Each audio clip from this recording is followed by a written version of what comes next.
I definitely awakened tens of thousands of clones, and for every step a clone took, I lost 5 kilograms from my body. But the entire school mocked it as the most useless ability. In an era where everyone could awaken skills, only combat skills were truly celebrated and useful. Yet I had awakened a support skill, cloning. The Hunter Association employee, upon seeing my status window, immediately expelled me.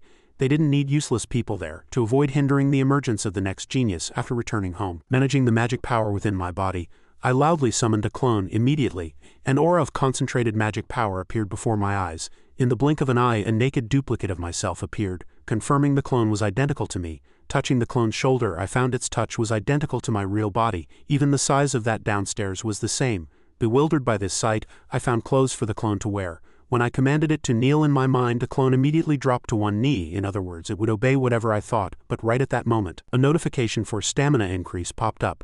Reading it, I finally understood. The clone's training stats were fed back to the main body. To confirm further, I sent it outside and made it run constantly, without eating or drinking. In just one day I lost 100 kilograms. And that downstairs also got a bit longer. Using the clone, I realized the skill's superiority. Even if the clone was injured, it wouldn't affect the main body. Ultimately, even if it collapsed from exhaustion or died, it would simply vanish instantly, leaving no consequences. The limitation was that the clone could not split further, but that alone was enough. As long as I had mana, I would train until I died. In everyone's perception, gaining 0.1 stats per week was a miracle, but I just rested at home and gained dozens of stats weekly. This was all because the clone trained until it collapsed from exhaustion. Then I summoned a new one and continued. But right at that moment, numerous debt collection notifications popped up. Since the clone appeared, I hadn't stepped outside the house, only training the clone while I played games at home. So now I had to send the clone to work. I searched for jobs on a recruitment website and found a suitable company, so that the clone could communicate with others. I took him to a warehouse. After teaching him basic etiquette, we started working together. But after 30 minutes I was exhausted and decided to give up, letting the clone complete the remaining work for me. Only then did I realize that all the employees here had awakened strength skills, which allowed them to handle this heavy lifting. When break time came, my soul felt like it had left this tired body. Just then, the manager approached and asked me and the clone if we were college students. I nodded, confirming that I was an excellent university student. Hearing that, he immediately offered another job. He wanted me to tutor his daughter, and I could get 200,000 dong per session. I agreed instantly upon hearing it. Arriving at the manager's house the next day, I was surprised to learn that this video had been monetarily restricted. So I had no choice but to re-upload this video. I hope you all understand. The next morning, Sanju arrived at Hyun's house as promised to Hyun's father. In front of apartment 306, he mumbled, "Is this it?" Loud shouts could be heard from inside. "Dad, why do you decide everything like that?" He pressed his ear closer, listening curiously. Hyun's voice continued, "Why did you call that person, Dad? Call him back and tell him to go home." Despite that, her father opened the door, came out and replied, "Dad's going to work. If you don't like it, tell him yourself."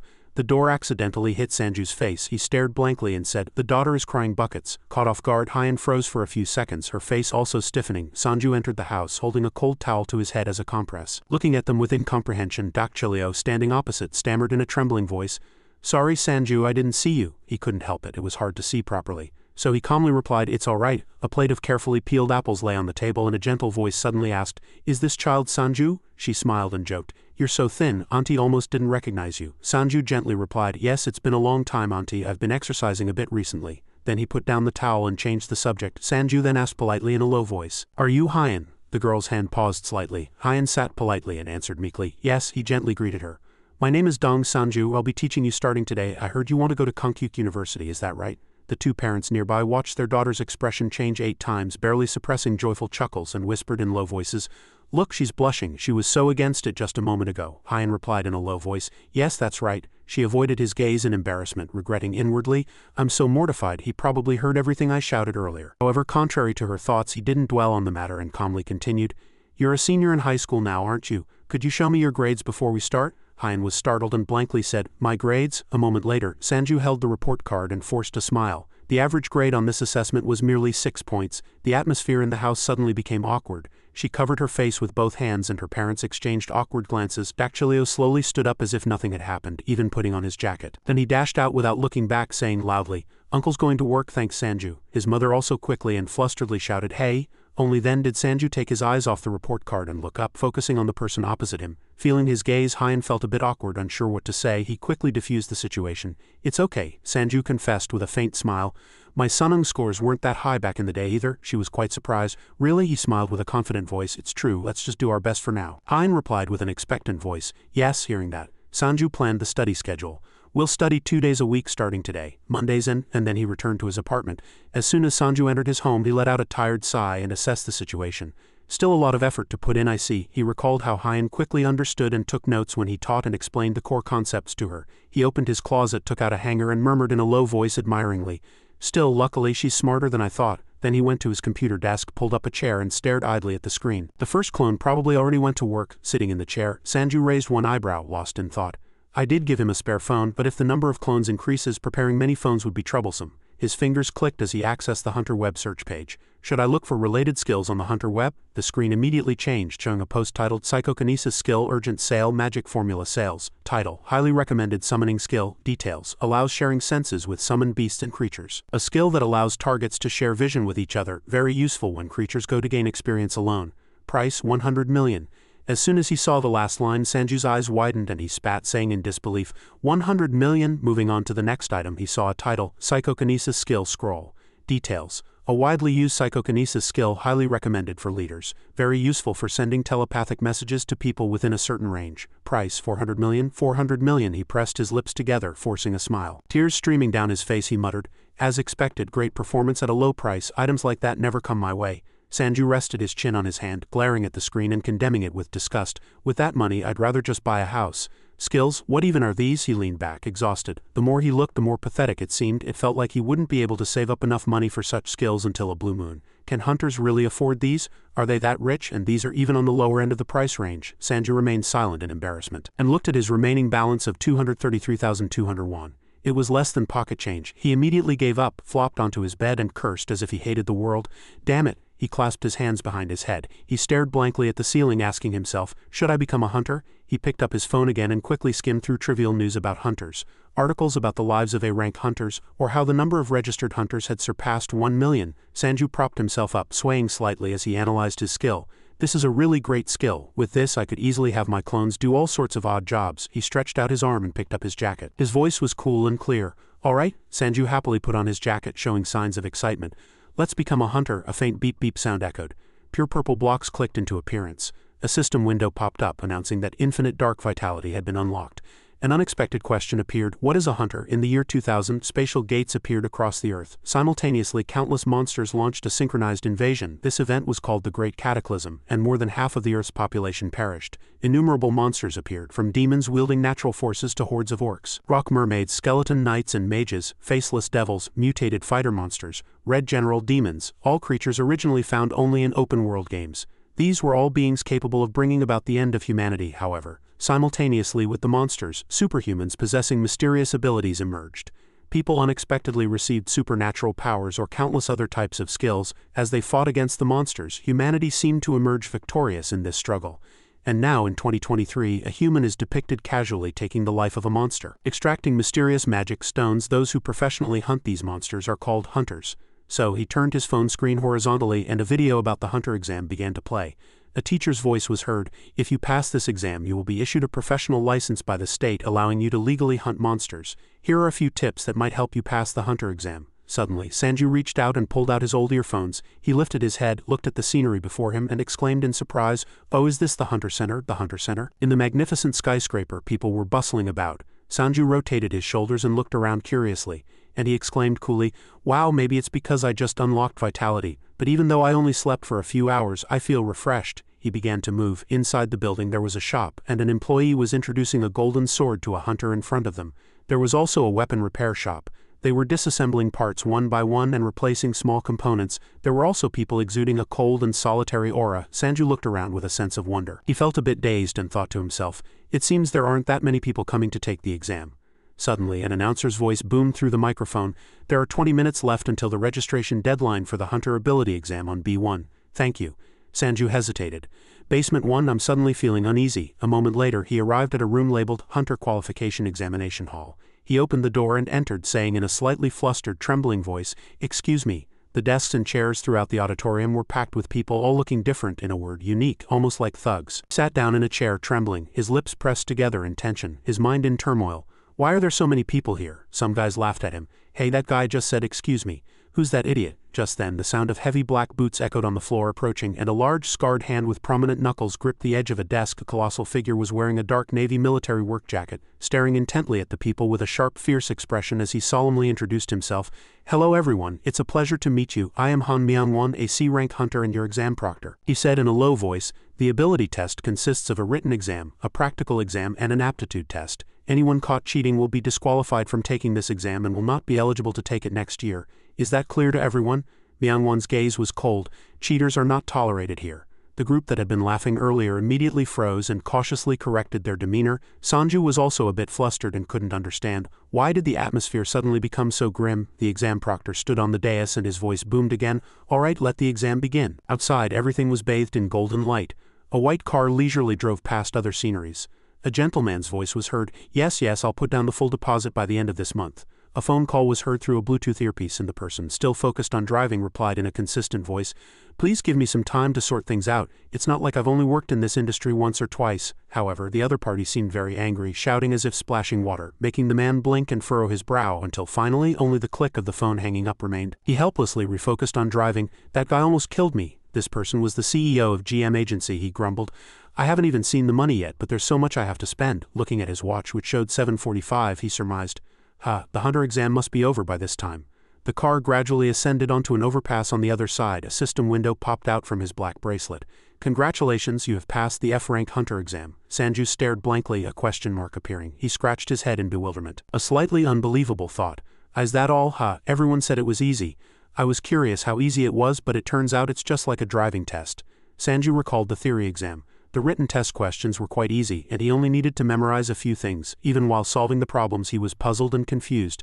It's over with 20 questions." For the practical exam, they were given enough time to practice, and the target was quite close. That's when Sanju cleverly asked the proctor, "How long can I practice?" He answered very generously, "As much as you like." Finally, the interview and aptitude test were like a civics class in school at the time. Myung-won was rather serious and somber, but he asked perfunctory questions. "Have you ever shot someone with a gun?" "Of course not." "What did you say?" Finishing his recollection, Sanju walked with his head down, muttering in disbelief. "This is a job where you use weapons and risk your life, but they examine it so loosely." He raised his head and looked up. The center building was still tall and magnificent. Sanju's thoughts gradually blurred. "It's almost as if the government wants us to do this." He sighed as he returned. Sanju gave up, thinking, let's not overthink it." Then suddenly, across the street, he noticed people in neat black suits constantly bowing and flatteringly handing out business cards. They smiled brightly, offering cards with both hands as if presenting precious tributes. Other hunters also initiated conversations, asking about their well-being, and they smiled shyly. Sanju watched the bustling crowd, feeling a bit dazed. Are they people from organizations that recruit hunters? While still dazed, someone called him from behind and handed him a business card. "Congratulations on passing the hunter exam." Sanju took the card, looked at it, and muttered to himself, "GM Company." His demeanor was confident and clear. "My name is Kang Junmo. If you need to purchase items or find monsters to hunt, please contact me and I will offer you the lowest price. We highly recommend this service to our customers." Hearing this, Sanju felt so embarrassed he wanted to dig a hole and hide, but he said happily, I see, thank you." Suddenly, at that moment, the system screen on his wristband changed, leaving him stunned. Notification. Clone skill level increased, clone level 2. The clone system uses energy to cast the user's aura to create a character. The maximum number of clones that can be created varies by level. The current number of clones that can be summoned simultaneously is 2. Junmo was still enthusiastically explaining, "Our company is the best company." But before he could finish speaking, Sanju rushed away as if being chased by a ghost, saying over his shoulder, "I'll contact you later." Junmo smiled painfully, but inwardly tears were welling up like a flood. He forced himself to reply, "Yes, please, don't forget." By the time he returned home, the sky had grown dark. Sanju covered his face and chuckled, his shoulders shaking with joy. Looking at the first clone standing still like a statue, he casually admired, "Clones are really convenient." As the white smoke slowly cleared from the opposite side, a face and body gradually emerged. He smiled brightly, looking at his other clone, full of anticipation. "I'm looking forward to you, number 2, and all three of them looked at the business card Sanju was holding. He said excitedly, "Now you're all ready to become hunters." The scene shifted elsewhere. Junmo's tired voice filled the car.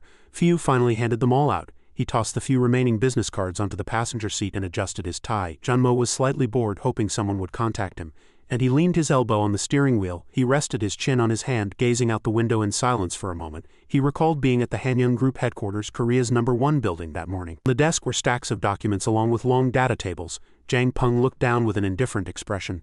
It doesn't matter, don't disturb me. He took a sip of water and instructed, just pay the amount listed on that list. Junmo picked up the documents with an excited expression and replied, yes, then his eyes widened in disbelief staring through the contents of the paper and he paused.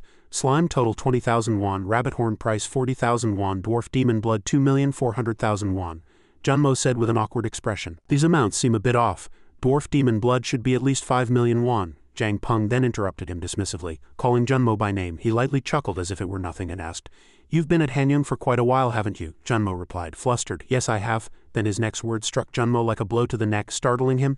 Then you should use your head a bit. Jang Beng slowly placed the water glass on the table and stood up, saying in a relaxed tone, if we always stick to the law and do only what's right, do you think we can survive in this business? He approached and patted Junmo's shoulder hypocritically, but it was an overt threat. Junmo, I know you're very honest, but it's better not to be too sensitive about business here. Junmo made no reply to his mocking smile. His hand gripped the paper tightly, trembling. Junmo, dropping his head tiredly, gently tapped his forehead and let out a bitter, derisive smile. If I had known, it would have been better to keep my mouth shut. Suddenly his phone rang. Junmo, puzzled, lifted his vest and pulled out his phone from his inner chest pocket. He immediately answered the call, saying first, yes, this is Kong Junmo from J Company. A voice came from the other end of the phone. Hello, my name is Young Sanju. I'm the person who gave you the business card. I have a few questions. Arriving at the Starbucks coffee shop on the roadside, Junmo had just entered and casually looked around. Sanju spotted him first and raised his hand to signal. He immediately recognized him too. As soon as Junmo sat down, he apologized hastily. I'm sorry to have kept you waiting, Sanju said casually. No, I just got here myself, he politely offered. Shall we order some drinks? Yes, the staff inside the counter was waiting. A moment later, a cold coffee was placed on the table. Junmo began. So you're looking for a suitable and safe hunting ground for a beginner? Sanju replied briefly, yes. He continued, asking expectantly, excuse me, but could you tell me your skill? Sanju said plainly. Cloning. Junmo heard this and pondered for a moment. He thought deeply. Cloning, I think I've heard of it. It's the ability to create phantom clones, but I heard those clones are useless. And what could a rookie with such a useless skill do at a hunting ground? He casually opened a coffee can and chugged it down. Junmo's eyes widened and he said calmly. At the same time, he pulled out a stack of contracts and complimented. That's truly an amazing skill. Here's the contract. Please read it. On the other hand, he said in disbelief, did he just chug that whole can of coffee? Junmo seriously introduced. The first hunting ground I recommend is the slime swamp. Slimes are not aggressive or dangerous, but when they die, they emit liquid and toxic fumes. You must wear a mask and protective gear. Those things are not easy to wear, so the downside is that they will be difficult to hunt. Sanju took the contract papers and replied with a smile, no problem. Junmo continued. The second option is hunting one-horned rabbits. There's enough hunting time there, but they're quite difficult to catch, so you won't earn much. There are fences around, making this a safe hunting ground. And there are other low-level monsters like giant rats, but the two I just presented are the best options if you want to ensure safety. Sanju remained silent, holding the two contracts and reviewing them. After a moment, Sanju said both places are good and the item selling prices are quite satisfactory. Setting down the contracts, he said, I agree to this contract. Junmo smiled happily and replied, thank you, Hunter Sanju. He opened a small notebook and scribbled, then asked again, you said you liked both hunting grounds, but could you decide on one? Then Sanju's voice suddenly became resolute. No, this was followed by the sound of a forceful stamp on the contract. Junmo was startled, his eyes wide. Sanju's voice came again from beside the table, both places are good, which means, as the stamp smoothly clicked, he also dazedly followed the gaze. Sanju, faintly smiling, and the Sanju in front of Junmo both said simultaneously, I want to experience both. In Junmo's memory, nice to meet you. In a small room he began, I heard your skill is self-replication. Across from him sat a hunter in a style similar to Akatsuki from the Leaf Village. He replied in a low voice, that's right. Junmo also politely asked as usual, may I see your skill? The hunter replied, of course. Then he raised his left hand, straightened his index and middle fingers and gathered them, his gaze sharp. Immediately, two blurry afterimages quickly separated and appeared on both sides of the hunter. And in a flash, 4 clones appeared behind him simultaneously like lightning, each clone striking a different pose. Junmo's eyes widened in admiration, not stopping there. The clones suddenly drew their swords. The 4 clones split into 4 directions surrounding the hunter, all aiming their swords precisely at him. He understood nothing and was slightly bewildered. Wait a minute, but there was no waiting. Sharp blades immediately descended. From 4 directions simultaneously, all the clones stabbed the hunter's main body with their swords. Junmo could not have predicted this sight, and immediately broke out in a cold sweat. He cried out in alarm, what in the world is this? The only reply was the hunter's calm voice, calm down. Junmo collected himself and looked again. His mind was full of question marks. Before his eyes, the hunter calmly explained with perfectly intact limbs. They're all just illusions, there's no one real, the hunter demonstrated, touching the tip of a sword and said, you can probably touch it. But as he slightly lowered his hand, it immediately passed through the illusion. His voice continued, they can't inflict actual damage. Then he smoothly manipulated the magic. The phantom clones moved incessantly, reenacting non-repeating motions. The hunter looked straight at him and said, "But this is a perfect way to distract monsters." Junmo rubbed his head tiredly and took a few breaths. His voice was low. "I've seen enough of your skill." Back in the present, Junmo's face was still blank. "The cloning skill I saw back then was clearly an illusion, but what is this?" He looked at Sanju's clone. The clone that had been talking to him from the start. Recalling all of the clone's actions, Junmo was also dazed. He checked the contract and it could even drink coffee. Junmo said with a confused and anxious expression, "I've never seen a skill like this before." He asked Sanju with a slightly bewildered look, "Are you two perhaps twins?" Sanju heard this and laughed merrily. He put his hands on his hips, pointed at the clone and said with a smile in his voice, "Ah, it's understandable why he'd be mistaken. Haha. He's saying we're twins." He shook with laughter at number 2. Suddenly, Sanju put a hand on clone number 2's shoulder and with a faint smile introduced, "His friend is my clone. You might mistake my skill for someone else's. But this friend is the real deal," he said seriously. "Actually, there's one more and I sent that one to the gym." Junmo was surprised. "The gym? Do clones need to train their muscles too?" Sanju, touching his bicep slightly boastfully, said firmly, "Yes, because if my clone gets stronger I get stronger too." He was stunned. He could even count the number of clones. Junmo couldn't help but praise, "That's truly amazing." He rubbed his chin, lost in thought. This isn't just an F-rank hunter's skill. He has immense potential. At this moment, Sanju interrupted his thoughts and began, "So, back to the hunting grounds, I have a few questions." Junmo was startled. "Ah yes?" Sanju said curiously. "Would it be a problem if one person entered several different locations simultaneously?" Junmo thought for a moment, then chose his words carefully. "It might be difficult to enter simultaneously. That's because each time you enter a location you move individually." Sanju said with a regretful expression, "So it's not possible," but then he suddenly continued, "I'll talk to the Hunter Association about this issue and see if we can make some adjustments." Junmo, however, set a condition. "But I need to scan your necklace, and you need to demonstrate your skill in detail. Can you come with me?" Sanju scratched his head. Of course, he had no reason to object, but not right now. "Of course, but I can't use my skill until tomorrow evening. I need to recover." Hearing this, he reluctantly accepted. "No need to rush. Then let's meet at the Hunter Center in 2 days. Then Junmo, a little embarrassed, said, "What about the contract then?" Sanju, holding the stamp, replied cheerfully, "I've already stamped it. I also checked the proportions in the picture number 2 sent earlier." Suddenly, Junmo stood up silently, startling Sanju. As Sanju's eyes widened, he excitedly reached out his hand again and said loudly, "I'm really looking forward to working with you." Sanju calmly extended his hand to shake. "And so the two reached an agreement for now," he replied lightly. "Me too." 2 days later at the Hunter Center headquarters building, Sanju glanced around distractedly, and then heard a voice from behind him call out, "Hunter?" Sanju spun around in surprise. Junmo approached leisurely, adjusting his tie. "You're early? It's not our appointment time yet." Sanju bluffed, "I came early in case you were waiting." "So the association is inside the Hunter Center, right?" Junmo gestured for him to come in. "Most hunter-related facilities are inside the center. Let's go." They headed towards a machine that dispensed number tags, with Sanju taking number 166. The spacious hall of the center was bustling with people. The automated voice continued to chime. "Hunter 164, please proceed to counter A3. Hunter 165, please proceed to counter B1. Hunter 166, please proceed to counter E4. The male employee at the counter asked decisively, "Do you wish to copy access privileges?" Junmo observed from beside him. Sanju sat on the chair and briefly explained as instructed. "Yes, my skill is cloning, but I only have one ID necklace." The employee understood perfectly and replied, "Please wait a moment. You're the first hunter to request access privilege copying since Mr. Jamper." He quickly called his superior. "Manager, where is the access privilege copy application form? Please look for it in this pile of documents." Sanju watched from the side, silently impressed. As expected, this isn't an ordinary case. A moment later, the employee handed over a thick bundle of documents and said politely, "This is the application form. You can proceed to the public service office and equipment room for the necessary procedures, and you can apply for a test in the skill demonstration room." Both men looked at the documents, slightly agape. "That's too many papers." Junmo quickly stepped forward. Holding the documents, he instructed Sanju, "I'll take care of these documents then. Hunter, please head to the skill demonstration room." Sanju nodded. "Yes, thank you." The two immediately parted ways. Junmo took the documents and sought out the civil servants. Meanwhile, Sanju arrived at the skill demonstration room. His expression before the examiner was a little tense, but he managed it. A flow of power enveloped him, and white smoke swelled and boiled, growing larger. Soon after, a perfect naked duplicate of himself appeared before his eyes. Sanju was flustered and trembled. The examiner beside him said nothing but pushed up his glasses slightly and smiled meaningfully. Sanju, so embarrassed he wanted to disappear into the ground, quickly fled to another area as soon as the verification was complete. An elderly technician wearing welding goggles carefully welded the electronic wristband. Putting down the soldering iron, he narrowed his eyes and meticulously examined the wristband. Having confirmed it in his mind, he gave a thumbs up and said with a faint smile, "The identical ID necklace has been completed. Now your clone can also enter hunting grounds via scanning." Clone 2, standing beside him, watched expressionlessly. The technician explained to Sanju, "Considering the nature of your cloning skill, it's possible for you to enter multiple locations simultaneously.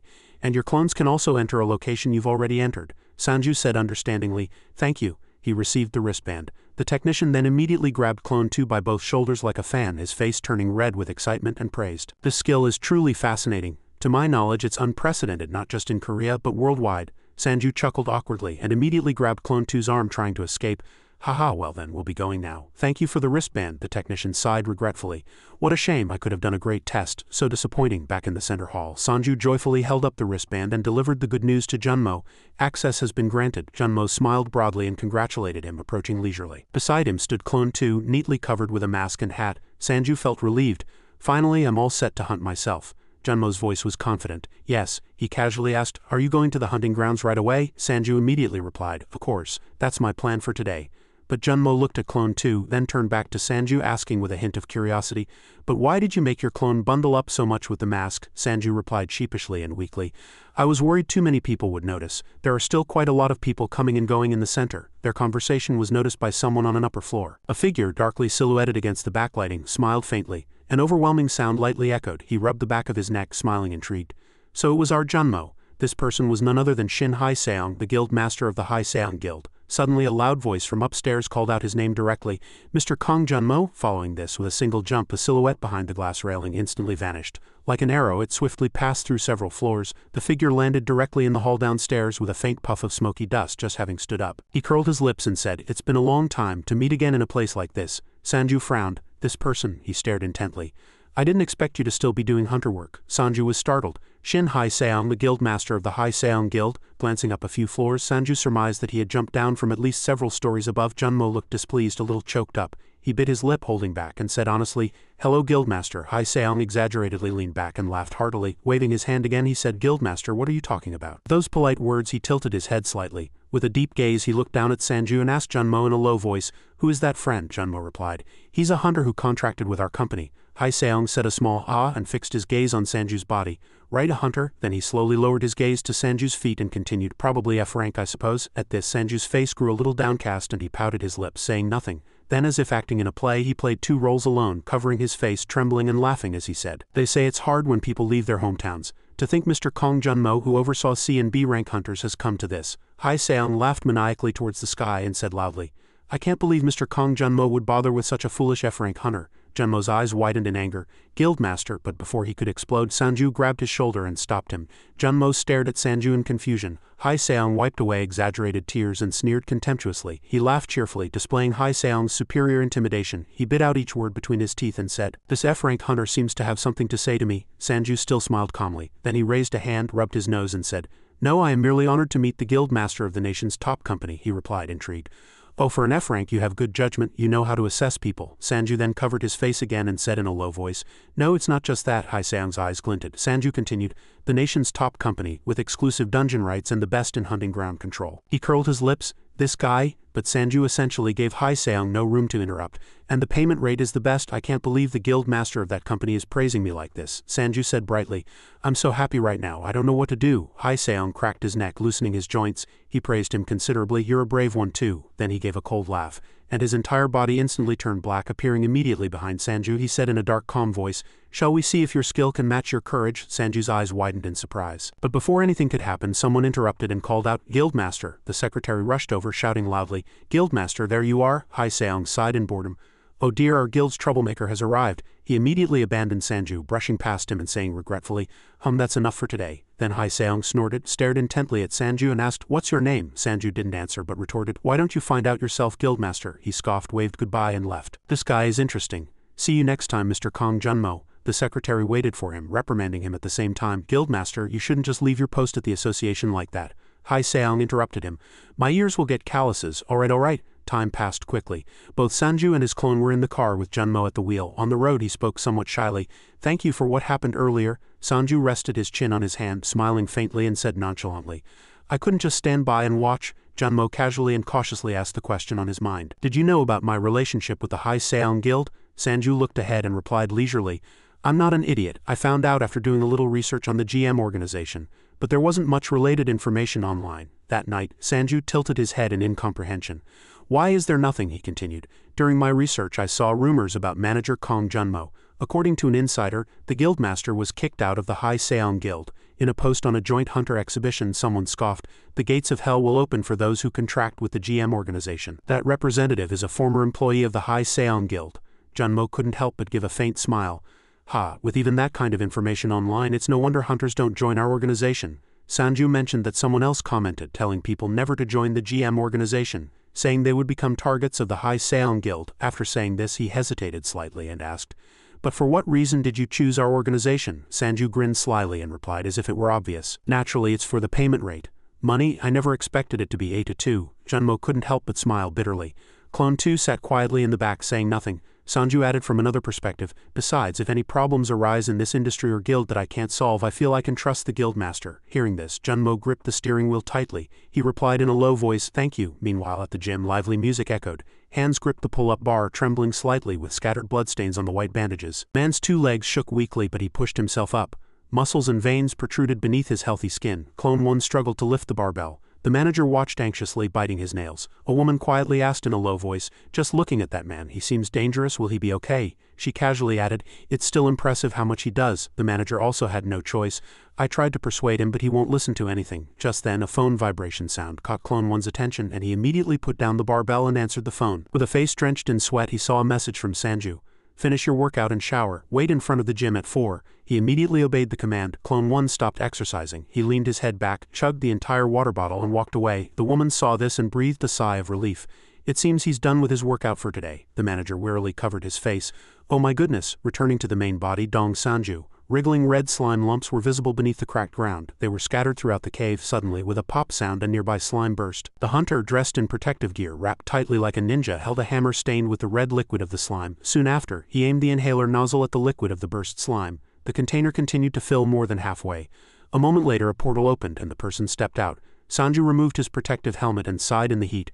Junmo quickly asked, "How was it?" Sanju replied honestly, "The gas mask is too cumbersome. It feels like breathing with a bunch of masks on." He folded his arms and confirmed with a faint smile, "That's right. The slime hunting ground is relatively safe, but hunters usually don't do much collecting there."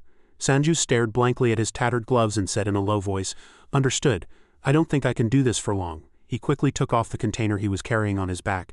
Junmo explained from the side, "You hunt until the container is full, and when it's full you can go to the rented locker and swap it out, but even the most patient person finds it hard to endure for 6 hours. Then he suddenly recalled distractedly, "I don't know if you could last longer if you had good masks and high-quality equipment like a new gas mask or cooling suit, as hunters say." Sanju retorted irritably, "I can't even last 2 hours, let alone 6. Then Sanju reached out to the person beside him and said loudly, "But what about number 2? Number 2 heard a sound like being struck by lightning. Immediately, a gas mask landed squarely on number 2's face. The straps were quickly tightened and protective gloves were also put on. Sanju looked wistfully at number 2 walking into the hunting ground like a Korean drama poster in the twilight, and Junmo stared in disbelief. "Good luck." As soon as he finished seeing him off, he immediately removed the poster. He turned to Junmo and vigorously suggested, "Next, let's go to the one-horned rabbit hunting ground." Junmo complied readily.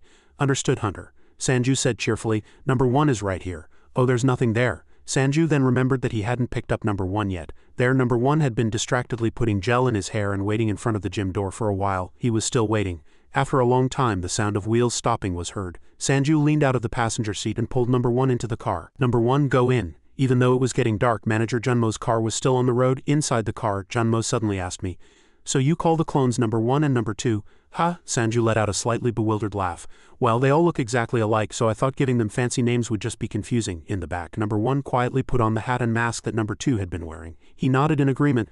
Since they're just clones, names probably aren't important. Your hunter skill is what matters." "Yes," Sanju added, still puzzled. "Oh, but I heard that you use guns when hunting one-horned rabbits," Junmo said firmly. "That's right," Sanju grumbled. "Then shouldn't I prepare some equipment, like a gun?" Junmo immediately reassured him. "Oh, don't worry. You can use your personal equipment, or you can rent it at the hunting ground. Of course, it's not free. And later on it would be better for you to prepare your own equipment. Rented equipment can only be used at that specific hunting ground, and it's easier to retrieve." Suddenly, various sounds blended together, interrupting their conversation in the car. Sanju was drawn to the noise. He listened to the sounds with a curious expression. Junmo smiled faintly and said, "We finally arrived." This was Woongsan hunting ground, an area with quite strict military restrictions. 2 special agents solemnly guarded the main gate alongside traffic controllers and heavily armed soldiers. Sanju got out of the car and was overwhelmed by the scale of the place. He exclaimed, "This place is really huge." "It's no comparison to the slime hunting ground," Junmo replied. "Yes, that's right. This is the famous Woongsan hunting ground where a monster break occurred."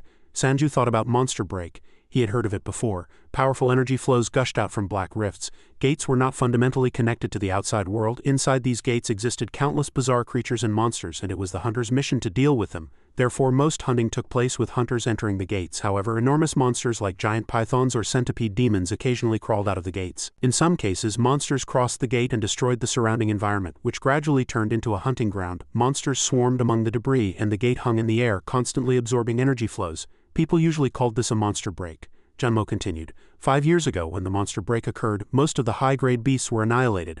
Only E-grade and F-grade beasts remained. That's why hunters rate this as a good hunting ground. However, Sanju was slightly displeased by the irritating noise. Doesn't anyone complain about this noise? Junmo didn't reply. The two, along with number 1, leisurely passed through the base gate. In the waiting room, 4 large screens displayed several tracking windows, and people were sparsely seated beneath them.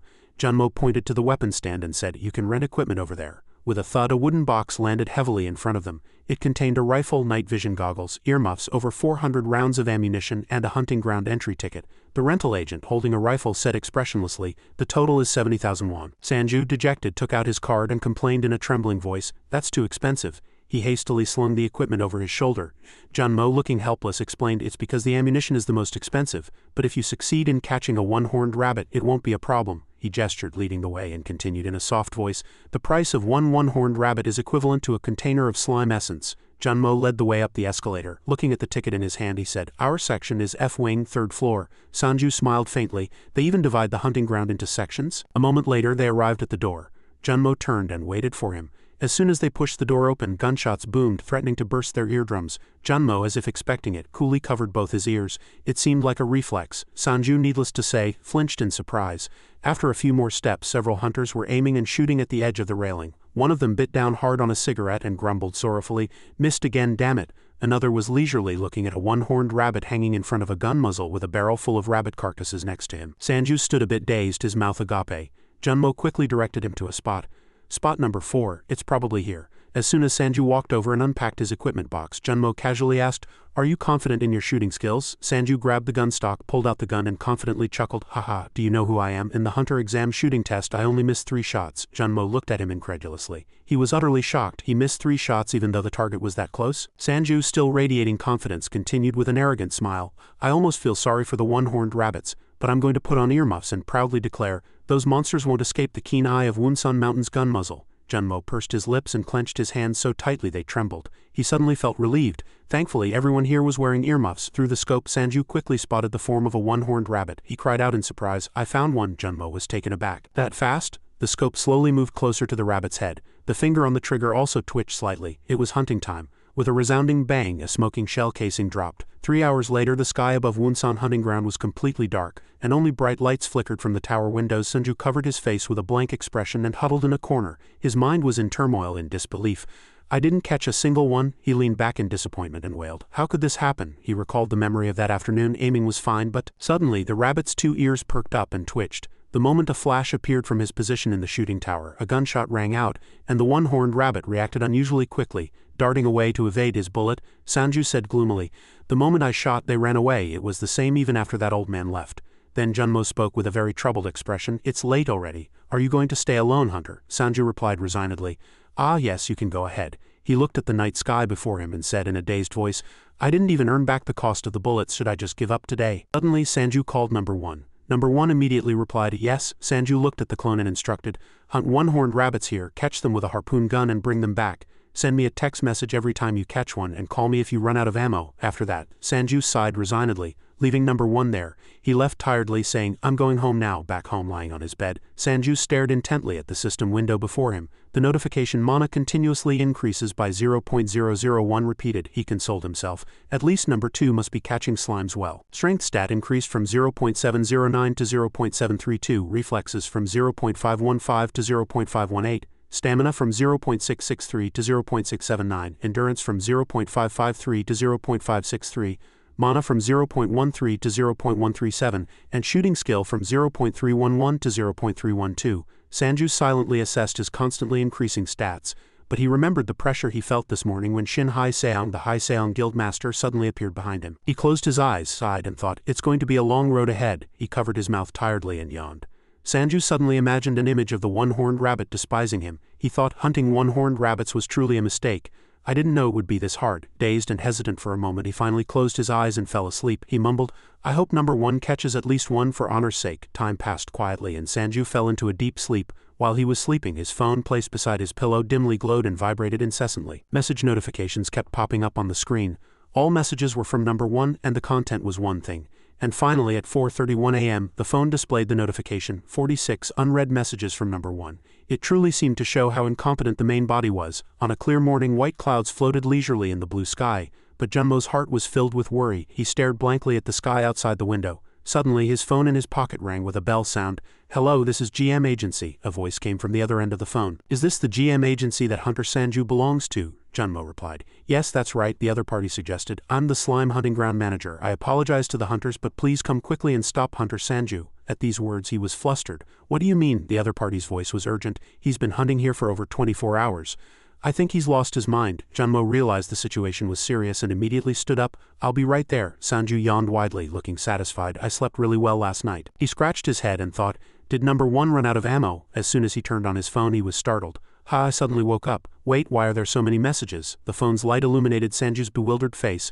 Oh my god. Junmo also arrived at the scene and was completely shocked to see countless containers filled with red liquid. He was extremely flustered. What is this? He filled all those containers in just one day. People were surrounding and stopping a person in protective gear, and suddenly red liquid flowed out from the protective suit's breathing holes. Junmo quickly picked up the phone. Now was not the time to think about such things. After 3 rings, the other party answered. Hello, Junmo said happily.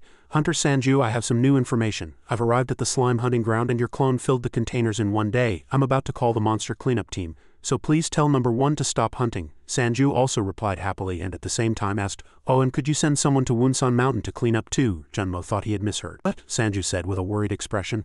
I think the rabbit carcasses are blocking the road. The people gathered around murmured, wow, you can't even count how many rabbits there are, it's really crazy. Someone was recording a video with their phone. If I take one carcass, no one will know. All eyes were focused on the person whose face was completely covered with a hat and mask. Did he catch all of this alone? Someone bravely approached. Hunter, your hunting skills are truly amazing. He handed over a business card.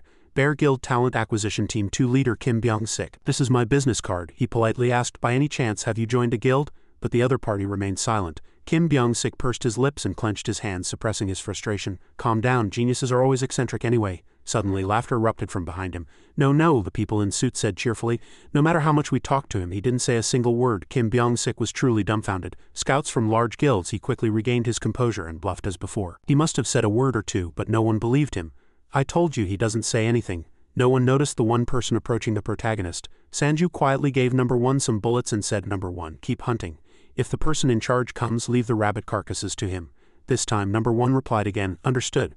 Before leaving, Sanju patted number one's shoulder and praised him, you did very well. The usually quiet number one suddenly blushed, and as if flowers had bloomed in his heart, he unhesitatingly grabbed his gun and loaded the ammunition. The surrounding people heard the commotion and turned around. What is he hunting again, really? They murmured, shish, be quiet. Let's watch him hunt rabbits. Don't push me. It looks like he's going hunting again. Sanju returned to his room and secretly admired. I've underestimated what my clones can do. He synthesized the information. Currently, the clones have reached 50 of my stats. Simply put, it means they can do 50 of what I can do, but something feels off. A voice called, teacher. But Sanju was still lost in thought. It was as if a machine was playing the game for him. The clones made decisions without hesitation and had extremely high concentration. The clones seemed to be doing much better than I thought. Suddenly, a loud shout interrupted him. Teacher, he was startled and dropped his pen. What's wrong? Hyen tilted her head and asked, Teacher, why have you been spaced out for so long? Sanju came to his senses and handed back the paper. Sorry, I've checked everything. You did much better this time than last. Hyen was delighted to hear that. Really? Someone told me I'd do well if I tried. She was also curious. Oh, but what were you thinking about earlier, teacher? Sanju replied as if there was nothing to worry about. Nothing, something surprisingly good just happened while I was passing by a hunting ground. Hyen stood up abruptly upon hearing that. Her voice rose. Hunting ground, are you a hunter, teacher? Sanju looked bewildered. How didn't I tell you, but I'm just a beginner. Hyen couldn't hide her surprise. I didn't know. She sat down and tapped on her phone. Oh, teacher, do you know this hunter? Everyone's been talking about this person today. Sanju asked curiously. Who? Hyen held up her phone, her eyes sharp as an eagle's, and showed him a picture of the genius hunter, uttering a single phrase that made Sanju spit. When Sanju asked again blankly, Hyen answered with an expression full of awe. teacher, you don't know, everyone on Hunter Wiki is going crazy because of this person. This video shows him hunting over 200 rabbits, which is enough to set a new record. But he didn't say a word. Everyone thinks he's incredibly cool and mysterious. He's been the hottest topic on the internet these past few days. In the video, numerous people were filming and constantly asking the figure on screen, "We're from the guild. What's your name?" Number 1, pulling down his hat, replied in a low voice, "The Eagle of Woongsan Mountain."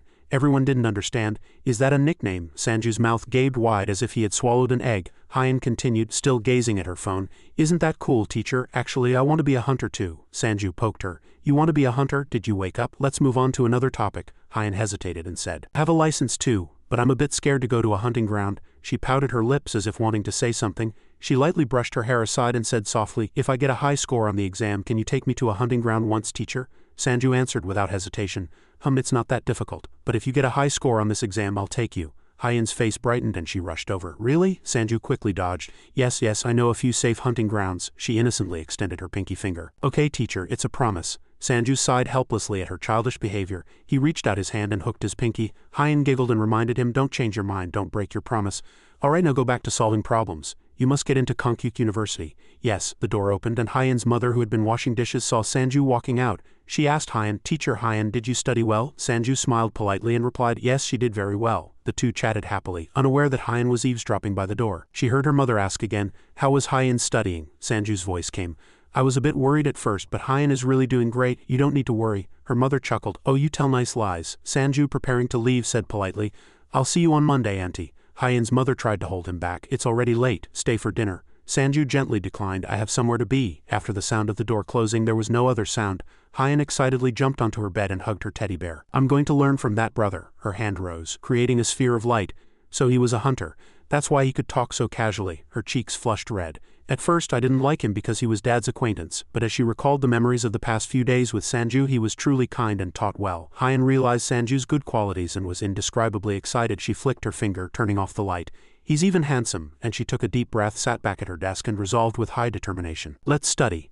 Night fell over the city again. Sanju slowly walked to the meeting point. "Has the Bati collection finished?" Junmo saw him and greeted him. "Hunter," Sanju replied. "Team leader, are you here too?" Junmo nodded. "Yes, I also need to check the progress." "Where have you been?" Sanju replied politely. "I went for tutoring." After a brief greeting, Junmo couldn't help but say, "We deployed Bati collection teams to several hunting grounds, but I've never seen people work this hard. It's also the first time we've called so many one-horned rabbit collection teams." The statistics were also out, a total of 352 rabbits. Sanju exclaimed, "That's a lot." Junmo asked again, "Did you check the money I sent?" Only then did Sanju take out his phone. "You sent money? I'm sorry. I didn't see it because I turned off notifications." 32,720,300 won appeared before his eyes. Sanju's eyes widened. He had never seen so much money. "That much?" Junmo smiled and said, "It seems your skill surpasses F rank, so I've raised it to 83, which applies to E rank hunters." Sanju scratched his head and quickly accepted. "I'm not an E rank, but thank you." Suddenly a growling voice interrupted, "Hey you punks." Everyone's eyes turned to the sound. A hoodlum ran out and pointed at them. "Are you that damn manager?" He targeted number 1, who was standing quietly. Number 1 hid behind Junmo. Junmo stepped forward. "Yes, and who are you?" The man sneered, his eyes cold. "What do you think I am, a hunter whose prey was stolen?" He complained loudly. "That guy stole all the one-horned rabbits I was targeting. This hunt was a complete waste of time. He clearly came to make trouble and someone had to compensate him." Junmo also realized this wouldn't be simple. He lowered his head and said in a small voice, "It seems we chose the wrong place." Sanju was also shocked. "I didn't know there were people like this here." After a moment's thought, he called Junmo. "I have an idea," Junmo asked, puzzled. "Yes?" This act was perceived as disdain. "Hey, what are you guys whispering about?" The troublemaker reached out his hand. "I still have some conscience, so hand over 10 of the bounty." Suddenly, Sanju burst into a fake laugh. The man gritted his teeth in anger. "What's so funny?" Sanju laughed and put his arm around number 1's shoulder. "Don't worry, this old man won't be able to come here for a few days." He said it nonchalantly and urged Junmo, "Team leader, let's go." Junmo still hadn't grasped the situation but asked, "Where are we going?" Sanju said casually, "How about a nearby cafe?" The troublemaker could no longer contain himself. He swung his fist. "Don't ignore me." Sanju didn't miss the opportunity. "Number 1, go." Then number 1 limply flew off as if he had no bones in his body, like a ball bouncing off, and finally hit the wall. Number 1's eyes widened in pain and he spat blood. The troublemaker was surprised. "I didn't hit him that hard." Sanju took out his camera and began to act. "Oh my God, how cruel," he said loudly on purpose. "Violence in a sacred hunting ground. People won't stand for it if they find out." Junmo, also bewildered, chimed in, "Yes, that's right." Man immediately felt eyes pouring in from all directions. "No," Sanju added fuel to the fire. Oh dear, it would be a big problem if this video went up on the Hunter News website. Our star eagle Woongsan Mountain attacked. The man's face turned pale. Sanju approached, showed him the video and said, right? He smiled, playing mind games. How about you let us go? The man gritted his teeth. Damn it. And so the three left unscathed and sat in a roadside cafe. Sanju listened to Junmo's explanation. Did you already know about the High Seong Guild? Yes, that hunter earlier seemed to be from the High Seong Guild. The High Seong Guild is quite big with all sorts of people. But Sanju was quite curious. But team leader, how did you know that person was from that guild? He also added, yes, please call all your body collection teams. I think we'll need a lot this time, Junmo said in a low voice. From the moment I entered the hunting ground for body collection, that guy was glaring at me. This could be a plan for revenge. He suddenly paused. Sanju quickly caught on to the High Seong Guild's intentions. Right? Junmo sighed. That's right. They probably mistook your clone for another hunter who contracted with us. Hunters belonging to GM agency have experienced similar situations before. It's a bit embarrassing to say, but they didn't renew their contracts and left. Now, including you, we only have a few F-rank hunters left. His expression was serious and he hesitated slightly. And I can't guarantee that I can stop the High Seong Guild, Sanju said in a confident tone. Team leader, don't try to persuade me. I knew about this, but I still joined. Don't worry. As he cut him off, the manager froze. Of course, Sanju said firmly. I won't let guys like that bother us. So I'm planning to get strong quickly. He quickly explained. Junmo listened bewildered. From beginning to end, the atmosphere was amicable. Finally, Sanju concluded, what do you think? Junmo's face looked as if he had discovered a new horizon. I've never thought of it that way. He opened his notebook to schedule. How about tomorrow at 2 p.m.? Sanju had no reason to refuse. Sounds good. The two discussed and decided to meet at the Hunter Market, the Hunter Supermarket, a building with 7 rainbow colors. The Hunter Market, where weapons, armor, and other equipment were traded, had always flourished from the beginning. But one type of department store entered the hunter market industry and took a pivotal position in the industry. Thanks to that, all the equipment needed by hunters was always prepared. Dressed in pitch-black armor, the salesperson proudly introduced the product. This is armor made of titanium. It will guarantee perfect protection from all E-grade monsters. What do you think? Sanju felt the armor on his body and said, it's comfortable and very light. I like it. Putting his hand on his hip, and for weapons he was satisfied with the sharply ground dagger. I think this will be enough for now, as I'll practice shooting guns better later. He asked the shop owner, can I get 2 more sets of armor identical to the one I'm wearing? The man immediately agreed.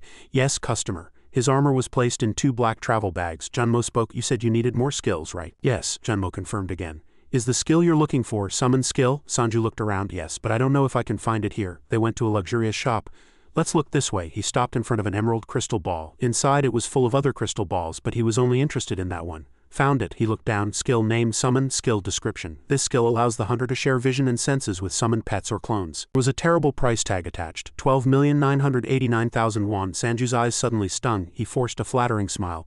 Team leader, I think it's time we built our relationship. Junmo was stunned.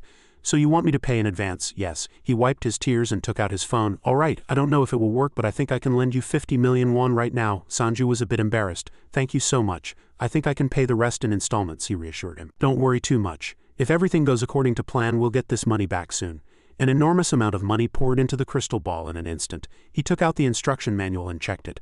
Pour mana into the skill orb. Those who cannot control mana can hold the orb and turn on the switch. He carefully followed each step. Is this the switch? I don't know how to control mana. He raised his other hand, held the orb and carefully placed his hand on it. Closing his eyes and pressing the switch, the orb shone dazzlingly. Light filled the entire room. A few seconds later, a notification appeared. Summon skill has been created. Summon skill information level 1. Share senses with selected clones. Sanju was surprised by this change. Everything felt like a dream. The crystal ball disappeared. He clenched his fists. All right, now the new skill is ready. He knelt and stood up. Number 1, number 2, come here. Seeing the two approach lightly, perfectly equipped, he nodded. Good, he was excited for the journey ahead. Let's go. In a flashback, Sanju suggested, so as I told you, I have an idea for us to get strong very quickly. Team leader, what do you think of the hunting results? Manager Junmo enthusiastically agreed. What do I think? Of course I think it's the best. I never expected such results. Sanju also marveled. Yes, we never imagined such results. Although my clones only have half of my stats in endurance, stamina, and reaction time, they hunted over 300 one-horned rabbits. I didn't catch a single one. And what just happened too? I ordered him to act the most pitifully after getting hit by the hunter's fist. That might be possible, but to perfectly time it and calmly offer his face to that fist is still not easy. Sanju concluded. If number 1 wanted to hit that guy, he probably could have, Junmo guessed. So you mean the clones have lower stats but excellent body control? He excitedly gave a thumbs up. Exactly. And I want to utilize this strength. How? He explained. First, we need 2 training grounds to practice close-range and long-range weapon skills. The plan was immediately put into action. Hello, are you here to register? Are you here for target practice? I'll get it ready right away. The 2 clones were sent to different locations and of course I'll train them to their limits, pushing them to their breaking points. The 2 trainers had never heard such a request. Starting training right away. Do you want a pistol? Bang bang sounds echoed. The close-range weapon trainer still couldn't believe it. Like this, you have to concentrate and hit until your opponent drops the stick. Surely, even after becoming hunters, you're not going to just keep training, are you? Are you really sure? The long-range trainer also kept asking. Are you shooting moving plates? Can you really do it? Shooting plates is much harder than shooting targets. The 2 clones said with firm eyes, yes, we are sure. The trainer couldn't help but warn them, get ready. This is a real pistol, not a fake training gun. Their eyes all showed alertness. Then get ready. Ready. As soon as the loud shout ended, it began. Both sides entered close combat training matches. Close combat was a piece of cake, and long range had not a single error. Both trainers were astonished. Then Sanju stated his requirement. I need an empathy link skill. Junmo was slightly surprised. An empathy link skill? Do you mean a skill to share vision with clones? What will you do with that? He chuckled and explained. No, not just vision. Senses too. Scent, touch and other senses being connected is very important. Imagine I use this skill when the clones train or shoot guns. Sanju took a deep breath and thought to himself, activate empathy link skill. He immediately felt as if he was immersed in silence, and the deeper he immersed, the darker it became. I can experience everything, he affirmed to himself. At this moment he connected with the close combat clone and the opponent charged fiercely. As distance was created during the training match, he quickly retreated to avoid the stick. The angle of the joints, the balance of the body, all movements happened in an instant. He lifted the stick, feeling the movement of muscles and the surge of power. Simultaneously, Sanju also connected with the long-range clone. The rhythm of breathing during gun training, aiming and gaze at the target, the gunshot resounding as the bullet flew. The target was within the aiming range, and he controlled the gun's recoil and everything else. The target shattered, and every movement of the clone, his long eyelashes trembled slightly, and he softly opened his eyes. It was the first time he felt so light. He could feel everything. Sanju tried the skill once more and was satisfied with the new power he felt in his hands. Everything that happened to the clone, a missed elbow strike, the smell of gunpowder, the recoil upon firing, the fatigue of training, his hands trembled. Sanju felt like a puppet. Even though he didn't act at all, everything was performed by the clone, but all those sensations were transmitted to his body as if real. He was excited by this new skill, feeling truly vivid and deeply ingrained in his subconscious. The system window reappeared. Sanju stretched and relaxed his body. All right, today I learned all about combat training and shooting training. I wonder who number 1 is fighting. Shall I connect and take a look? He closed his eyes and activated the skill. His subconscious immediately left his body and was instantly transported to the training room. At this moment, number 1 was fighting a man who was the trainer there. He hesitated slightly. The man seemed quite strong. The people in the room also seemed surprised. Is the trainer fighting him today? He's quite strong. Both took stances wary of each other. The attack happened in an instant and the stick came flying. The trainer seemed to be at a disadvantage. His face looked pained. The attack was quite basic. It was as if he had never learned stick martial arts before. Number 1 easily dodged his attack. Conversely, number 1's defense was so incredibly good that all of his attacks were ineffective. Again the stick was swung, and number 1 quickly tensed his arm muscles to block it. His gaze was cold and rational. He powerfully deflected the stick and then charged fiercely. The trainer was startled. Did he just learn my technique? He gritted his teeth and thought. He swung another attack, but number 1 was not hit. The spectators all exclaimed in admiration. He blocked it. Number 1 didn't miss the opportunity and thrust the stick, almost hitting him. The trainer blocked it but was still in pain. Suddenly his back hit the wall. Just then number 1 jumped closer.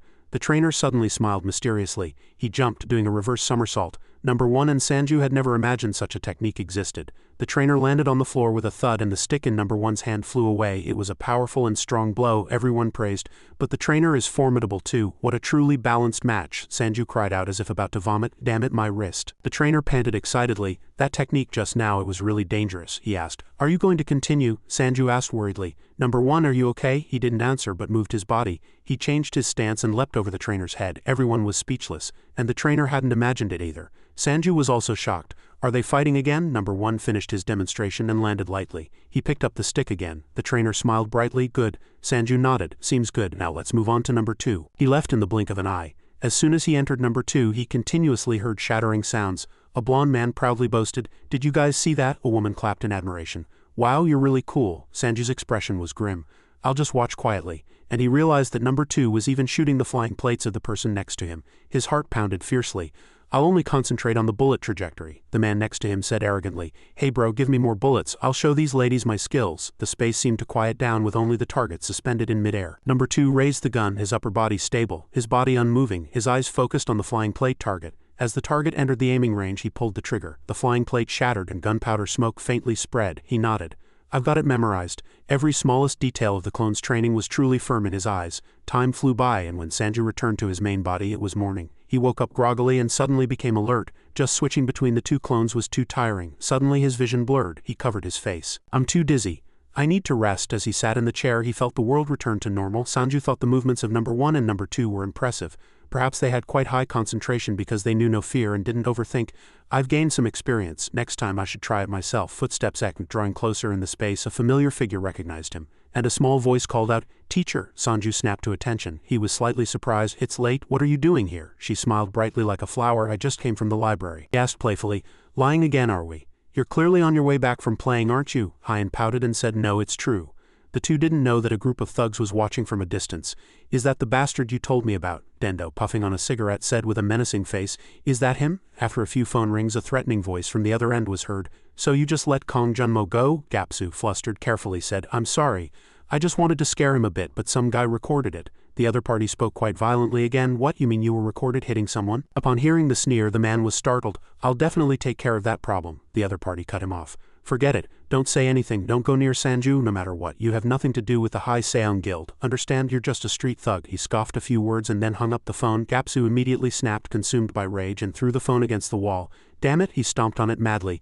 "Damn it, you bastard. Do you know who you're talking to, you son of a bitch?" Just then a sneering voice interjected. What's going on now?" A sly-looking fat man approached. "Long time no see." Gapsu recognized him. "Brother Gi-hun-sok?" His narrowed eyes widened, and he confirmed. "What's up?" After hearing the whole story, he exhaled cigarette smoke and laughed heartily. He said contemptuously, "So you just let him go, really?" Passers-by immediately turned away as soon as they saw them. Gi-hun-sok scoffed. "You fool, I knew it ever since I saw you excitedly join that number 1 guild." Gapsu again bowed his head like a dog. "I'm sorry, Hung," he stammered. "Do you think there's any work for me? The guild told me not to go near Sanju." Gi-hun-sok laughed. "This guy, he's honest, hey Jungwoo. Don't you have any work for this guy?" Another person said casually, "I have a few part-time jobs." Gapsu was disappointed. "Even if you do?" His eyes caught sight of a familiar figure. Sanju was talking to Hyan. Gapsu immediately snitched. "Hung, that's the bastard. That guy recorded me." Gi-hun-sok also looked over and asked incredulously, "How are you sure?" Gapsu panted and started to run towards them. "I'm sure." Gi-hun-sok chuckled and said, "Calm down." As they approached closer, Gi-hun-sok's fat face stretched.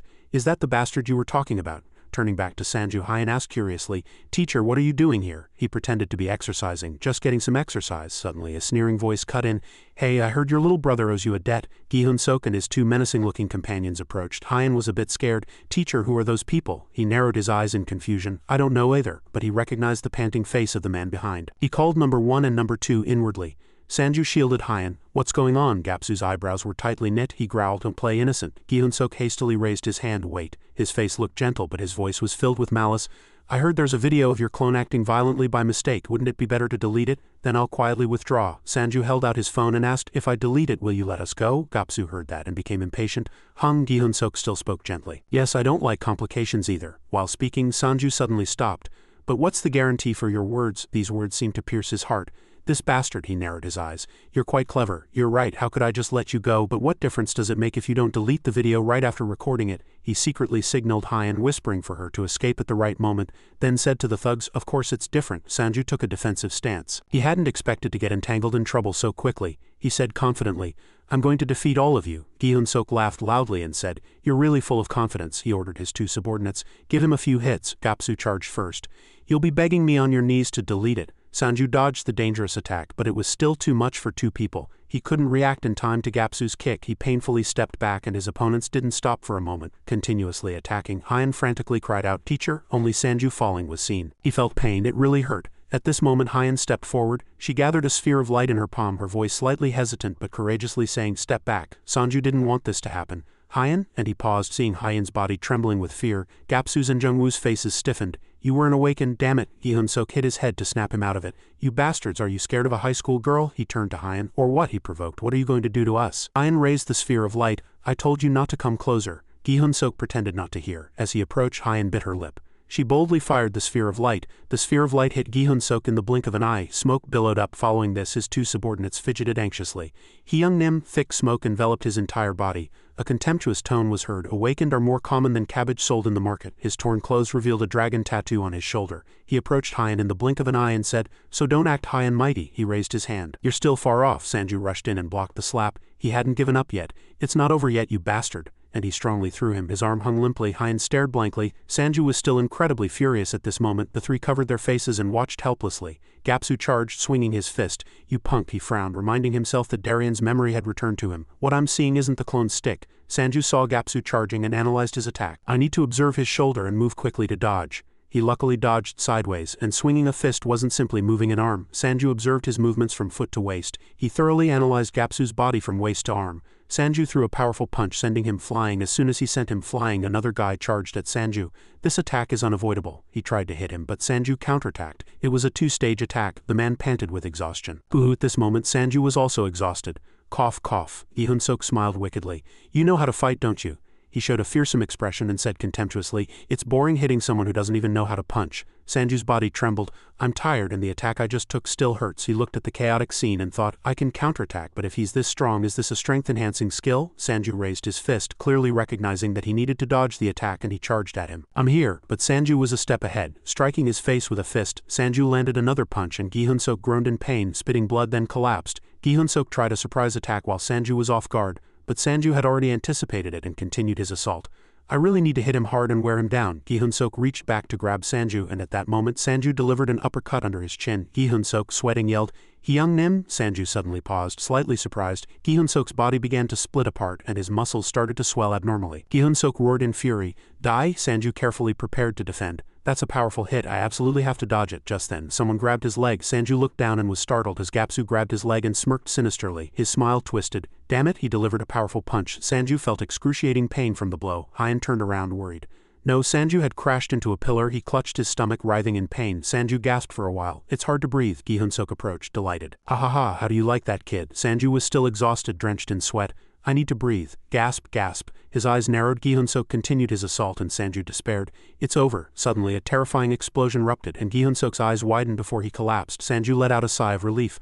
Hyen rushed over to help. Gi Hun-sok clutched his stomach and cursed. "This damn girl!" His two subordinates charged simultaneously. "This stupid girl, you should have run away." Just then, someone suddenly appeared to help, and as Hyen still stood dazed, a figure approached next to them. It was Sanju himself. Gi Hun-sok was startled and turned around. "What?" Sanju called out to him. Sanju laughed excitedly, finally catching his breath, while Gi Hun-sok still mumbled, "Damn it," in surprise. Sanju smiled, his face covered in sweat. Sanju leaped up the pillar, smiling at him. "Thanks for the real-world test." Then Sanju kicked Gi Hun-sok hard, sending him sprawling, and gasped for air. Gi Hun-sok had almost lost all his teeth in pain, and Gapsu was already tied up. A notification panel appeared. Strength, agility, stamina, endurance increased. Clone skill leveled up. Clone level 3. Uses energy to cast the user's aura to create a character. The number of clones that can be summoned increases with skill level. The current maximum number of clones that can be summoned simultaneously is 3. Resummon cooldown. Currently available for summoning. Clone skill level 3 trial. Trial use. Sanju looked at it and smiled faintly. Then Sanju relaxed his body. Hyen ran over from a distance. "Teacher, what is that?" "Teacher, it's late. Are you okay?" Sanju asked, puzzled.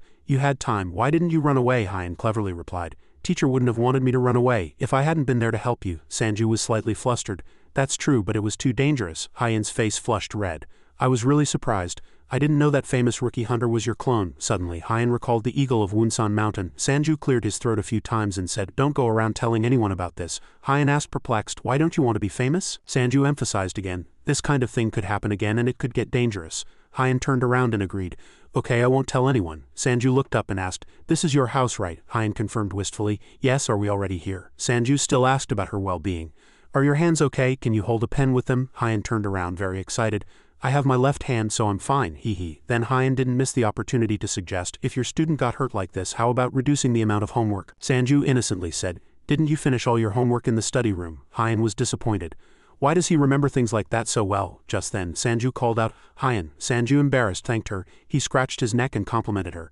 "Teacher thinks he won because you blocked him," Hyen said with a slight sense of pride. "That's right, I made a big contribution today." Then she suggested, "I think instead of saying thank you while hungry, it would be better to say thank you while eating a few plates of meat together." Sanju sighed and compromised, "All right, can't help it."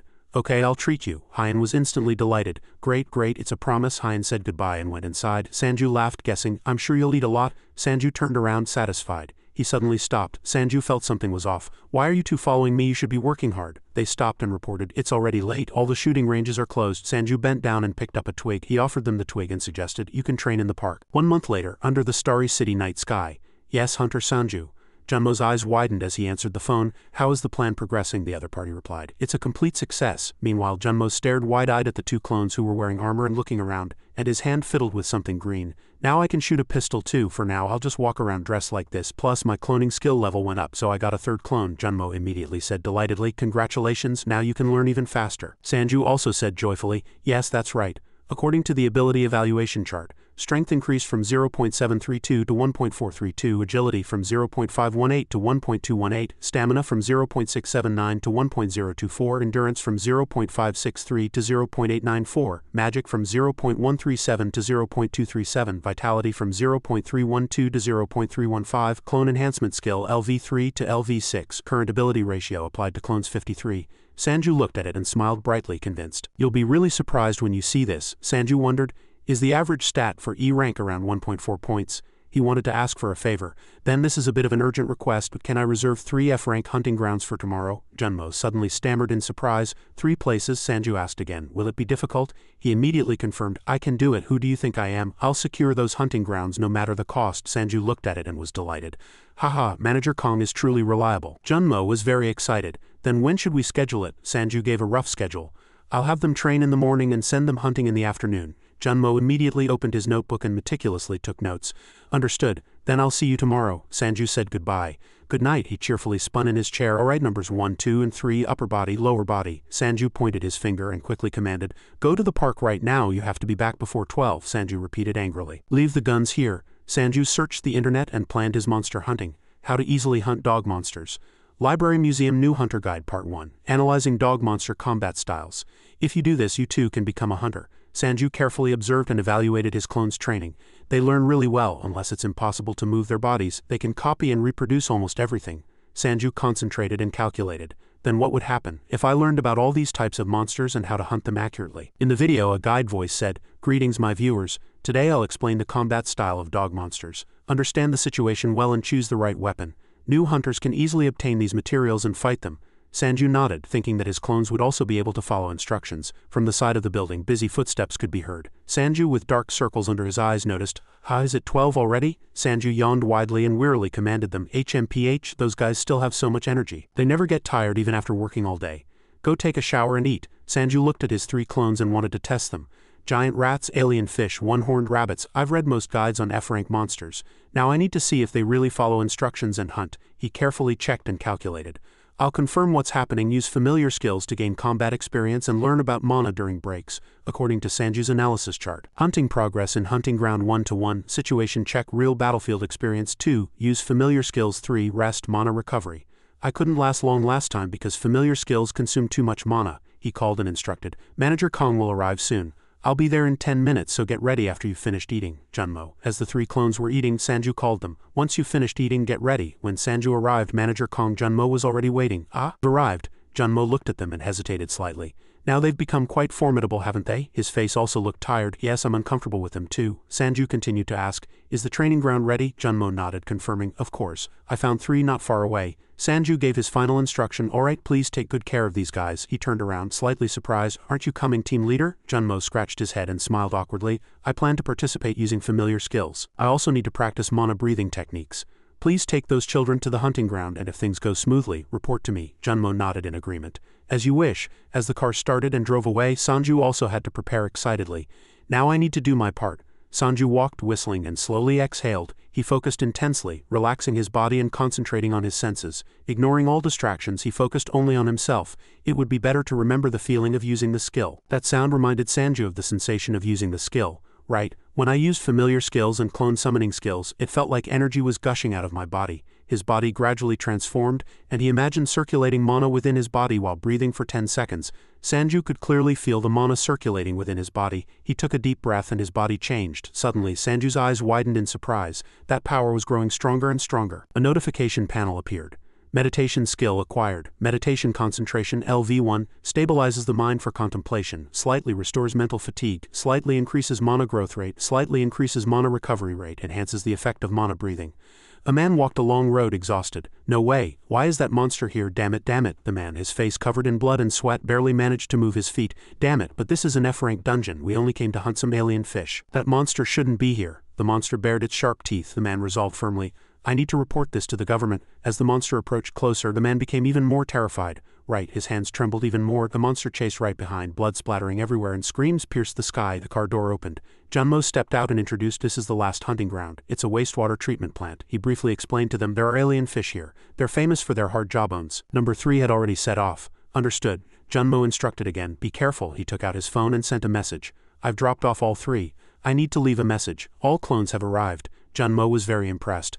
A single hunter hunting in 3 different places. What an amazing ability. And the main body is in the room. Junmo predicted that the hunter industry would start buzzing based on the results of this hunt. Meanwhile at Zhang Sanju's house. Did I acquire the mana breathing skill? Truly a genius born once in a millennium. As his phone kept buzzing with notifications, Sanju felt a little drained. Feel the mana and keep breathing. Be careful not to confuse meditation and mana breathing skills. So they're different. Sanju was slightly confused. I thought the mana breathing skill would be hard to get, but I got too excited. Sanju checked his phone at this moment. Ah, the clones must have arrived. Message from Junmo. All clones have arrived. Sanju was satisfied. Good, I should head to the training grounds too. Sanju closed his eyes again. As the familiar skill activated, a sharp stick jabbed directly into the monster's mouth. Sanju gaped in astonishment. What is this? Before his eyes was number 1. Number 1 was simply hunting. Sanju was slightly puzzled. There seemed to be no problem so far. Is the guild really helpful? A rat-like monster rushed over. Sanju waited nervously. I'll probably find out now, a loudspeaker announced the type of animal. Giant rats are one of the most troublesome F-rank monsters. The loudspeaker boomed. Therefore, if you're planning a hunt, it's recommended to form a team. He carefully wiped his glasses. If there's no other option than solo play, there are other ways to succeed, the loudspeaker instructed. First, they will rush at you, so just maintain distance and shoot. Gunshots continued to ring out. The loudspeaker continued, you can't kill them all with shooting, and it comes to close combat. Their skulls are very hard, he gave a tip. Aim for the ribs, so Clone 1 followed suit. A loud sound echoed. There was another frightening aspect, but of course, they reproduce very well, just like common rats. He put his glasses back on and finished preparing. If they were studied properly, they would be experience points in a lump. The man reminded, do you think it's easy to aim for their ribs while they're moving? Don't ruin my video. You always said they were just lumps of experience points. Clone 1 picked up the gun and loaded it. A gunshot rang out and a shell casing ejected. The rat monster screamed as it was hit. From Sanju's perspective, the clones could indeed hunt exactly like him, and they also used his skills. Currently, Clone 3 was rushing head-on. And there was one thing Sanju had just realized. A scorpion monster was approaching in front of Clone 3. He didn't seem afraid at all. The reason was that he knew a lot. They hunted regardless of the opponent's grade. With Clone 3's recent attack, the monster fell. This gave him confidence and he could attempt hunting with familiar skills. Simultaneously, the system kept sending notifications. Your strength has increased, your reflexes have increased, your mana has increased, your stamina has increased, your endurance has increased. Sanju concluded one more thing. As his stats increased, his clones also grew stronger. Suddenly, a light flashed in Clone 3's eyes. Sanju decided to wipe out all the F-grade monsters today. Immediately, Clone 3 rushed fiercely, dealing with them one by one. Simultaneously elsewhere, someone's footsteps moved slowly. Looking at the secluded scenery before him, the man was puzzled. Hey, why is the hunting ground so quiet today? The person next to him also noticed this oddity. Well, we should have encountered a few by now. As soon as he finished speaking, something appeared before their eyes. What's that? The man shone his flashlight and exclaimed in surprise. Hey, there are a lot of corpses here too. How many monsters could there be? In the end, he quickly urged. Hurry and put them in the inventory. The people behind were constantly delighted. This is great. The sky is sunny today, so the whole forest is warm. Clone 3 stopped after dealing with the monsters. Phew, so far so good. And he looked around. What was this feeling of something missing? Suddenly, Sanju remembered with a wide grin. Ha ha ha ha. Because of this, he froze on the spot. I still haven't collected the monster corpses. It was his message. So Sanju had to direct them himself. Clones 1, 2, 3, hurry back and collect the monster corpses. But Clone 3 still stood motionless on the spot. Sanju urged, don't hunt anymore, put everything in the inventory. Clone 3 nonchalantly said, but what if someone else collects the monster corpses? Suddenly Sanju pointed and directed, don't you see the alien fish corpse over there? Why aren't you collecting it? But Clone 3 retorted, I didn't catch it. The person who caught it should collect it. Sanju was truly displeased. Hey, snap out of it. Every single one is money, don't do that. Clone 3 reluctantly complied. Understood, I'll collect it. The recently dead fish lay scattered on the ground, but Sanju realized, damn it, Clone 3 didn't catch it. Who cut it up like this? It's all broken. But Clone 3 calmly touched the fish, surprising Sanju. Ha, he then lightly lifted it. This isn't an alien fish. Should I collect it? Sanju alone turned pale. Damn it, what is this? It's horrible. What Clone 3 was holding was nothing but a hand. Suddenly a strange sound caught his attention. Sanju immediately reminded, there's something over there. This time Clone 3 also seriously stood up and surveyed the situation. His gaze shifted elsewhere again. The fish lying on the ground had no torso. Clone 3 was confused. blade trap. While he was confused, something sharp brushed past his body. In the blink of an eye, one of Clone 3's arms was severed. He was truly surprised by this speed. Too fast, it's hot. What? It hurt so much. It was only in the next moment that he felt the pain in his right arm and gritted his teeth. Sanju clutched his severely injured arm and screamed in agony. This caused him to wake up in a panic. Sanju immediately looked at his arm. It was perfectly fine, but he couldn't stop trembling. Sanju curled up in fear. Only now could he re-evaluate the problem. The connection had been cut due to the pain. Just then Sanju's phone rang. Now was not the time to answer the phone. Junmo said from the other side, "Oh, Hunter." Sanju asked the person in charge, "Which hunting ground did Clone 3 go to?" He was surprised by this question but immediately replied, "Inchin wastewater treatment plant." Why? Junmo noticed something else strange. Sanju's voice. Sanju was already putting on his shoes and hastily reminded, "Please take Clones 1 and 2 there too. I'm also on my way there." "I'll explain on the way." Junmo immediately complied. "Understood, I'll go now." "What's wrong?" Sanju said seriously. "There's a problem." He especially emphasized a big problem. Currently Clone 3 was struggling with a severed arm. The entity before him held a burning red sword, and Clone 3 slowly faded and collapsed, while the monster still stood tall. Simultaneously, Sanju had just started his car but was stopped by something. Sanju stood still, seemingly sensing something, and took a deep breath. He stood like a statue for a long time. Sanju's heart sank. The connection with Clone 3 is severed. A notification panel appeared. Clone skill level 3 uses energy to cast the user's aura to create a character. Maximum number of clones that can be summoned simultaneously is 3. Resummon cooldown 6 hours 34 minutes remaining. This was what worried Sanju greatly. "I still have a long time to wait to use the skill again." The security guard saw him and asked to see his ID bracelet. After confirming, they let him pass. "May proceed." At this moment, Sanju hoped the manager had already arrived as he wished. As soon as he entered, he saw Junmo. "Ah, Hunter," Sanju said as if relieved of a burden. "Manager, you're here." He was truly grateful. "Clones 1 and 2 too, thank you so much." Only now did Junmo get a chance to be curious. "What's wrong?" Sanju explained the situation, saying Clone 3 had disappeared. "A monster appeared and it's very strong." Junmo was surprised to hear this. "What, another monster?" Sanju recalled his memory and said, "Yes, it has a fish head and limbs. In short, it's a mermaid." Junmo's eyes widened upon hearing the information. He then added, "I'll have to report this to the higher-ups and temporarily close this area." And Junmo especially emphasized, "That's a mermaid monster. It's D-grade. An entire E-grade hunter team wouldn't be enough to defeat it." So Sanju also nodded. "Understood. Then please tell the security guard to prevent other hunters from entering." After that, Junmo hastily turned around. "All right, then I'll..." Before he could finish speaking, Sanju cut him off. "No, not now," he announced a clear time. "After my clones enter." Junmo was surprised again by these words. Hunter Sanju revealed his thoughts. "I can't just sit here and wait." And he looked directly into Junmo's eyes. "Just as I trust my clones, please trust me." The system sent a notification. Familiar skill activated. And soon after, Clones 1 and 2 were as if being controlled. They went deeper inside. Sanju instructed, "Both of you first go to where Clone 3 disappeared." Receiving the command, they immediately searched. Clone 2 found something and gestured to Clone 1. The sharp teeth of a fish were bared open. The two, finding its location, crouched down to hide. "Found it." Clone 1 breathed a sigh of relief. "Good thing.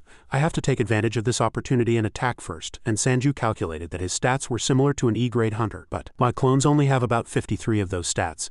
They're only F-grade level. He had already noticed one thing, but the mermaid isn't in its best condition right now. Plus the clone's hunting skills. With this, Sanju believed it would be possible with perfect cooperation between himself and his clones. He quickly commanded, "Aim for the head. We need to take it down immediately." Immediately, Clones 1 and 2 continuously pulled their triggers. The fish was not careless at all. It took all the attacks, but there were no wounds, leaving Sanju stunned. Unbelievable. Bullets have no effect. While Sanju was still stunned, the monster roared and rose fiercely. The fish suddenly leapt high and slammed down towards Clones 1 and 2. After dodging the attack, Clone 1 began to counterattack. He then skillfully turned his body and counterattacked. But wounds clearly appeared on his body. Sanju was truly surprised. Just one sword cut and already, the monster swung its weapon as if seeking revenge. At this blow, Clone 1 recoiled in fear. Sanju quietly breathed a sigh of relief. "Good thing. Its body is too big, so it'll be difficult to swing a sword in such a dense forest." This time, the monster swung its sword and cut down a tree. He swung his arm in fury. Sanju was still excited. "Haha, it's nothing." The next moment, he immediately fell silent. "Just kidding, forget what I just said." That huge tree had just fallen, but the monster still stood proudly. Clones 1 and 2 took advantage of his carelessness and rushed from behind to attack. The two tried to use their strongest techniques, but the result was disappointing. It had no effect. On the contrary, it agitated Sanju. Sanju was disheartened. "Damn it. If the attacks are constantly useless, how can I hunt this huge thing?" But he realized something. "Wait a minute. Just now, the bullets." Sanju had just seen an important point. The first bullet immediately bounced off, but the next bullet inflicted a slight amount of damage. Could it be? Therefore, he could deduce, if I aim for that wound again. And Clones 1 and 2 continued to pour bullets into the monster. Sanju was surprised by the sight before his eyes. Good, so he continued to be excited. "Let's feed him some sweet snacks." Before he could rejoice, the monster swung its fist. Fortunately, Clones 1 and 2 quickly dodged and simultaneously fired their guns. The monster's body was riddled with bullet marks. Its blood flowed down, staining the sword in its hand red. Suddenly the sword burst into flames. The monster threw its head back and gritted its teeth as its hand swung the flaming sword. Clone 1 suddenly couldn't resist, so he took all the painful attacks. The monster didn't stop there. The monster delivered another painful blow to Clone 1. Sanju could clearly feel it. It suddenly got stronger. The monster continued to swing its sword and Sanju's gaze was fixed on the burning object. Could that sword have been the cause? Does it react to the monster's blood? So he concluded one thing. This monster is quite injured, and it only got stronger for a short while. Clone 1 regained his momentum and used his skill again but was flung far away by the monster, which then hit Clone 1's stomach with its hard head. This caused Clone 1 to be almost disconnected. The monster's hand was still stuck in his stomach. I knew it wouldn't end this easily. Clone 1 had something sharp in his other hand, but if he had to bleed, it was clear that if he poised to stab it, you would be the one dying.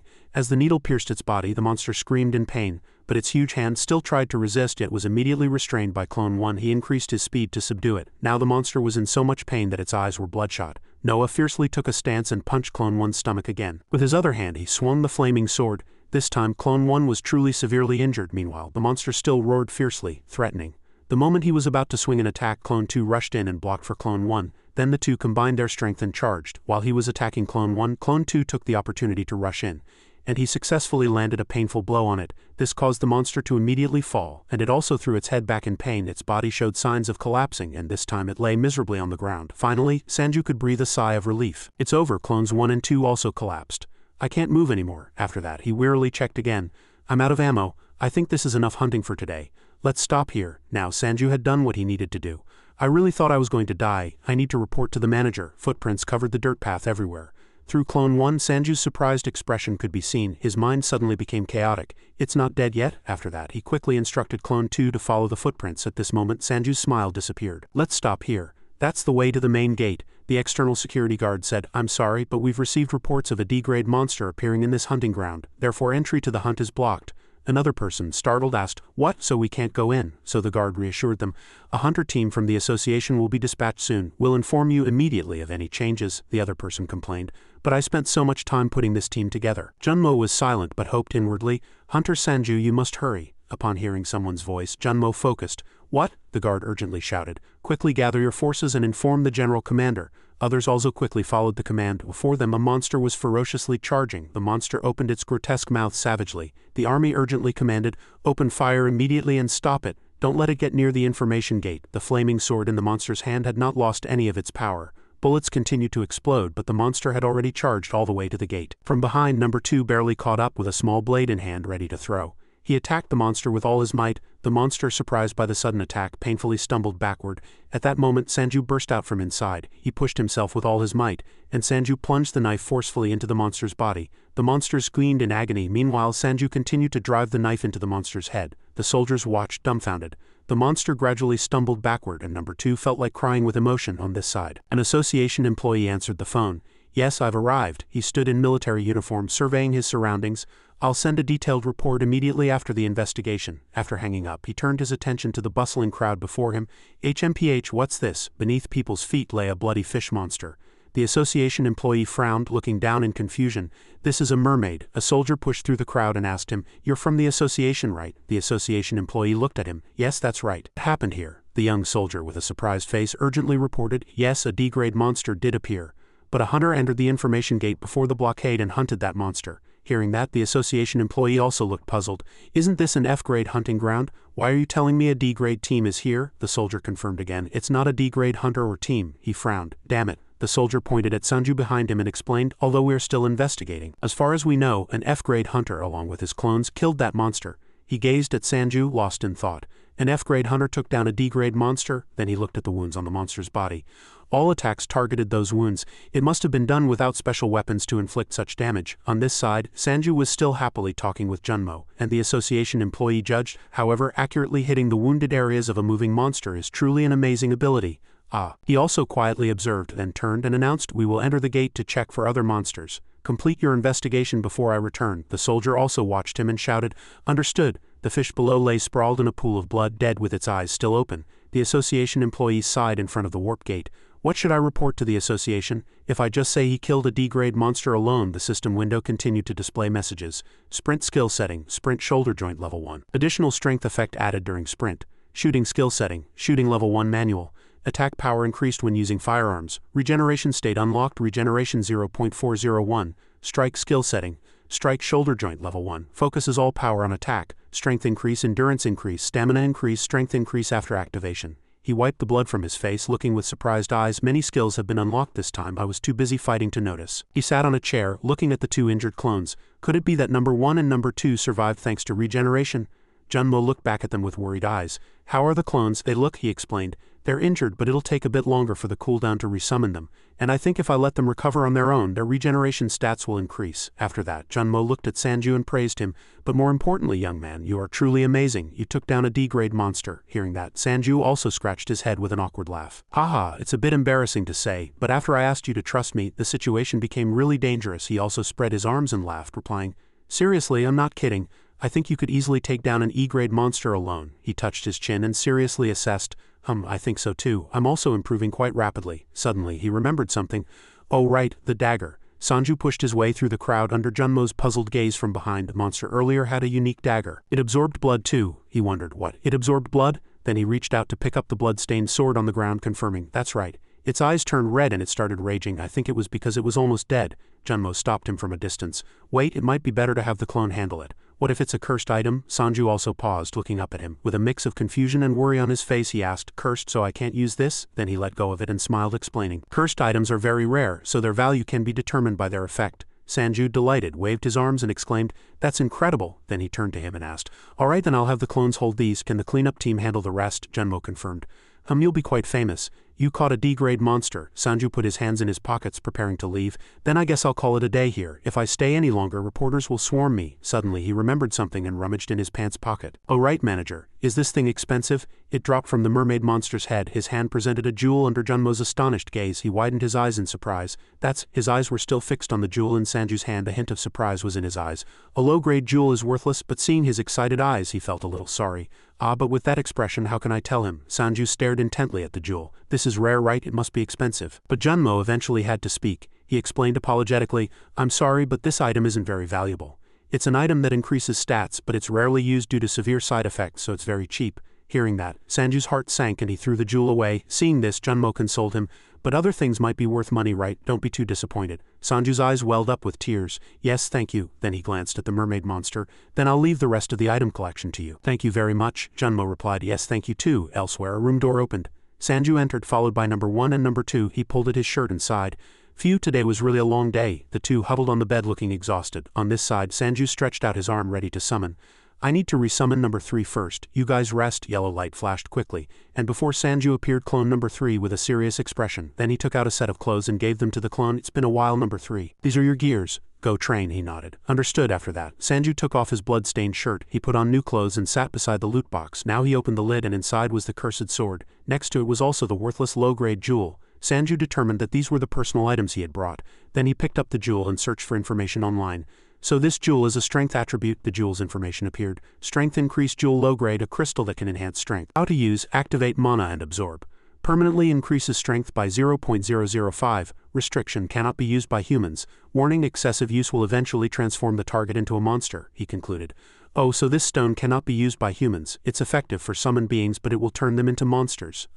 Sanju touched his chin and thoughtfully rolled his eyes. Increasing strength by 0.005 is absorption, but I'm too worried about the side effects. He imagined the severely injured clones and thought, normally the clones' injuries or other emotions don't affect me, but his eyes widened in suspicion. But what if it's me who turns into a monster, not them? He imagined himself turning into a monster and Junmo screaming in fear. Manager, it's me. Then Junmo aimed his gun and shouted, damn it, disappear. Sanju put the jewel down on the ground. Thinking this far, he knew it was time to stop. It's better not to touch it for now. He pulled the sword box closer again and fixed his eyes on it. Next is this sword. Sanju remembered what Junmo had said earlier. It might be better to have the clone handle it. What if it's a cursed item? Currently, he stared intently at the sword and murmured, we brought it in a box just in case. Selling it is also an option. It'll be expensive, but couldn't I try using it before selling it? It's already been used anyway. Then he turned to the clones lying on the bed and called out, number 2, try holding it. He also meekly stood up. Understood. Number 2 grabbed the sword in the box, and then as he lifted the sword, Sanju was also startled. Both were surprised and silence filled the space. He muttered, is that all? Number 2 also said blankly, I heard a voice. Then Sanju closed his eyes and felt confused. A voice? The system window appeared. Skill activated. As soon as Sanju resonated, a scream echoed in his head and he gritted his teeth. Startled. Kill, make them bleed. Quickly, quickly. Then the system immediately displayed skill cancelled, and he clutched his head, lying on the floor, gritting his teeth. Damn it, I thought my eardrums were going to burst. He looked suspiciously at the sword in number 2's hand.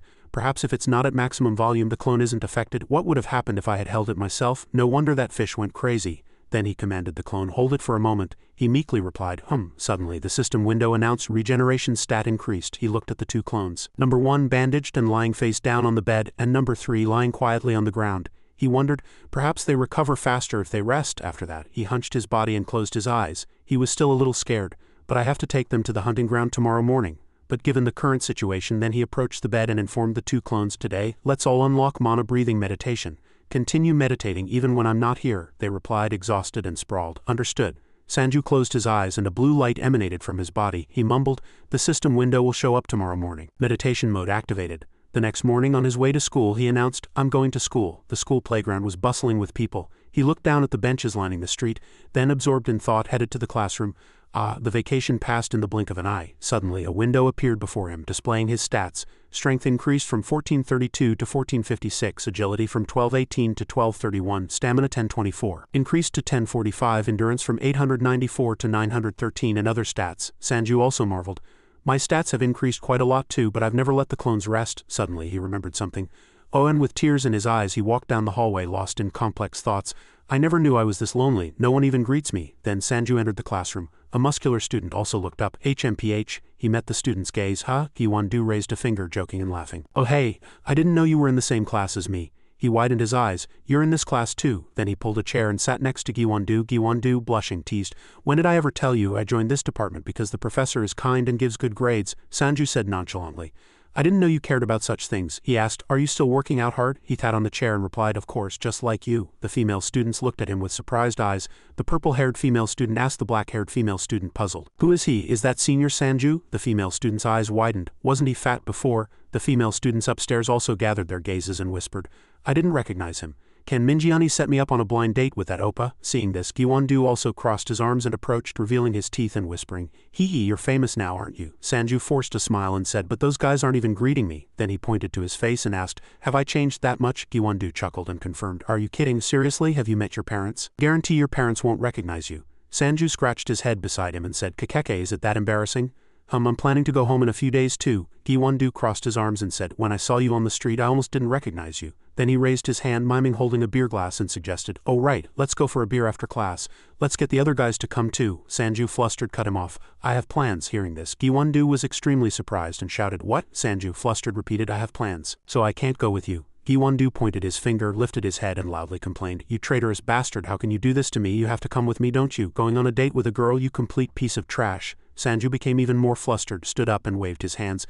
No, calm down. Anyway, I'm sorry. Please explain it to the others. Gi-won-do pointed at the 2 people glaring at them from above, spitting and shouting loudly. Damn it, they all heard that. Sanju saw them sweating coldly and asked what. Was Chanwoo also in this class? Gi-won-do shouted indignantly.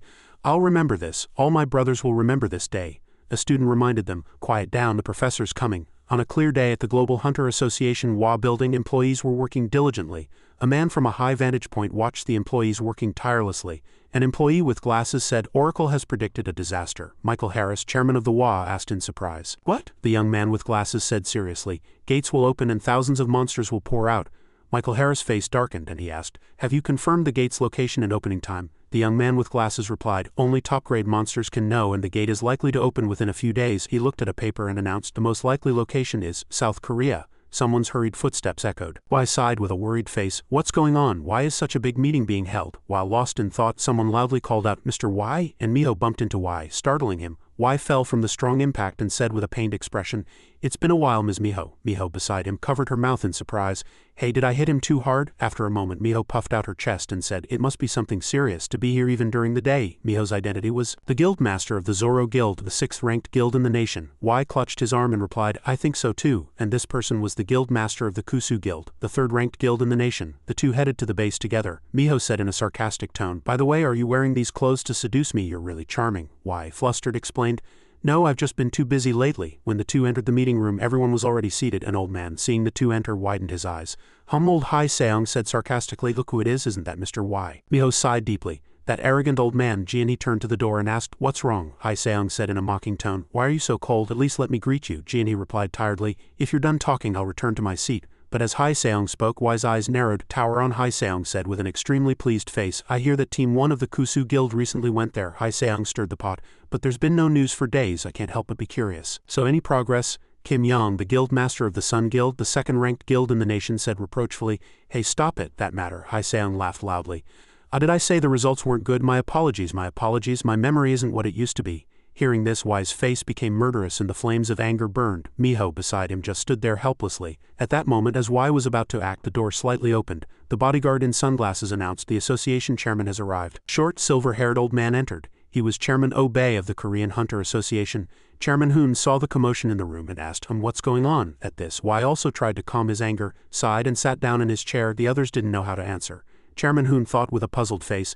There must have been something. Without thinking further, Chairman Hoon took his seat.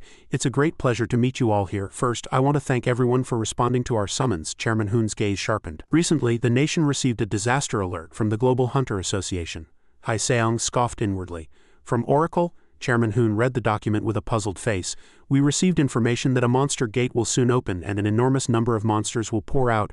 Due to the possibility of a rank monster appearance, we are requested to cooperate with the strongest guilds in the country. A young man with spiky hair interrupted.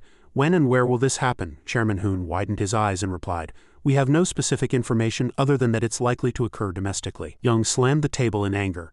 Are you telling us to defend the entire country now, when we don't even know where the gate will open? Chairman Hoon couldn't face him and equivocated. That's why we're all gathered here to discuss this issue. The only thing we know is that it will happen soon. The attendees of the meeting loudly protested. We don't even have enough hunters to resolve internal problems. How can you ask us to stop a disaster when we don't know the time or place? Will you pay for all the hunters dispatched? Chairman Hoon scratched his head. Regarding that point, suddenly a voice said, Excuse me, Chairman, how about this? As if grasping a lifeline, Chairman Hoon said loudly, How, Guildmaster Park, please speak. Y calmly presented his opinion. Each guild should prepare a hunter team that can be dispatched in an emergency, patrol around their respective regions, and when the disaster occurs, all guilds should concentrate their forces at that location. WTY solemnly emphasized, there will be no exceptions. This is mandatory, and failure to comply will result in strict penalties. Chairman Hoon, drenched in sweat, said, That's a very reasonable opinion. Does anyone have any other opinions? If not, we'll decide by show of hands.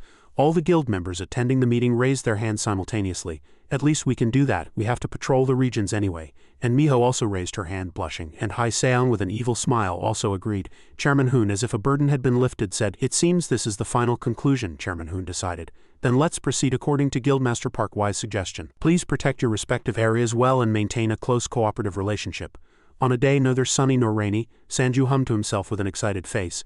The first day really flies by, now I have to go to class. On his way to class, Sanju stopped, a question mark on his face. A man with greasy, arrogant hair said, Seriously, you're my ideal type. Just give me your number and I'll go right away. Hyen, flustered, brushed her hair back. As I told you, I have a boyfriend. He still didn't give up. Don't be like that, even if it's just as friends. Give me your number. Sanju was startled and asked, Why are you here? Hyen, startled, turned around and quickly said slyly, Teacher Oppa, are you here too? When Sanju asked blankly, Hyen immediately pulled him away to prevent him from exposing her.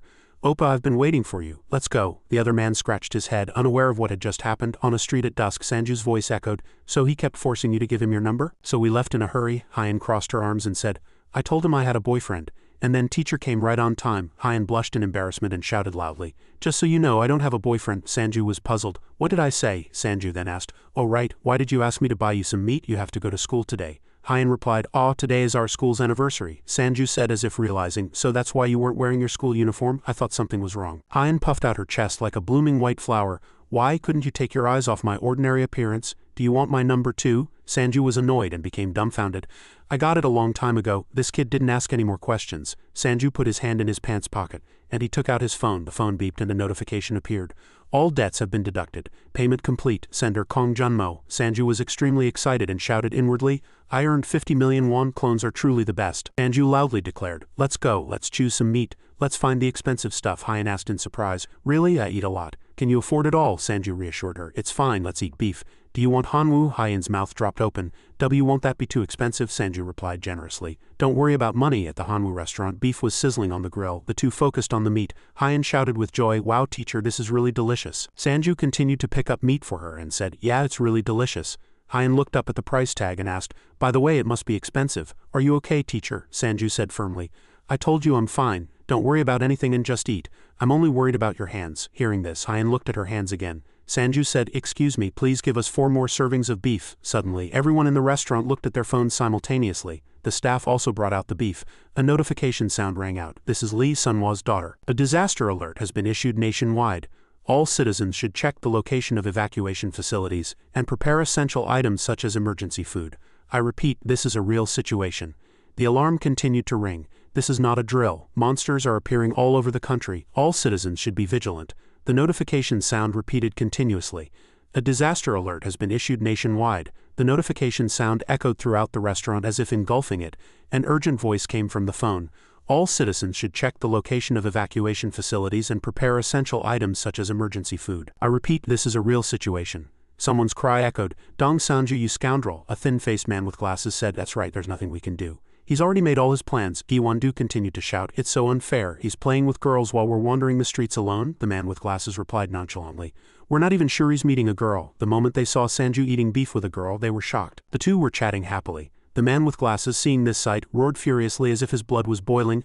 "I'll kill him, that traitorous bastard." His spiky-haired friend beside him was terrified. "What's wrong?" Gi-won-do's phone vibrated in his pants pocket. Gi-won-do looked at his phone in disbelief. "What?" The spiky-haired friend supported his screaming glasses-wearing friend. "That piece of trash." The spiky-haired friend saw Gi-won-do looking at his phone lost in thought and asked, "What's wrong? My phone's vibrating too." Gi-won-do's face changed as he said, "Hey, something bad seems to be happening." People's comments poured in, and most of them were about idiots who don't even know they're about to be ruined. Gi-won-do felt helpless as he read the comments line by line. "The internet is in chaos, but no one at school is saying anything." Beside him, his glasses-wearing friend continued to shout, "I thought you were my friend." The spiky-haired friend hugged his glasses-wearing friend tightly and asked, "But isn't it too quiet here for a disaster to be happening? Shouldn't there be some sign?" Just then, Sanju came out of the restaurant. Seeing his friends at the door, Sanju was startled and asked, "What? Why are you guys here?" The three looked flustered as if holding something back. The spiky-haired friend said, "We saw you on the street, since you were eating." Gi-won-do continued, "Who's that girl behind you? Is she your girlfriend?" At the word girlfriend, Hyen trembled with joy. Sanju denied it. "No, she's my student. I just treated her to a meal because she helped me out before." Sanju then introduced them. "They're my university friends." Gi-won-do bowed politely. "Hello, I'm Hyen," Se-wung said. "Oh, is she your student?" "Hello." Sang-woo handed over a bag of meat and said, "We couldn't eat it all, so we asked them to pack up what we ordered, so you should take it home and eat it with your parents, if you're not planning to go straight to a shelter." Hyen awkwardly replied, "Yes, teacher, thank you." Sang-woo continued to ask, "Don't go anywhere, go straight home, your father will be worried." His two friends were dumbfounded. "Wow, how like a teacher." Hyen was embarrassed. "Not anymore today, is that all?" Sang-woo said. "With a disaster alert issued, your father won't like it if we're out and about." His three friends beside him said sarcastically. Gi-won-do was the first to say, "He nags a lot." Chan-wung slightly pushed up his glasses. "Isn't he too strict?" Se-wung next to him yelled, "Sang-woo, you old man. Shut up," and he shouted loudly. "Everyone go home right now." Se-wung pulled the group and turned them around. "Hey, let's go," Hyen politely said. "Then I'll see you next time, teacher." Sang-woo sighed helplessly. "Seriously," a despicable voice echoed. Next, he. Drunk people were joking with each other. Sang-woo unconsciously grimaced and thought, "Am I too sensitive?" Sang-woo watched carefully with sharp eyes, thinking inwardly, "Everyone is acting too normal." Sang-woo turned his head to look at his phone. From the other end of the phone, Junmo called out, "Hunter." Sang-woo looked at him and asked, "Did you hear the news about the disaster?" Junmo replied, "Yes, I was just about to call you about that." From the other end of the phone, Sang-woo continued, "Have you heard any more specific information about the disaster?" Junmo, with a tired face, replied, "Unofficially, the association plans to maintain this state for at least 3 months. Sang-woo was surprised and said, "3 months? Isn't that too long?" Junmo explained, "That's because we don't know when or where the dimensional gates will appear. But the number of invading monsters will be very large and dangerous. It's even said that rank monsters might appear. So, if a dimensional gate appears in the capital, there will be many casualties." Sang-woo asked loudly, "If it's that dangerous, shouldn't the association provide more information to people and strongly urge them to be more careful, for example, by dispatching association hunters?" Junmo explained. "The problem is the 3-month period. If citizens are prevented from going to work for so long, the economy and essential goods will be greatly affected, and the association will be blamed for those losses." Sang-woo gritted his teeth. "Is that why the information is insufficient?" Junmo replied. "Yes, at least now if anything happens they can say they warned the citizens." Junmo put on his jacket and continued talking to Sang-woo. "I'm heading to the shelter soon. The hunting grounds are also closed, so no one will be able to hunt in this situation." Sang-woo said, "Understood. Then I'll go home and take care of myself too." Junmo replied, "Yes, you too." The sun set and lights came on in the small apartment. Sang-woo entered his home and asked, "Number 1, Number 2, how are you guys doing?" Number 2 replied vigorously, "We're fine." Number 1 weakly said, "I'm not dead yet." Sang-woo thought deeply. Number 2 seems almost fine, but Number 1 isn't. His injury is quite severe. Sang-woo opened the system window and a notification appeared. "Clone skill level 3 cooldown removed, currently available." Sang-woo said, "Alright, let's resummon Number 1. Yellow light emanated and Number 1 was duplicated, wearing black armor. Sang-woo handed him a hat and said, "Hey, wear this new hat." so I don't get confused. Sang-woo looked towards the door. Number 3 also arrived. Sang-woo continued, then let's go back. Inside the elevator, Sang-woo thought 3 months have passed, and Sang-woo pressed the elevator button. He held out the meat bag and said, Mom, I'm home. Sang-woo's mother was surprised to see the stranger in front of her. Sang-woo chuckled inwardly. Mom really doesn't recognize me. His mother stammered, are you by any chance Sang-woo? Sang-woo scratched his head and replied, yes, it's me, your son Sang-woo. His mother exclaimed, my goodness, why are you so thin? Have you been starving? Sang-woo's father, who was inside the house, also asked blankly, what? Sang-woo's back, is that really Sang-woo? Sang-woo's younger sister Jin-woo shouted loudly, Oppa, you're here. Seeing that, his father was startled. My goodness, Jin-woo excitedly said loudly, shouldn't you look for your lovely younger sister as soon as you get home? Jin-woo looked with surprised eyes and asked, why are you just standing there? Sang-woo also showed a joyful expression looking at his sister. Jin-woo stood there blankly. Jin-woo asked, who are you, Oppa? Sang-woo shed tears, remembering Gi-won-do's words,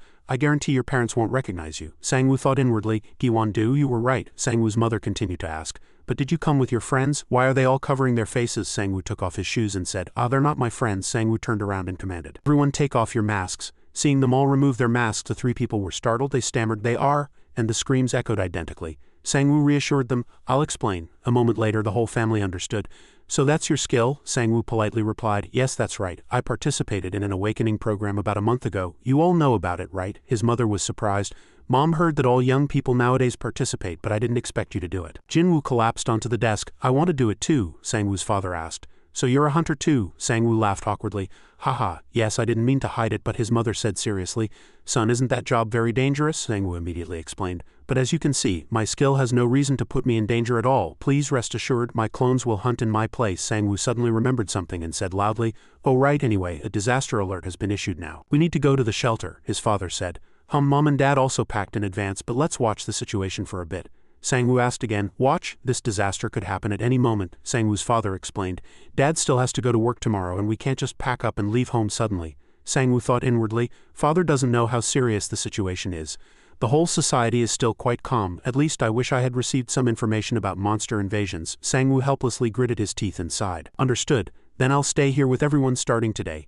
Seeing that, his father asked, what about your studies? Sang-woo awkwardly replied, the school announced a vacation, while screaming inwardly, actually that's a lie. Sang-woo thought, if I can't persuade them, at least I have to stay here. Sang-woo said, everyone have this for dinner, his father asked in surprise. What, meat? Sang-woo said, we were eating at a restaurant, but because of the disaster alert we had to leave halfway, his mother said worriedly. Then you must be hungry. Honey, bring some side dishes. Jin-woo next to her said excitedly, it's Hanwoo the best. Sang-woo looked at the warm scene and chuckled inwardly. I should have visited earlier. Sang-woo looked at the clones. They need to eat too. The clones thought they would get to eat delicious food, but Sang-woo shattered their dreams.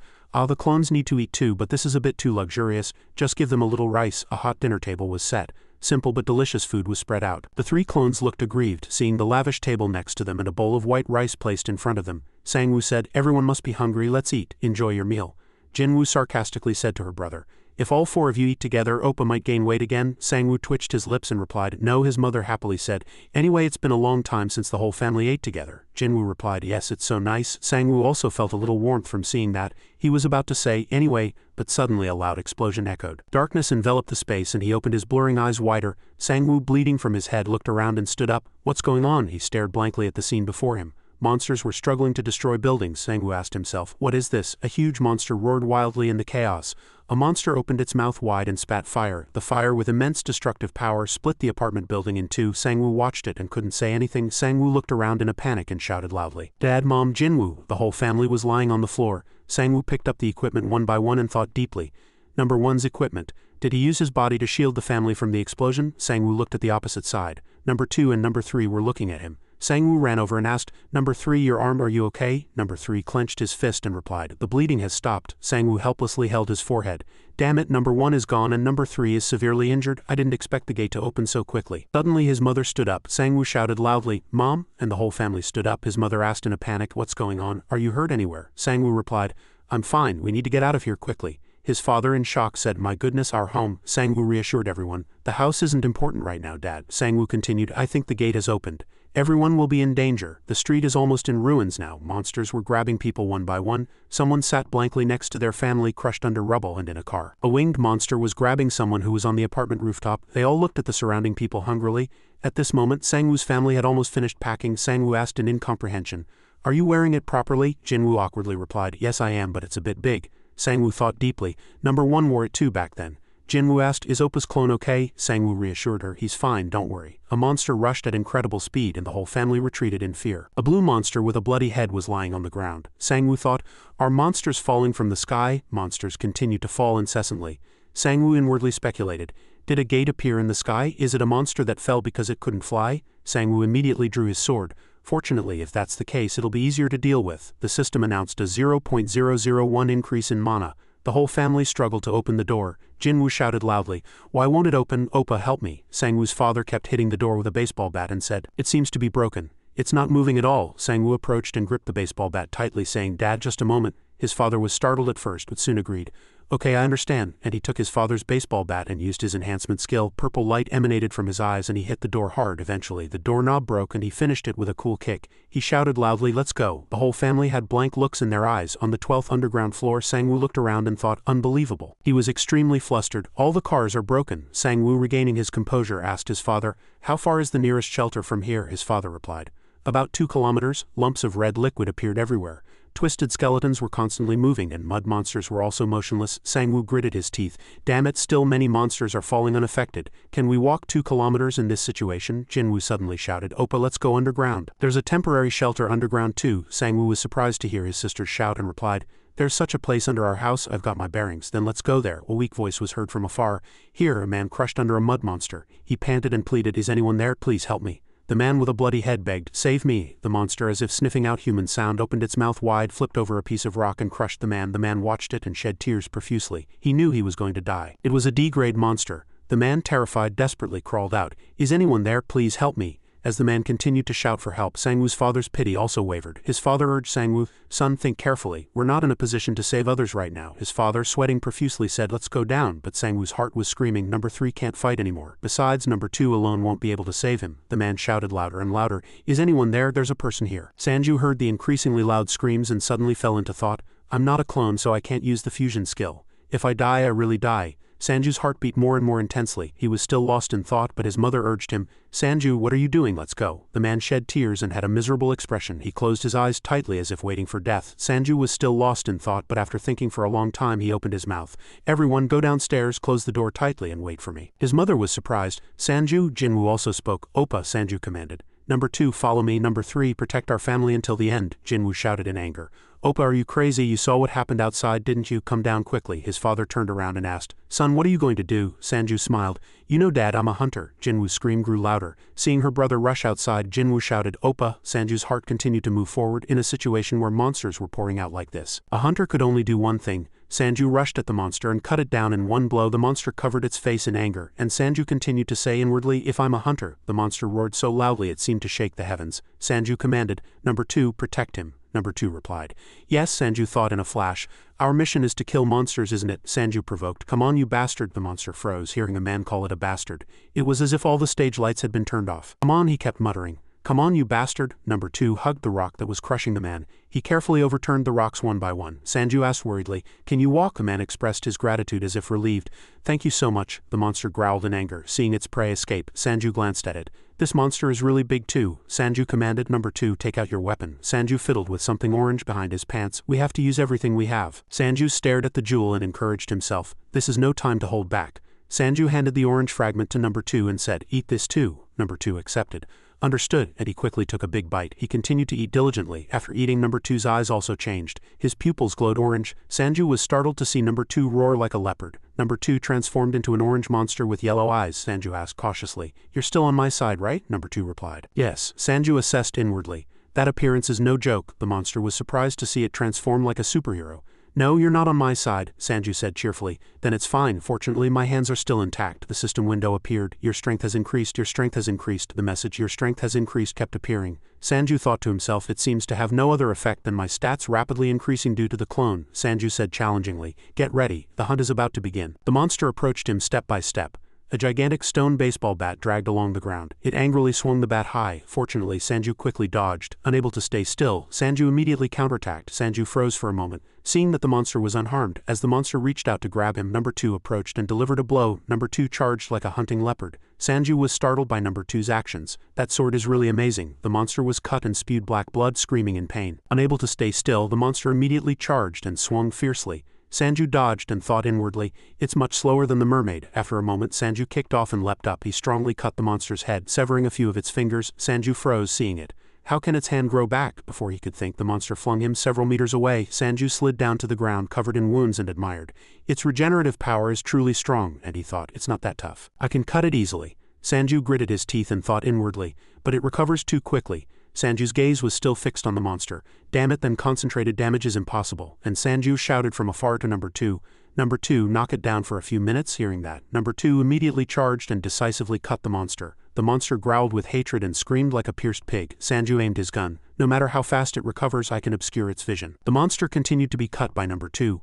But those wounds had no effect on the monster. The monster wept profusely from the pain. The freshly cut wound seemed to no longer recover. He opened his eyes wide, seeing Sanju approach, and it was a fast attack skill activated. Sanju was very pleased. This position is really good. After finishing his self-praise, Sanju directly struck the monster's face with his club. His eyes flashed like fire, flinging the monster far away, and finally the monster collapsed. Along with that, his strength continued to increase. Sanju's hand made a bone-cracking sound. He gritted his teeth in extreme pain. He looked at both his hands and thought inwardly, did this happen because of the fast attack skill? But the power of this attack is worth the result. Sanju sat down and thought, it seems a little stronger than the mermaid, he thought. Let's assume the mermaid was strong because it was in its territory. These monsters are still quite strong without any conditions. Sanju stood up, putting his hands on his hips. Hey, let's go inside. My sister will be worried. Sanju fumbled awkwardly. Where's my phone? I think I dropped it during the fight. Number 2, give me your phone. Number 2 replied. Yes. Sanju laughed loudly inwardly. Think again, you'll be kicked out of the camp looking like that. While talking, Sanju stared in surprise at the distance. People were clustered being chased by monsters. Help, someone help us. Sanju saw that and rubbed his temples. Damn it, the once splendid city was now in ruins and airplanes roamed the sky. Cars were crushed under piles of debris and the feet of a gigantic monster stomped on that car. It was like a T-Rex searching for prey. It quickly bit and tore apart an airplane from above. Someone threw a fireball, hitting its head. It was a mysterious figure. After that, superhero-like people appeared in groups. It was the Black Flame Guild. A red-haired man shouted loudly and clearly, everyone get ready. Our target is their leader. A bearded man clicked his tongue. He eloquently declared, we can't lose to other guilds. Just one swing of it is worth several months of your salary. And it was the Scorpion Guild. The dinosaur opened its mouth wide in anger. It growled louder and louder at the approaching people. Battles erupted everywhere, and the airplanes were still patrolling the sky. The masked man opened his mouth. Arrived at destination. Cabin opening. The cabin opened and guild members descended. Park Y of the Kinnis Guild. Y frowned, seeing the destroyed landscape. He commanded, everyone prepare to jump. A bird monster rushed like a missile. The airplane quickly raised its gun system and continued to fire at the red bird. The man next to him shouted loudly, Your Excellency, the Megalosaurus has begun to leave. Y continued. Since several guilds are already targeting it, it would be a waste of manpower for us to do the same. We will focus on evacuating the survivors first. The airplane left the monsters behind and flew far away. A hunter rejoiced, obtaining an orange jewel from a blue monster. Another villain was stealing accessories from a deceased girl. Y looked down from above and said angrily, Bastards. The airplane pilot opened his mouth. Found several survivors 700 meters north. Please go and check their condition, the military replied. Understood. The group of hunters below was surrounded, and among them was Sangwoo. The military thought in surprise, Is that boy a hunter? He fights well, but there are too many monsters for 2 people to handle. The military put on their masks. I'm going north. The people next to them shouted. Understood, the military commanded. Continue to move in groups and carry out rescue operations. Everyone replied, Yes, Your Excellency. The military put on their protective gear and jumped. And others also flew down in turn. The military descended like a hawk with sharp eyes. Sanju panted with exhaustion. He thought inwardly, honestly, I was planning to kill the monster and just go back. A roaring horde charged, and people were terrified. A mother hugged her child tightly and comforted it. Just bear with it a little longer, Sanju commanded. Quickly, go back to the apartment basement. People were scared. There are monsters behind us too. Sanju shouted loudly. Damn it, number 2, cover the rear. Number 2 replied. Understood. A Godzilla-like monster rushed at a civilian, but number 2 cut its belly before it could slash. Sanju also didn't weaken and continued to shoot the monster. Sanju sighed exhausted and thought inwardly, I can't use the fast attack skill anymore, it consumes too much energy. There was a loud explosion. A flock of 2-meter-tall birds appeared. Sanju dodged and shouted. This ghost monster stood up again. The bird panted and exhaled hot air, breathing hot flames, making Sanju flinch from the heat. The bird turned its gaze towards the trembling civilians, and number 2 quickly stood in front of them to block. Her screams echoed, and number 2 struggled to block all the attacks. The attack power was so strong that number 2 vomited blood. Sanju picked up his club and blocked, looking worriedly. Unbelievable. Number 2, from the air, huge claws rushed at the blackbird. Those feet stomped on the fire-breathing blackbird. A gigantic tiger skillfully stomped on the blackbird. Sanju stared blankly at the sight before his eyes, and the Godzilla horde also began to flee. Number 2 evaporated. Sanju looked at number 2's clothes and fell into thought. He slumped down. Sanju sat on the ground waiting for death, watching the tiger's claws approach. He thought in despair, it's really over. A long whooshing sound echoed. Sanju closed his eyes tightly, accepting life, but after a moment it was so quiet that he opened his eyes again. A man stood in front of him, blocking the tiger's sharp claws. Before the tiger could rush at Sanju, its neck was severed by his sword. The civilians next to him were speechless. The military man removed his mask and asked, "Is everyone all right?" Sanju looked in confusion. "The old man is." As the tiger's head fell to the ground, the military man seriously introduced himself. "I am Park Gunt of the Tree Guild." In the tightly closed underground room, the door remained unmoving. Inside the room, people lay sprawled due to injuries. People sat blankly. Jinwoo shouted worriedly, "Hey, let me go, I have to save Oppa." Number 3 held on firmly, saying, "I cannot agree." Number 3 held Jinwoo's hand tightly, unmoving. Jinwoo frowned and thought painfully inwardly, "How is he so strong?" Jinwoo said irritably. "Aren't you Oppa's clone? Why aren't you going to protect the main body?" "I prioritize the master's command, so I will protect the master's family," Sanju's father said loudly. "Stop it, Jinwoo, everyone is terrified." Sanju's mother next to him sobbed. "Sanju?" Jinwoo asked incomprehensibly. "Dad, aren't you really worried? You saw what happened outside." Sanju's father calmed her. "Oppa will be back soon. Trust him and wait. Going out now is even more dangerous." Sanju's father continued to calm her. "And that boy is Oppa's skill. I think if the clone is fine, Oppa will be fine too." Jinwoo was very worried, but his father continued to comfort her. Seeing Sanju break the door earlier, Dad thinks Oppa is truly a hunter. Just trust him a little more. Sanju's father continued to calm Jinwoo. "If we go out now, we'll likely just get in Oppa's way. You shouldn't handle everything emotionally, child." Jinwoo slowly released her hand. "Yes." Suddenly, there was a loud noise at the door. The knocking on the door was intense. "Is anyone there? Please help me. Is anyone outside?" Jinwoo looked with joy. "Could it be Oppa?" Sanju's father retorted. "No, that's not Oppa's voice," one of the refugees spoke. "Is it someone from another building? They don't seem to know the password." The person next to them continued. "Should we open the door?" Outside, the voice kept repeating. "Is anyone there? Please help me, please," people murmured. Sanju's mother asked, "Could it be the person Sanju saved earlier?" Sanju's father said, "The security camera is too dark," Jinwoo said in a rush. "I'll open the door." Jinwoo thought in confusion. Someone is standing next to him. Oppa must be here too. As the door opened, Jinwoo joyfully called out for her brother. But a man with no eyes suddenly appeared. He was floating in the air and the monster behind him tore off the man's mask. The monster's voice echoed, "Help me, help me." Jinwoo froze, stunned. The monster slammed the man's corpse down with a thud. The corpse exploded with a pop. The monster leaned its face in, revealing even teeth. It continued to mimic a human voice. "No, help me, thank you." It was a B-rank firefly monster, the same monster that had helped the man. The man who had witnessed the monster mimicking a human voice stared blankly from a corner. Everyone screamed and scattered in terror. Jinwoo just stood frozen in place. Clone 3, seeing the firefly monster approaching Jinwoo, lunged to protect her. Clone 3 aimed a sharp object directly at the firefly monster's eye. But unfortunately, Clone 3's weapon was shattered to pieces by the firefly monster. And Clone 3 was struck directly in the face by the firefly monster. With such a powerful blow, Clone 3 spat blood. The firefly monster pierced Clone 3's abdomen and then Jinwoo's abdomen. Jinwoo was motionless in that spot. Jinwoo's parents screamed in terror and disarray. Jinwoo was stabbed by the firefly monster and spewed blood. Her parents cried out, "No, Jinwoo!" Clone 3 was still struggling desperately to block the attack. Clone 3 saw something he had thrown far away shatter into pieces. From the shattered machine, a voice announced, "Fatal damage location confirmed." The machine still chimed, "Emergency quarantine in progress." A yellow energy seemed to surge from the soles of Clone 3's feet as if replenishing his abilities. Clone 3 rushed madly at the firefly monster, slamming it hard against the wall. A continuous sound of impact followed. Meanwhile, Gunt introduced himself. "I am Park Gunt of the Tree Guild," Gunt said awkwardly. "I apologize for being late." Sanju stared blankly, thinking inwardly. "He's probably the one leading the awakening project. I didn't expect him to be this strong." Sanju snapped out of it and extended his hand. "I am Dong Sanju. Thank you for saving my life," Gunt said. "I didn't do much. You saved all those people. You're truly amazing," Sanju replied, sounding puzzled. "But I almost died," Gunt asked. "But you didn't run away. You could have escaped long ago if you wanted to." Sanju scratched his head. There were too many people here. How could I have run away?" The crowd's voices erupted. "Human conscience is easily broken in an emergency. You are truly remarkable. Thank you." Sanju thought to himself, embarrassed. "I'm so happy." Gunt stared blankly at Sanju's flushed face, and he recalled the previous situation. Gunt, wearing his landing gear, descended. His eyes deep and inscrutable, he witnessed a person standing as a bullet shield. Seeing that, Gunt thought to himself, "Damn it." Gunte's thoughts continued. What was that? Suddenly disappeared, leaving only clothes, and then the tiger monster appeared. Gunt thought to himself, "No, is it a new monster?" And Gunt rushed down to that spot. Gunt, regaining his senses, suddenly fell into thought. What on earth was that thing? It probably transformed with mana. Gunt asked, "Are you a hunter?" Sanju picked up his club and replied, "Yes, but it hasn't been long yet." Gunt asked, "If you don't mind, could I know your skill?" Sanju suddenly paused. Sanju thought to himself, "He saved my life anyway, why should I hide it?" Sanju was just about to say, "My skill is," when his subconscious connection was severed. Sanju was extremely flustered, thinking inwardly, "The connection with Clone 3 is severed. I can't delay any longer."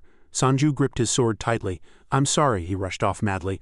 My family is in danger. Gunt stood there shouting, "It's dangerous to go alone." Gunt commanded the rescue team, "Come to my location and escort the survivors to safety." From the other end of the phone someone replied, "This is Bravo team, we're on our way." Gunt watched the chaotic situation in silence. He thought to himself, the gate hasn't closed yet. Sanju rushed madly, his hands gradually turning red and his eyes gradually changing. He activated his sprint skill and rushed madly towards the shelter. Elsewhere, a loud explosion echoed. The red-haired man activated his fireball skill and a gigantic fireball exploded with a bang, flying towards the monster. One of them said loudly, "We need more firepower, concentrate on one point."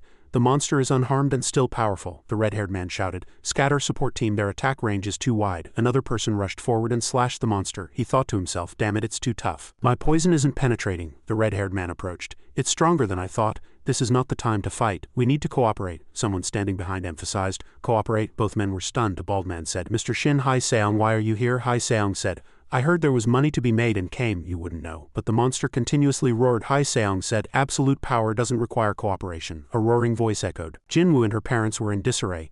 "My daughter is hurt, isn't there a first aid kit?" Her father kept shaking Jinwoo. "Wake up, Jinwoo." Jinwoo weakly called out, "Mom, Dad, it hurts so much." Her mother shed tears. "Jinwoo, you have to hold on." A loud sound echoed, and Sanju's father's gaze turned towards the door. Cracks appeared on the door and then it split in two. The firefly monster was still alive and stronger than before. Its voice still struggled to mimic a human's. "Please." Everyone was in disarray. Jinwoo was in extreme pain. "Go, run away quickly." The firefly monster still mimicked a human voice. "I can't die like this." Jinwoo's parents both tightly held her hand. Her mother shed tears. Finally, Sanju approached. His eyes had turned blue and the firefly monster saw it and turned around. Sanju's father shouted in surprise, "Sanju?" Sanju, with a murderous aura, intended to kill the monster. Everyone screamed, "Who are you? Are you a hunter?" Another person said, "Someone save us." Sanju's eyes were covered in red. Firefly monster also snarled, looking at him. His parents wept incessantly. Jinwoo gradually gasped for breath and Sanju, seeing that, froze in place. He trembled with extreme anger and screamed madly. And he rushed at the firefly monster. A fierce collision occurred. The evil monster raised its sharp claws. Sanju launched a frontal attack at the monster, but the monster quickly dodged. This mistake made him even angrier. The monster provocatively stuck out its tongue. "No, Jinwoo." Sanju tightly gripped his blood-stained sword. He plunged the sword directly into the ground and the sword spat out fierce flames. Sanju gritted his teeth in extreme anger and turned around with a murderous and burning aura. All his strength poured towards the nearby monster. The monster fiercely bared its teeth, ready to fight, and its claws were about to touch his enraged face. At the moment of the crossfire, a girl bravely rushed forward to protect Sanju. Gunt also arrived to save them. The firefly monster glared at him with fierce eyes. It looked as if it was about to open its mouth and tear off human flesh. The girl who saved Sanju was pushed aside and admired. "He blocked it really well." Gunt immediately kicked the firefly monster, sending it stumbling backward. The girl treated Sanju's wounds beside him. "Your wounds are very severe." But he still didn't give up his anger and cried out in pain. The girl was puzzled by this attitude. "What is this? Is he crazy?" At this moment she had no choice but to advise Sanju to rest and replenish his strength. "Please rest for a moment." Mana transfer skill activated. The girl focused all her mana and began to transfer it into Sanju's body. He gradually calmed down, but his eyes were still wide open. His hand gradually softened and released the sword. Gunt asked the girl worriedly, "Is he alright?" She checked Sanju's condition and reported seriously, "Honestly, he's not very good. Please kill that monster quickly." A lot of toxins spewed from his mouth, but he continued to mumble. Sanju seemed to be struggling to convey some very important information. Meanwhile, the girl hastily reminded him, "Hey, don't speak, your wounds will open." Gunt remained silent, trying to clearly hear what Sanju was trying to convey to him. "My sister is hurt." He seemed to grab the girl's hand, trying to signal for help. Sanju sobbed helplessly. He choked out, "Please save that child." Gunt tightly gripped his sword and his hand glowed and burned with blue flames. He told him with a confident voice, "Don't worry." The firefly monster was still trying to charge fiercely. Gunt swore with a determined voice, "You and your sister will survive." The monster began to surge upwards, mad with rage. Gunt, on the other hand, was very calm. He said lightly, "Today you die." Sanju's eyes were filled with tears, but his gaze still showed a desperate hope and expectation to save his sister. After reassuring him, Gunt confidently and bravely walked towards the firefly monster. "Please rest for a moment. This will be over soon." Chairman Hoon was silently listening intently to his subordinates reporting the latest updates. "Emergency evacuation is necessary. The situation is out of control," and the guilds. He gripped the report submitted after the tense meeting, and concluded, "Then the meeting will conclude here." The tall young man with sunglasses next to his superior said, "We will prepare to depart as soon as we are ready."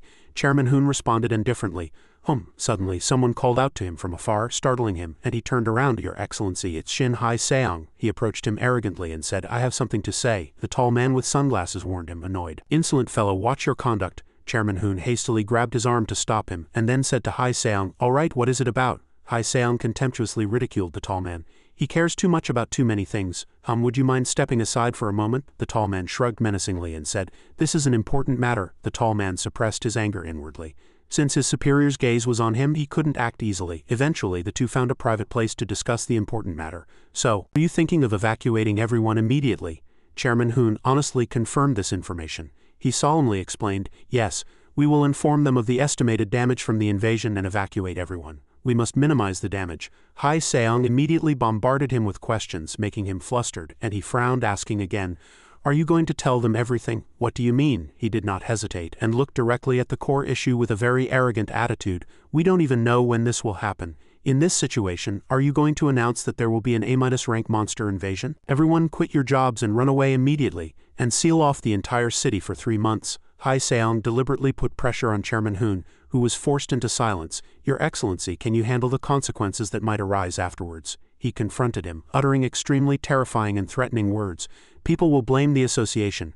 Everyone who lost their families or property will unite and shatter this association. I doubt your head will still be on your neck next month, let alone in 3 months. The two turned their backs to each other. Hai Seong still spoke calmly. That won't be good for you or me either. But Chairman Hoon immediately grasped his intention and asked frankly, then what do you want me to do? He devised a plan to conceal this truth. Don't say there will be an A-rank monster. Hide the danger level of this invasion. His eyes held extreme cunning and a vile, inhumane way of thinking. I'm telling you to make people blame themselves for not evacuating and being too weak to protect themselves. Hai Seong looked up at the sky. He with tears in his eyes mocked Chairman Hoon. If it were me, I wouldn't hold a press conference or announce such a thing. Why are you preparing a meeting to announce such a foolish thing? Chairman Hoon was truly angered by his heartless words and scolded him. How can you say such a thing? Do you know how many lives will be lost? Hai Seong still stubbornly uttered foolish words. That's the good part about this. He shattered the wall behind him with his hand, his face gradually losing its humanity, and his words became even more grotesque. Monster Gate? Just let it open. People dying. The more they die, the more important we become. From D-rank monsters onwards, even the army could do nothing. In the end, those insignificant humans will only be able to defend themselves with the help of us hunters. He gripped Chairman Hoon's shoulder tightly with his hand and said to him, and there's something you're mistaken about regarding this matter. Do you think I'm begging for this? Hai Seong immediately read all his thoughts, and Chairman Hoon immediately broke out in a cold sweat of worry. Everything is already decided. Chairman Hoon tightly closed his eyes, gradually losing his composure. Bad news kept pouring in, making him frown in annoyance and discomfort. Currently, the Megalosaurus Guild was attacking monsters, which led to military personnel being on the other side. Sanju's clones were diligently training to build muscle. Sanju himself was lazily lying on top of a clone eating potato chips. He even made a lazy excuse from above. Hey, concentrate more. Your speed of gaining strength has slowed down recently. The clone silently obeyed the command. Yes, Sanju was too lazy and came up with another more cunning trick. This skill is the best. It earns money and provides self-training. Long live the clone skill, my stats are rising and I can live the rest of my life comfortably without any worries. Suddenly he received a text message and immediately opened it. Ah, Manager Kong is here. I've arrived. Sanju sprang up and asked one clone to accompany him. Number 1, get up, let's go make some money. The clone was also very obedient. Yes, Junmo was very excited to see him arrive. You're here, Hunter. Sanju also greeted him warmly. Good morning. I need to take him to the one-horned rabbit hunting ground again today. Junmo was surprised to see the other clone leave and asked, where did number 2 go? He replied calmly, he's exercising. Hearing this, another idea popped into Junmo's head. He said to him, oh, why don't you train too? I think you'll get stronger much faster if you train. Then your strength will double. Sanju immediately tried to make an excuse to avoid training. He hesitated and replied, yes, but wouldn't it be better to leave it to the clones? No, he put on his most composed expression and began to bluff about his plans. Actually, I never seriously considered becoming a hunter. I earned enough catching one-horned rabbits and there are many association hunters these days anyway. This is just my personal opinion. Junmo understood his intentions and clarified his stance. I'm just suggesting it. You have a lot of potential but you're not utilizing it. You could become the best hunter. Sanju forced a laugh. He spoke honestly about his true desire. The best hunter, I just need to be able to take care of myself. That's enough. Junmo couldn't persuade this stubborn young man and sighed. Then he uttered some meaningful words and a sharp object brushed past Sanju. So is this how you'll handle your results? He cried out in surprise. Or what is this? Suddenly, Junmo's face turned eerie and he placed his hand on his shoulder, repeating the question vaguely, is this enough? Then Junmo pushed him hard. His mouth was still muttering, right? Sanju's back unexpectedly hit the person behind him. Behind him were many people with grotesque and frightening faces. They also kept muttering to him, right? Sanju hadn't fully recovered yet, and his mouth hung open at the sight before him. They were his family, but they looked bizarre. They kept blaming him. Sanju, why are you like this after becoming a hunter? You're leaving us behind after all. And his sister was there too. She cried out, brother, please save me. Sanju immediately froze. He weakly shed tears. It turned out to be a nightmare. He woke up with a start, gasping for breath, and sat up. Sanju was terrified. He looked around with blank eyes but came to his senses when he realized his surroundings were a hospital room. A voice, seeing Sanju's abnormal demeanor, asked him, causing him to be startled again. It seems you had a nightmare. Are you alright? Why, worried about Sanju as he gradually recovered. He reminded him not to move too much. Sanju clutched his injured area in pain and suspiciously asked why. I'm fine. You're Gunt, right? You brought me here. Gunt showed great concern for him. He only instructed him on the important things. Be careful, the doctor said. Your condition isn't good and your wounds are deep, but you're lucky. Sanju was deeply moved by this chivalry. He said to him, thank you so much. You've saved me not once but twice. Why, replied calmly. He had something he wanted to say to him but ultimately didn't. It's alright. I have a lot I want to say to you, but let's talk about it next time. He prepared to leave, promising to see Sanju again. Now that your family is here, shall we talk next time? Just then his parents also rushed in. Sanju, at this moment, Sanju completely calmed down seeing them. Mom, Dad, why? Quietly left to give the family a chance to talk. Are you alright? Mom told you not to do it. Calm down, dear. He just woke up. The doctor entered and delivered the good news about Sanju's health. First, the surgery was successful. He read his medical records. His condition is very good. We will continue to observe him. But with such a fast recovery rate, he should be able to go home within a month. But what Sanju was really curious about was the gate. He urgently asked, then what about the gate? How many days has it been open? His mother explained the monster situation outside to him. 4 days have passed. Mom heard that the high-grade monsters were dealt with, but many low-grade monsters escaped. Sanju hit his head hard. He grimaced. I don't remember anything after I fainted, but suddenly he remembered something very important and his eyes widened. Sanju remembered his sister was also injured and urgently asked, what about Jinwoo? How is Jinwoo? The doctor's face became very sad and serious. His parents also said nothing to their son. Jinwoo is alright, right? No. Sanju felt a bad premonition and hastily urged them. Why is everyone so quiet? What happened? In Jinwoo's hospital room, she lay unconscious on the hospital bed. The doctor told Sanju about her current condition. We treated her abdominal area, but she's infected with a mana virus that absorbs mana and vitality. He put his hand on the hospital room glass, and his eyes were filled with sadness. He pitied his sister. The doctor then hesitantly spoke about the cause of this happening to her. Everyone was infected by monsters that escaped from the dimensional gate. It's a virus that absorbs the host's mana and vitality. Poor Jinwoo lay motionless on the hospital bed.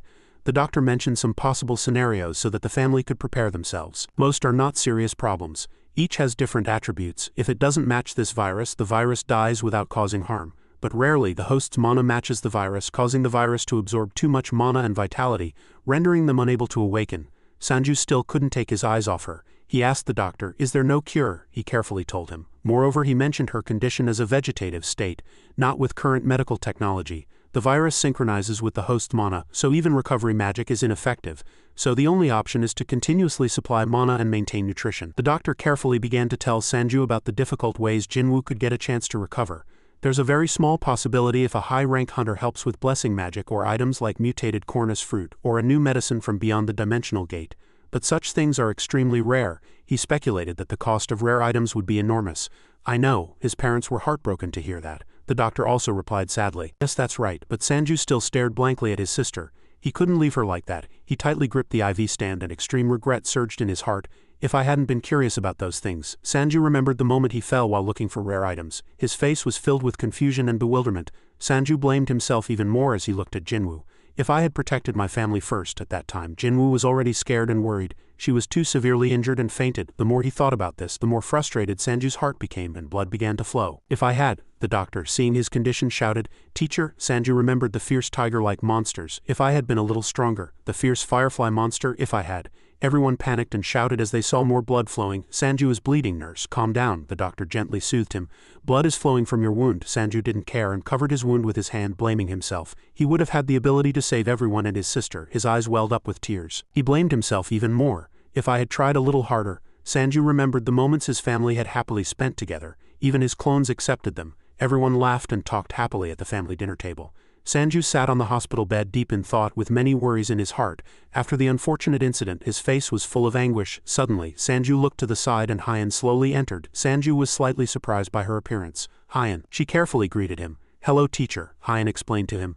I'm sorry for coming so suddenly. It's all right. Sanju was slightly touched. He also asked about her family. Thank you for visiting. Is your family all right? Hyan also updated him on her family. Yes, there's damage to the house, but they've evacuated to a safe place. Sanju asked her a few questions. That's a relief. Teacher was very worried because your house was near the dangerous area. Did Uncle Dokjun tell you I was here? Hyan explained to him how she found out. I think my dad contacted your parents because he couldn't reach you, and that's how I found out you were here.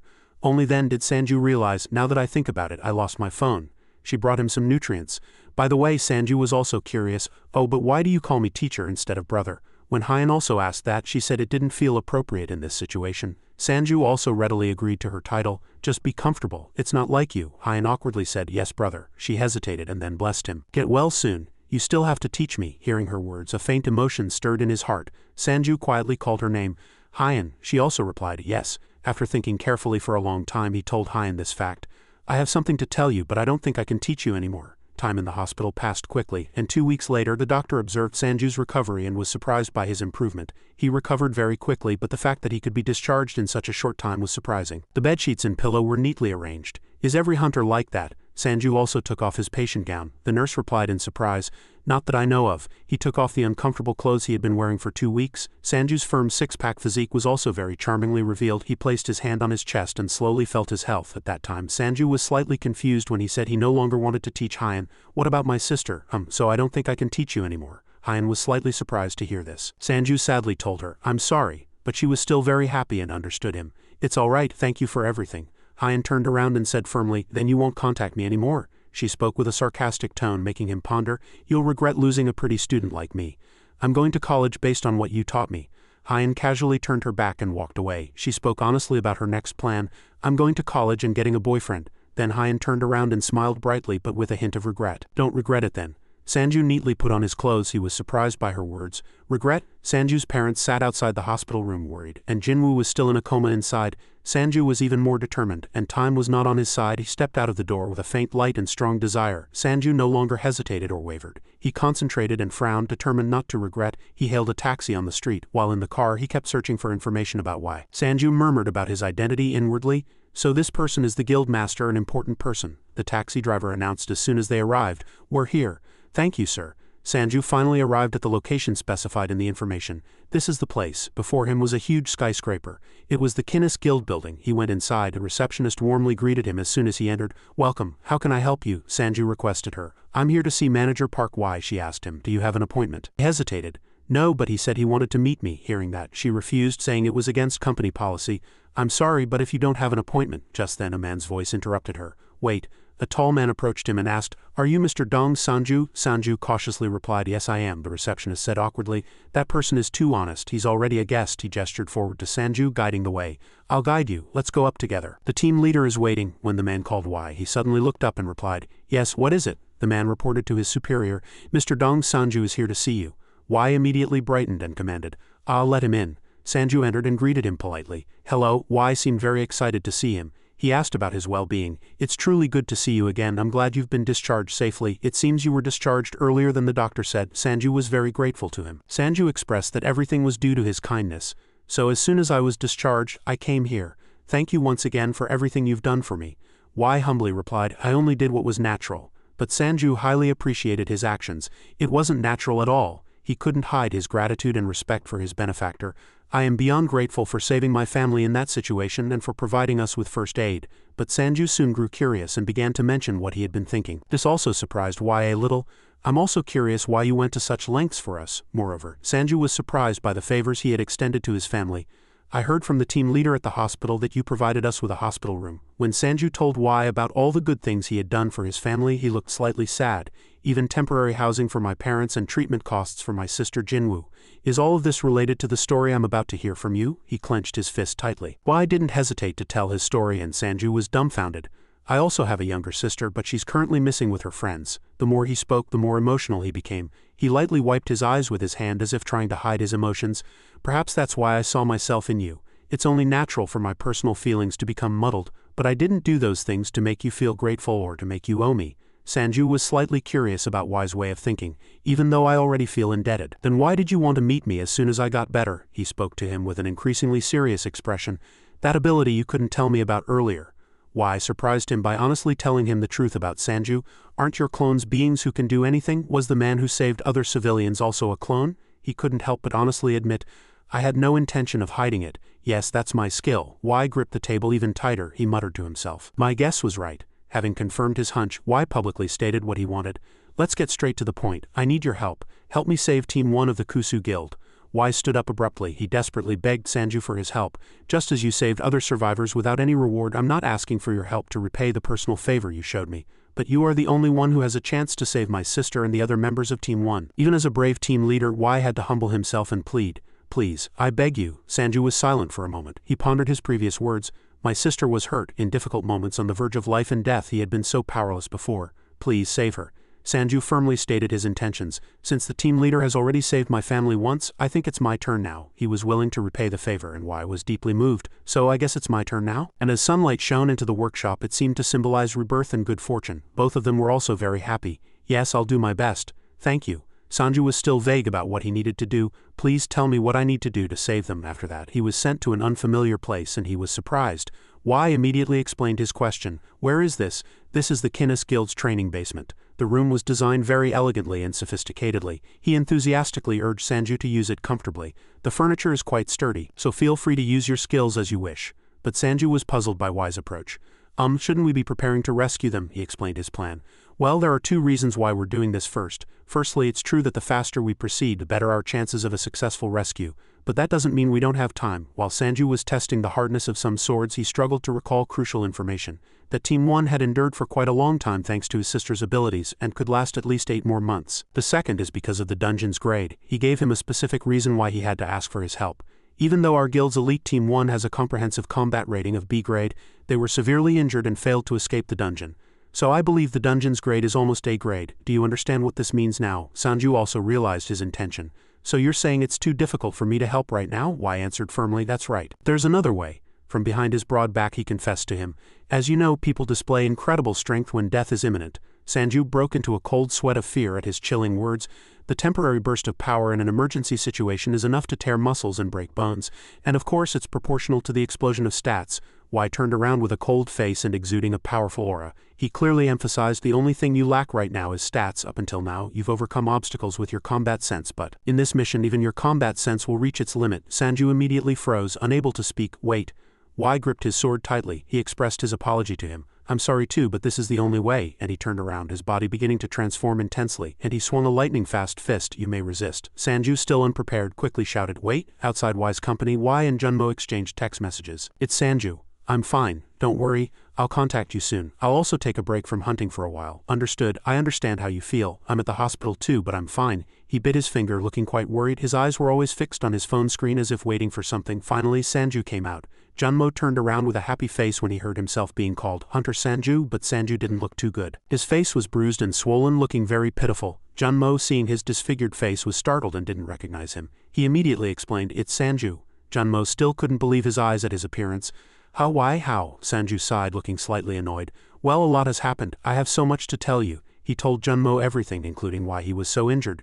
Junmo was surprised to hear his story. Your sister was infected with a monovirus from the Dimensional Gate disaster? Junmo asked with concern about his condition. How are you? Are you alright? Sanju answered him. I'm fine. They say everyone has different mana attributes, even family members. Junmo asked him suspiciously. So you accepted a mission from Kinnis? Sanju admitted honestly, yes, because they saved me and my family. Junmo expressed his surprise, and Sanju listened silently to his words. I was surprised when you suddenly went out of contact, but I never imagined something like this would happen. Sanju told his story again. I lost my phone, so I'm currently using my clone's phone. Please change the contact name of number 2 to mine. Junmo asked him, puzzled. Oh, did you back up your contacts? He replied calmly. I won't back it up. Hearing this, Junmo didn't understand his reason. How? But you can get your old contacts back, can't you? You had a few close friends. He was very surprised because he had a few close friends, but perhaps in Sanju's mind one of them was the beautiful Hyan. So he decided to give up everything. He replied, No, it's better this way.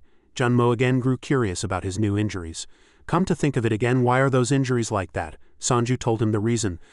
This is the new mission I was telling you about. He said I needed better stats, so we trained a bit. Hearing his words, Junmo immediately stood up. What? He complained to him, and felt sympathy for him. But how could they do that to you? I'm going to protest this to the association office. Sanju calmed him down. Calm down, I also agreed to this. He expressed his apology and sympathy to why Team Leader Park's sister is trapped in the dungeon, so he can't help but be more reckless than anyone else. I understand how he feels. Junmo also understood his feelings. He hesitated. Hunter, he slammed the table. He said again, I lost today. But Sanju extended a bag of clothes to Junmo, doing him a favor. I'm also planning to wear these clothes and attack him. Wear it. Junmo could only sigh helplessly. Then at least I'll bring some medicine from the training room office the next day. Sanju brought his clone. He expressed his gratitude to Y. Thank you for the training.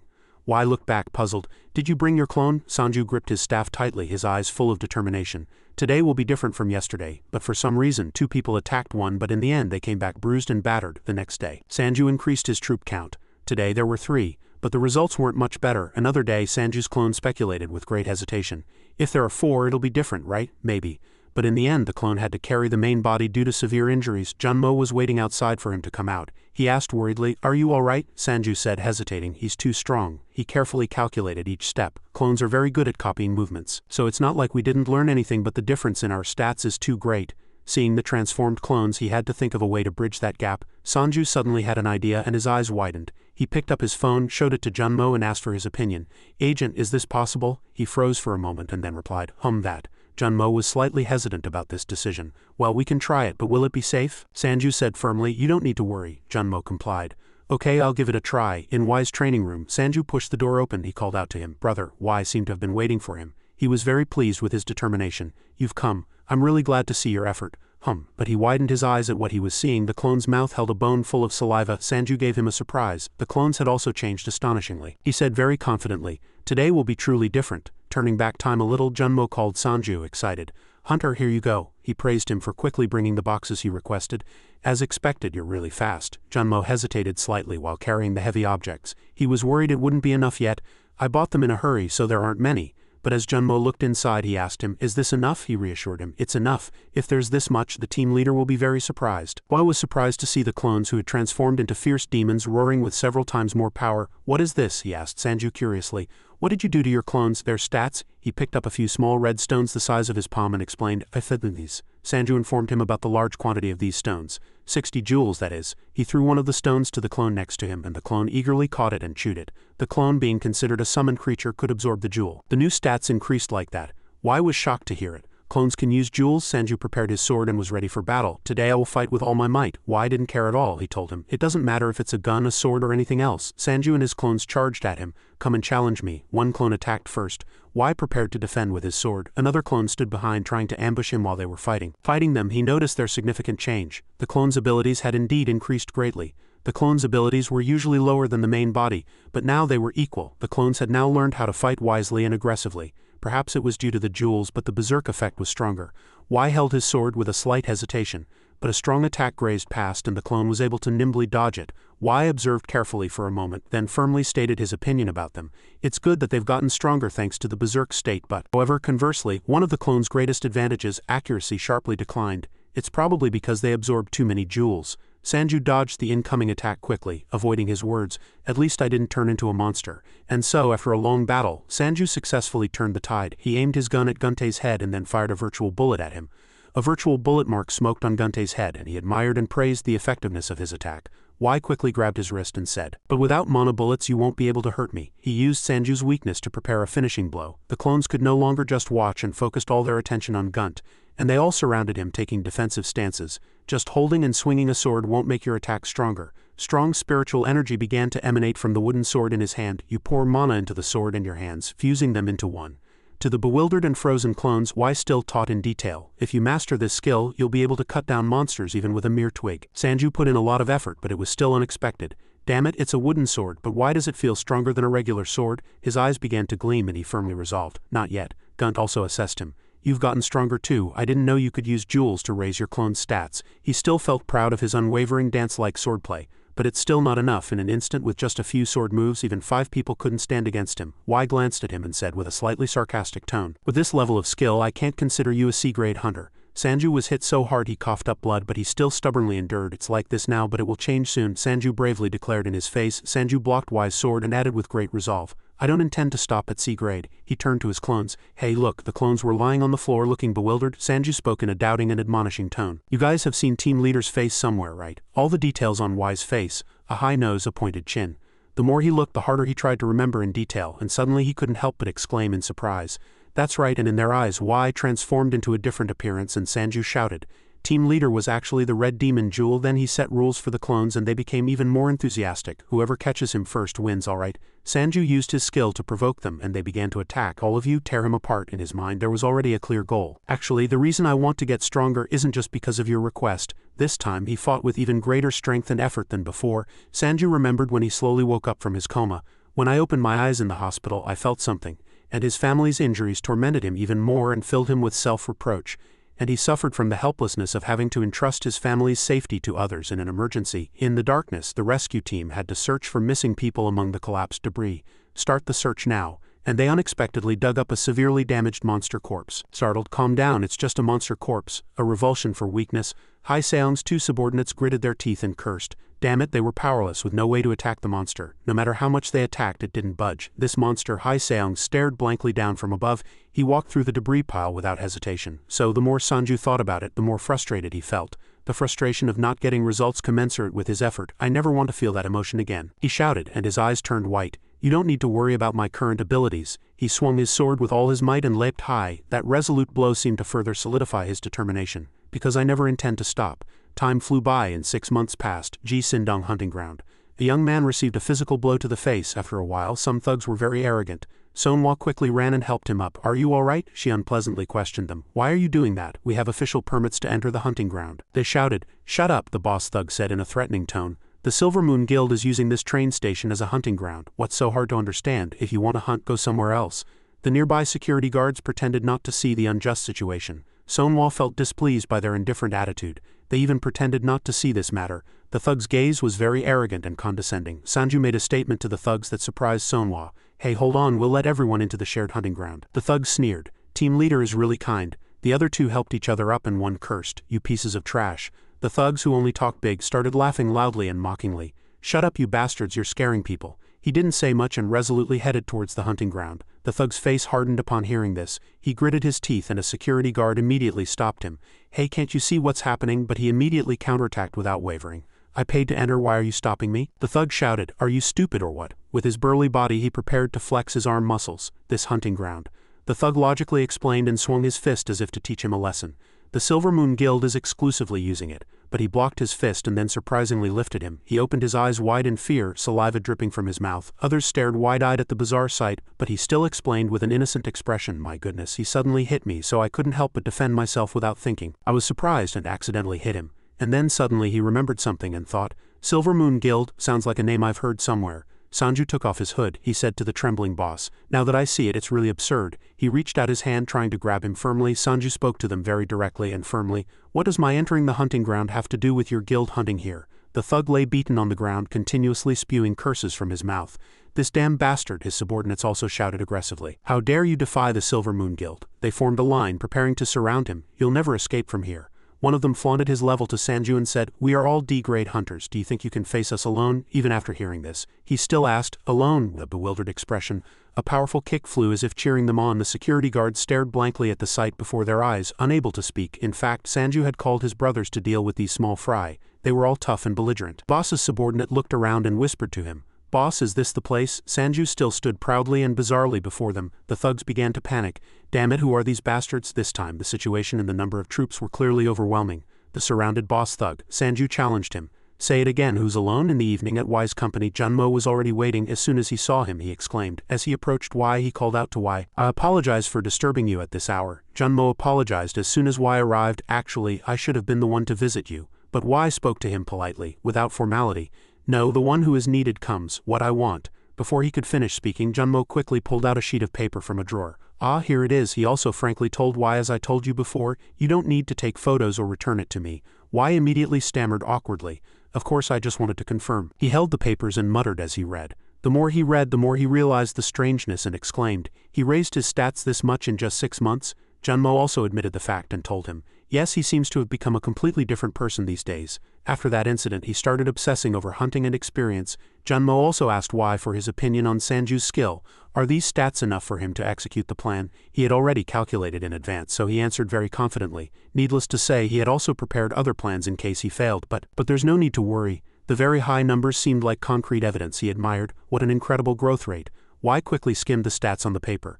Junmo emphasized once again clearly, yes, now let's begin the team rescue mission. Y thought very carefully and calculated far ahead. He has surpassed D grade and is close to A grade, so he will surely reach a higher rank someday. The clone skill makes the stats stronger than the user. I don't know how much stronger he has become. The security guards' faces were filled with extreme fear and terror. Sanju punched the thug directly in the face and he spewed blood from his mouth. A young man in orange clothes witnessed the scene from outside and was surprised. What are we seeing right now? Sanju continued to unleash dangerous attacks. The thug immediately screamed in pain, his mouth covered in blood. Stop, he was still very calm. Stop what? He retorted. You're too much, you can't. Sanju immediately said directly, you should say such things when a hunter is being hit. Not now, you didn't do anything when they drew their swords. That guy was severely beaten and seriously injured, and his friend is in a pitiful situation where he needs protection, the security guard quickly reminded Sanju. I'm not blaming you, but you need to go back and guard the gate. Sanju turned around and commanded a clone, destroy all their phones so they can't contact anyone. The clone obeyed his command. Yes, those young men also made excuses and left. Let's go somewhere else. In the Jinsendong hunting ground, monsters were rampaging everywhere. Gapsu was busy picking up red stones and his heart trembled with anger, seemingly not liking this work at all. But he had no choice but to finish the work. He angrily gripped a stone. Gapsu immediately threw the red stone far away and cursed, "Damn it, I can't take this anymore." As he was having an angry outburst, someone suddenly called from behind, "What are you doing?" Only then did he come to his senses and was startled. Gapsu had a premonition in his heart and guessed it was the entrance direction. Damn it, are they checking? Just then, Sanju arrived. Gapsu hastily scratched his head and explained, "You're here. I need more time to finish the work." Sanju unexpectedly asked him, "Who are you? What did you say?" He stared blankly at him for a moment, and only then remembered him. "Ah, I remember you. One-horned rabbit." Sanju appeared before him with a different level of appearance and greeted him. "Long time no see." Gapsu immediately froze on the spot. "Why are you following me?" He also asked a group of clones. "Are you all right?" "Yes." He still didn't understand why he had appeared and asked, "How did you manage to get in here? The Silver Moon Guild should clearly be guarding the entrance." But Sanju retorted to him with a very firm attitude, "That's exactly what I want to ask. You're not strong. This is a D-grade dungeon. What are you doing here?" Gapsu's face darkened and he cursed. "This damn bastard." Sanju immediately recognized through his sinister expression. "Looking at your appearance, you don't seem to be hunting." Gapsu gritted his teeth even more unpleasantly. Sanju had just witnessed him picking up red jewels all too clearly, so he became even more convinced and guessed, and he revealed his identity in surprise. "It seems the Silver Moon Guild has imprisoned you here." Sanju immediately took out his phone, threatening him to tell the truth. "I have no intention of comforting you or doing anything else. I just want to know what's happening." On his phone were pictures of the thugs who had just been beaten, and they felt ashamed and humiliated. "You don't need to worry about them." Gapsu opened his mouth wide in disbelief. "What? D-grade hunters, how could they?" He used that photo to coerce him. "Just shut up. Talking is one thing, but ending up like them is another." Gapsu had no choice but to swallow a bitter smile this time. He immediately took him to where the mutated monsters were. Gapsu held a red stone and explained, "As you know, D-grade monsters drop treasures when they die. Not always, though." Sanju also replied frankly, "I didn't know such things came from D-grade monsters or higher." He told him about the lifespan of these stones. These treasures remain inside their bodies for a long time after death. And he also explained the reason for the monster corpses scattered on the ground. They often fight in dungeons. Sanju also imagined the formation method. Monsters fight and drop treasures. They fight new battles and drop more treasures. He picked up some stones and realized the cause of all this. So treasures accumulated in the dungeon. To D-grade hunters, these treasures were random items and not worth picking up. So they gathered low-grade hunters, imprisoned them here, and made them pick up treasures until there was a sufficient quantity. But he still looked at Gapsu as if in thought, why did they end up in this situation? He also felt pity for those in the same predicament as him. They owed debts to the guild or were sold to the guild. Most were debtors or rookie hunters. That's too dangerous. What if they encounter a monster? Looking at Gapsu's pitiful figure walking away, Sanju thought that even if they died in the dungeon, they would be no different from monsters killed there. Sanju's eyes were filled with sadness and pity. On the surveillance monitor, the workers were diligently working, hastily collecting jewels. Sanju was instantly moved. To witness this firsthand, he commanded Gapsu. Gapsu was startled. "What?" Unexpectedly, Sanju spared his life. "Go before I change my mind. The Silver Moon Guild won't block the entrance." Gapsu was instantly moved and sobbed, "You bastard." Gapsu stood up, grabbed the jewel pouch and was about to leave. Sanju, who thought he was a good person, quickly snatched the pouch, taking the treasures back. Gapsu turned around, still confused about the situation. So Sanju poured cold water on him. "What's with the emotion? We're not friends, are we?" In the end, he left in displeasure, and Sanju was very satisfied with the other person's loot. "I picked up a lot, didn't I?" Sanju immediately rewarded his most outstanding clone. "Number 1, eat it all." After that, he told him to collect the treasures. He filled the clones' mouths with jewels. "I need to make good use of them." The young man ran as fast as a storm, cursing, damn it." Ferocious monsters were still relentlessly chasing him. The monster was a C-rank Abomonson. The young man hadn't anticipated this situation either. They didn't say C-rank monsters would appear. He kept running, fuming and cursing. These damn bastards. He was a worker from the Silver Moon Guild. Kim Wooyoung. The monster was hot on Wooyoung's heels and suddenly used magic, sending countless stones from the ground flying towards Wooyoung. Wooyoung had to keep running and dodging the flying stones, but she tripped while being chased. Her entire face slammed into the road. The monster immediately chased after her, ready to deliver a finishing blow. Facing imminent death, she didn't give up.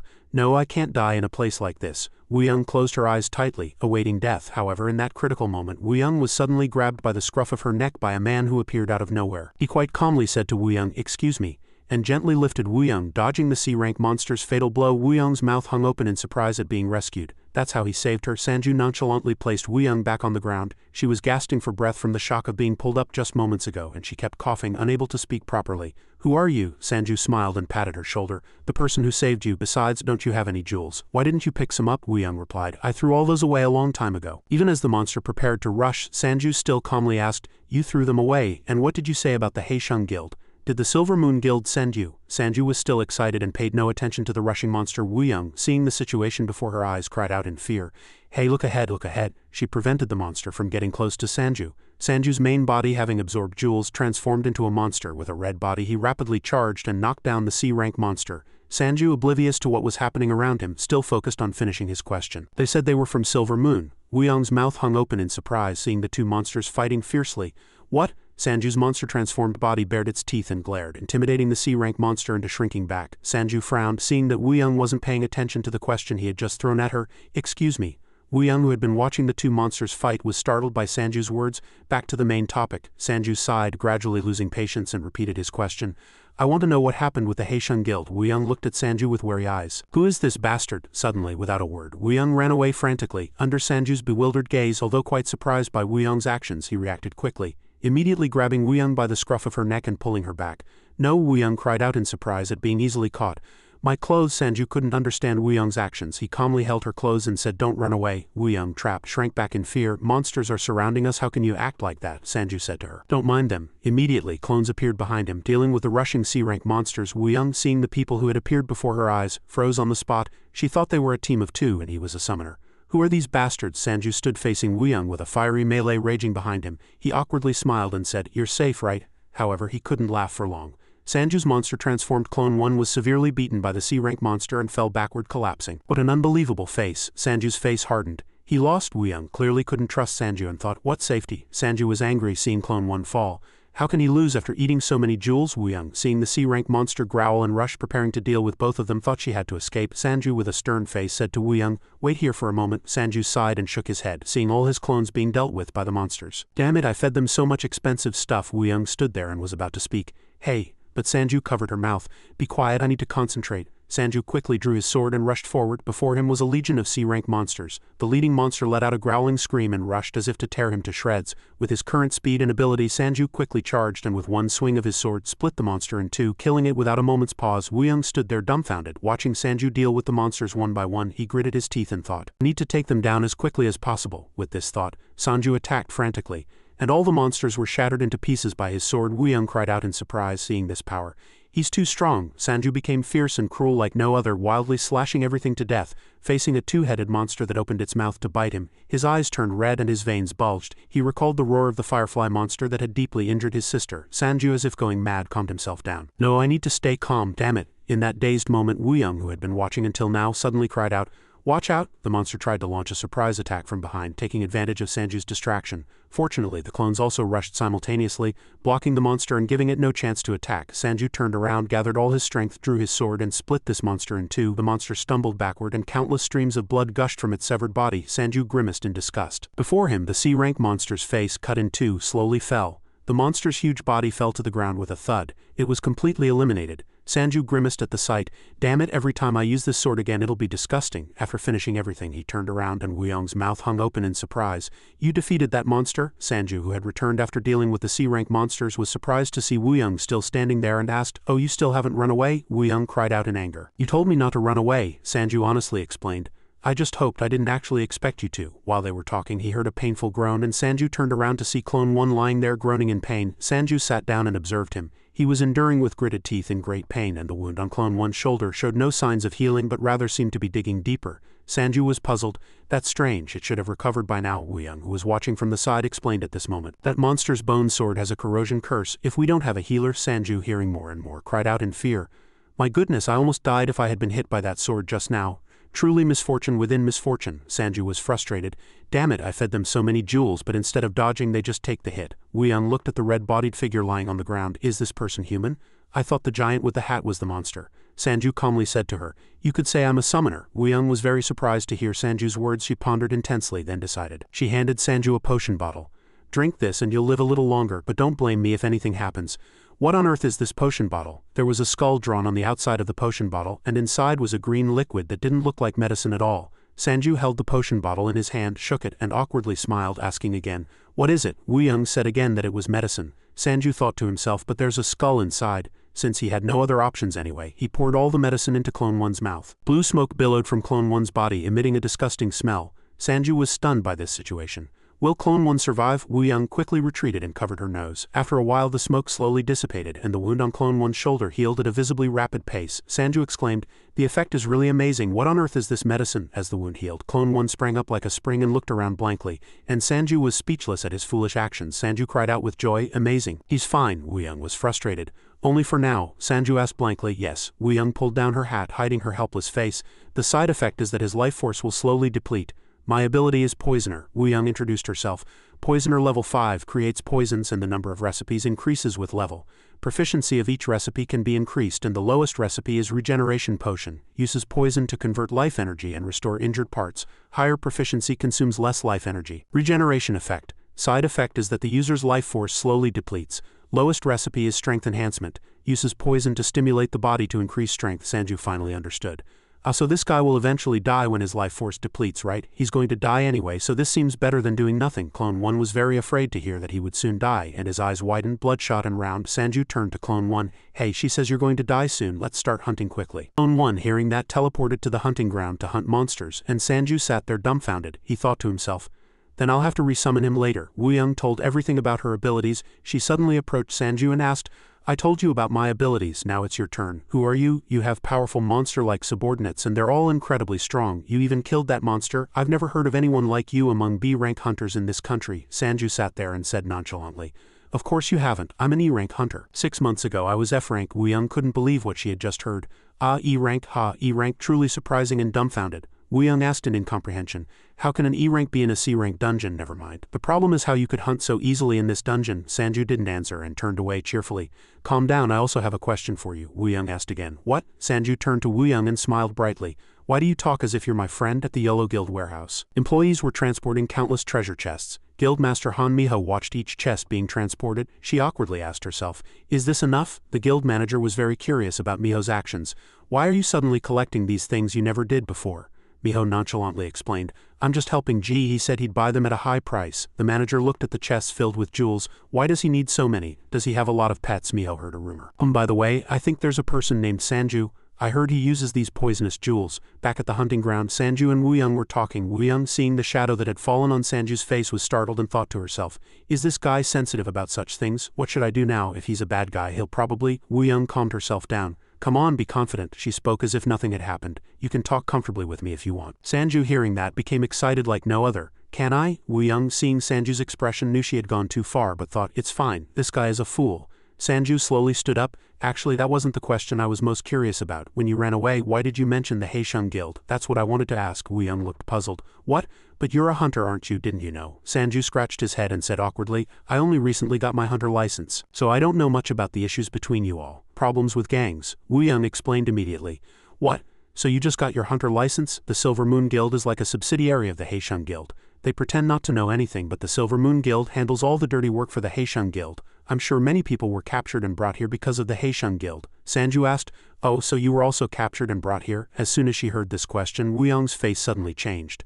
A childhood memory suddenly came to mind. There was the image of a person hanging in front of a young girl. Woongsan, with a frightened expression, hastily evaded Sanju's question. "That's information you don't need to know." Sanju was speechless at Woongsan's sudden change in attitude. Woongsan suddenly started to blame herself. "I must be crazy, telling him even about my abilities." Seeing Woongsan suddenly clutching her head, almost going mad, Sanju was slightly scared. "What's wrong with this kid? Did she eat something bad?" he stammered. "Why are you suddenly getting angry?" Not getting an answer, Sanju sighed and turned away. "All right, I've got the information I need, so now I'm leaving." Woongsan was slightly surprised. "What? Weren't you supposed to do something else?" "What are you talking about? It's just getting started." Sanju didn't care why Woongsan was angry. He just went straight ahead. Sanju kindly added a reminder. "You can leave now, there's no one at the entrance. Those damn Silver Moon thugs are all gone." Woongsan pulled down her hat, slightly covering her face. "Then thank you." Before leaving, Sanju didn't forget to praise her abilities. "Oh, by the way, your ability seems really amazing." Woongsan was slightly surprised to hear the compliment, and she frowned, thinking Sanju might be sarcastic. "My ability? Are you messing with me? Just one sip of that would kill you." Sanju took out a business card as if he had just seen it. I don't really care about side effects. Woongsan stared blankly at the business card Sanju handed her. This is the dirtiest business card I've ever seen. Whether Woongsan was bewildered or not, Sanju calmly added, if you don't have anywhere to work or if you're afraid of the Haesheng Guild's revenge, call me at the number on the card. My address is also written there. And the agents here really dislike the Haesheng Guild. I'm really leaving now. Number 5, escort him to the entrance. Number 5 immediately replied, understood. As soon as he finished speaking, Sanju disappeared like the wind, and Woongsan stood there blankly holding the business card. Sanju began hunting, wielding his sword like a madman, and no monster could survive in front of him. With just one swing of his sword, he split the monster's head in two, as easy as cutting tofu. While swinging his sword and killing monsters, Sanju thought to himself, her ability would be very useful for my clones. Should I persuade her a bit more? While lost in thought, a monster was violently slammed to the ground, startling Sanju. Number 1 excitedly rushed towards the monsters before falling to the ground, spitting a pool of blood. Sanju screamed in surprise. Number 1, seeing this situation, Sanju guessed it must be a side effect. I thought he could endure it thanks to her regeneration ability. Sanju, seeing Number 1 turn into a pool of blood, hastily consoled him. Number 1, you did really well. Sanju continued to resummon Number 1, and a naked cloned body appeared. It was truly an eyesore. Sanju took out a set of clothes and said, wear this. Number 1 quickly put on the clothes. Understood. After tidily dressing, the two quickly went to work. Let's start hunting again. After confirming that the two had gone far away, a shadow stealthily appeared from behind and observed secretly. It turned out to be the Silver Moon thugs who had been beaten by Sanju at the entrance. The burly guy asked the curly-haired guy inside, did that guy leave? The curly-haired guy turned around. Yeah, he left. The burly guy couldn't believe his eyes. Damn it, I thought that guy was human, but what the hell was that monster? The two guys who had their clothes stripped off by Sanju were talking to each other, naked. I thought that guy was dead, but he came back to life. Really surprised me. What the hell is his ability? And from what he said, it seems like there are a few more guys like him. Are we in danger? The burly guy worried. Damn it, if only we had at least our equipment. The curly-haired guy was discouraged. But we got beaten even when we had our equipment. The curly-haired guy was curious. By the way, why did they come back? Even the jewel pickers all ran away. The burly guy fumbled along the wall looking for something strange. You fool, don't you know where this is? The reason we're restricted to hunting only in this hunting ground. The burly guy fumbled for a long time and carefully found a hidden spot. At least we need to confirm where this is. He peeled off a piece of plastic stuck to the wall, and inside was a lab-like room with countless items scattered messily. Fortunately, he hasn't found this place yet. The curly-haired guy looked into the room, quite surprised. A hidden room behind the wall. This looks like a factory. What are they making here? The burly guy pushed the plank aside. The materials can be supplied directly from the hunting ground, so the possibility of someone finding this place is very low. And who would think of investigating in a hunting ground? The curly-haired guy said incomprehensibly. But we also make medicine, don't we? The burly guy said again. You fool, this isn't where we make medicine. He looked at the jewels scattered in the room. The burly guy's eyes shimmered at the sparkling jewels. But this is worth far more than making medicine. Red jewels, sparkling like diamonds, were placed on a tray, and the burly guy confirmed. These are crystal jewels. These are clearly refined jewels. He picked up a jewel and looked at it. These are 100 times more powerful than regular jewels. And just one of these jewels will increase our stats by 0.5 points, but the side effect is turning into a monster. Even the most loyal beast will become uncontrollable. That's why the Hunter Association strictly prohibited this. The curly-haired guy also looked around. I think the side effects aren't worth it at all. What's the point of increasing stats if you turn into a monster? The burly guy nodded in agreement. You're right. Back then there weren't enough people willing to take the risk, so this used to be really cheap, but recently the situation has changed. The value of this item has completely changed. Thanks to a project called Deep, I heard there's a place that can reprocess this item to make products usable by humans. Troll Company bought these jewels like crazy. But since processing this item is illegal, its value skyrocketed. Who knew this trashy item would make money? We can make millions with this. Some kids might get beaten or fanned, but if we bring this, it's a different story. Let's leave this here and come back tomorrow. The curly-haired guy asked incomprehensibly, How aren't you going to take it now? The burly guy dragged the curly-haired guy outside and sealed the lab with a plank again. The burly guy was angry. Then are you going to stop those damn guys? What if they find out we have this? Use your brain a little. We're only in our underwear, so we can't take even a single piece. The curly-haired guy scratched his head. Ah yes, I'm sorry. They carefully closed the secret door and left. A moment later a sound was heard again from outside the secret room, and the door opened again. There was a face staring intently into the room. The person who entered was none other than Woongsan. She joyfully pushed aside the plank, found it, she recalled what had happened earlier and was angry. It was really hard to shake off those damn guys. Since Sanju had ordered number 5 to escort her to the entrance when she left, he had gone with her. His mission would only be complete if she reached the entrance, but Woongsan wanted to find the secret room, so she told him he only needed to take her this far and said, You can go. But number 5 absolutely had to complete the mission of escorting her to the entrance. But at the entrance, before he could finish speaking, number 5's gentle and weak heart received a huge reprimand, and he silently turned back without resisting. Woongsan thought angrily, so stubborn. After shaking off number 5, Woongsan thought, Alright, it was really good that I stayed in this hunting ground. It's a good thing those damn Silver Moon guys brought me here. But why are they naked? Lost in thought, she found a suspicious cabinet. Woongsan decided to open it and check what was inside. Seeing what was inside, she shouted with joy, "Found it, crystal jewels." So she succeeded in finding them. Woongsan decided to put all the crystal jewels into a small pouch and tuck it into her waist. She thought there were quite a lot. After putting everything in, Woongsan had transformed into a small plump Western pear. She picked up the plank and covered the room again, but this is quite heavy. Do I look strange? Woongsan was delighted to see people scattering towards the entrance and thought, this is my chance to sneak among them. Number 5 saw Woongsan leaving at the entrance. The simple-minded Number 5 was lost in confused thoughts. His mission was to escort Woongsan to the entrance. After a while, he finally met Woongsan again at the entrance and she left safely. Mission complete. After a long struggle with his thoughts, he finally understood and his face was filled with the joy of completing his mission. What a relief! So Woongsan safely exited the entrance with the stolen crystal jewels, running like crazy without looking back for a second. All right, safely escaped. The people who had been captured to pick jewels also shouted with joy after escaping.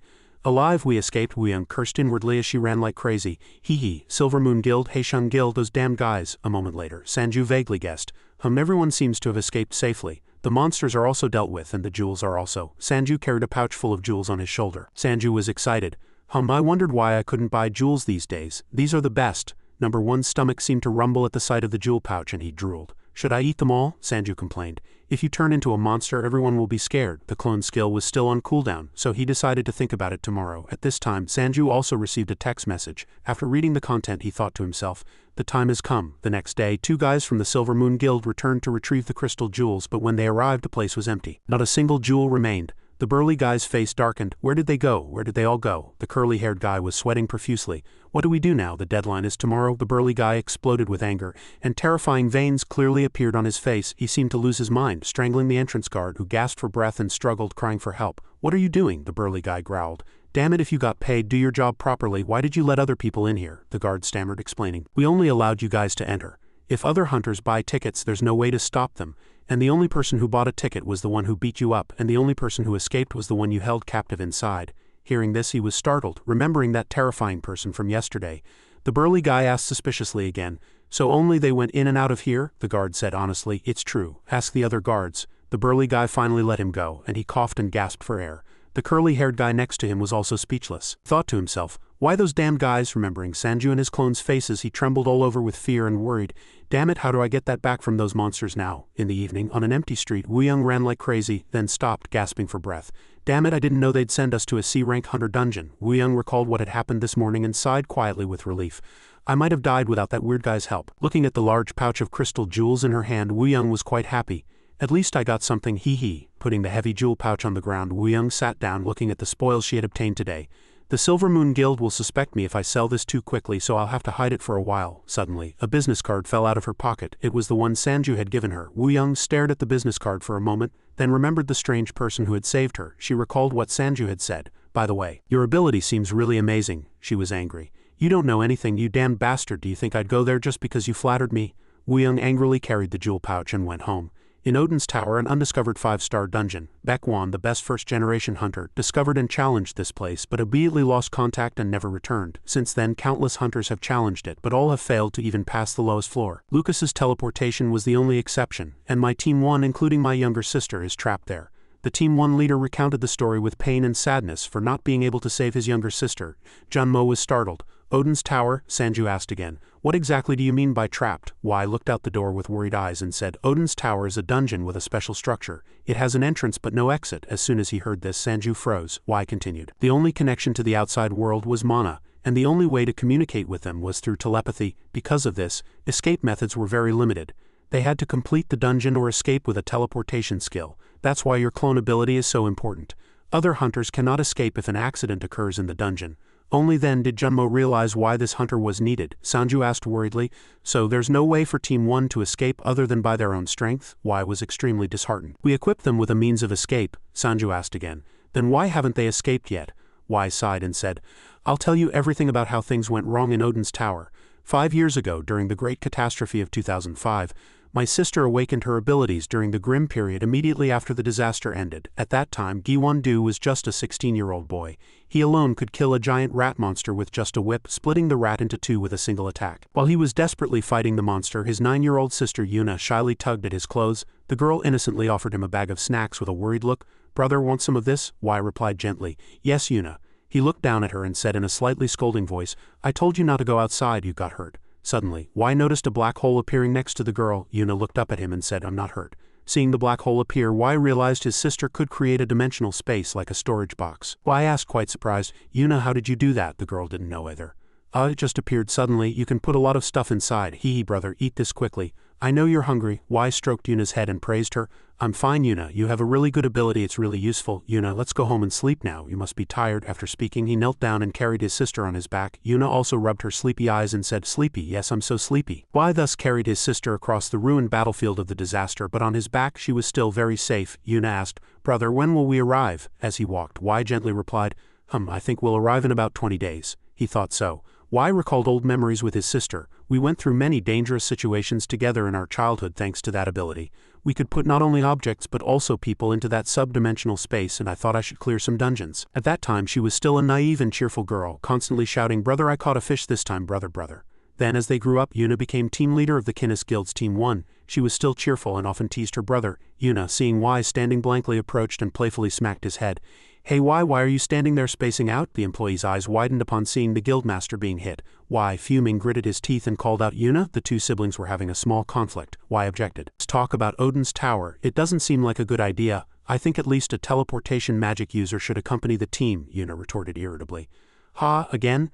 Then why did we buy a teleportation scroll? There aren't even 100 teleportation magic users in the whole world. We don't have a single one right now. How do you expect us to hire one immediately? It's now or never. Team 1's strength is at its peak and I have my abilities too. This is the only chance. Y still hesitated and was very worried. But Yuna cut him off. Or do you believe you can't entrust this mission to me, brother? Y gritted his teeth, suppressing his anger. He thought that even until the moment Team 1 left, he couldn't be sure if they could fully clear the dungeon. One of the team members, a girl, said half-jokingly, I don't even know who the guildmaster is anymore, haha. Another bald team member also joked, Your Excellency, don't worry. I'll protect the team leader. Yuna glared at him and said, Dream on, another team member reminded him. If you say that, the guildmaster will hit you. Y still couldn't be reassured and his face was more tense than ever. Yuna reassured him, I promise I'll come back immediately if I'm in danger. Recalling that promise, Y deeply regretted it. He shouldn't have let himself be persuaded for such a reason. But Yuna looked at him with sincere eyes. I know how terrible it is not to return, leaving your family behind. Jinhee's face was clearly worried, but he said nothing. Yuna confidently snapped her fingers, and of course this isn't just a teleportation scroll for escape. I have plenty of emergency food and medicine too. She showed him what she had prepared. Countless essentials were thoroughly prepared within her space, reassuring him. Thinking back, Y deeply regretted his decision to let his sister go. He shouldn't have been reassured just because she took emergency supplies. Although reluctant, Yuna left with Team 1. She cheerfully waved goodbye. Brother Gunt, your sister is leaving. He just blankly watched his sister leave, braving the danger. Y deeply regretted that moment. I should have stopped them then. Then he became blank as if his soul had left him, and they went straight into the dungeon. Y confided in his friend. The girl comforted him. Do you think they won't succeed? Have been preparing for this for years. You're being too overprotective of the team leader. Who can believe in them except their guildmaster? These words persuaded Y. He rested his chin on his hand and thought, she's right, they've already left anyway. I need to trust her. There was a knock on the door of the room and a secretary entered to report to Y. Your Excellency, you must leave now, his friend asked. Do you have an appointment? Y stood up ready to leave. Yes, it's my turn to act now. I also need to host a program for awakened ones, Sanju realized. I was like that back then too. Y smiled and replied, Really? What a coincidence. Sanju felt embarrassed. I was quite fat back then, so even if you had seen me you probably wouldn't have recognized me. Junmo asked, by the way, have you tried contacting Team 1? Gunt said with a sad look in his eyes. We used communication scrolls. They had 10 of them and were supposed to report weekly. Since we couldn't enter, a guild team was also in charge of communicating with her outside the entrance of Odin's tower. The more Y spoke, the more disheartened he became. In the first report there were no problems. Then the second, the third, everything went very smoothly, and I quickly began to feel at ease. And a month later, a problem occurred. A month after Team 1 entered Odin's tower, there was a guild field tent in front of the tower's entrance. Someone announced that the report time was almost due. I asked, they're scheduled to reach the 40 kilometers mark on the first floor today, right? Someone quickly replied. That's right, prepare the communication scrolls. The team member in charge of communication quickly prepared. Yes, Your Excellency. He took a communication scroll in his hand and began to tear it. I will try to contact them right now. The sound of the scroll tearing echoed and signals also began to transmit. The communicator put on his headset and listened intently to the information. He announced that a report had come in. Gunt asked urgently. Then the girl standing next to him signaled. Shish. The communicator immediately repeated what he heard. Arrived at the 700 meters mark after passing the end of the first floor. An unidentified monster ambushed us. Most of the team members are fighting the monster.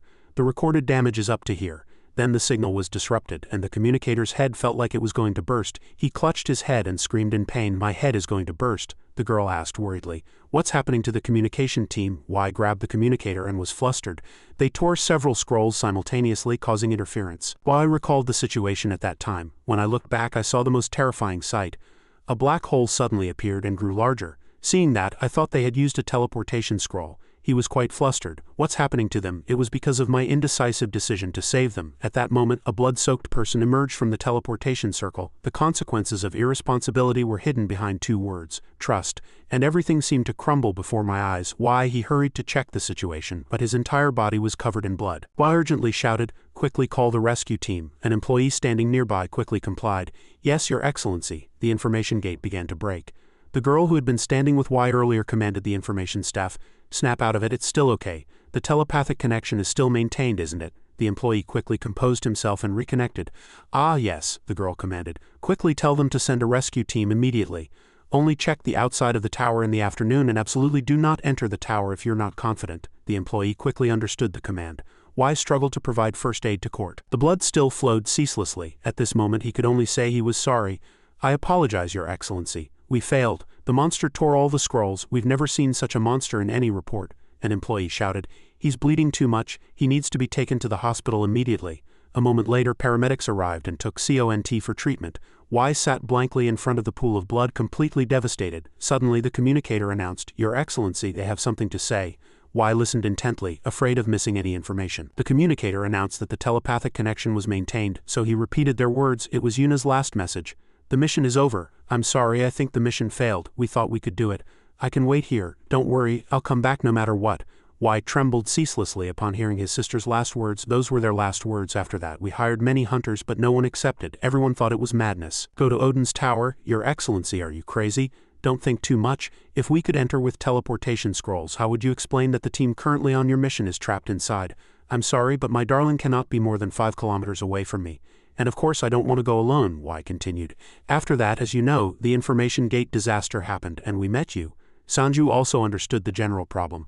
"So you want me to meet the required stats, because at least I have the ability to go to where the team is trapped." Y answered honestly, "That's right, you always do everything very well within your abilities. When you carry out the rescue mission, the Tree Guild will escort you to the entrance of Odin's tower. We will start tomorrow. Let's meet at Odin's tower." In a luxurious hotel, a waiter was preparing wine to take to a room when suddenly he heard the sound of punching inside and hesitated, wondering whether to enter or not. The burly guy from the Silver Moon Guild already had a severely beaten face, swollen and bleeding from the nose. He knelt on the ground, clutching his head and groaning, and Guildmaster Duwan of the Silver Moon Guild shouted helplessly, his hands stained with blood, "You bastards, I told you to go in there and hunt. What's so difficult about that? I sent all the C-grade guys to guard the entrance, but what did you all do? Now what am I supposed to do?" After heavily cursing his subordinates, he sat down calmly and asked, "All right, tell me, who was that guy?" The burly guy answered honestly, "They all covered their faces. One person didn't, but his name wasn't on the list of D-grade or higher hunters," he shouted, enraged. "So you're saying you were beaten by an E-grade hunter?" He angrily kicked the burly guy several times with force. "Do you think we're the only group producing refined jewels? If we can't collect the money to give to the Heishun Guild, do you think they'll happily wait?" His eyes grew even more wicked. "What do you think, HMPH? Tell me." The burly guy clutched his head and huddled in a corner, the blood from his head soaking the floor, unable to make a sound in trembling fear. He looked at his subordinates and commanded, "If they replace us with another supplier, everything will be over. I won't say anything more. Find that guy and drag him here." Everyone received the order simultaneously. "Yes, Your Excellency." After dismissal, the subordinates were all covered in wounds, staggering with exhausted faces. Seeing them, he clearly guessed they had been beaten again. "These idiotic bastards, the previous ones were useless too, such a headache. The most urgent thing now is where to get the jewels." He turned to the person sitting next to him. "It seems you'll have to handle this." Zhang placed his wine glass on the table. Of course, Zhang was the vice guild master of the Silver Moon Guild and he quite enjoyed this task. "If I beat up a few guys, I'll be able to find out who he is.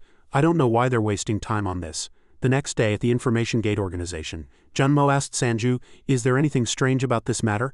Inside the elevator, Sanju said as if unable to understand, "I don't think he lied. There are some important issues he didn't mention." Junmo asked again. "Important issues?" Sanju told Junmo seriously. "It's the reason they're trying to clear Odin's tower. I don't know anything about the hunter industry, but I do know about Odin's tower. Odin's tower was conquered in 2012. Someone conquered Odin's tower and returned." Everyone was excited, celebrating and asking many questions. "Please tell us how you feel about successfully conquering Odin's tower. What rewards did you receive for conquering Odin's tower? The man declared that Odin's tower was empty, with only one monster remaining and no treasures or items. Do not enter Odin's tower and make a useless sacrifice, Sanju continued. After that, hunters no longer challenged or showed interest in the tower, and it became an abandoned dungeon. However, he didn't explain why his sister's team headed there. Junmo rested his chin on his hand, thinking, "You're right. Should I re-examine this issue?" Sanju refused. "No, there's no need. My mission is to rescue them, not to clear the dungeon. So I'll just focus on the mission at hand," Junmo agreed. "Alright, let's discuss it later." Suddenly, Sanju spotted Woongsan curled up and sleeping in a corner of the entrance. Junmo asked curiously, "Who is that?" Sanju was also a little surprised. I met her at the hunting ground. I told her to find me if she had nowhere to work." He thought inwardly, "I didn't expect to see her like this at the entrance."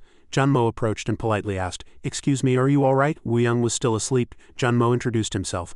"I am Kong Junmo of the JM organization." Woongsan, who had just woken up, was startled to see his ghost-like face. Woongsan, startled, fell backward, and before she could even greet him, her stomach did first. Woongsan's stomach rumbled, making her blush with embarrassment. Everyone froze. Sanju said, "Shall we go get something to eat first?" Junmo suggested. "Let's go to the restaurant in front of the building then." As soon as the food arrived, Woongsan ate ravenously like someone starving. Sanju and Junmo, seeing this, were also a little bewildered. "Were you that hungry?" Junmo advised her. "Please eat slowly." Woongsan spoke while eating and Sanju couldn't understand anything. He cut her off. "Just eat." Sanju picked up his phone. "I've saved my number." After finishing the meal, Sanju asked, "Seeing you here, you must have come to work for the JM organization, right?" Woongsan was silent for a moment before answering yes.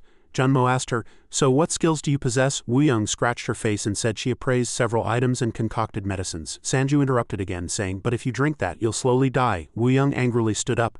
"Hey," she pulled the rude guy's hair, "there are also medicines that don't kill people." Sanju gave up and surrendered. "Alright, let go, but in return they'll produce tremendous effects. I want to utilize this skill of hers." Junmo asked inwardly, "Are you planning to use it on your clones?" Sanju glanced at him and casually replied, "Yes." Junmo took out a paper and pen and began to write.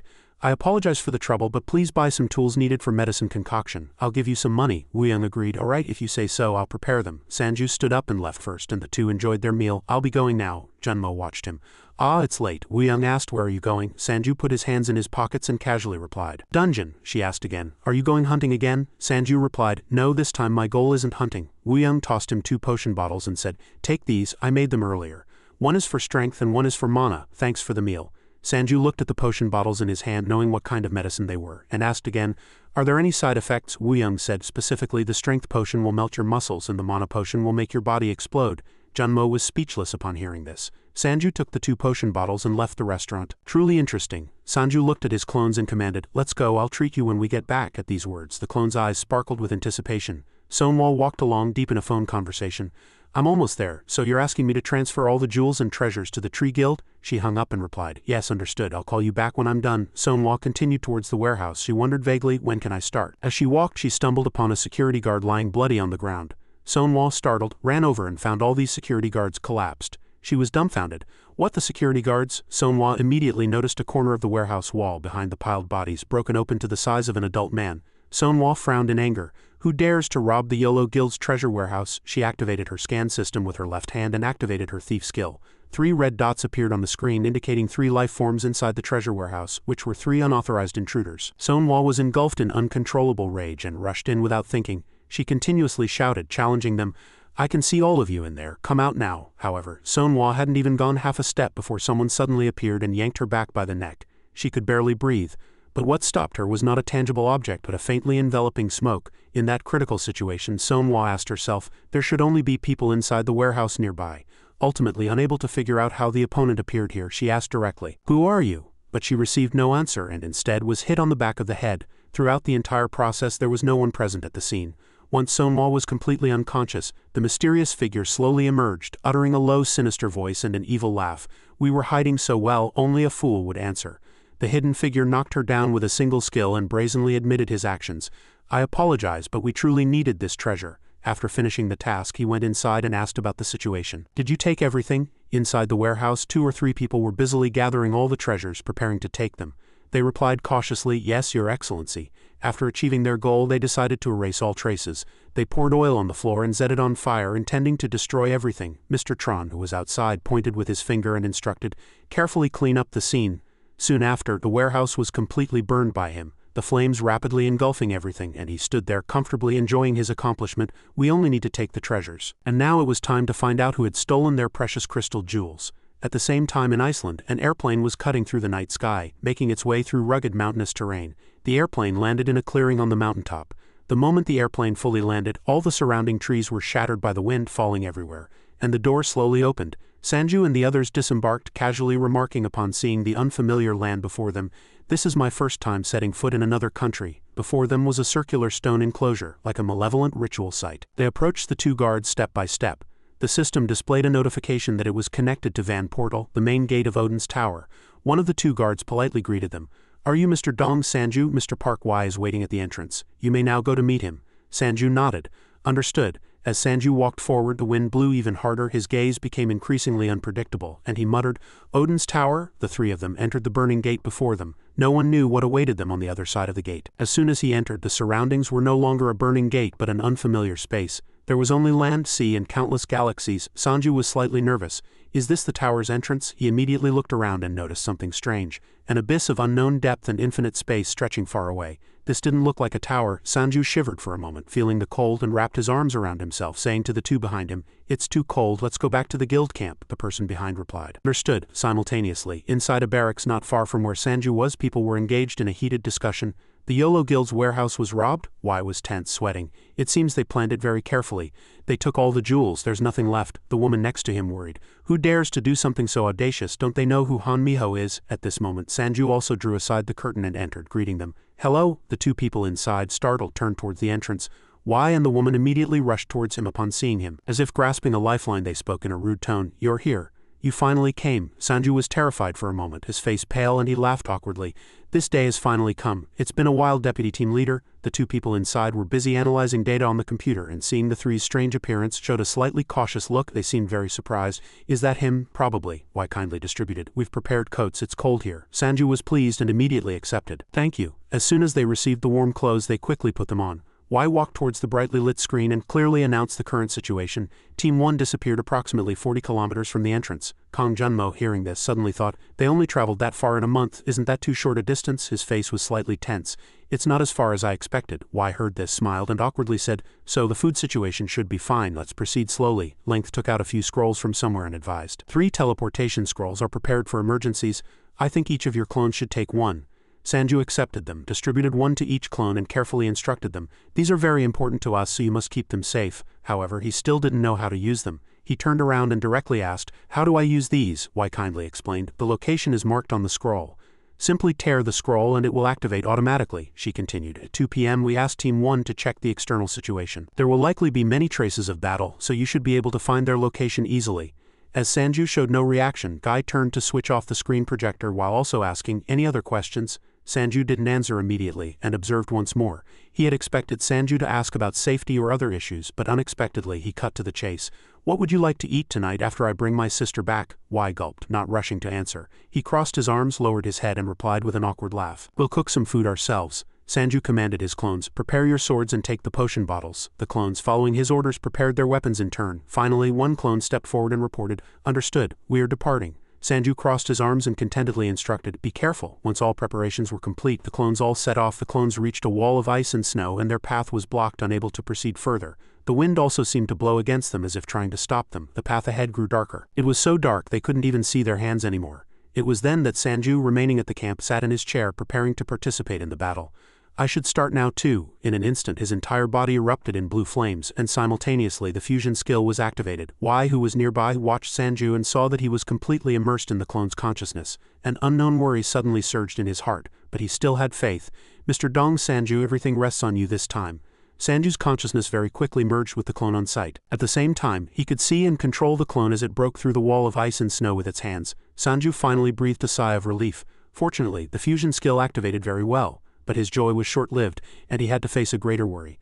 "This blizzard is too fierce. Although I'm strong against the cold, I can't escape this chill." After the blizzard ended in an instant, his clone stood on a high, steep cliff with an abyss of unknown depth below, and only a few sharp rock formations jutting out, revealing deadly danger. Before the landscape before him could fully clear, the clone was swept by the wind, accompanied by white snow, and its vision was obscured. Sanju thought in bewilderment, "This is Odin's Tower." He suddenly remembered that he wasn't the only clone. There were other clones too. They didn't have Sanju's official consciousness and were merely subordinates following him, so he still had to inform them.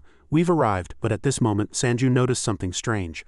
All actions had frozen in place. Sanju was unexpectedly able to control the clone's actions, as this was something he himself wasn't certain about. He clenched his fist several times to confirm. Sanju was surprised. This sensation is really strange. I can control number 1's entire body. The system also sent a notification simultaneously.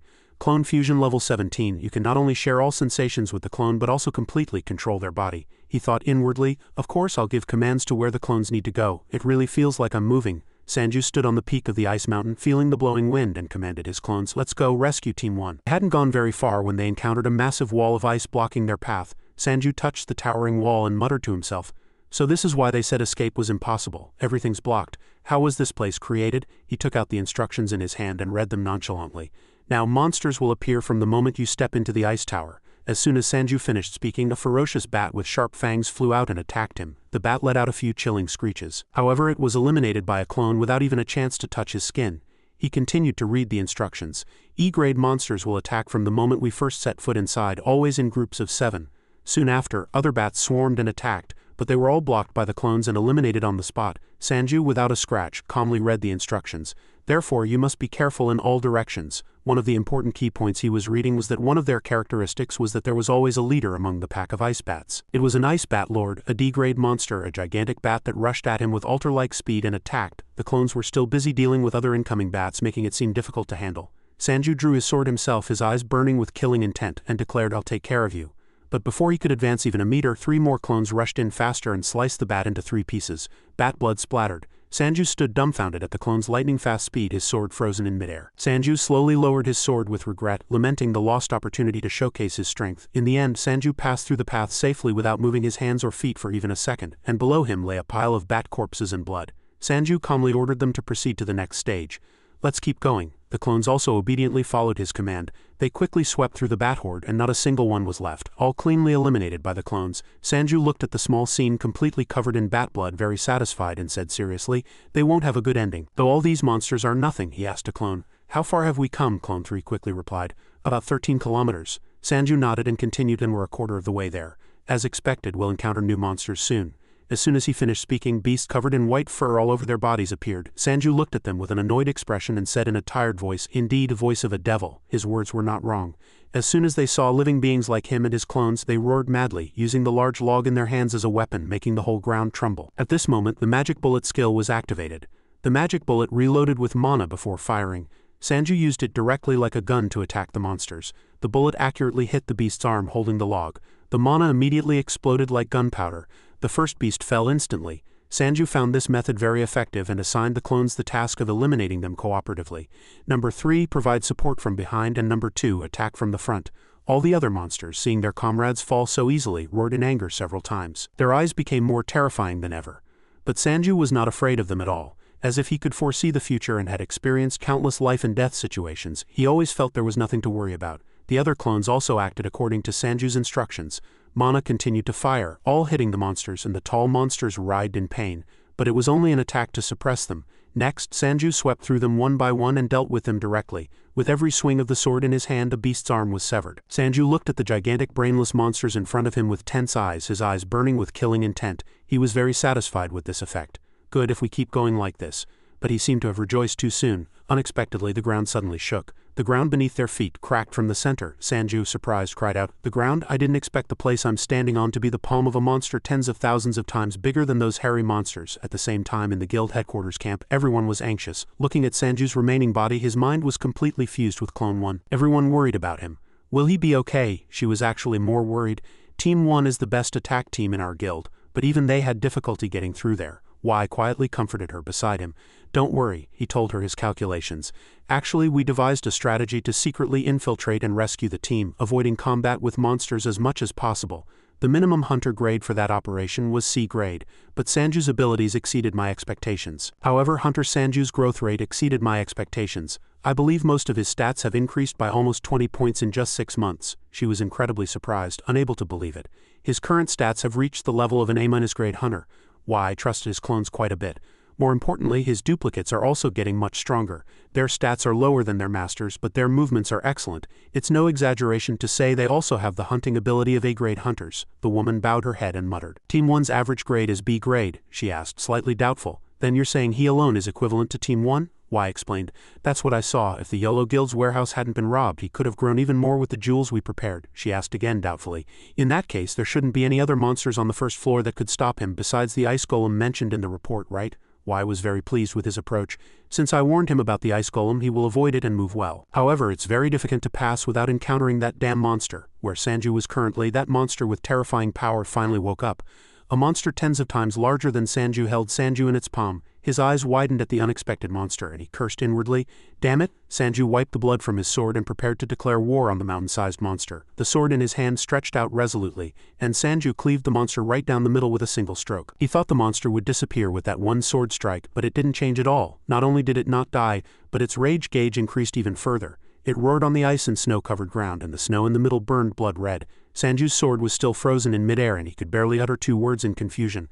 "A mistake!" The enraged monster immediately rushed to retaliate. A gigantic roar echoed throughout the vast space. Even though Sanju was still confused and momentarily unable to accelerate, the monster resolutely clenched its fist as if trying to kill an ant. Fortunately, he quickly moved and leapt out. The dirt and rocks in his hand were moments away from crushing him to death. Sanju, despite barely surviving, was still anxious. "If I can't cut him with this sword, there's no way to harm that monster." But below there were still several more disgusting ice golems fighting diligently. However, they didn't seem to belong to the same operating system as the dirt and rock monster, so as soon as they saw him attack, they rushed to tear apart the tempting prey. The monster was surprised by the sneak attack, but those attacks were merely a tickle to it. He could easily lift the hairy golem with one hand. The unfortunate golem was instantly swallowed by the dirt and rock monster, its enormous mouth filled with the smell of blood and fresh flesh. Sanju below widened his eyes in surprise and cursed inwardly.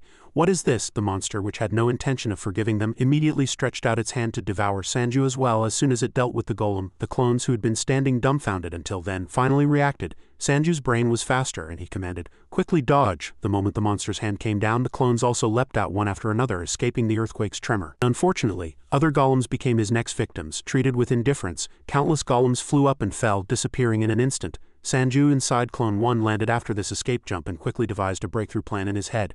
"I need to find the monocore of these monsters." Sanju watched the monster dealing with the golems, wondering where the monocore was. Then he noticed the gigantic golden stone on the monster's chest and unconsciously rejoiced as if he had found gold. Found it, but he also realized that a bigger problem was approaching. "The problem is, how can I destroy it?"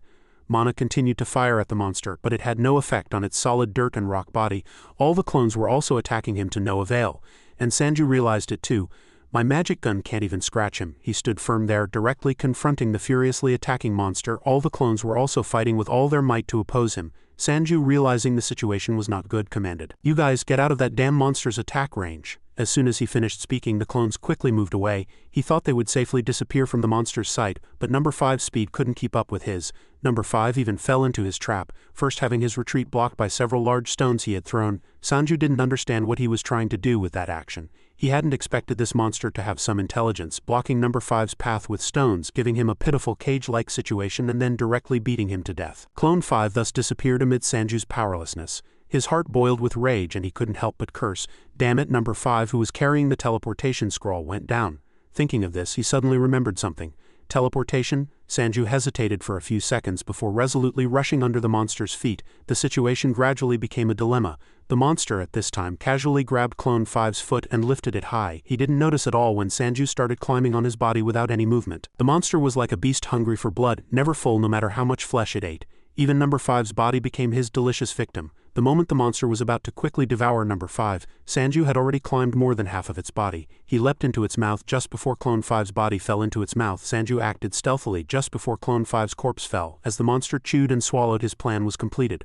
All the clones stared with wide, surprised eyes, unable to believe it. Sanju not only had no problems, but he even used the monster's teeth as a support, as a lever to leap one step further and escape the encirclement. Sanju slid down and safely returned to his original position. The monster at this time realized that something was wrong. "This feeling is strange." Sanju landed and chuckled a few times with satisfaction. The plan was perfectly successful as the monster began to feel something strange in its throat. He panted on the gigantic ice and calmly provoked the monster. "Did you enjoy what you just swallowed, you damn bastard?" He suddenly pulled out a small piece of paper that remained in his hand. Sanju shook the small piece of paper in his hand and asked, "Do you know what this is?" Immediately, the monster's body reacted intensely.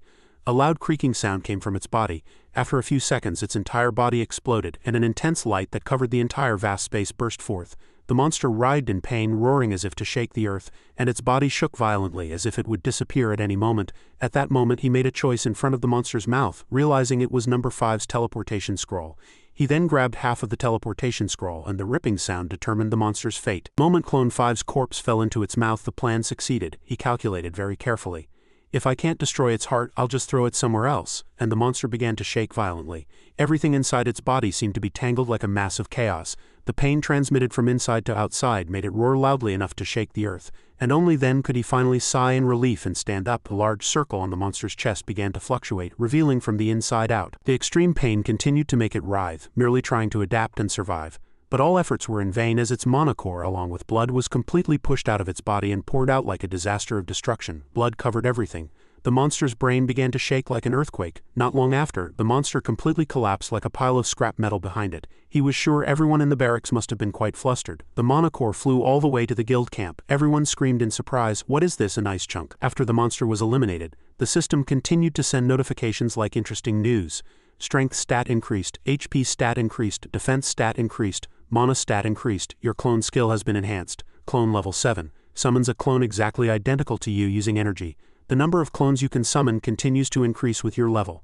The maximum number of clones that can currently be summoned is 7. Summon time is now available. He stared at the notification panel in front of him in surprise, and unexpectedly uttered 2 words. "This is it." He teared up with emotion, sniffing, and felt his heart lighten. Unlike other skills, he hadn't been able to find a way to enhance the clone skill. Suddenly he raised his head and thought, "But I won't summon any additional clones right now." He looked back at the other clones and said, "Alright, let's keep going." In Korea, Do was still struggling alone. Even while showering, he was devising schemes. A while later, as he turned off the faucet, a notification arrived and he put on his gown and went out to listen seriously. His subordinate slowly brought up a notification. "Your Excellency, this is the list of people who have scheduled appointments to meet Your Excellency this month." A blurry screen appeared before Do's eyes and he scrolled through information about numerous people, but none of them appealed to him. His expression was not good, as if the list didn't meet his expectations. Do himself kept scrolling up and down the screen, asking as if it were strange, "Are there no people from Korean guilds?" His subordinate immediately denied it.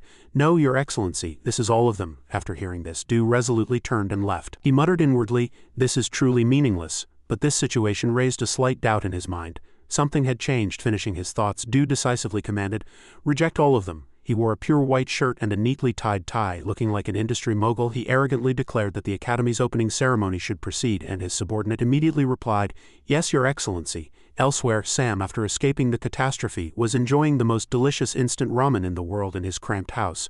Before he could even take a second bite, Saw interrupted him. "No wonder I couldn't reach you," he smiled and asked Sam, "You were caught by the civvy pack, weren't you?" Sam carefully whispered, "Yes, big brother." Unconsciously, sweat was beading on his face. The memory still sent shivers down his spine. He clearly remembered Haeshung handing him over to them. Saw didn't stop asking, continuing to inquire, "But you're quite impressive too. How did you escape from those damned guys?" His hand holding the chopsticks visibly trembled from this point on. Sam was afraid to specify. "I received help." He looked at Sam with a cunning smile and deep inscrutable eyes. Saw clicked his tongue and moved on, then cautiously reminded Sam, partly out of goodwill, "Anyway, everything turned out well. Wu is quite busy, so help him out a bit." Sam nodded in agreement like an obedient and good younger brother. As he was still ravenously eating the hot ramen, the noise from outside startled both of them. He immediately stopped eating and, along with Saw, nervously looked out the door. Saw got up and opened the door, but only slightly ajar. With the familiar timid gesture of a small person, he carefully asked, "Who is it?" But before he could fully collect himself, he was hit squarely in the face by a punch from the tall, sturdy man outside the door. The man outside sent him flying from just outside the door to the middle of the house with a single blow. Before he could collect himself, Sam immediately rushed over, flustered, to ask about the situation. Brother Saw. At that moment, a thin but veined hand gripped the wall and softly called his name. Along with Park, the man suddenly appeared at his doorstep and he laughed and taunted without any respect. "Sam, found you." The man wasted no time and directly posed the question, "Don't waste time. Who attacked our guild members in the hunting ground?" Sam was nervous, sweating all over. The man continued to threaten, "Answer well. You're the third person I've asked this question." He grew even more terrified, because in addition to those menacing words, he still saw the man's blood-stained hands. The man rudely threatened Sam. "The previous two said they knew nothing. Let's see if you two know nothing either." As Sam still showed no reaction, Saw angrily lowered his head and softly cursed. This son of a bitch. He didn't understand at all how dangerous and bold the man was, so he openly expressed his thoughts and accused him. "What are you doing in someone else's house?" He even punched the man's face without hesitation.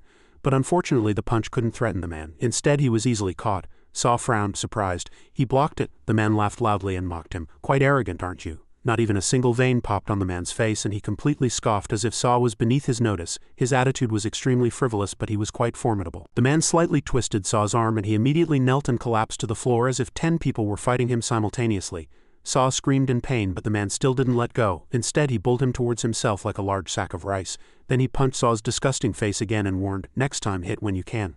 Blood spurted from his face with the powerful punch, but the man calmly remarked without batting an eye, "I hate arrogant guys like this." Sam stood outside this conversation, witnessing the man's entire cruel act, and his face froze for a moment, his eyes wide. As the man was about to throw another punch, he finally stepped forward and admitted, "Wait, I'll go with you, please stop."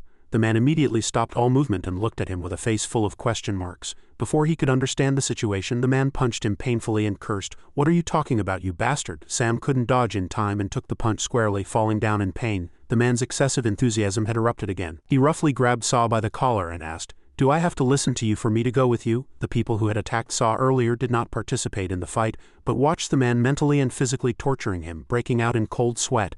The man guessed again, "Perhaps you think that he was hit because of you?" Even at this point, the man continued to hit Saw, simply because he felt Saw deserved it. "Don't feel guilty, he was hit because he deserved it." Finishing his words, the man ruthlessly threw Saw far away in front of Sam. Saw lay blankly on the floor, several teeth missing like a patient waiting for death. Sam just watched helplessly with wide eyes as his brother suffered, looking utterly disfigured. As Sam showed no reaction, the man didn't give up and headed towards Saw's younger brother, preparing to eliminate even his descendant. Sam finally couldn't bear it anymore and shouted, "Stop, I know." The man looked at him with suspicious eyes. "What do you know?" To save Saw's fragile life like a glass that could shatter, Sam knelt and bowed his head, admitting, "5 years ago I know the person who attacked the Sea Moon Guild. I know who he is." Sam, with a trembling voice, shed a few belated tears and cowardly pleaded, "Please be merciful." The man heard this and laughed maniacally like a psychopath. He looked back at his subordinates and said, "See?" The man laughed sinisterly like a demon in human skin and said crazy things. "I knew it. A little intimidation always yields good results, wasn't I right?" Meanwhile, Il was still crossing the thick snow with his clones. The journey was smooth, but soon the group began to discover corpses scattered on the thick snow. Il turned back and instructed, "From here on, let's go a little slower. Watch your surroundings carefully." The other clones found it strange, but no one questioned and fully followed Il's command. In fact, he also had a very big question in his heart. "It's been a while since I encountered that guy, but why are there more and more corpses?" At least one corpse was found in every corner before them. The smoke rising from the corpses mixed with the cold mist of the weather, making the atmosphere here unusually eerie. Doubt sprouted in Il's mind. He could understand why they left the corpses here, as it was very difficult to retrieve them. But as he looked at the skeletal corpses before his eyes, the doubt in his heart grew even stronger. Who could have massacred all these people? Il turned back and asked, "What is our current location?" The clone immediately replied, "Near the destination." He clearly mapped out their movement plan. "From now on we will track the traces of battle from the vanguard. They will be hiding somewhere near where the battle took place." Il continued to ask, "The opponent comes to check every day at 2 p.m., right? How much time is left?" Before he could even finish speaking, a clone suddenly appeared behind him, and a sharp knife in its right hand was aimed directly at his back. Il was startled, his eyes wide, and blood soon sprayed like rain. Each drop of blood fell to the ground and shattered. The clone's hand and dagger blocked a sharp object aimed at Sanju's head. It was a bizarre creature with gigantic eyes that glowed like headlights and a metallic body. It stabbed something like a knife at Sanju, but the clone barely blocked it. No one knew when it had appeared. Sanju wondered what it was. Seeing it, he thought to himself, it appeared out of nowhere. Is it because of an invisibility skill? Behind the two of them, black smoke suddenly billowed. Sanju, startled, opened his eyes wide and shouted, "Damn it!" A bunch of those monsters appeared and kept approaching. The noisy sound continued. Sanju remembered the corpses he had encountered and thought, that was the explanation for the corpses. Sanju thought, is this why the attack team couldn't enter the dungeon entrance? It's a failure that we didn't notice their presence earlier.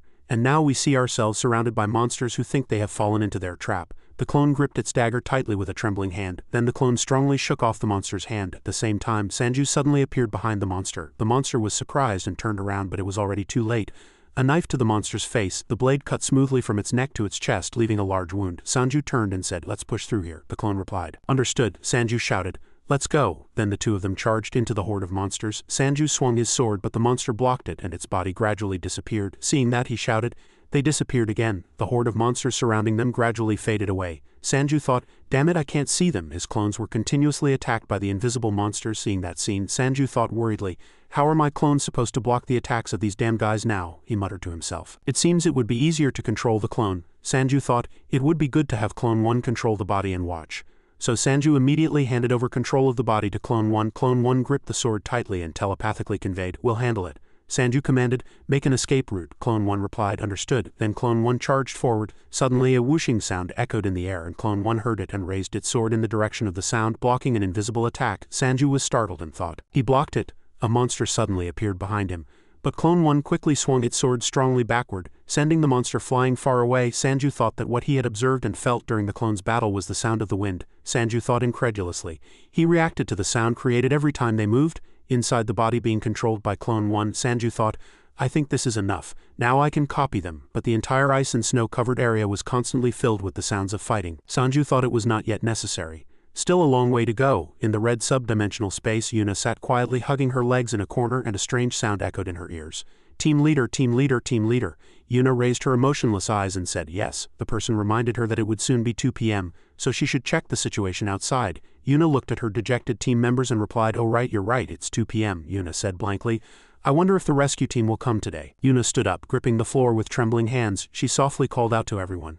But Yuna stopped and pressed her lips together, thinking there was a slight hope. Yuna snapped her fingers, thinking she couldn't tell them there was still hope. A hole opened and light and wind blew into the space. Yuna thought to herself, it'll be the same today, she thought despairingly. The terrifyingly quiet ice plain will greet us again. But a sound came from outside and confusion appeared on Yuna's face. She said blankly, I hear a sound. Clone 1 outside heard it and announced, 1 person at 3 o'clock. Sanju immediately raised his sword to block. Clone 1 continued to listen and said, 1 person at 9 o'clock. Sanju blocked and thought to himself, damn it, there are 2 of them. Sanju thought, slightly exhausted, if I can hold on a little longer, I think I can do it. Sanju charged forward and cut down 2 monsters. He thought they didn't seem to have incredible speed or defense. He pierced 1 monster's head and thought, they're not that dangerous except for their invisibility. Sanju leaned back to dodge and thought, but they dodged 2 attacks. Finally, Sanju found his balance and crossed his swords to block the monster's powerful attacks. Sanju thought anxiously, there are too many of them. Sanju sensed the situation of the other clones and thought, even minor injuries cannot be ignored. We can't have so many minor injuries. Seeing the monsters continuously appearing, Sanju sighed, it would be best for us to leave this place. Sanju thought, there might be hundreds, thousands of them around us. Suddenly, Sanju saw something. A black and red vortex appeared before his eyes. Sanju thought happily, I found it, it's the attack team. Sanju regained control of his body and then shouted loudly, everyone run quickly in that direction. His other clones immediately rushed towards that spatial portal. At the same time, Yuna's face also appeared in the portal with a surprised expression. Yuna hurriedly lowered her head and reported, it's a person. She frantically cried out, someone's outside. A man with disheveled hair questioned, really? Silver-haired old man remained calm. I heard something too. As a group of clones rushed in, thick dust flew everywhere. The black-haired man saw it and shouted, that's right. The man with slick back hair behind him said, it really is a person. The silver-haired old man asked hopefully, is he here to save us? Someone shouted, don't pull my hair. Sanju and the clones ran, trailing a lot of white dust behind them. Yuna tried using her skill and then cried out in bewilderment. Ha! She saw numerous monsters chasing them in the dust. Yuna immediately screamed in terror. Monsters are chasing him and coming here? Sanju still ran with all his might, shouting, I've come to save everyone. The people inside the subspace cried out loudly. Quickly save us? Yuna, seeing Sanju being chased by monsters, immediately made a decision. Team 1, she opened the spatial portal wide and commanded, everyone help him. The silver-haired old man's shield was forcefully slammed into the white snowfield. The silver-haired old man said, we shouldn't waste any more time. A red aura surged from the shield, forming a honey-colored protective barrier. The black-haired man held his staff and chanted a magic spell. The system announced that the magic arrow skill was activated. Subsequently, the black-haired man held his staff forward. Magic circles appeared and attacked. Dark blue magic arrows flew forward, leaving long trails like vines. The black-haired man's attack blew up white snow, obscuring the view, and at the same time, Sanju and his clones rushed into the barrier. Immediately, monsters followed but were blocked outside the barrier. Subsequently, Sanju's group leaped into the subspace, shouting, safe. Yuna stepped forward and said, I'll close the entrance. Move the shield away. The silver-haired old man replied, understood. The black vortex-like spatial hole gradually shrank, and at the same time the barrier also disappeared. Inside the space, Sanju spoke, thank you everyone. Sanju panted and said, I'm the attack team's rescue team. But I ended up being rescued. The Team 1 members stared blankly at the person who was supposed to rescue them, now panting as if on the verge of death. Yuna opened her mouth and asked, I have to ask this, are you from the Kusa Tree Guild? Sanju hesitated as he removed his towel, but he was half right. He introduced himself. I am Dong Sanju. I came here at the request of Mr. Park Wai, Guild Master of the Kusu Guild. The silver-haired old man let out a sigh of relief and said, oh, so he didn't abandon us after all. Suddenly, Yuna said, CT, that's Mr. Song, right? Sanju thought inwardly, Mr. Song, she must be referring to the person who escaped this place with a teleportation scroll. Sanju then said, he's alive, but as far as I know, he hasn't regained consciousness yet. Upon hearing this, Yuna screamed in terror. My goodness, Sanju saw this and thought she was someone who deeply cared for her team members. Sanju calmly said, I'm sorry, but we have to leave this place now. Team leader Y is waiting outside the entrance of Odin's tower. I'm sure he's very worried, but he'll be fine. Sanju said, don't make him wait any longer.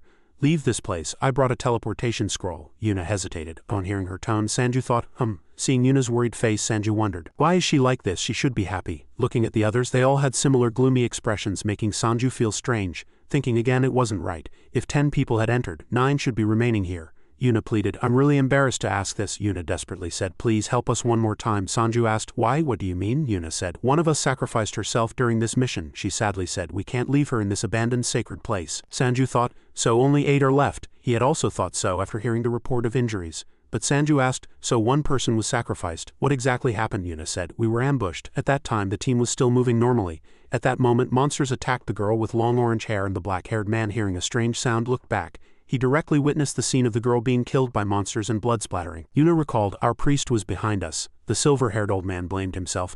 Damn it, if only I had protected her a little more diligently. The purple-haired team member next to him comforted. It was very sudden. Sanju thought, when we were ambushed I was the first to be attacked, so they probably attacked the weakest person on the team, Yuna said. When Exon was attacked, I immediately opened the dimensional space and ordered everyone to retreat. At that time the team fought and retreated into the space, Yuna said. I wanted to fight too, but if something happened to me, the team would lose their hiding place. We used a long-distance communication scroll to report. At that time, Yuna was frantically pulling out a spell scroll from a box. One box suddenly shook strangely, then fell to the ground and was discovered by XT. Yuna recalled. It was so chaotic then that we didn't notice a monster had snuck in. XT, noticing something strange, hurriedly rushed forward and pushed. Immediately the monster's blade pierced his chest. Teleportation papers scattered everywhere. She recalled and finally said that the teleportation fragments activated with a lightning-like yellow light. Black spatial portal opened and swallowed XT's people. Sanju listened to the story and thought, so they lost all the other teleportation scrolls then? Sanju asked, are you saying the entrance closed before my colleagues arrived? Yuna replied, yes, that's right. If I escape, my dimensional space will close immediately. Then my team will lose their safe haven and all their supplies, and everyone will die. Sanju asked, where are your colleagues' remains? Yuna snapped her fingers and a small hole opened in the space, revealing the image of a girl lying quietly in the snow. Yuna said, she's over there. Sanju saw it and frowned, thinking, it's quite far. I won't be able to retrieve her body while avoiding the monsters. Sanju thought, she chose to give up escaping and remain trapped here for 6 months because of her colleague's body. I can't tell her to just go and leave her colleague's body here. Sanju said, alright, let's go and retrieve her body. Yuna was delighted to hear this. Thank you so much, Sanju said, but there's one condition. Sanju said, first, the reason I came here is to save everyone. It's not to increase casualties. If I deem this impossible, I will force everyone to escape. Yuna said, yes, I understand. Exon wouldn't want this either. Sanju said, second, we will do this together. Upon hearing this, Yuna was dumbfounded, and immediately she hastily tried to dissuade him. That's too dangerous. We only need your help to retrieve the body. We're not asking you to risk your life, Sanju calmly said. No need to worry. He confidently crossed his arms, saying, we're just clones, not real people. Yuna was startled and thought, what did he say? She asked again. What did you just say? Under the night sky, a city lit up. A man walking over chaotic debris laughed cynically. Ha ha, he said, I didn't expect this. He sat squarely on another person and said, a hunter making a fool of the association president's subordinates. Isn't it enough for the association president to be Haeung's enemy? He should have stayed hidden after being kicked out. Duo, who was pinned down, gasped for breath. He stepped on Duo's right hand and simultaneously pulled back, asking, now I ask again, what's that damn guy's name? Duo gritted his teeth and said, get off me. He sighed as if annoyed and stepped down forcefully, breaking Duo's hand bone. He screamed in pain.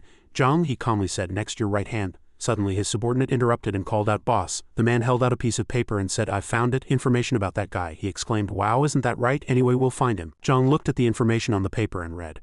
Named Dong Sanju, he said. Our Mr. Sanju lives in a very nice place nearby. Send a few guys there. Wu Young was eavesdropping outside. The subordinate asked, what should we do with Junmo now? Jong said, we'll take him with us. Wu Young worried, why is the Silver Moon Guild coming here? Inside the room, Junmo asked, why are you looking for a hunter named Sanju? What's the matter? Jong explained. Well, your hunter kicked my guys around a bit. That's one of the reasons. Have you heard of crystal jewels? Wu Young cried out in bewilderment. Jong calmly said, that's right, you're known for being stubborn, so it's only natural he didn't tell you. He stole all our crystal jewels and ran off. Understand, we're the victims here. Junmo, listening from outside, was startled and thought, they think Hunter Sanju stole those jewels. What should I do? I have to stop them. Turning back to Sanju, he said, but there's one condition. First, the reason I came here is to save everyone, not to increase casualties. If I deem there's any danger in this, I will immediately take everyone outside. Yuna nodded in agreement. Understood. Exon wouldn't want this either. Sanju continued, second, we will handle this ourselves. Upon hearing this, she was surprised. Immediately, Yuna hastily tried to dissuade him. That's too dangerous. We only need your help to retrieve the body. We're not asking you to risk your life. Sanju calmly said, no need to worry. Sanju confidently said, we're just clones. Yuna stared blankly and asked again, what did you just say? She asked with doubtful face. Clones, but clones are just, Sanju replied. As you can see, my clones are not mere illusionary bodies, so you don't need to worry about our lives, Sanju instructed. Here's the plan. Clones 4 and 6 will hold the teleportation scrolls and guard the entrance to this space, he said to the clones. Clones 2 and 3 will come with me to retrieve the body. Simple, right? Sanju said to Yuna. Don't even think about going outside. Your safety is the most important thing right now, the moss-haired green man said excitedly. But we can help too, Sanju calmly said. I know everyone is strong. After all, you are the Kusa Guild's attack team, he seriously said, but my responsibility is to bring you all back safely, Yuna helplessly said. You provoked a bunch of monsters and made them rush towards us, didn't you? After pretending to be great for so long, Mr. Sanju is already flustered. I already had a plan in case you couldn't help me. Sanju, suppressing his embarrassment, said, and that's the plan we're going to use now, so please trust me and wait here. She was silent, having nothing more to say. Finally, Yuna sighed and said helplessly, all right. Sanju raised his hand and gripped his sword. He thought inwardly, 6 months have passed since the disaster gate and I've been obsessively focusing on raising my stats, so I fed an enormous amount of jewels to my clones and as a result I gained this skill. The HT board displayed monster absorption level 12. Passive, absorbs monster essence. 12 chance to absorb a monster's stats immediately after it dies. Sanju looked at that skill and thought, thanks to this I was able to reach the stat level the Kusu Guildmaster wanted, but I never intend to stop here. Yuna asked, are you ready? Sanju replied, I'm ready. He silently picked up a plastic bottle. Sanju put the bottle in his pocket thinking, I won't hesitate at any opportunity if I can become stronger. Then he opened his mouth and said, let's go. Sanju turned to a clone and said, number 4, lend me that knife. Clone 4 obediently handed it over and replied, here. Then Sanju tossed him his own item and said, you take my sword and the enhanced potion. Sanju commanded. Once we retrieve the body, immediately leave with the others. The clone replied, understood. Yuna reminded, you may not have noticed, but when there are no people around, monsters stay still for days, so I'm sure the monsters you lured are right outside. Yuna said, be careful. Sanju replied, I'll try. Yuna snapped her fingers. The spatial portal opened and light shone on Sanju's face. He muttered, good. Sanju took the lead and said, let's go. Outside the space was a desolate landscape with monster corpses scattered in the snow. Sanju glanced to the side. He saw the girl's corpse in the distance and thought, she's over there? Sanju took the lead and said, let's go. Suddenly, monster footprints were clearly imprinted on the snow and Clone 2 looked to the side, vigilant. After that he turned and said, maintain your distance from the entrance. The silver-haired old man worriedly asked, will they be all right? I still think we should go help them, Yuna calmly said. So far we've only seen him running away from monsters, but this place is 40 kilometers from the dungeon entrance. It's not a place he could have simply run to, Yuna said. For now let's trust his words and wait here. He also said he had a plan in case he couldn't get into the gate with us. The only thing we can do now is hope that plan succeeds. Outside, Sanju was running furiously through the blizzard. Suddenly he heard a sharp whooshing sound. He immediately brandished his dagger, blocking the monster's attack. The monster's arm trembled as it was blocked. Sanju's hand was not much different due to the impact. However, he was elated at the thought of having blocked it. I don't know the exact location, but I definitely felt something. Sanju didn't stop for a moment, continuously running and directing them to push forward. They approached closer to where the corpse was located. Sanju blocked the attacks and looked ahead. Suddenly a clone behind him was grazed and slashed on the side. Sanju screamed in surprise. Sanju speculated from behind. Could it be that those guys who were behind the shield managed to catch up and overtake us? We're surrounded. Sanju hastily took out a potion bottle, uncapped it, and thought he had to use this immediately. After that he tilted his head back and drank it all. As the potion took effect throughout his body, Sanju coughed.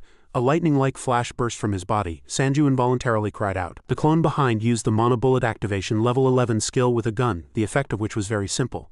To fire bullets imbued with magic, Sanju commanded inwardly, wipe them out. Thanks to the potion's effect, the monobullets pierced through the monsters ahead like cannonballs. The bodies of the monsters hit by the bullets vanished into dust. The Team 1 members inside the space were startled. Monobullets swept through from Sanju's location to the corpse's location, creating a smooth and empty path. He thought, good, now I can go. Sanju asked, number 2, can you move? Clone number 2 stepped forward and replied, no problem. Sanju said, take the body. The 2 clones went towards the girl's corpse. Sanju thought to himself, vigilant, mana is continuously flowing through my body.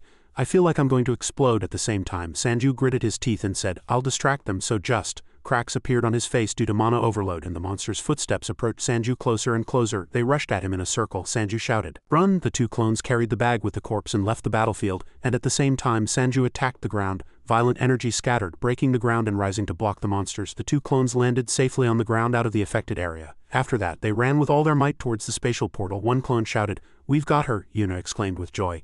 Oh, thank you so much. The teleportation scroll tore and a black spatial portal opened before everyone. The silver-haired old man hastily said, we can't leave with the spell scroll. Yuna also interjected, there's still someone outside. Sanju reassured them, don't worry, he's just a clone. Outside was like an apocalypse, with countless monsters rushing towards the broken ground. Sanju's body was continuously attacked by them, and suddenly Sanju's gaze fixed on something from that direction. The clone pushed forward, urging, let's go. Yuna desperately shouted and tried to grab him, but her body was gradually disappearing into the spatial portal. Her voice echoed urgently, no. In the end, the spatial portal completely closed and vanished. Sanju smiled with relief as his mission was completed. He calmly said, I'll meet you over there. The violent energy inside Sanju's body exploded outwards.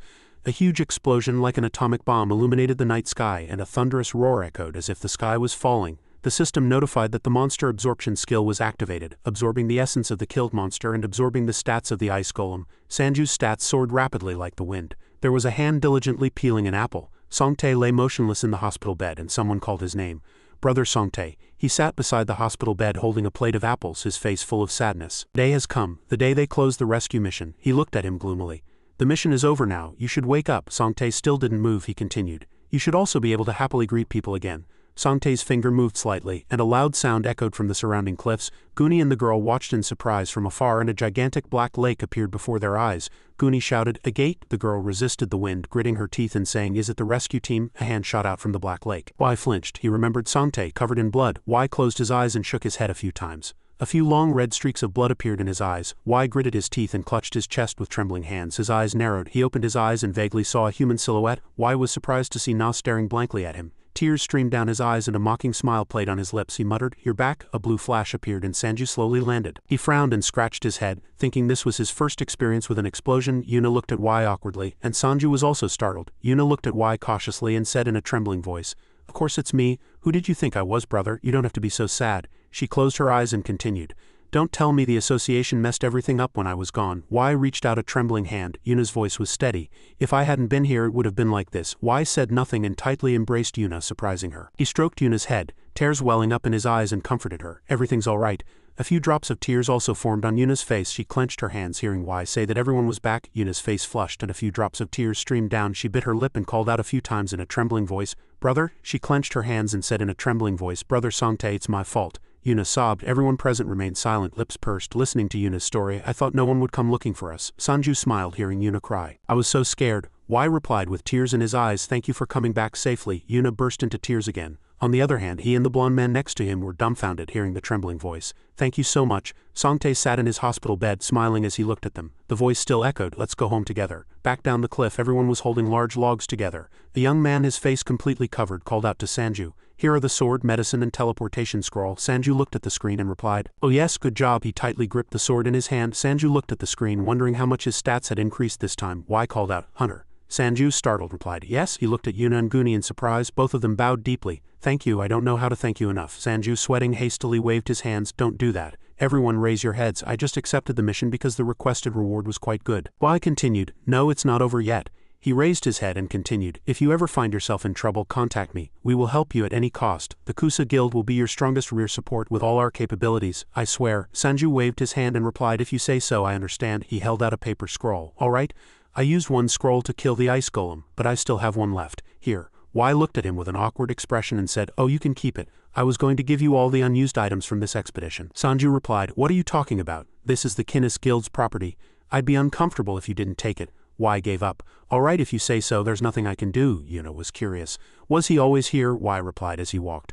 "Yes, but he was always busy controlling his clones with similar skills, but he was always here." Yuna stroked her head and said, "I thought everyone was a real person and we had to calm ourselves down." Wai replied, "I couldn't believe such a skill existed either." Turned his head and thought, "How much stronger will he become later?" Wai shouted, "Oh, I should have just taken that." A black hole appeared in the sky again. Sanju exclaimed, "Ah, it's too dazzling outside." Sanju said to Wai, "Brother, you'll be busy when we get back." Wai turned his head and replied, "Yes, I also need to give them health checkups." Everyone gathered in front of the airship. Goonie sadly said in a small voice, "And prepare for the funeral." Sanju looked at him in silence. The phone rang, and after seeing the text message he thought, the signal can't pass through the gate. Sanju was startled as text messages started pouring in. The text message read, "We're in trouble. The manager has been captured. Those damn Silver Moon thugs are here.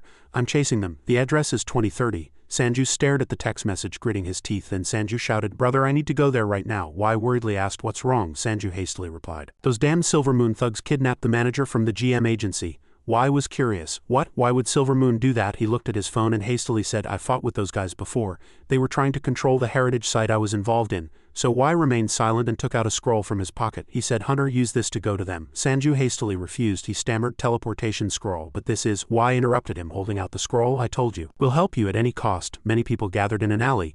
Wooyoung hid behind a wall thinking, "Why isn't that fool replying to my text message?" Wooyoung was called by someone. "Hey." A large arm suddenly gripped his neck tightly and lifted him high. He frowned in pain. The man approached and coldly examined him. "Who are you? Why are you here?" Wooyoung's mouth hung open in surprise, thinking, "Really?"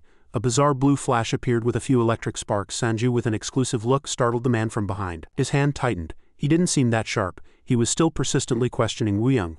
I think I've seen you before. It was at this moment that the man was startled and paid attention, and a hand quickly grabbed his neck. On the other hand, another burly thug was also subdued. 2 clones threatened him from front and back, aiming for his life. Dust flew everywhere, and Sanju's voice echoed coldly. Where is he? Woongsan stared blankly, seeing the man choking in pain. His jaw was tightly clenched, and his arms trembled, completely devoid of strength. Sanju tightened his grip even more, and his eyes burned with extreme anger, growling, "Where's our manager?" The man choked and drooled, his eyes gradually closing, tears welling up in the corners. It was then that Woongsan, startled, shouted, "Stop, I know where they took him." He looked at Sanju worriedly and hastily said, "You might kill him." He bit his lip and remained silent, and in the end Sanju commanded, "Tie him up." The clone said nothing. "All right." After that, Sanju released his hand from the man. He immediately fell to the ground. He suppressed his anxiety, adjusted his collar, and asked, "Where is he now?" Woongsan replied, "Those damn Silver Moon thugs took him to the warehouse. A few guys are around to guard the place." The warehouse, viewed from above, was wide and vast. Sanju's face was pale and cold, and he quietly said, "It's too dangerous, wait here." The clones watched him in silence. Sanju quietly muttered, "It won't take long." Inside a warehouse, items were piled high in boxes, and a name was continuously called. "Mr. Junmo, Mr. Junmo." Suddenly that voice screamed, "Look at this, Mr. Kong Junmo." He was startled and came to his senses again. His face was severely bruised and wounded, and he was so tired he couldn't even lift his eyelids. Blood gushed from one side of his forehead. He was tied to a chair, and a madman shouted with joy. He laughed hysterically. "He's about to lose consciousness. Good, what should I ask next?" Trey lowered his body and frowned with pleasure. "There are many other guilds, so why should our guild do this?" "Well, yes. Anyway, there aren't many guilds that control hunting grounds." After that he turned to his colleagues and asked himself, "Will Dong Sanju not come? When will he come?" His subordinate guessed submissively, "Unsure. He's still far away, so I think we'll have to wait a few more hours. It will probably take some time.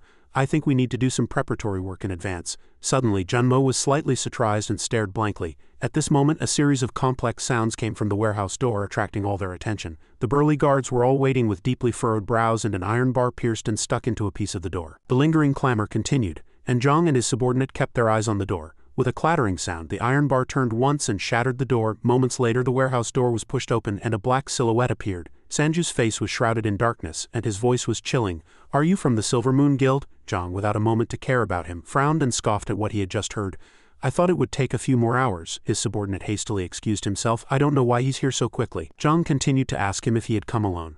"I heard there were other masked guys." His subordinate immediately took out his phone and said with a trembling voice, "I'll check if there's anyone hiding nearby." Zhang waved his hand impatiently and said, "Do it as fast as you can, but don't kill them." The other guys all began to approach him with small knives. Junmo saw this and cried out worriedly, "Hunter, no!" However, his face suddenly stiffened and he gritted his teeth but couldn't help but scream. Sanju's face grew even darker. He calmly comforted him. "Just a moment, manager, I'll be right there." In the distance, a Silver Moon Guild subordinate with a sledgehammer was in ambush. Sanju's mood instantly exploded into rage, veins popping on his face and murderous intent surging. He snarled as if retaliating for what they had done to them. The guy immediately charged, shouting aggressively, "Die, you can't escape." Sanju immediately slammed his elbow into the guy's collarbone, catching him off guard. In pain, the guy staggered and dropped his sledgehammer, and Sanju nimbly grabbed his arm and bent his elbow again. He twisted his arm back and delivered a blow which immediately elicited a painful scream. Another guy, seeing his comrade's wretched wailing, still charged resolutely. Sanju remained quietly standing. As soon as the guy charged, Sanju gripped his arm tightly. After that, the sound of bones breaking and screams echoed again. Zhang covered his face in irritation and muttered to himself, "HMPH, these useless guys." Punches and kicks mixed with groans. The subordinate stared blankly. "It's worse than a pornographic movie." In the end, all the guys slumped and lay bent over. As Sanju passed through the group, the remaining guys trembled as if they had seen a ghost pushing each other.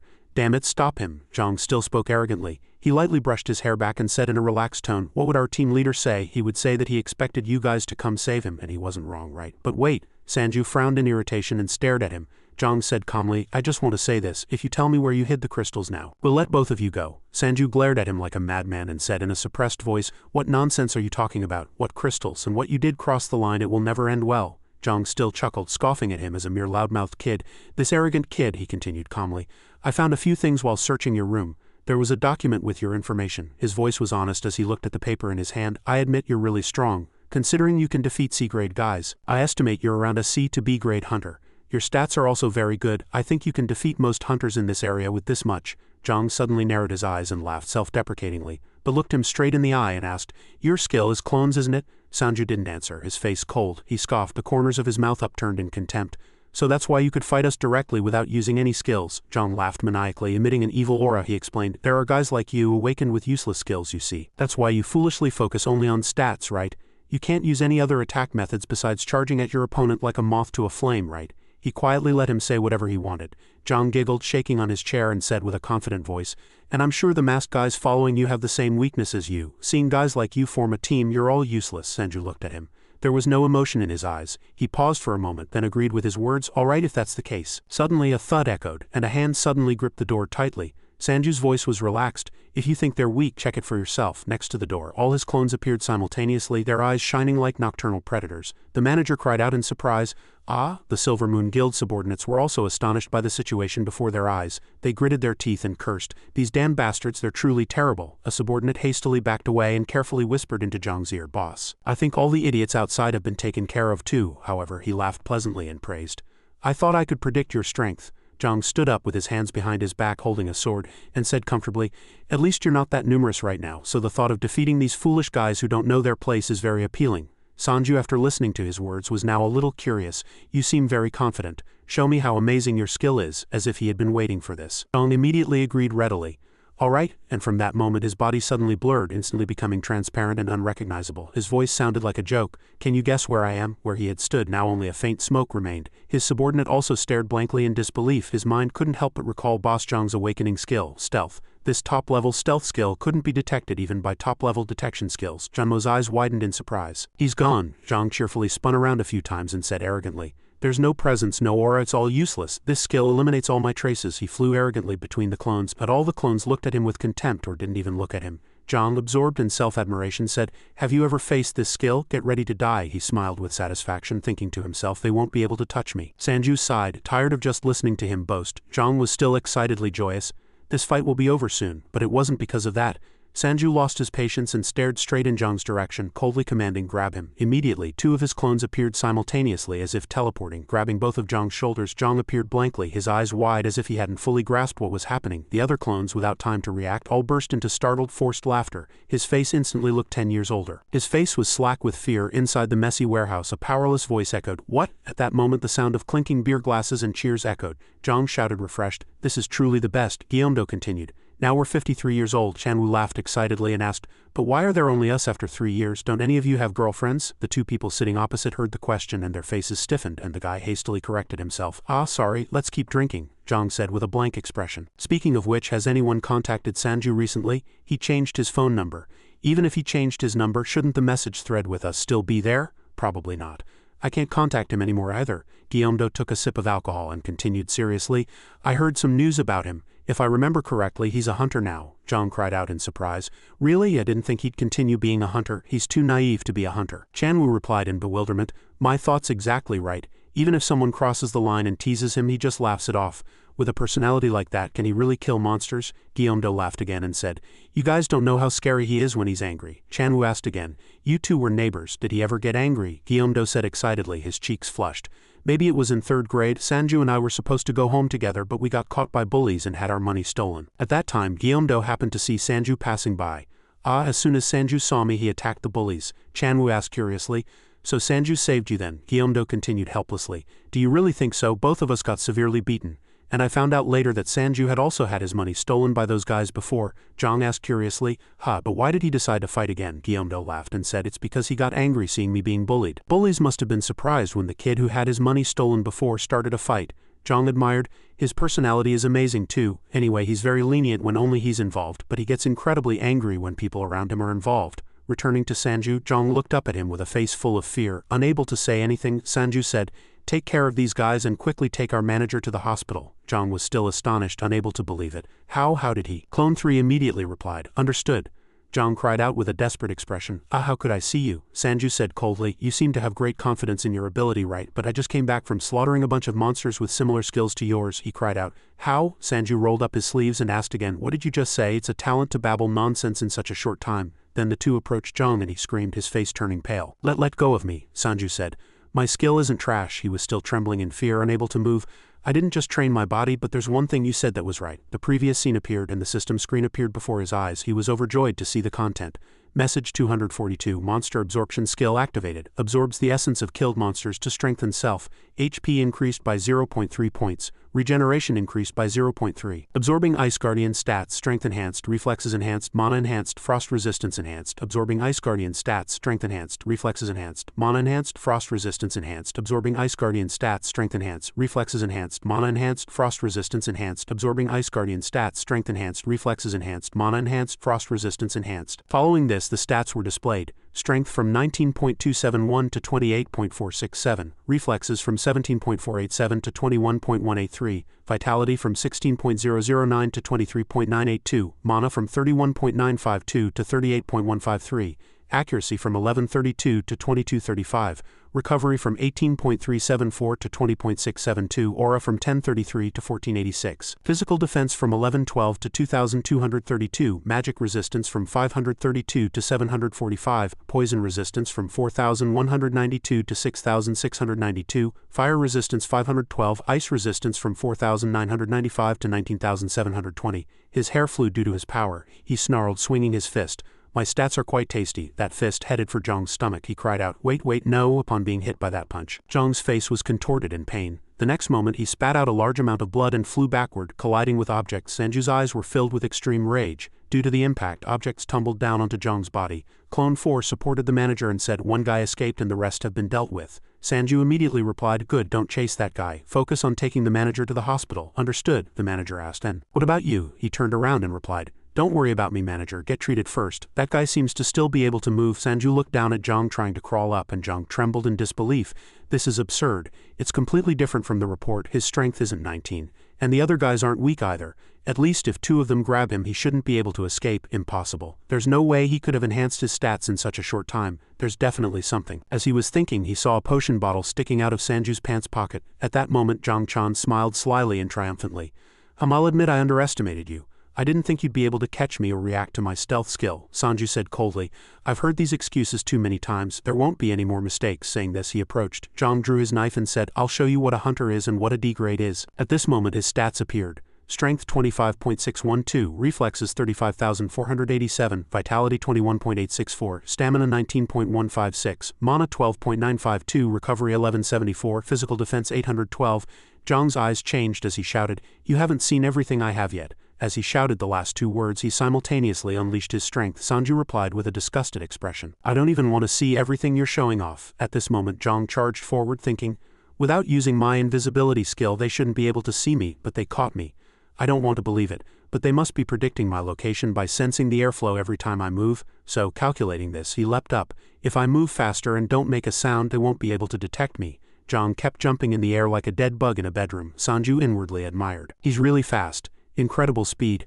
I can't see him. He truly has better reflexes than me. What he's saying now seems to be true. And is this to stop him from making noise? Suddenly, there was a fluctuation in space. As soon as Zhang approached Sanju and tried to attack, he was hit by Sanju. Are you stupid? He screamed in pain. Sanju laughed as he saw him fall to the ground again and said, are you stirring up dust to hide the sound of your movement? Now I can see you even better. Zhang was kneeling on the ground at this moment. Suddenly, he let out a chilling laugh which Sanju couldn't understand.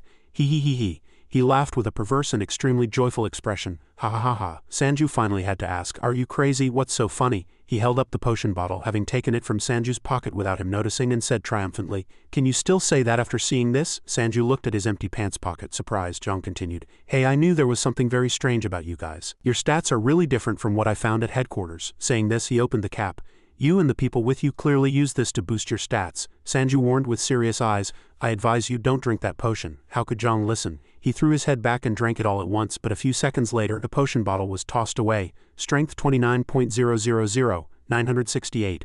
A certain aura emanated from his body. What? Veins began to bulge and tighten on his body. His stats appeared again. Strength 37.647. An explosion erupted, blowing up a building. Strength 37.647. At this moment, Zhang, with a devilish expression, shouted, I didn't quite hear what you said. I'm busy boosting my strength right now. Ha ha ha. Sanju merely frowned and replied, and don't say I didn't warn you. The ground at this point was all cracked and exploding, and nearby buildings were also affected. Zhang stood in the middle of the battle with a satisfied smile. Ha ha ha. He looked down at his hands, thinking with satisfaction, what kind of drug is this? My strength has almost doubled. Even the best medicine would be hard-pressed to produce such an effect. And he continued, your name is Dong Sanju, right? If you tell me who made this medicine, I'll only break a rib or two and let you go. At this moment, Sanju analyzed the situation. Clones 2 and 3 are taking the manager to the hospital. I have to deal with him with just clones 2 and 3, then he began to move his sword. A rib or two, huh? Then you won't be able to threaten me, Jong charged with a distorted, chilling smile. Stubborn fool, Sanju extended his sword forward and was immediately blocked by clone 2 and 3. Suddenly both of them were surprised. Jong knocked both of them down with one blow. Sanju swung his sword and slashed. He madly stabbed his sword forward, sending Sanju flying backward. Sanju gritted his teeth, seeing the sword in his hand tremble. Jong continued triumphantly, Kikiki, after seeing this sight, can you still not understand your current situation? It seems you didn't understand what I meant when I said I read your entire file. Did you think everything I read and referenced was just numbers? I already have other plans. The scene shifted to another location, and panting sounds could be heard in the darkness of the night. A man sat powerlessly, unable to move having been attacked. A tattooed thug shouted, why is there a security hunter here? The guy in the sleeveless shirt next to him continued, we wasted too much time. The thug asked again, is this where Hunter Dong Sanju's family lives? Yes. Let's go. You all know how short-tempered he is. Let's finish this quickly. Saying this, they all went inside. Yes, boss. Inside, Sanju's parents, hearing the noise from outside the door, both looked out in surprise. Who's coming at this hour? Sanju's father rushed out. He opened the door. Who is it? Then he was immediately startled to see them. On Sanju's side, Jong was shouting crazily, do you understand? I can bury your family alive very easily with just one phone call. Sanju desperately tried to block his attack. At this moment, clone 2 and 3 charged again, attacking Jong from behind. He swung his knife at them in retaliation. Stubborn fools, Sanju began to unleash his strength at this moment, and the sword in his hand transformed strangely. His eyes bulged with rage. Jong, startled, turned around only to see Sanju gritting his teeth and unleashing a bizarre sword strike. A powerful tremor exploded again, affecting the surroundings, and the sword strike seemed to split the space itself. The two knives in Jong's hand shattered. He gritted his teeth and shouted, you fool! Then he charged with a vicious expression, activating an attack skill. He punched Sanju, shouting, die! Sanju was hit hard by the force of the blow, flying far away and crashing through a wall. He lay curled up on the ground in pain, and at this moment Clone 2 was attacked by Jong from behind. He was attacked by a punch, and as Clone 3 tried to retaliate, Jong ducked to avoid it. Then he hit Clone 3's arm with his knee, and all three of them fell to the ground. Sanju gritted his teeth at this moment, extremely enraged.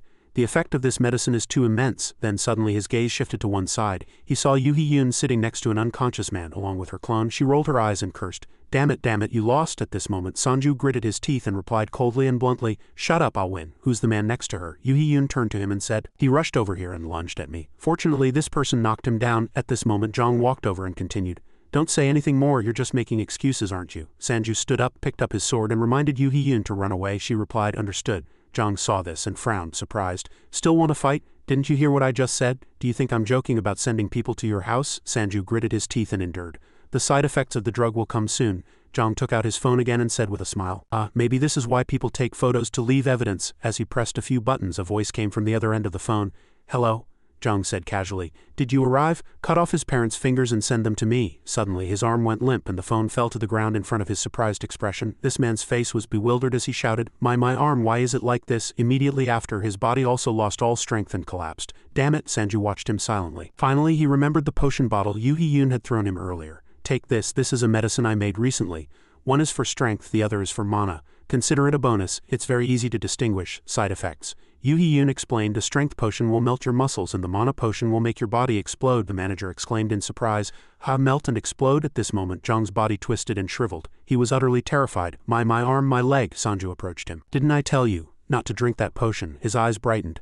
Jong lay on the ground, squirming like a fish on a cutting board. He glanced at the phone still on call with a terrified expression. He immediately shouted into the phone, take his family hostage right now, that bastard, if you touch me your family will all die, and the antidote, give me the antidote right now. He was completely frantic, but the voice from the other end of the phone was apologetic. I'm sorry, you have the wrong number. This is the Kinnis Guild. The person on the other end of the phone was the burly man who had dealt with the thugs who had come to find Sanju's family. Earlier when he returned to Sanju's house, his parents heard a knock on the door and looked out. Who is it again at this hour? His father hastily went out and opened the door. Who is it? A man with a thick beard said, hello, I'm from the Kinnis Guild. He was much taller than the door to Sanju's house. His father exclaimed in surprise. Oh, hello, Kinnis Guild, the man continued. I apologize for coming so late at night. I just came to inform you that Mr. Dong Sanju has successfully completed his mission and is returning to Korea. As he spoke, he was squeezing the thug's face. Sanju's father asked again, oh, I see, is Sanju not hurt anywhere? The thug, whose face was being squeezed, widened his eyes and inwardly screamed, my head is going to explode. The man replied, of course not, he's fine. Sanju's father said again, please come in for a glass of water. He refused, no, it's all right. The thug was already at his limit. If he squeezes any harder, I'll die. The man said, I have to go now. His father replied, all right, thank you then. Then the door closed. At this moment the villains watched him warily, and his eyes gleamed ominously as he shouted at them, you guys follow me? The ruffians gritted their teeth and looked up. At this moment one of their phones rang. The man answered, "Hello." Then Jong urgently shouted from the other end of the phone, "Did you guys arrive? Cut off his parents' fingers and my arm. Why is it like this? Damn it, my legs are also like this after my arm. Quickly take his parents hostage. Antidote, give me the antidote right now." An uncontrollable voice echoed. The man calmly replied, "I'm sorry, you have the wrong number. This is the Kinnis Guild," and he threw the phone behind him. "Damn it, cut off their thumbs, what a fool." He dealt with those ruffians and then called his superior to report as he walked, "Yes, Your Excellency, everything has been taken care of. Yes, Mr. Sanju probably already knows. I think the other side will also be interested. Yes." On Sanju's side, Jong was at this moment looking at his phone in bewilderment. Gasp, "Damn it," he shouted in anger, "these damn useless trash." Then he could no longer shout. Gasp, his face distorted. Sanju looked down with a dark expression like the god of death and he began to beg in fear. "No, please." Jong's body gradually evaporated and shriveled, his skin wrinkled like an old man. Sanju bent down and said to him coldly, "From now on, if you want to live, just focus on breathing." The guy could no longer say anything. Then Sanju grabbed his emaciated arm and continued, "Listen, don't touch the people around me." As soon as he finished speaking, Sanju's eyes gleamed like a devil, and he put strength into his hand. Jong gritted his teeth and writhed in pain, and Sanju continued to shout, "Never understand?" His expression was extremely cold. Then screams echoed throughout the building. Scene shifts to a hospital room. At this moment, Junbo was standing with Clone 4, and he was lying on the hospital bed bandaged. Suddenly the phone rang. "Special Agent," he exclaimed in surprise. "Hunter Dong Sanju, why are you coming in through the window? This is the 5th floor. Sanju replied as he crawled through the window. "They said visiting hours were over." "How are you?" Junmo smiled and said, "Fortunately there was a healer. They said it would take a week or 2 with these splints. Anyway, Hunter, that blood. Are you hurt?" Sanju wiped the blood from his face and denied, "No, I'm fully recovered now. I have excellent recovery abilities. And of course you don't have to worry about the Silver Moon Guild. They won't dare to do such a thing again." But silence still hung on Junmo's face. "Understood." Sanju called the special agent again. He then pulled up a chair and sat down, abruptly asking, "Should I re-evaluate my rank?" Junmo was surprised. "Your rank?" Your rank was raised and recognized for saving people in the gate incident. But I haven't checked since then." Sanju replied, "Yes, I only wanted to raise my stats and earn money to cover hospital bills. I wasn't interested in power and authority." He was puzzled. "Is there a reason you suddenly changed your mind?" Sanju covered his face, saying a little helplessly, "I just thought it would be enough if I did well. I didn't care about people who ignored me because of my low rank, but after what just happened I changed my mind." His hands clenched, revealing his anger. "If I were an A- rank hunter or stronger, the Silver Moon Guild wouldn't have dared to do such a thing. And they wouldn't even have thought of attacking the agency office. So I want to request it." Junmo analyzed thoughtfully. "If you truly want to be promoted, it would be a great help to our agency, and we would be very grateful for it. Just one high-ranking hunter will solidify our position even more. And as a hunter for yourself, this is the best way to prove your abilities." Sanju was about to say something. "Then I would probably," he trailed off. "But you will attract a lot of attention, and this situation might continue. The decision is yours." Sanju closed his eyes, made up his mind, and then uttered, "I've decided." The scene shifts elsewhere. At this moment, a notification sound rings out. "Hunter 172, please come to room B. Hunter 173, please come to room E3. At this moment, the receptionist asked, "Did you submit a hunter rank evaluation application?" Sanju sat opposite him and replied, "Yes." The other person typed on the keyboard, reading the information. "Hunter Dong Sanju, you are an E-rank hunter and your skill is clone. Did you come alone? Usually you take the test as a team," he thought to himself. I knew he'd say that. He recalled Junmo's previous words. Normally people see if they can kill monsters of the same rank as them when they go as a team. If there's a C-rank monster, a C-rank hunter has to fight as a team. So does that mean monsters are usually stronger than hunters in a one-on-one fight? "Yes, but not for me," he said with a joyful smile. Back in the present, Sanju replied, "I'm fine alone." He sighed, saying a common phrase. "Then you need to kill monsters of a higher rank than you and collect evidence to prove your ability. Send a message to the association's security guards to get your hunt recognized, then return here to be re-evaluated for your rank." Sanju carefully raised his hand and said, Can I skip the D rank and B rank tests at once?" The receptionist was startled and exclaimed, "What did you say?" He frowned unpleasantly, thinking, "This kid, is he trying to pick a fight with me? He said he'd take the test alone and now this." Then he continued, "I'm sorry, but you can only test for the rank immediately above you, so you can't do that." Sanju scratched his head and smiled awkwardly. Is that so? Well, alright. Then what kind of monster do I need to kill to be promoted to D rank?" The man sighed and handed him a piece of paper. "The monster that appears in the D-rank promotion test is a mermaid. He was convinced that guy's pathetic clone skill won't do anything," he continued. "It has good defense and superior strength, so bullets are ineffective." Sanju said, "Thank you." "Is that all I need?" The man gritted his teeth and was angry for a moment when he was cut off. Sanju at this time calmly turned away and he stood up abruptly and shouted, "Alright, good luck." He thought angrily to himself, "Let's see if you can do it. You'll definitely come back and ask to cancel it." Sanju sat next to him, calmly doing his work. After a while he held the mission paper and sighed boredly. Soon 2 hours passed and Sanju was still calmly drinking water and the man trembled with anger again. Why isn't he hunting yet? Is he going to go or not? Sanju, who had been screaming inwardly, suddenly stood up and then, in front of his surprised expression, he sat back down in his chair. Why did he come back? The man was about to say he must want to cancel it, when Sanju uttered, "It's all done." The man opposite him was dumbfounded and exclaimed, "What did you say?" He replied calmly, "I took care of the mermaids. I brought the evidence too. Please register me as a D-rank hunter." The man thought to himself, what on earth is this guy talking about? He had been sitting there for 2 hours. He didn't know that Clone 7 had helped him with that.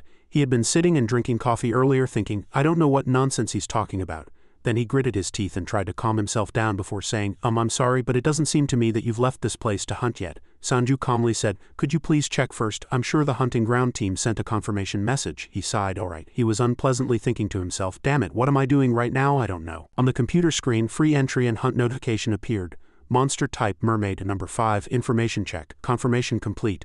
The man was startled and exclaimed, what is this? Sanju asked again. Is it okay now? The other person hastily picked up the phone. Wait a moment, this is the Vespa Hunting Ground Security Team.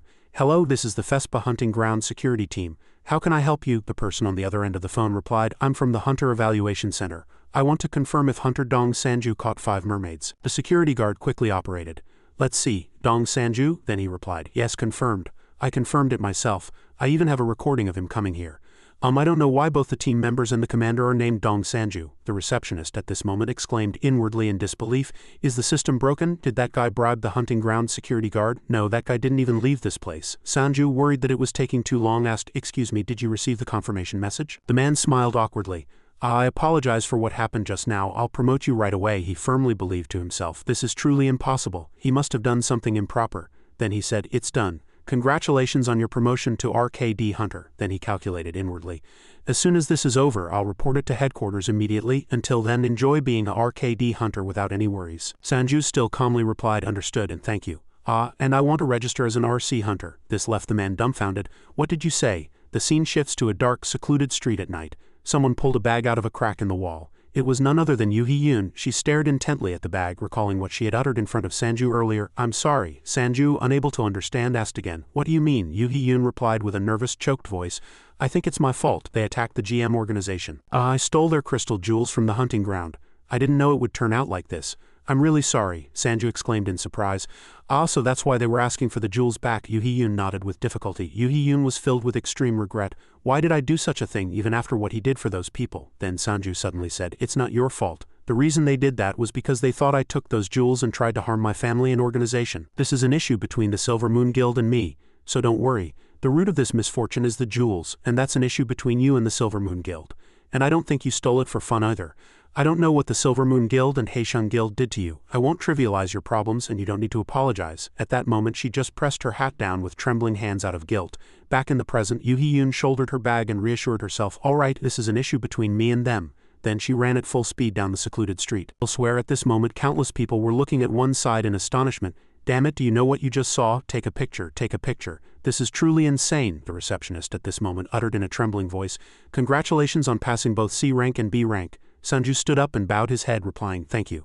I think that's enough for today. After speaking, he calmly turned and left, and the man broke out in a cold sweat, thinking, today? At this moment, the receptionist sitting next to him uttered, wow, he really did it. The man hastily turned and asked, what? Do you know that guy? He calmly replied, of course I do. He applied for a duplicate certificate to enter the hunting ground. The doctor was really excited, telling everyone about him. He was drooling, saying he had never seen such a skill before. You have to see it for yourself. Actually, I'm quite surprised he's been so quiet until now. Was it because of his low rank? The man opposite him was astonished. Duplicate certificate, he continued. But he went from E rank to B rank in one day. I think the Hunter Network is going to go wild now. You should have gotten his autograph. Sanju walked through countless curious gazes. A week later, many changes had occurred. Articles about Sanju kept pouring out. E rank to B rank in one day. Truly astonishing for the Hunter Association. The Hunter Association made an official announcement about Hunter Dong Sanju, who is rapidly growing stronger. They announced that Hunter Dong Sanju's rate of progress and his achievements were truly astonishing. And now we recognize his talent, passion, and potential. There were many different reactions to this. Some were amazed by his progress while others admired his potential and responded positively. However, some still expressed concern that his progress was too abnormal and argued that strict management and control were needed. The Kusa Guild's attack team has returned. Mr. Park, why we are truly delighted by the return of our guild members. They are individuals who play a crucial role for the team and the entire community. We are deeply grateful for what our guild members have done, and their return symbolizes the return of all of us. Shortest promotion period in history, a mystery rookie has appeared.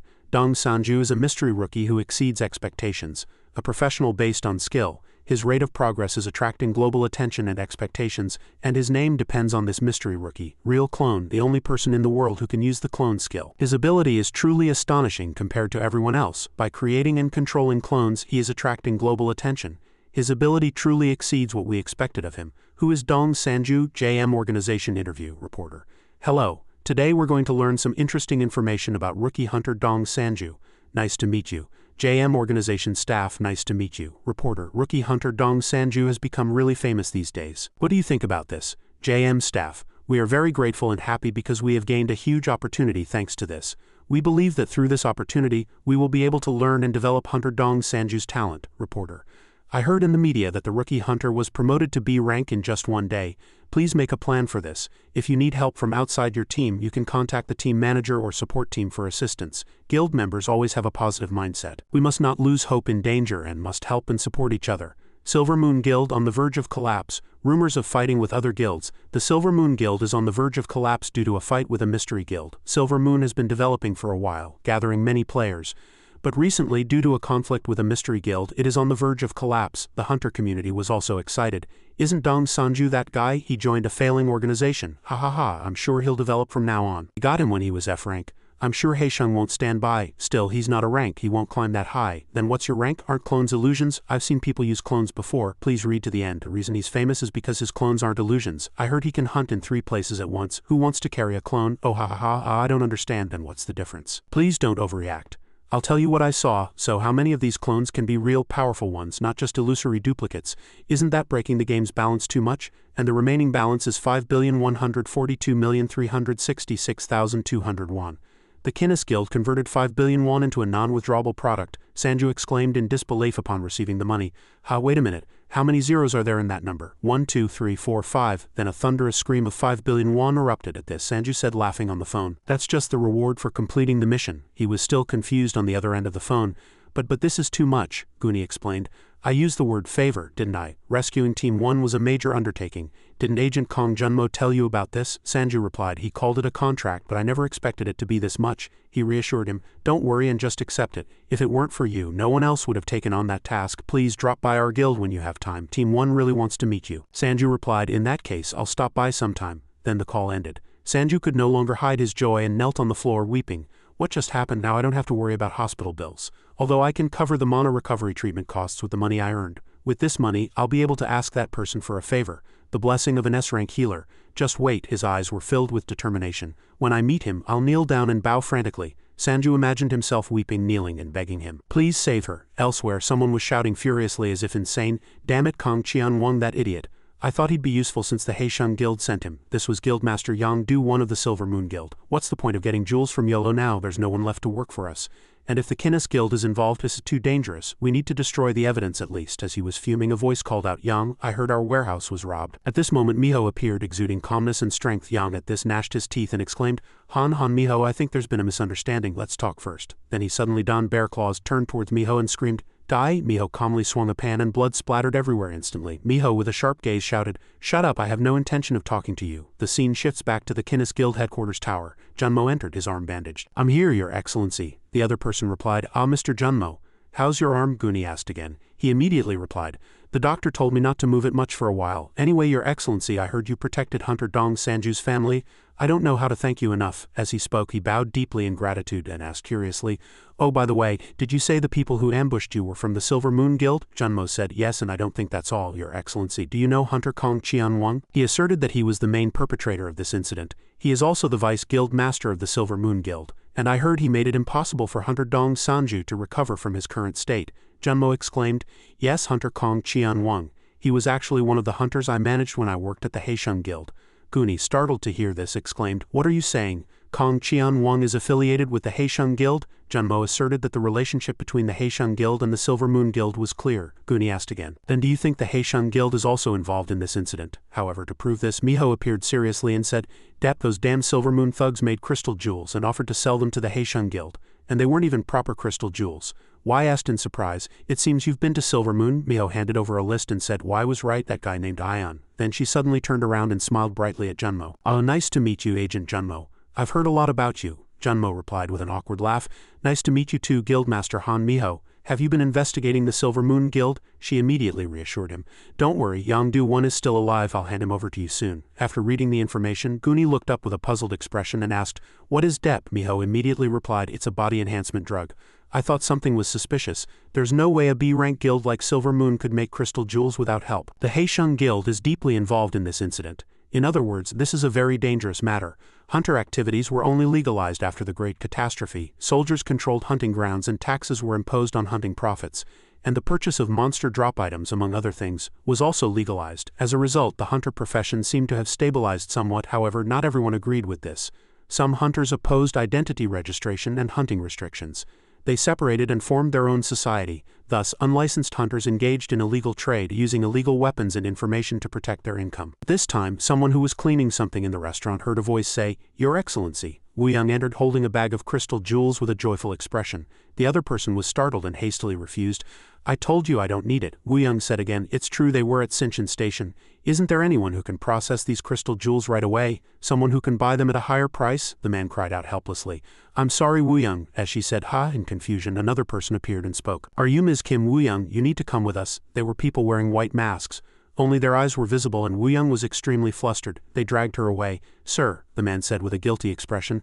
I'm really sorry, I couldn't help it. They threatened my family's lives. Just then another person appeared and said, Too noisy. This person with an arrogant and haughty expression lifted their chin and questioned the masked people. Who are you, wearing clothes like that and being here? Do you even know where this is? The masked person warned. Back off immediately, however. That person widened their eyes even more rudely and shouted, I don't know who you think you are, but if we bury you here. Before he could finish speaking, he was punched in the face.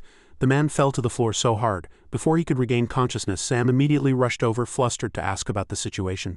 Brother saw. At this moment, a thin but veined hand gripped the wall and softly called his name along with Park. The man suddenly appeared at his doorstep and he laughed and taunted without any respect. Sam? Found you. The man wasted no time and directly posed the question. Don't waste time. Who attacked our guild members in the hunting ground? Sam was nervous, sweating all over. The man continued to threaten. Answer well. You're the third person I've asked this question. He grew even more terrified, because in addition to those menacing words he still saw the man's blood-stained hands. The man rudely threatened Sam. The previous two said they knew nothing. Let's see if you two know nothing either. As Sam still showed no reaction, Saw angrily lowered his head and softly cursed. This son of a bitch. He didn't understand at all how dangerous and bold the man was, so he openly expressed his thoughts and accused him. What are you doing in someone else's house? He even punched the man's face without hesitation. But unfortunately the punch couldn't threaten the man. Instead he was easily caught. Saw frowned, surprised. He blocked it. The man laughed loudly and mocked him. Quite arrogant, aren't you? Not even a single vein popped on the man's face and he completely scoffed as if Saw was beneath his notice. His attitude was extremely frivolous, but he was quite formidable. The man slightly twisted Saw's arm and he immediately knelt and collapsed to the floor as if 10 people were fighting him simultaneously. Saw screamed in pain, but the man still didn't let go. Instead he pulled him towards himself like a large sack of rice. Then he punched Saw's disgusting face again and warned, next time hit when you can.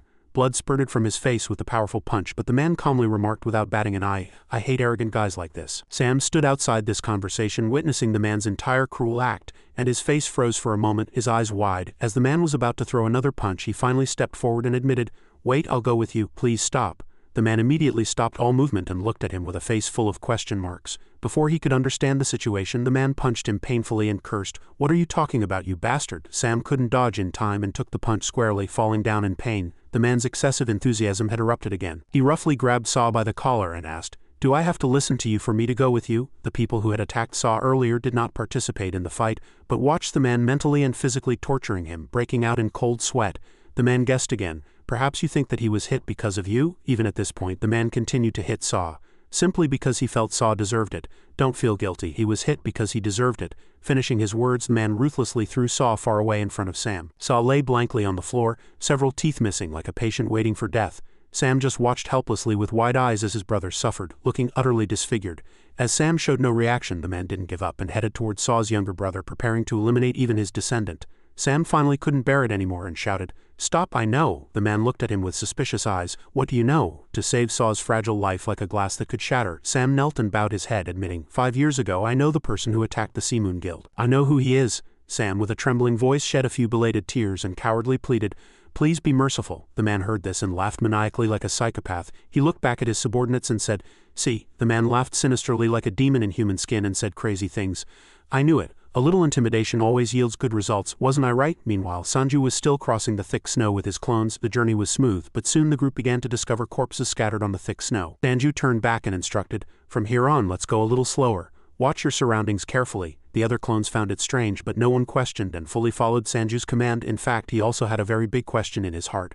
"It's been a while since I encountered that guy, but why are there more and more corpses?" At least one corpse was found in every corner before them. The smoke rising from the corpses mixed with the cold mist of the weather, making the atmosphere here unusually eerie. Doubt sprouted in Sanju's mind. He could understand why they left the corpses here, as it was very difficult to retrieve them.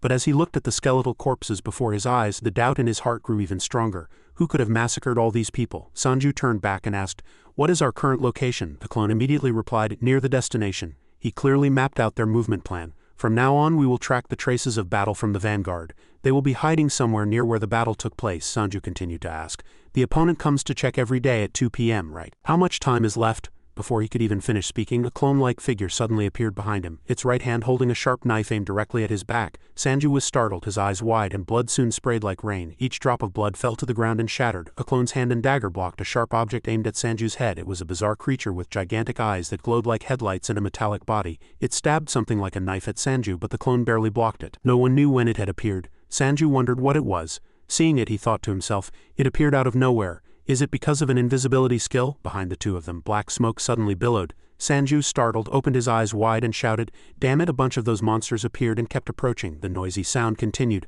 Sanju remembered the corpses he had encountered and thought that was the explanation for the corpses. Sanju thought, is this why the attack team couldn't enter the dungeon entrance? It's a failure that we didn't notice their presence earlier. And now we see ourselves surrounded by monsters who think they have fallen into their trap. The clone gripped its dagger tightly with a trembling hand. Then the clone strongly shook off the monster's hand. At the same time, Sanju suddenly appeared behind the monster. The monster was surprised and turned around, but it was already too late. A knife to the monster's face, the blade cut smoothly from its neck to its chest, leaving a large wound. Sanju turned and said, "Let's push through here." The clone replied, "I've got the jewels, excellent, hurry and move them to factory number 3. Junmo exclaimed in surprise. "I recognize that voice as Shin Jinguk's, team leader of Haesheng Guild Team 1 and Shin Haesheng's son," Guni immediately replied. "Then we can confirm that the Haesheng Guild is involved with the crystal jewels." Miho began analyzing the situation. The Haesheng Guild has 5 jewel suppliers: Haesheng, Silver Moon, Jomi, and others. With the Silver Moon Guild almost disbanded, 4 sources remain. All of them are similar to the Silver Moon Guild, at least B-rank guilds. Junmo was still very worried. "Can't we bring down the Haesheng Guild with this evidence? I heard jewel manufacturing is illegal." Miho made a slightly troubled expression. "I really wish we could, but why?" Continued. "Unfortunately, it's very difficult to do that. The Haesheng Guild isn't producing them themselves. Furthermore, they have the protection of the Korean Hunter Association.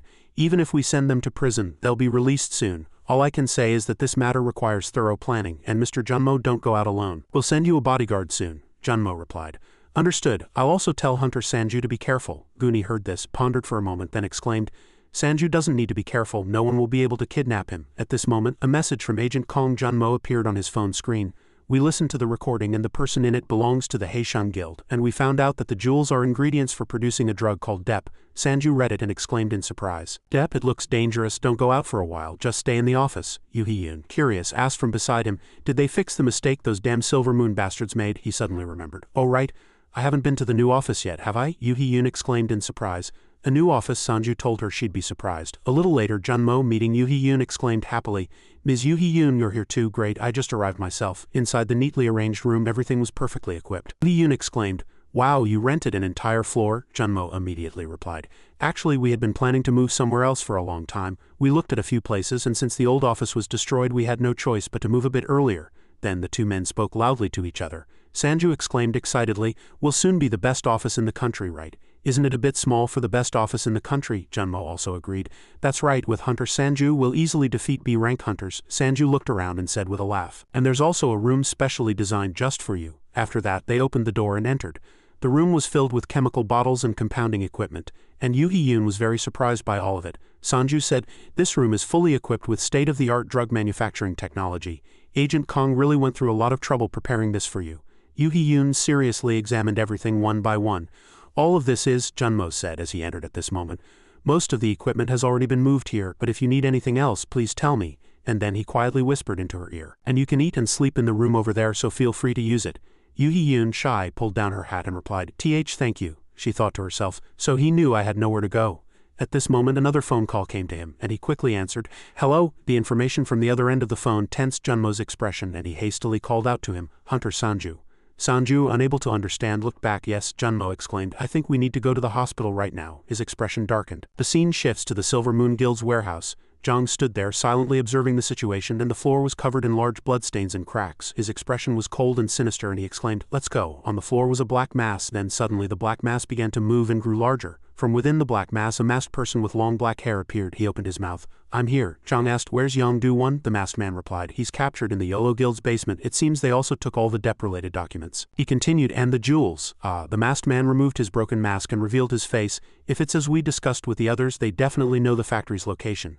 Zhang gritted his teeth, looking extremely angry. Then he took 2 potion bottles from his pocket, handed them to the masked man and said, "You know what to do, right?" The man took the items and replied, "Yes." Zhang said again, "If they want dep, give it to them. Even if it's not complete yet." The masked man vanished into thin air. Scene shifts to the basement of the Yolo Guild. Silver Moon Guild Master Yongdu-won was bound by large chains, gnashing his teeth and extremely surprised. "Damn it." As he wondered what to do, he saw black smoke rising from the floor. Seeing the masked man with long black hair appear before his eyes, he cried out in fear, Why are you here?" The masked man replied, "Calm down, the president sent me." Yongdu-won was already slightly happy. "President Shin Haisheng sent you to rescue me?" At this moment the masked man inserted a syringe into a potion bottle. Yongdu-won was flustered. What are you doing now? What are you trying to do?" he cried out in surprise. His eyes gleamed like lightning, and he raised the syringe. "No need to worry," Yongdu-won cried, tears of fear. "Surely not," the masked man said. "It won't hurt much," he cried out. "No." The scene shifts elsewhere. Guni said somewhat helplessly, "Oh, come on, you don't need to escort me. I already told you I'd get all the information from Yuchun." Miho asked with a smile, "Are you perhaps worried you might get kidnapped?" He immediately replied, "In that case I'll be worried about the kidnappers." Suddenly Miho paused.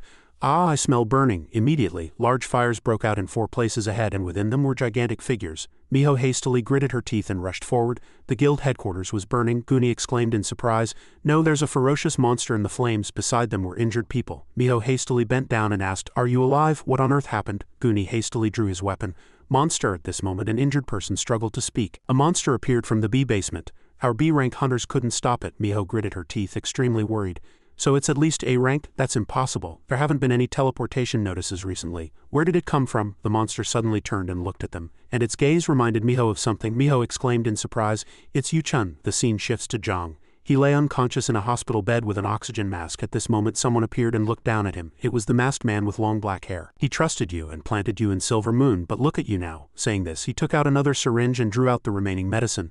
"Don't worry, this much will at least allow you to walk." As the syringe approached Zhang's neck, a voice echoed, "Stop." Se Young-ah appeared, manipulating a virtual screen, and reminded him, "I don't know what you're trying to do to him, but you can't cause a ruckus in this hospital." The masked man quickly vanished. "All right." Then he reappeared behind her and exclaimed, "Then I'll inject you." Just then, someone appeared and grabbed the masked man's hand, blocking him. Sanju gritted his teeth and exclaimed, "Only doctors and nurses are allowed to use syringes in a hospital." Then he struck the masked man on this side. Gotiei gritted his teeth and shouted, "It's coming." The monster Yuchun turned and attacked people. At this moment a loud crash sounded. The floor began to crack and the surrounding space seemed to collapse. Startled cries echoed. Yuchun was Yongdu-won an A-rank hunter before? "Well, I was quite exhausted by a single blow." Miho immediately replied, "No, he was in the upper ranks of B class. Judging by those scars, it's almost certain. He seems to have appeared suddenly from the basement." Gotiei was even more flustered upon hearing this.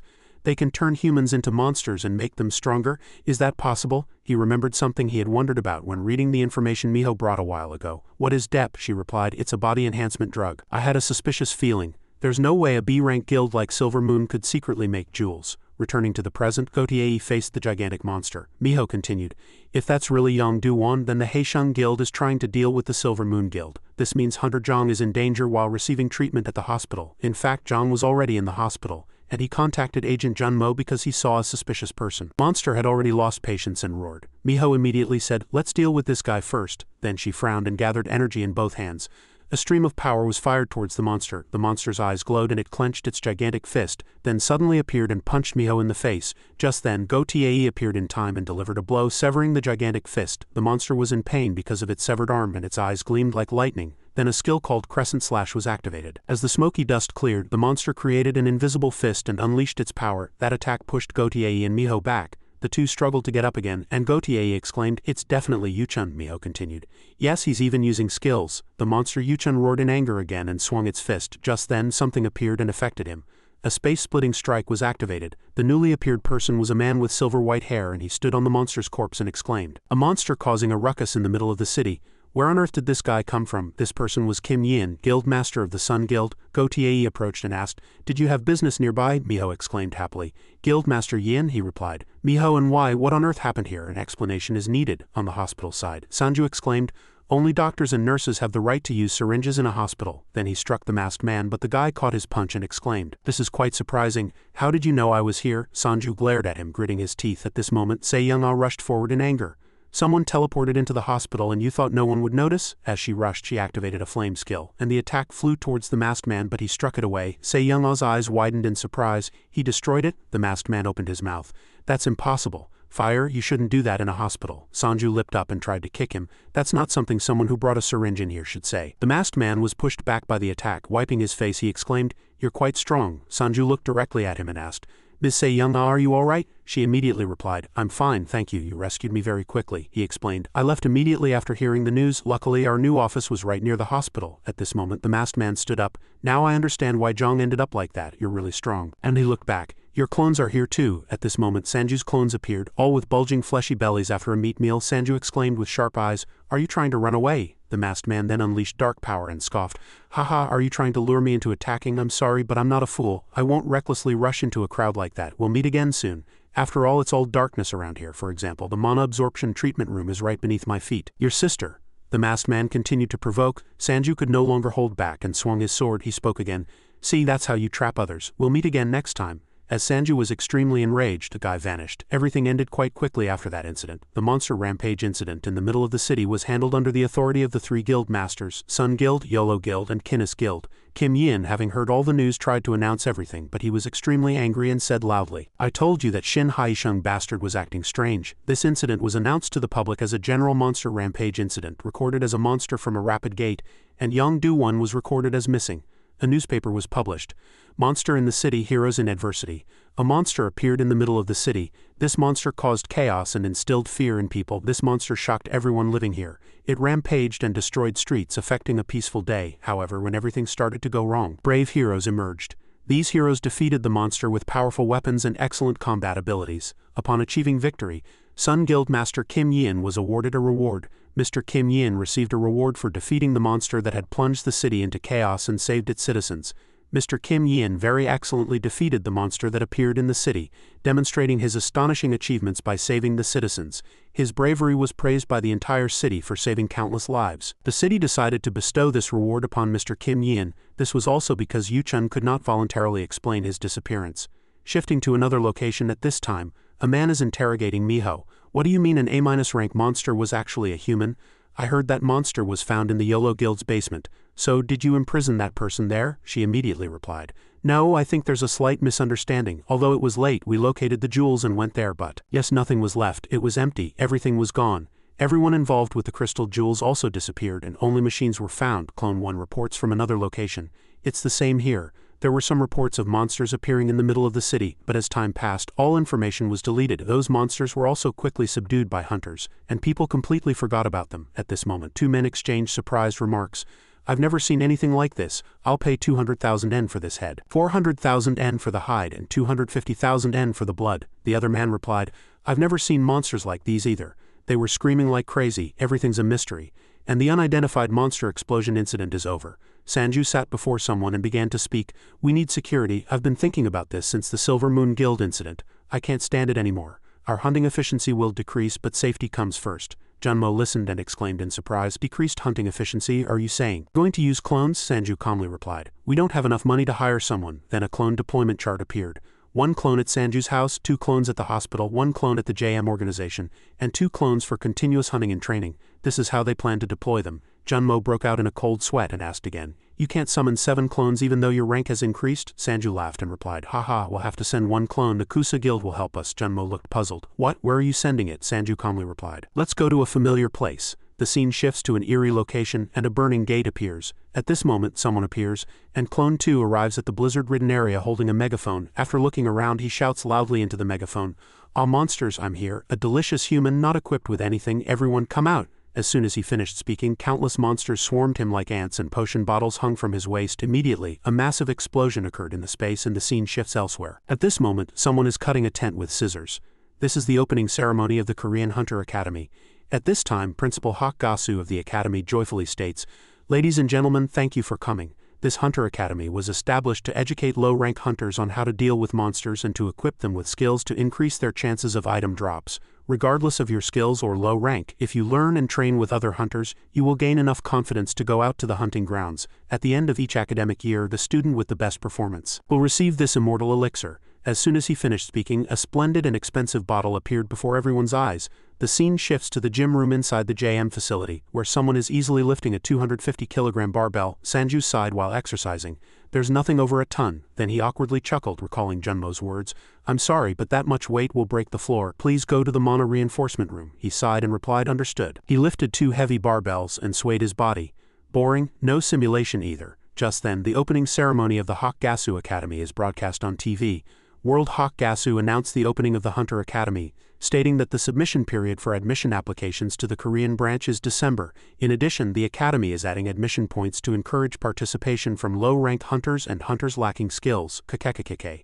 There was a slight boredom on his face. "Where's the remote? The manager has strange tastes. I didn't expect him to turn on the news channel." At this moment, the TV continues to play.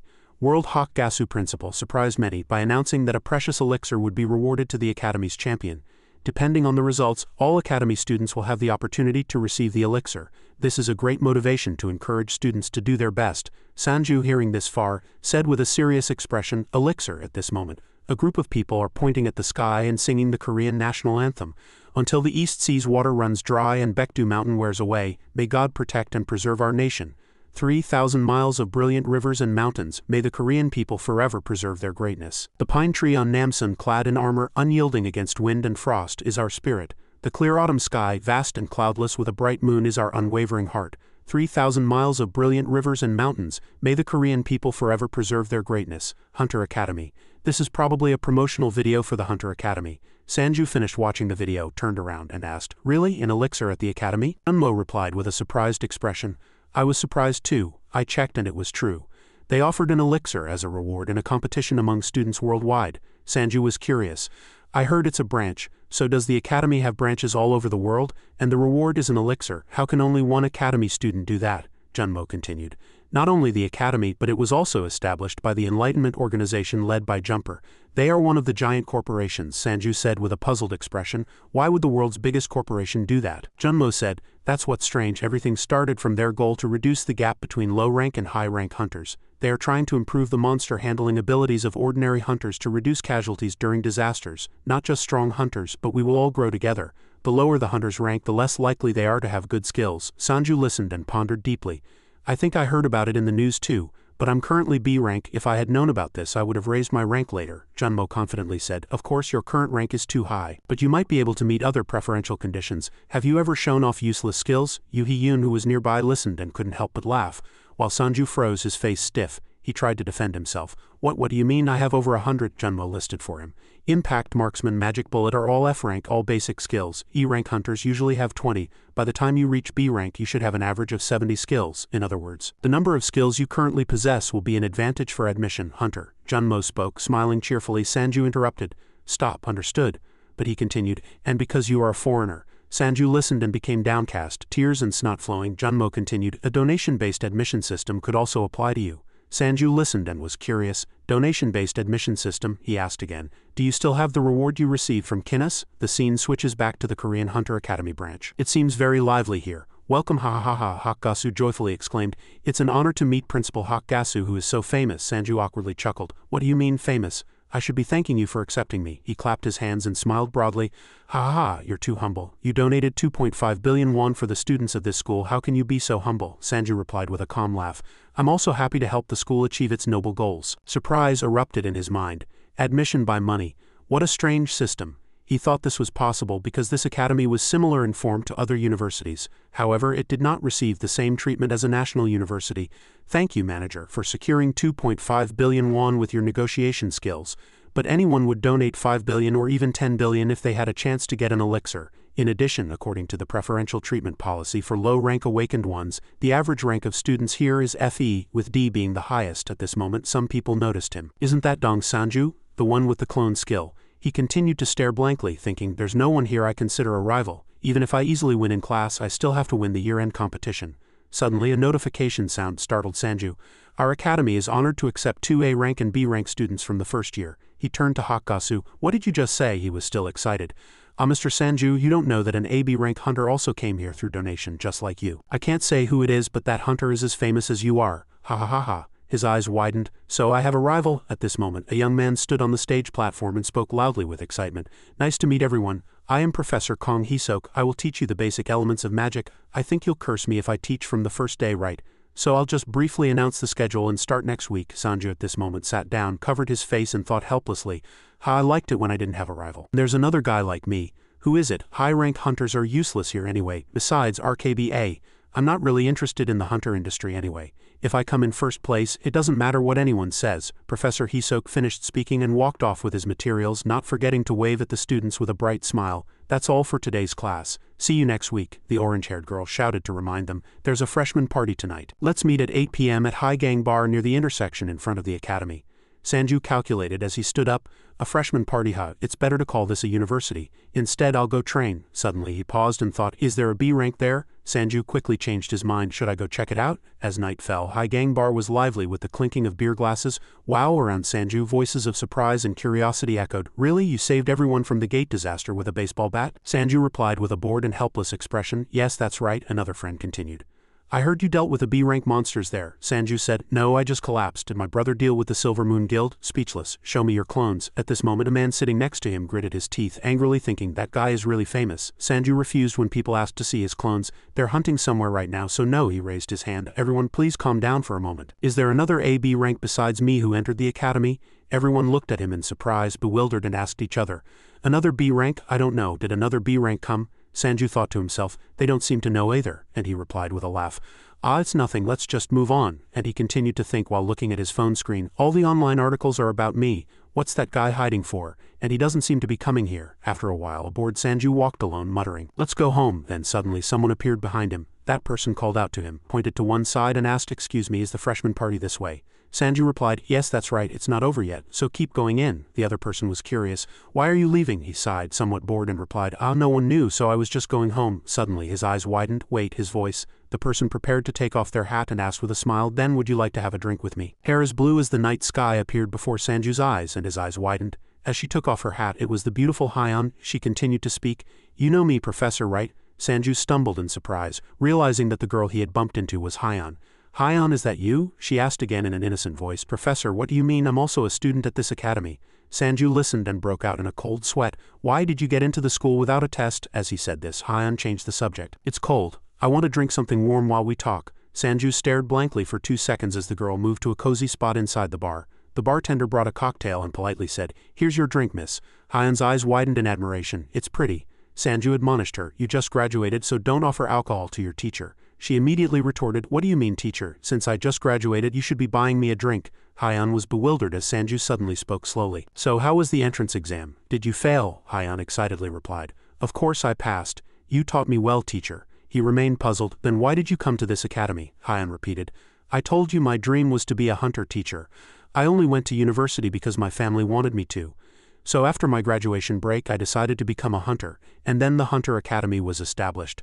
I persuaded my parents to let me do what I wanted freely, especially since I got into the school they were so curious about. So what did they say? Hyeon gestured to the bartender as if ordering another drink for Sanju and replied, oh, they said it was dangerous and a few other things, but after a few days of arguing they allowed me. Then she asked back, now it's your turn, teacher. Sanju looked flustered. Don't call me that anymore, I'm not your teacher, and drank slowly. Hyeon only then realized that since she and Sanju were both enrolled, he wasn't her junior either.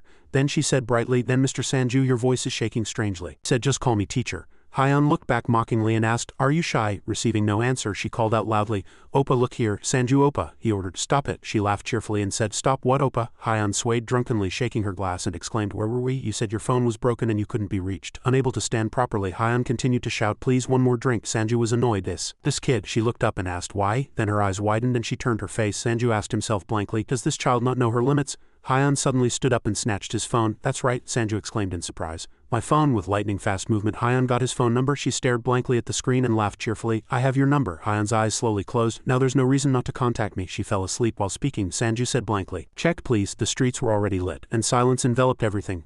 Hyun slowly opened her eyes. Realizing she was on Sanju's back, she was stunned for 2 seconds and wondered, "Oh my god, he's carrying me. Did I fall asleep? Where are we going? To his house?" Sanju felt her wake up and asked, "Hyun, are you awake?" Hyun scratched her face and chuckled awkwardly. Then he glanced at her and replied, "Did you fall asleep?" "Yes, right at the bar counter." "Since you're awake, walk now." Surprised by his words, she tightly hugged his shoulders and cried out, "My head is too dizzy to walk." Sanju helplessly said, "Have it your way." Hyun's eyes sank. She held his shoulders tightly and quietly called, "Sanju Oppa." Hyun wondered, "Why didn't you contact me for 6 months? Even if your phone was broken, you could have found a way to contact me." "Do you know, I actually wanted to punch your face when we met. I was so angry when you didn't even send a text message," Hyun whispered close to Sanju's ear. "But when I saw you, I couldn't. I really enjoyed today. Do you think so too? If we hadn't met like this, would we have never contacted each other again?" Sanju bowed his head.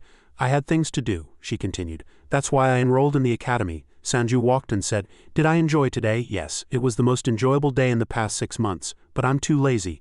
So I was afraid I would lose all my resolve if I lived like before." He recalled his sister in the hospital bed, his heart aching. "I was afraid I would repeat my past mistakes and regret it again." Sanju cried and regretted a lot when he heard that news. After walking for a while, he put Hyun down and continued, "It's hard for people to change. So I cut off past relationships, but I still want you to know that all relationships are precious to me."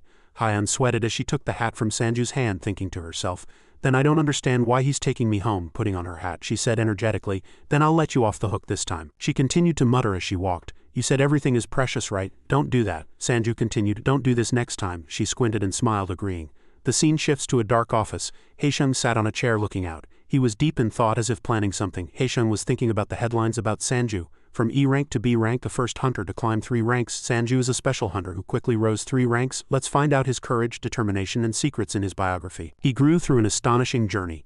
Hunter Dong Sanju, a rookie coveted by all guilds. Dong Sanju was not famous after becoming a hunter, but now he has become famous by climbing 3 ranks. His combat senses surprised other hunters. He has a different type of skill, which makes him special. His growth isn't limited to his stats. His clone skill has caused a huge stir in the hunter community. The clone skill's very existence is a subject of controversy. Dong Sanju's growth rate cannot be ignored. His learning speed and combat sense have attracted the attention of many guilds. He has gained various experiences fighting different types of monsters in hunting grounds. Adventure is his armor and makes him stronger, but he doesn't stop there. He's an ambitious man. He's not afraid of challenges. He wants to be recognized by other guilds, and that becomes his source of energy. With that, he's not afraid of competition with other hunters. Therefore, he challenges and wins in combat. His muscles are full of training and passion, and his combat skills are trained almost perfectly. A rookie who started as E rank and rapidly rose to B rank, a man who climbed 3 ranks in a short time, Hunter Dong Sanju began to go viral after saving the Kinnis Guild. At this moment, his subordinate approached and reported, "I'm sorry, Dong Sanju is stronger than we expected. We failed at the hospital." Haeshung turned and replied, "So that was Sanju. I should have gotten his autograph then." Outside, a sudden sound, "Who's there?" Another person entered, complaining, "Why did you turn off the lights? It's too dark." Haeshung replied, "I had some things to think about." "Are you ready?" The person replied, "We can start next week," Haeshung admonished. "As much as we helped you get into the academy, you'd better produce results befitting that." The person confidently agreed, "Yes, father." Hey, this person was Shin Ungyeon, a B-rank hunter of the Haeshung Guild. He once again showed confidence. "Don't worry, I'm really confident. I won't disappoint you, father." Haeshung laughed upon hearing that. "Disappoint me? Take the new drug. That will be your chance to prove yourself." At this time in the classroom, Hisok stood enthusiastically on the podium. "Now that a week has passed, let's learn about the basic elements of magic that I introduced last week." Sanju sat below, muttering blankly, "I knew I'd meet her again someday, but I didn't expect it to be so soon." Hyun greeted him with 2 fingers. "I'm watching you, Oppa." Hisok above activated a fireball, explaining, "The first skill we'll learn is this fireball. A very flexible spell that we all love. It's a very important spell for hunting, and even when you're lost, you can even use it for cooking." Sanju thought to himself, "So it starts with fireball. Come to think of it, why do I have to learn this? How did I learn my skill of punching and attacking quickly? What about knowledge of mana flow or magic theory? I wonder how they'll teach it." Hisok asked them to come forward.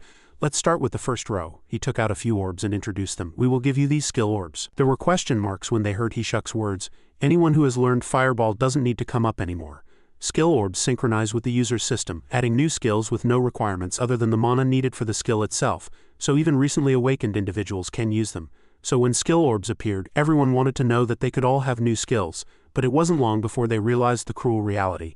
The price was ridiculously high. Because the production process was very complex and the materials were rare, the price of skill orbs skyrocketed, effectively mocking low-rank hunters. Only wealthy high-rank hunters could afford skill orbs. After seeing high-rank hunters upgrade their skills during hunts, Demand for skill orbs increased, consequently the price rose even higher, making them exclusive to high-rank hunters. People expected skill orbs to bridge the gap between low-rank and high-rank hunters, but they only widened it further. However, Hisoka reassured everyone. "Don't worry, there are plenty of skill orbs," he added. "Even those who can't control mana can acquire them." Sanju couldn't believe his eyes. "They're just giving it to me? Fireball is the cheapest, but it's still 8 million won per orb," he gestured, a satisfied expression on his face. "This academy is really the best." Hyan also held the skill orb, very excited. The sun set and the afterglow shone through the window. Sanju blankly received a notification. Acquired Fireball skill, Fireball level 1. A spell type that generates fire using mana and forms it into an orb, he admired inwardly. "I learned it, I really learned Fireball." Hisoka stood on the podium excitedly asking, "Did everyone learn it?" The students replied in unison. "Yes," Hisoka admonished. "Then go practice using it. Let's move to another location." The scene shifts to the Hunter Academy skill training ground. Hisoka, with his hands behind his back, asked energetically, "How do you think we can upgrade skills?" All the students listened with wide eyes and open mouths as he explained. "Adding more firewood doesn't necessarily make a fire stronger, does it? Previously, the ability to precisely control mana according to one's unique characteristics was crucial, but with the advent of the system, our mana began to be controlled automatically." Hisoka activated the Fireball skill, saying, "So now the most important thing is," the Fireball exploded as soon as it hit the ice block. The ice block began to melt at an incredible speed. Hisoka then suggested everyone start practicing. If you look at the attribute window, you'll see that skills also have levels. The system screen displayed Fireball level 37.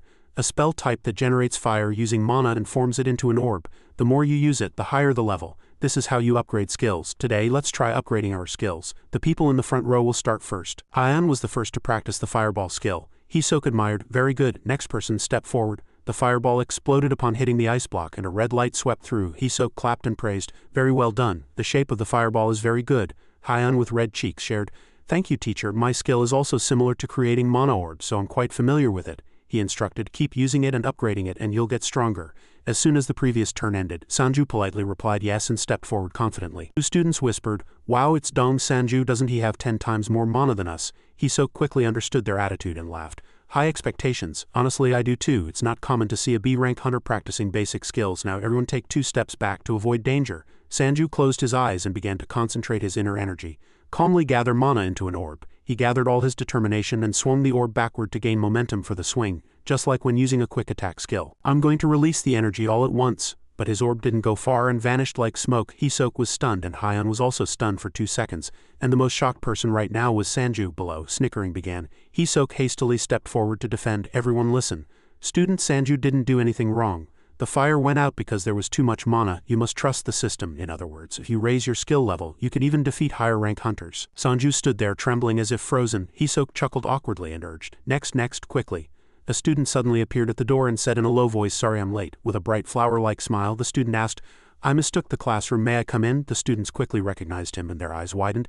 "It's Yang Yan of the Heishun Guild. He's really handsome." Hisoka shifted his gaze to Yang Yan. "Ah, I forgot you were in this class too. 2 B-rank hunters in this class. It's tiring for a professor like me." Sanju froze. He thought to himself, C-rank and from the Heishun Guild. So this guy also entered as a B-rank. Yang Yan scratched his face and said, "I apologize for being late." Hisoka replied leniently, "It's all right. Did you receive a skill orb?" He immediately refused. "No, I didn't. I already know how to use Fireball." Yang Yan launched a gigantic fireball. The fireball collided with the ice block, exploding fiercely like thunder. Hyan and Sanju were astonished by the sight. Yang Yan winked at Hisoka and asked, "Is that good enough?" Hisoka, flustered, broke out in a cold sweat. After collecting himself, he praised loudly, Perfect. This is exactly the goal you should all strive for." Yang Yan replied nonchalantly, "You're too kind." Suddenly his eyes narrowed. "Well, I am B-rank, so it's only natural." Those words felt like a splash of cold water on Sanju's face. Sanju crumbled. "Perfect, It's only natural because I'm B-rank.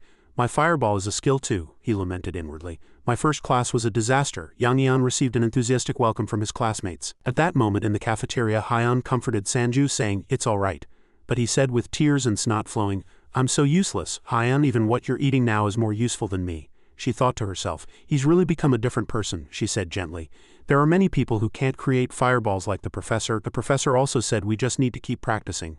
Sanju rested his chin in his hand and glanced at her. Hyan made a cute gesture and suggested, "Keep practicing diligently." "Oh, or should I teach you?" Sanju jumped up and corrected her. Just keep going. You just need to utilize what you have." As he spoke, he went to a hunting ground and activated a familiar skill. Clone 5 is responsible for hunting and training. Clone 5 and Sanju instructed, "You two also have the Fireball skill, don't you? Try using it." Clone 5 and 6 agreed and quickly complied. Sanju screamed in extreme pain. Why are you two so good at it? He sighed and told himself, ah no, calm down, this isn't the time for me to be jealous of them. Thinking this, Sanju solemnly said, this is a message to all clones. From now on, continue to use the fireball skill 24 hours a day. There's no need to launch it, just keep using it as long as you have mana. And you two use it while hunting. Sanju recalled the criticism he heard in class and seethed. B rank, huh? Perhaps I won't have to worry anymore, just you wait. Yang Yan saw Clone 7 activating the fireball skill and was slightly surprised. To think that continuously using it increases its level, this is truly a good condition. In any situation, he practiced consistently. The female nurse was furious to see the two clones gathered activating the fireball skill. What on earth are you doing in a hospital? The pet buyer also rejected them. I'm sorry, but it's too burnt, so I won't buy it. The clone thought to himself, I can't let the other guys take the lead. The system notified that fireball level 1 had increased to level 2. A painful groan accompanied the system notification. Fire resistance has increased, regeneration ability has increased.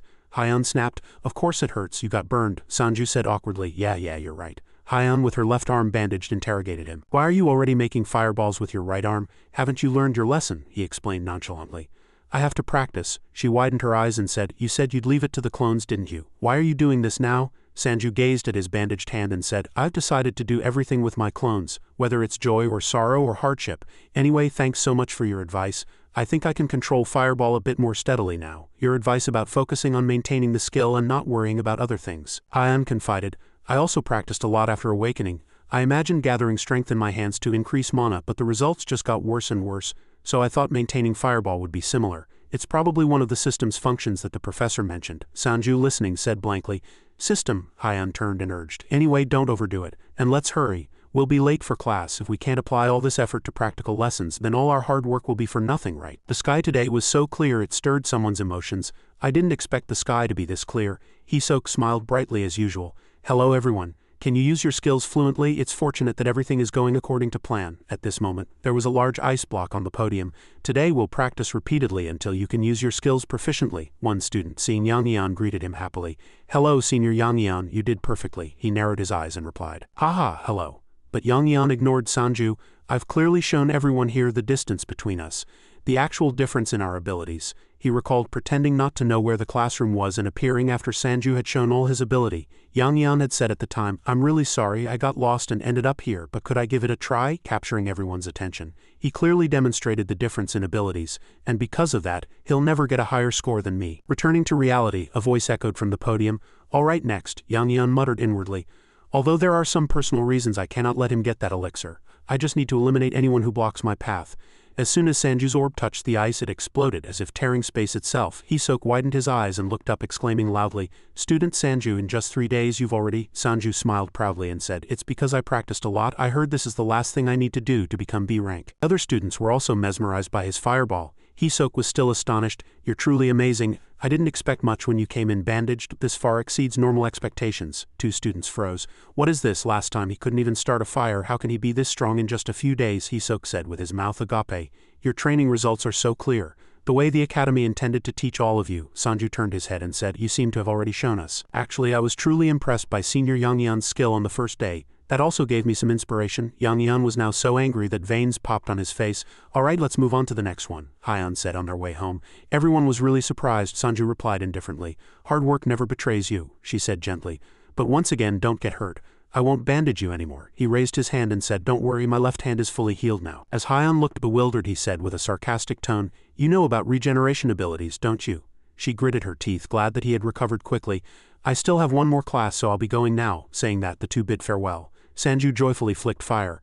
Hee, I should be able to reach level 20 before next week. The fireball skill level increased from 14 to 15. A heavy voice suddenly echoed, What on earth do you want? It turned out to be Yang Yan. Money or an apartment? I'll give you any skill you want, just tell me. What on earth do you want? Sanju asked again with bewildered eyes.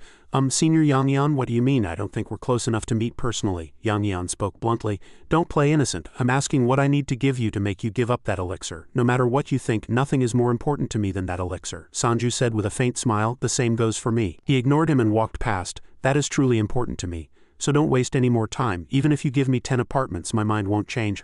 You're not the only one who wants the antidote. Yang Yan gritted his teeth. Then you'll regret it. Sanju waved his hand at him and scoffed. Watch your mouth.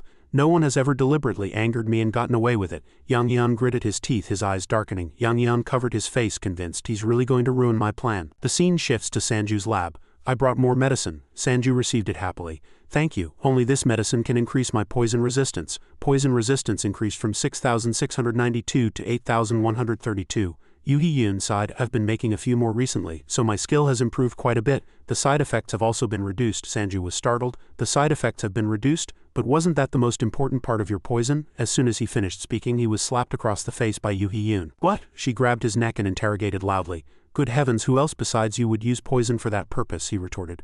There's no one else who makes bombs in the form of poison like you. Sanju suddenly thought, that's right. Did I hear what the news said? Is it all right? Dep, it didn't end well. So we had a chance to eliminate them. Yoo Hee-yoon sat down nonchalantly. Anyway, I've done my mission well, so there's nothing more I can do. Someday the opportunity will come again. Sanju thought with blank eyes, I'm also going crazy because of the Haesheng Guild. But what's her situation with Haesheng? Thinking this, he asked again. Just one more question. Do you know someone named Shin Eung-yeon? She immediately replied, of course. He's Shin Haesheng's second son. Sanju's mouth dropped open in surprise. His son, but he doesn't resemble his father at all. No wonder they both have the same last name. Do you have any information about his skills or anything? Yoo Hee-yoon put on her glasses and replied nonchalantly. Shin Eung-yeon, he was reported a lot in newspapers and news since he was young. Since Haezong's eldest son Shin Jingik had ordinary talent, all the attention was focused on the second son. He even awakened before entering elementary school. So everyone recognized him as Haezong's true successor. It was truly insane, but from a certain day, all news about him went quiet, and no one paid attention to him anymore. Until now, that is. Sanju frowned. Suddenly, Yoo Hee-yoon continued, I'm curious too. His skill is like a cheat, Sanju emphasized. What is his skill? She confided that she wasn't sure as it was a long time ago. But I think he was called the Great Mage. He supposedly reaches max level immediately no matter what skill he learns. Sanju froze on the spot. He recalled Yang Yan's powerful shoulders. He said resolutely, then it's a cheat. Yoo Hee-yoon cautiously reminded him, you shouldn't say such things. Sanju only then realized. Oh, so that's why the power was so immense that day. He stared intently at the medicine bottle. Shin Eung-yeon, I need to come up with a plan to counter him. The scene shifts to the Woongsan Mountain B area hunting ground. A hunter said with a look of incomprehension. Hey, what do you mean? The man standing opposite him gestured for him to be quiet. I'll give you something you can get without hunting, just be quiet. The two hid behind a large tree and carefully observed.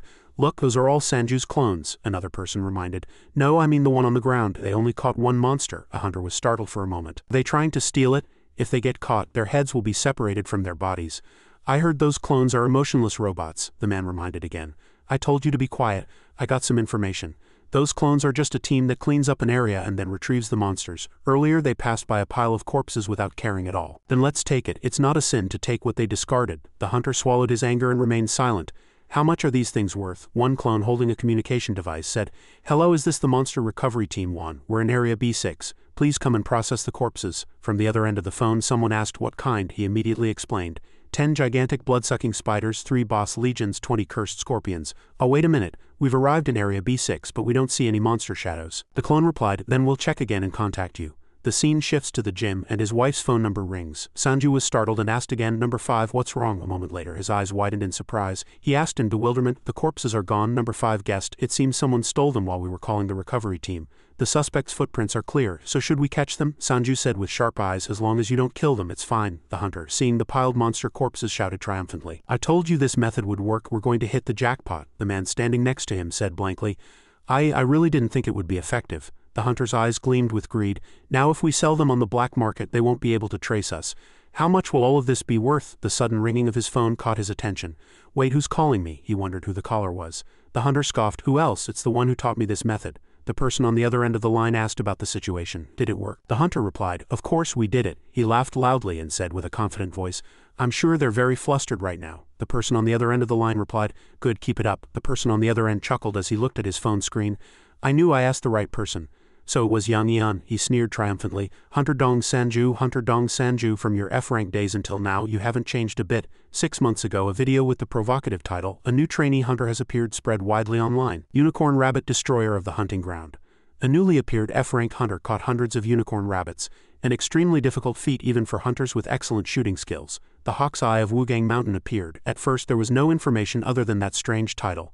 A hunter in the video with his face covered asked himself, what on earth is the Hawk's Eye of Woongsan Mountain? However, as rumors about Dong Sanju's clone spread, people realized that the Hawk's Eye was one of Dong Sanju's clones, but an F-rank hunter who had just awakened couldn't have achieved such a high level of skill. Messages kept appearing in the QA section. Am I the only one who doesn't understand? I know clones actually exist, but how can they shoot so well? I heard he was an F-rank hunter back then. Is he perhaps the only one like that? He must be rich and bought an expensive gun. I heard he borrowed a gun from the Hunting Ground Academy's armory. After that, people began to debate how the clones hunted so well. Then they hypothesized that the clones possessed a special ability.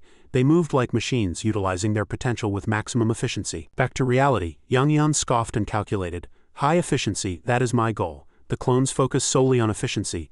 That's why they won't call the support team until they've hunted the maximum number of monsters within the support team's hunting capacity.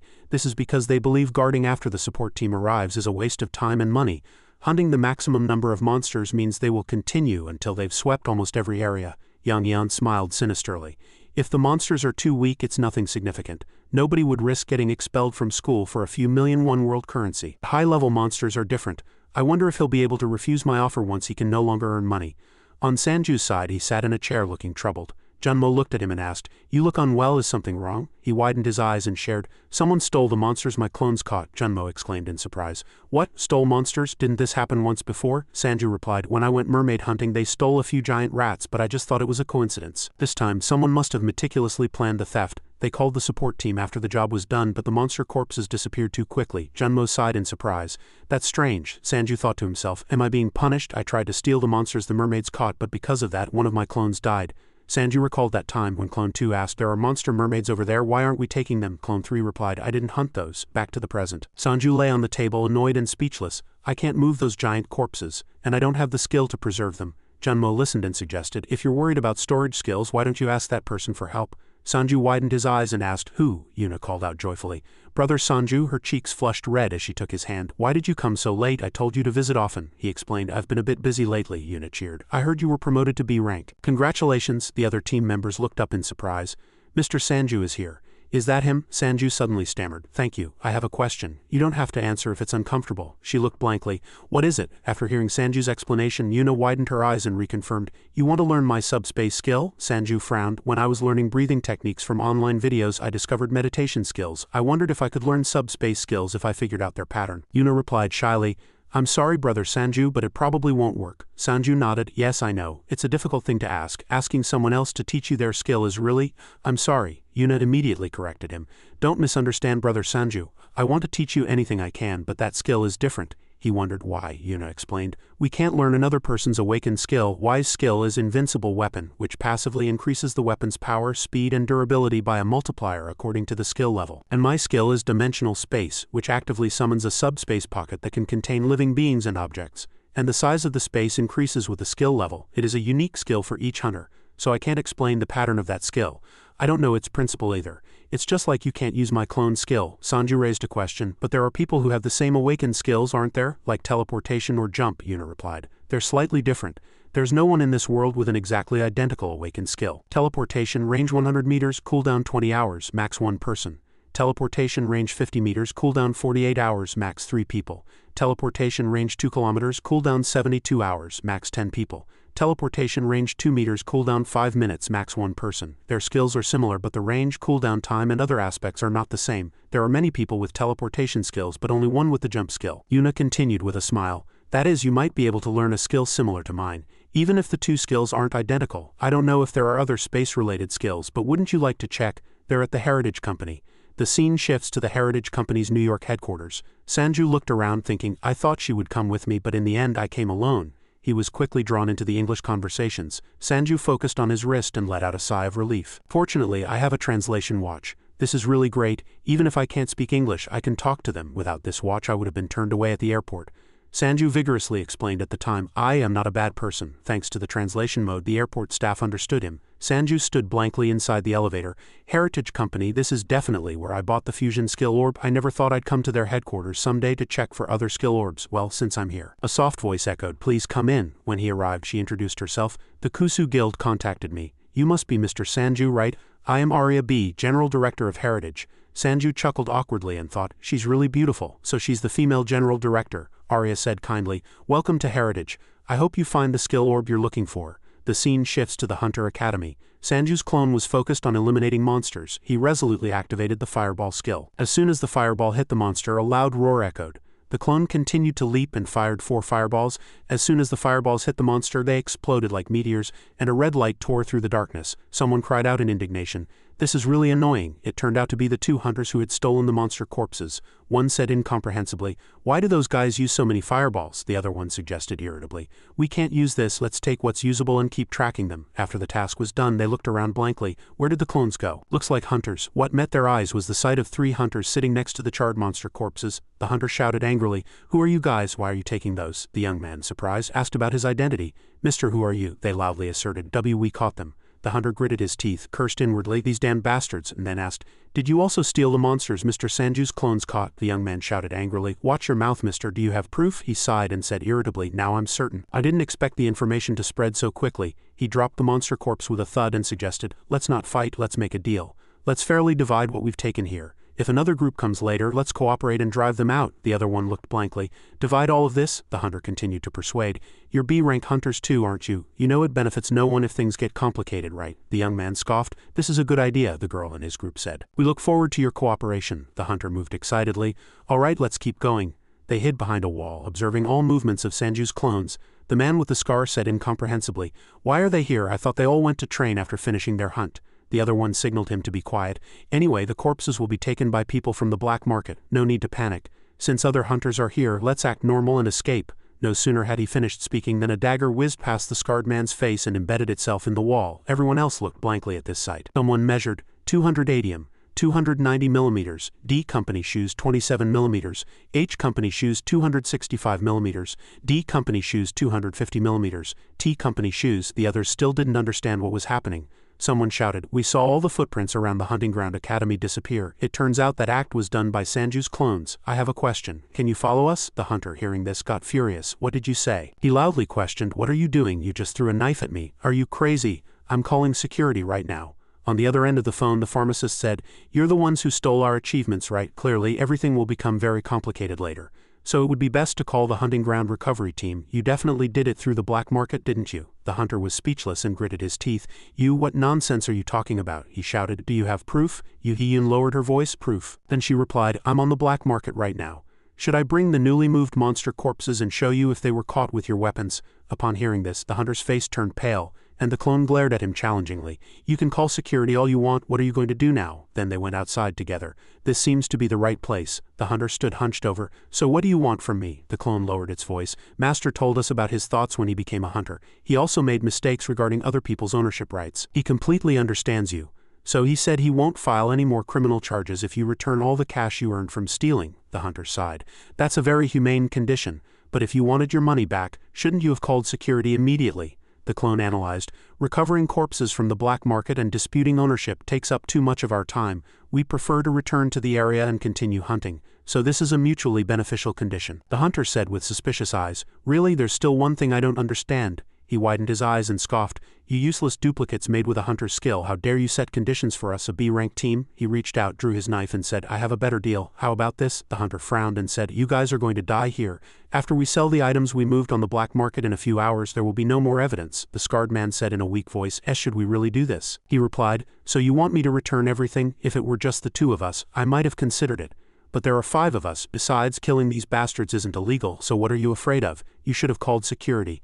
How dare you bring us to such a secluded place alone, these foolish guys?" 2 clones replied simultaneously. "We also agree to this method of handling things." Yoo-hee-yoon stared intently at the screen. "Can they really deal with them?" A man approached, interrupting her thoughts. "Yoo-hee-yoon, what are you doing here? Are you looking for medicine ingredients?" Yoo-hee-yoon immediately got to the point. "Hello, mister. Do you know who sold these corpses to you?" he replied. "It's a team of 5 B-rank hunters." "Why?" she sighed. "His corpses were stolen from Sanju." Upon hearing that, the old man's face turned pale. "What? Sanju wasn't that guy who came before? These damn bastards, how dare they sell me stolen goods?" Yoo-hee-yoon lamented. "As if you've never sold stolen goods before, mister." He chuckled awkwardly. "Of course not. In truth, all the items the old man received were stolen goods. Anyway, he said his life was taken when he wasn't around. He's currently overseas. I remember him saying he was at the Heritage headquarters or something." The scene shifts to the Skill Orb lab at Heritage Company headquarters. 2 people are conversing from above. "This is where skill orbs are made," BC proudly introduced. 80% of the skill orbs used worldwide are created here. I heard you learn meditation and mana breathing techniques through online courses." Sanju nodded in agreement. She continued, "Do you know that you can also learn skills like Fireball using that method?" Sanju was dumbfounded. Thinking it over, he realized she was right. Except for awakened skills, everything else could be learned that way. Then why do people pay for these expensive skill orbs? BC said, as if reading his thoughts. You're probably wondering why people buy and use these expensive skill orbs. The reason is that learning new skills is extremely difficult, from concentrating mana and changing its state to igniting fire, and continuously transferring mana to keep the fire from extinguishing. Even for a talented individual, doing so alone takes at least 6 months, and for ordinary people several years. And that's just for simple skills like fireball. What about other skills? Sanju froze. It could take 10 years. She closed her eyes and agreed exactly. It could take decades or even longer. That's why we use skill orbs. The information inside the orb is connected to the system, allowing even those who can't skillfully control mana to use the skills contained within the orbs. Of course, that's also why it's difficult to produce the orbs. Sanju couldn't stop being surprised by her explanations. So that's why they're expensive, BC smiled. You said you were looking for a subspace skill, right? Luckily we have just one left. The price for this subspace orb is this. Sanju stared at the orb, curious. 10 million won? That's cheaper than I thought, BC added. That's in dollars. Converted to Korean won, it would be around 12.8 billion won. Sanju felt as if struck by a bolt from the blue. Only then did he realize he was in New York. His voice trembled. Wait a minute, just a moment. BC narrowed her eyes and said, according to your information, this is the cheapest orb among space-related skills. Of course, it's still a very expensive price. Sanju scratched his head and said awkwardly, I knew it would be expensive, but I didn't expect 12.8 billion won. BC lightly touched the orb. So, depending on your answer to my request, I might either discount the price or give it to you for free. What do you think? Sanju was overjoyed as if he'd won the lottery. I can get a 12.8 billion won orb for free. That's fantastic, he shouted loudly. What do you want? Please tell me, BC answered with just 2 words, your body. She approached him and touched his cheek. I want Mr. Sanju's body. Meanwhile, on Sanju's 2 clones' side, a hunter who had been beaten by them couldn't stand up. He continued to deny this reality as if unable to believe it. Impossible. We're all B-rank hunters. How could this be? He clenched his fist and shouted, how can this happen? As soon as he finished speaking, he strongly swung his knife, creating a huge streak of light. The girl on the team shot an arrow at the 2 clones with her bow. The clone quickly disrupted the arrow's trajectory and landed on the ground. Her eyes widened as she shouted, he disrupted my arrow's trajectory with a dagger. The 2 hunters charged, and the clone flexibly arched its back to dodge, then leaped over them, knocking them backward with the momentum. One of them sprang up with a burst of energy. Energy, you damn bastards! The 2 clones quickly leaped up, dodging his attack, and one of them swung its dagger backward and threw it at the girl's bow, rendering her helpless. The hunter froze at the unbelievable sight, and the clone quickly approached the man. Knowing he was no match, he raised his hands in surrender. I surrender. The hunter lost all strength, knelt and collapsed to the ground. This is all absurd. We're B-rank hunters, he cursed inwardly. These damn bastards, they're monsters. The hunter gritted his teeth. We lost. We'll give everything back, so please, the clone continued, finalize the deal right away. The account number is. Before he could finish speaking, a streak of light slashed across the hunter's head. The girl with the knife charged at them. Then a loud earth-shattering explosion sent the hunter flying. She laughed joyfully. The ambush site has been discovered. In the name of the Haeshun Guild, crimes will not be forgiven. Death is the verdict. This person was Leon, the leader of Haeshun Guild's assassination team 2. Leon, an A-rank hunter. BC pulled Sanju closer and continued, I heard you could be touched. He was dumbfounded. I am sorry, why are you suddenly acting like this? BC looked him straight in the eyes and corrected him. What I mean is your clones. Please allow me to research your clones. If you do, I'll give you this skill orb for free. Sanju froze and said, so when you said you could be touched, you meant my clones. BC gave a faint smile. When I first heard about your skill, I couldn't believe my ears. Most clone skills were known to create illusions, so I never thought your skill could exist. Since information about you doesn't seem to have left Korea yet, now is the most opportune time to make you this offer. Sanju was curious. Why do you want to research it? BC glanced at him and said, to create skill orbs, obviously, she added. To create skill orbs, we must first understand the skill. From how the skill works to mana flow and its attributes, we need to know all the details about the skill we want to create. Of course, fully understanding an awakened skill is impossible, but we can create something similar. We can create a skill orb for your clone skill, even if it's a subversion of the real thing. Sanju was dumbfounded upon hearing that. He stared at the orb thinking, is this truly the right thing to do? She's going to give me a 12.8 billion won skill orb for free. Moreover, I need this skill right now. But putting the clone skill on the market, he thought for a moment, then continued. What is the difference between an awakened skill and an artificial skill orb? She replied. That depends on how well we understand the skill. However, it usually comes with many limitations. For example, have you seen anyone with a subspace skill like Ms. Yuna's who introduced us to you? Sanju's eyes widened as he replied, yes, I've also been inside her subspace. BC continued. Among all subspace skills, hers is top tier. It's very spacious, consumes no mana, and has no entry or exit restrictions. Compared to her skill, the space created by that skill orb cannot contain any living beings except the skill's owner and summoned entities. You can put equipment, stored items, etc., but you must continuously inject mana to maintain the space, so if we successfully copy your clone skill, there's a very high probability of similar limitations. Sanju was shocked by those words. He finally made a decision. I agree to your proposal. BC narrowed her eyes and smiled. Oh, that's good then. Sanju raised a finger and added, but there's one condition. If you agree, I'll summon a clone immediately. Meanwhile, on the clone's side, a smoke cleared after a long time. Sanju's clone stared blankly at the two girls, its eyes wide. To think you can stop even in this situation? Just as I thought, your movements are truly astonishing. The hunter's voice trembled. You are? She immediately introduced herself. I am a righteous hunter. I'm here to stop acts of violence. Quickly take your friends out of here. The others gratefully and quickly followed BC's words. Thank you. Suddenly someone charged, drawing their attention.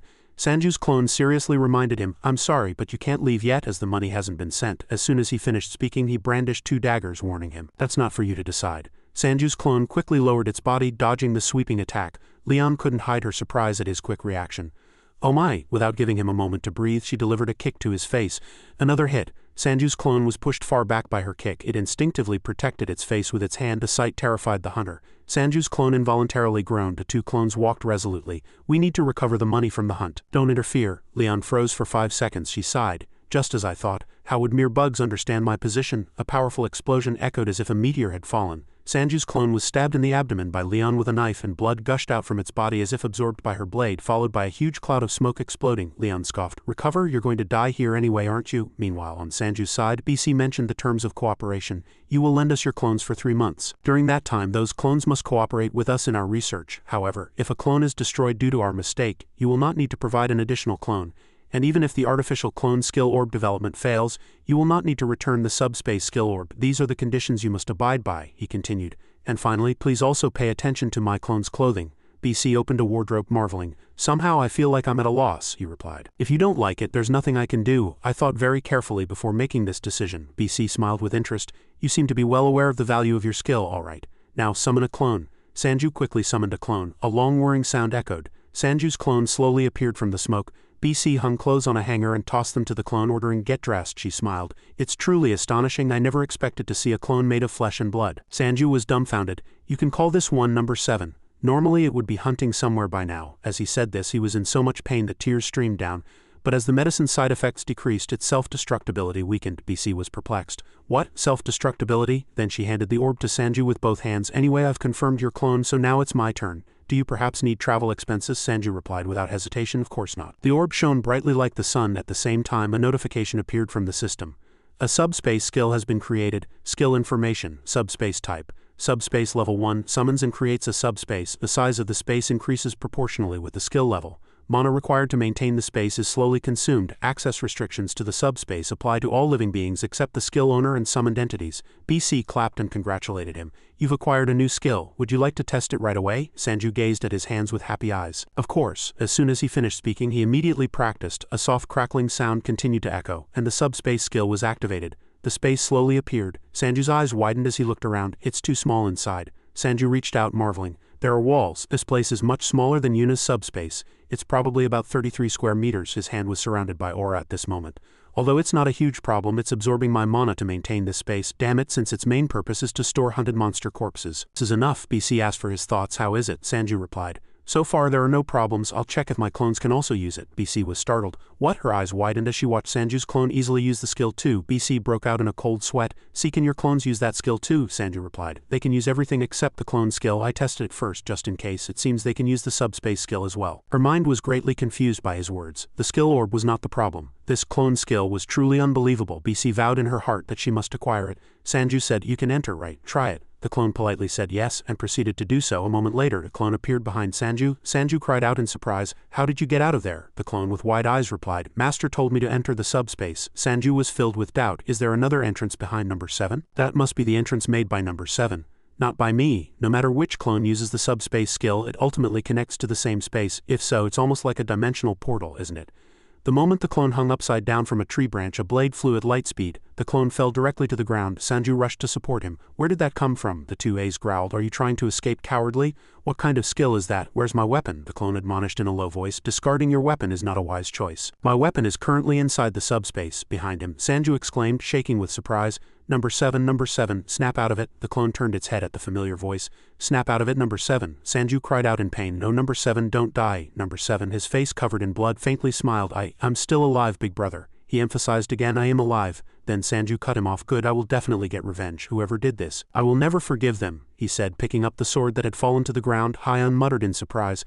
I didn't expect this to happen. Sanju glared at her, resting the sword on his shoulder. Is this your doing? Who threw this? The clone hastily explained. It's a hunter. I didn't do anything. Hyeon thought to herself. I didn't expect Jun Sanju to come forward himself, she said in a provocative tone. So what are you going to do to me? Sanju's gaze fell downwards and he was startled. Number 6. He found number 6 lying on the cold ground. Sanju approached and asked, Are you all right, number 6? Number 6 replied, The bleeding has stopped, but I can't feel my legs. Sanju's heart ached and he dispelled the clone summon. You did well, you held on tight, he asked, head bowed. What happened? Number 5 turned and said, We were in the middle of recovering money from a group of hunters who stole monster corpses from the hunting ground when we were attacked. She admitted that she belonged to the Haeshun Guild. Sanju frowned. Haeshun again, that damn Haeshun Guild. Why do they always meddle in other people's affairs? Hyeon scoffed. Aren't you too arrogant?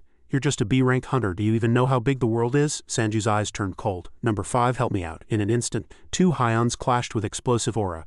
The space shook as if bombed. Hyeon's eyes widened. What is this? The explosion sounded like 1,000 cannons firing simultaneously. Somewhere someone gritted their teeth and shouted, Damn it, we failed. He slammed his fist on the table in anger. He was Yang Eon. Failed? I can't believe it. He gritted his teeth. I sent another team just in case 2 weren't enough. 5 B-rank hunters defeated by 2 clones. He smiled sinisterly. Still, it's a good thing I sent the leader of Team 2. She's a real monster. Meanwhile, on Sanju's side, Hyeon was blocking the clone's sword with her bare hands. I'm sorry, but just because people call you super rookie, she laughed, blocking both sword and dagger simultaneously, that doesn't mean you're all that great. Strength 67,712, reflexes 16,287, vitality 52,674, stamina 45,642, mana 21,325, marksman 4,174, recovery 1,835. Hyeon scoffed. I wondered why this clone was so arrogant, but it's because its owner is this kind of person. Her eyes flashed with murderous intent. If you're B-rank, act like a B-rank. A loud explosion echoed, cracking the ground. Sanju and the clone quickly dodged. Hyeon scoffed. You're good at dodging like a rat. Sanju's eyes widened. This woman, was she a rank? But her right arm was broken from blocking the attack. Still, I wounded her. Hyeon chanted, Can I have my weapon back? That moment her weapon glowed blood red and exploded like lightning. The weapon flew from Sanju's hand and deeply embedded itself in the ground. Hyeon smiled arrogantly. This is an A-rank exclusive weapon. Its functions are quite excellent, aren't they? She said. What are you going to do now? Are you going to fight me with that small pistol? Sanju muttered to himself. What did she just do? Her arm should be broken. He clenched his fist. The subspace trembled and cracked. As the aftermath of the explosion subsided, the battlefield was completely ravaged. Even a single gust of wind was eerie. Sanju slowly sheathed his sword and said, I thought it was over. Hyeon rose from the ashes. It's not over. Red flames flickered in her eyes. Now the real fight begins. Sanju quietly muttered, Yes, that must be your true intention. Hyeon spread her arms and cast a magic circle. This is power you can't handle. The sky turned red and flames swirled. A dragon's form appeared around her body. I'll show you the dragon's wrath. Sanju resolutely raised his sword. Then I won't hide either. Something surged from his shadow. A black aura rotated and took form, revealing his other clones, but this time it was different. Their eyes had life. Hyeon exclaimed in shock. That's not just a skill, that's forbidden magic. Sanju said calmly. So what? The clones advanced in unison. One sword sliced through the dragon's flames and another cut through Hyeon's magic circle. Her shield shattered and flames erupted. This is impossible. Sanju raised his last remaining sword high. Let's end this now. There was no wavering in his eyes. Clone, simultaneous release. At that moment, all the clones transformed into an explosive light engulfing her. As the light erupted, everything around them vanished. The storm-like shockwave ruffled Sanju's hair. He squinted, looking into the flames. Something stirred within. No way. The flames parted and Hyeon's form slowly emerged. Her body was covered in blood, but her eyes were still alive. Did you think I'd die? Sanju replied quietly. It's good that you're alive. Now tell me your choice. Hyeon wiped the blood and smiled. Admit defeat? That's not in my dictionary. Mana swirled at her fingertips again. But at that moment a black symbol appeared beneath her feet. What is this? Sanju murmured softly. This is the final seal left by my clones. Hyeon's expression turned to shock. No way. Her body was suddenly swallowed by light. As she vanished, only silence remained on the battlefield. Sanju slowly lowered his sword. It's over. His clones disappeared one by one. You did well. A faint smile appeared on his lips, but then a low voice echoed in his mind. It's not over yet. Sanju's eyes flashed. Who is it? The power is not yet complete. The voice clearly resonated from within him. Sanju looked around, but there was no one. Is there another presence inside me? I am your shadow. The remnant of emotions you cast away. He took a step back. Remnant of emotions, no way, at times, yes, revenge and hatred, everything you suppressed. Sanju gritted his teeth and replied, That's no longer a part of me. Wrong. I am still within you. Another figure slowly rose from his shadow. The same face as Sanju, but its eyes glowed red. This is me. The shadow smiled. Yes. The real you is me. Sanju gripped his sword. And I must eliminate you now. Can you really do that? The shadow smiled gently and raised its sword. Come, your true enemy is yourself. As the two swords clashed, the air tore apart. The collision alone sent surrounding rubble flying. It wasn't a fight between clone and original, but a war with oneself. You're just an emotionless shell. That's the result of what you made me, the shadow counterattacked and whispered. Power that abandons emotion always comes with a price. Sanju gritted his teeth. Then I'll pay that price now. Blue lightning infused his sword. The shadow's sword was enveloped in black mist. Let's end this. The two forces collided, causing an explosion. Light and darkness intertwined, engulfing everything. The surrounding space distorted, and a silence as if time itself had stopped descended. Within it, the silhouettes of the two clashed. A final blow. Huh? Suddenly the shadow's body split. How can this be? Its red eyes gradually dimmed.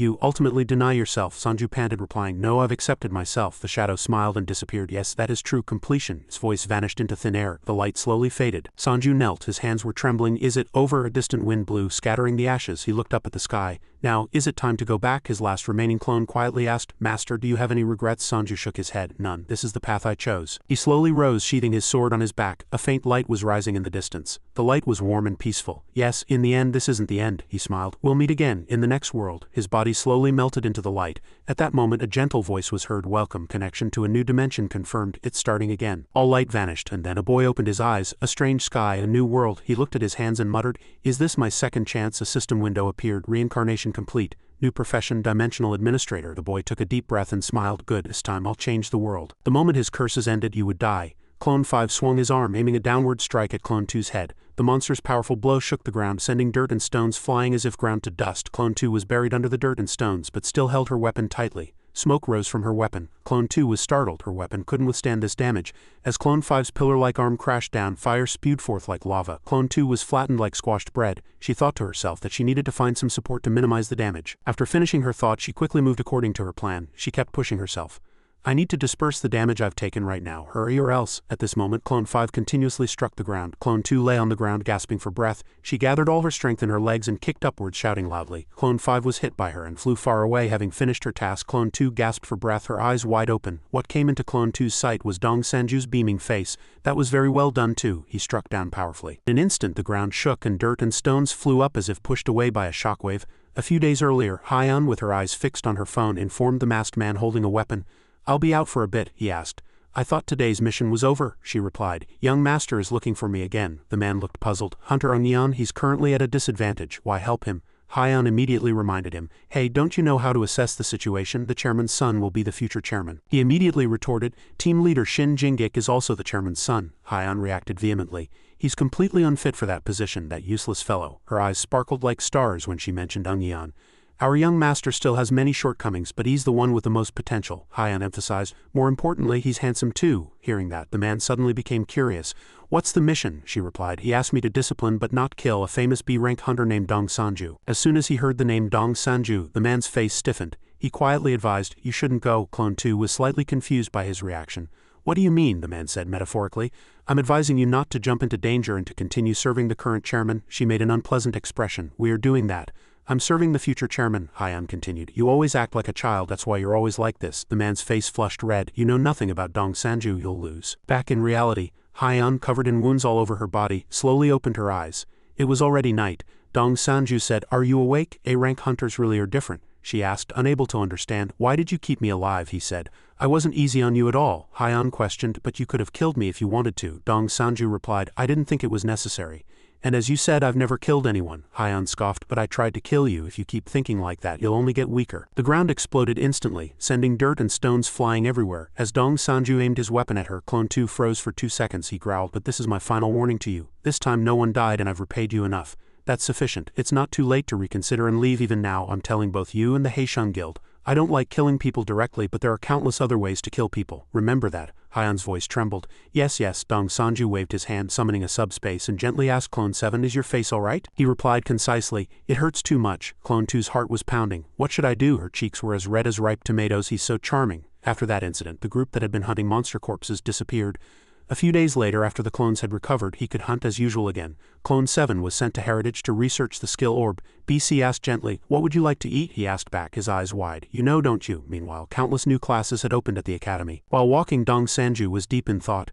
Everyone who was chasing our gold disappeared as soon as I defeated the Haeshun Guild hunter. The timing is perfect. It's highly likely that someone from the Haeshun Guild was involved. He glanced at Eunyeon. Eunyeon was startled when Dong Sanju called out loudly, Hey, where are you going? Eunyeon broke out in a cold sweat and swallowed hard. Fortunately, Hyeon approached, happily calling out Dong Sanju's name. Brother, you're back, she asked excitedly. I'm on my way to class. If you're also on your way to class, let's go together. Dong Sanju was convinced by Eunyeon's reaction. He's definitely afraid of me, so it was him. Hyeon continued to ask, how was New York? At this moment a long bell rang from the church. The priest said solemnly, everyone please return to your seats, now let us pray devoutly to the system. Dong Sanju thought with suspicious eyes. They said this was necessary to attend class, but we're praying, even praying to the system. He lowered his head and whispered to Hyeon. What are we doing here? She replied. Didn't you hear what the textbook says, brother? We're going to learn about the history of the system's formation and also have a sacred ritual. Dong Sanju exclaimed. Then what does that have to do with hunting? Hyeon immediately said. I don't know either. I wouldn't be here if there wasn't an order. The priest standing above, his eyes wide, reminded them, please be quiet. Dong Sanju was not pleased by those words at all. He stood up and said, I need to use the restroom. After going to the restroom, he looked back and then vanished into the subspace. Inside the subspace, he exchanged identities with a clone. Give me your clothes and take this. Understood. After Dong Sanju returned from the restroom, Hyeon, who felt something was off, softly called out, brother. The clone stiffly replied, I just returned from the restroom. I am Dong Sanju. Dong Sanju, who had come out, cast an energy orb. What a waste of time. I'll have a clone attend this class. He froze for 2 seconds when he saw Eunyeon. He was talking on the phone with an annoyed expression. What's wrong? Did the team leader fail too? Eunyeon challenged loudly. How can you not deal with even one B rank? Dong Sanju suddenly appeared behind him, interrupting. What about B rank? Eunyeon gnashed his teeth and turned to him. He accused, you're eavesdropping on someone's phone call. Dong Sanju solemnly retorted, do you think you can say that after interfering with my hunt? Eunyeon immediately denied, I don't know what you're talking about, but Dong Sanju sighed irritably. Yes, you clearly don't know. Didn't you even practice beforehand? Everyone says the same thing. Eunyeon scoffed, you should have taken the money then. It's clear how destitute you are after losing some prey. Dong Sanju retorted, I'm jealous to know you're rich. You must have had all private tutors, not proper education from your parents, huh? Oh no, from the way you speak you're just like your father, so I guess there was no education at all? Eunyeon's teeth grinding echoed annoyingly. He unleashed his killing intent. Want to fight? Dong Sanju replied in a challenging tone. Do you think I'm afraid? Eunyeon cast a spell. He said magnanimously, this is your last chance. Tell me what you want, anything, and you'll get it. And the Haeshang Guild, including me, will no longer stand in your way. Dong Sanju clicked his tongue. The only thing I want is, he proposed, give me the elixir and I'll disappear from the academy. Eunyeon's face immediately turned pale, and he looked up at the sky. It's really hard to control magic in this academy. The ice block is smaller than I thought. The academy students standing nearby watched wide-eyed, asking each other, what is it, a fight? At this moment the fireball above Eunyeon's head was mountain-sized. But now there was no need to control it. Dong Sanju stood frozen in place, his eyes wide as he looked up. My fireball is nothing compared to that guy's. What is that size? Just then a low voice echoed. Stop! A gigantic magic circle appeared. Eunyeon's fireball was instantly shattered. The person asked solemnly, what are you doing here? Wang Yuna, guild master of the Phoenix Guild, one of the 4 great guilds, scoffed. Indeed, you can use skills freely in the academy, but this is too much. Are you fighting that skill you used? Someone asked while repeatedly replaying a combat video of Dong Sanju's clone. This was footage extracted from a camera mounted on a weapon. A man in a lab coat exclaimed in admiration, truly amazing, look at those movements. He's predicting the opponent's actions. And what's that gigantic creature? They're perfectly fine after eating crystal jewels. We want that. We need this sample right now, someone on the other end of the phone said. We found someone else in the video when the weapon was moved to another space. I think we have a high chance of getting a clone sample here. He asked again for the location. Where is it? BC's image appeared on the screen. It was the Heritage Company. The old man smiled with satisfaction. BC, truly greedy. You should share such good things. He was Sheb Jones, CEO of the Tron Company, a weapon manufacturing expert. He ordered fighter jets to be prepared to destroy Heritage and bring back the sample. At this moment at the Hunter Academy, Eunyeon questioned Yuna's identity. She raised her chin and replied, I am Wang Yuna, guild master of the Phoenix Guild. It's been a while, young master. Eunyeon was drenched in sweat, panting. What are you doing at the academy? Yuna introduced herself. I'm a professor here. Even though she was only a temporary professor, he asked bluntly. What? You're a professor at this academy? Dong Sanju wondered inwardly. Who on earth is she? Yuna, with a cigarette in her mouth, suggested. How about we talk somewhere else? You're attracting too much attention. As she said, many academy students were staring at them. See that strongest fireball? The scene shifts to an office where a warm cup of tea is poured. Yuna spoke. Tell me what happened. Eunyeon frowned and remained silent for a long time. Dong Sanju, with tears and snot flowing, said, he's making a fuss. I'm sorry, but this is a personal matter. You know, he ordered his subordinates to steal my hunted monsters, and he said harsh words to me even though I did nothing wrong. He deserves to be disciplined. At this action the two people froze. Yuna exclaimed in admiration. I've really been through a lot, Eunyeon questioned. Anyway, a professor. As far as I know, most professors at this school are C-rank hunters, and only some are B-rank. Dong Sanju was dumbfounded, not understanding anything. What do you mean? Yuna lit her cigarette and explained. For F-rank or D-rank hunter students, such professors are enough, but for higher-ranked students, the school needs more to control them. Dong Sanju was extremely flustered. Are you smoking in the room? Yuna lowered her voice. To be precise, I was invited here because of you two, and the reason I stopped you is because you'll have a chance to duel soon anyway. In the next class, students can fight to their heart's content. The scene shifts to Heritage Company's lab where scientists are intensely researching Clone 7. BC for some reason had her eyes wide open. She exclaimed in admiration, "There are no words to express this wonder. This is real blood and it even has red blood cells, and does he have a blood type? I am completely confident that it is possible to research this blood sample. Although this blood will disappear when the clone disappears," the young man standing beside her asked. "And everything is made of the owner's mana?" BC nodded. "That's right, it's as if all the principles we've known so far have become meaningless. More importantly, I think the clones are being induced to act like individual entities." Unlike this tension, Clone 7 was very happy at this moment. Beef for dinner tonight. They were eating separately, using their owner's skills with their own mana instead of their owner's. BC pondered. There were no such summoning skills before. No, this is even more. The ground suddenly shook violently as if there was an earthquake. The equipment in the room rattled wildly, colliding with the walls and making terrible screeching noises continuously. The scientists cried out in confusion. "What's happening? It's like a plane crashed into the building."